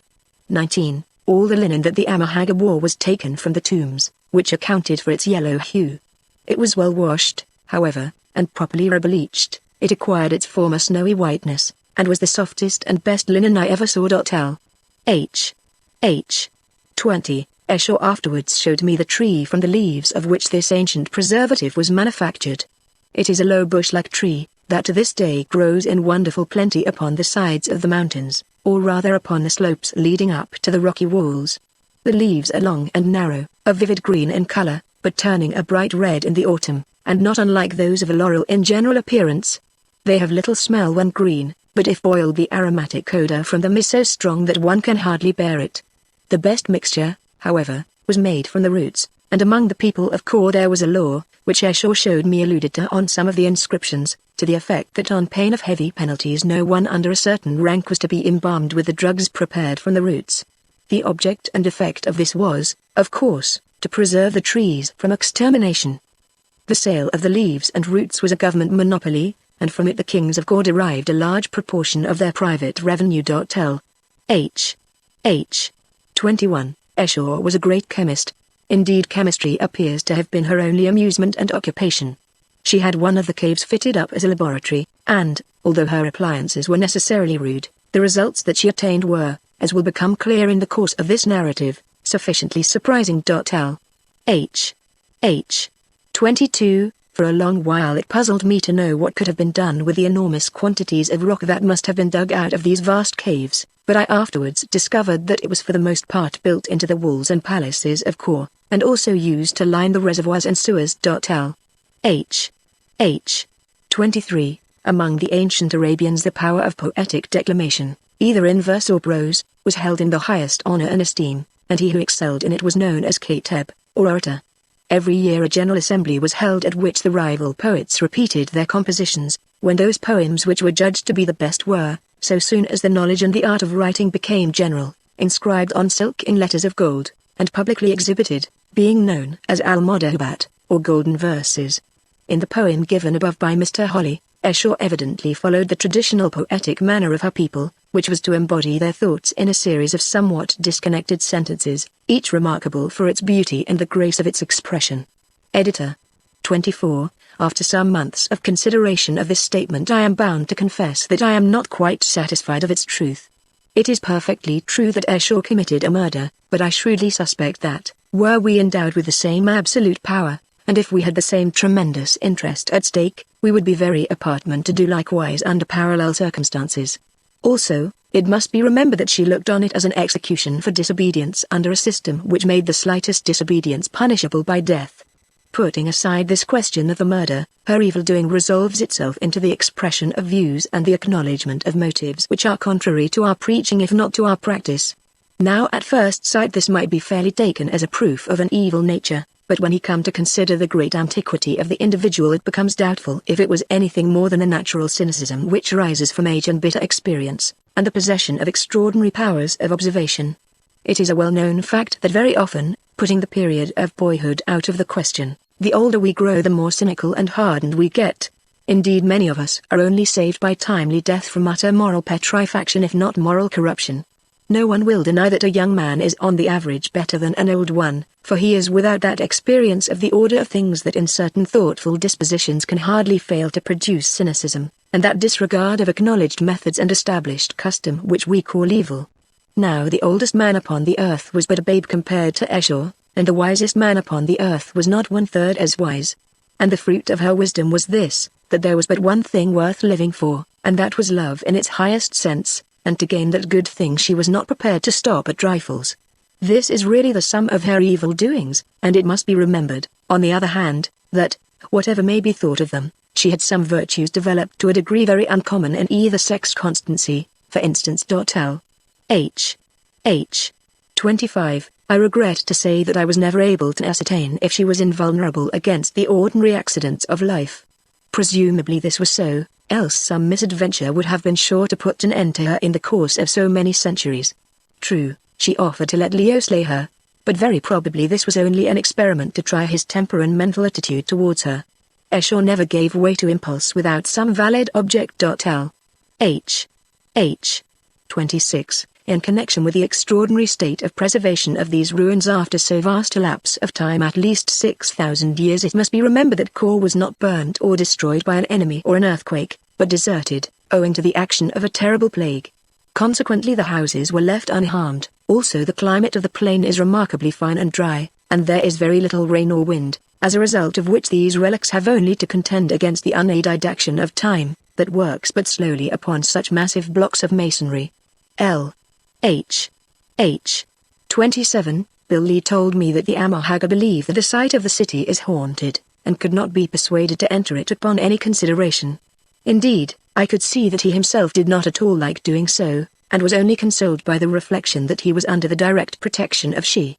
It struck Leo and myself as very curious that a people which has no objection to living amongst the dead, with whom their familiarity has perhaps bred contempt, and even using their bodies for purposes of fuel, should be terrified at approaching the habitations that these very departed had occupied when alive.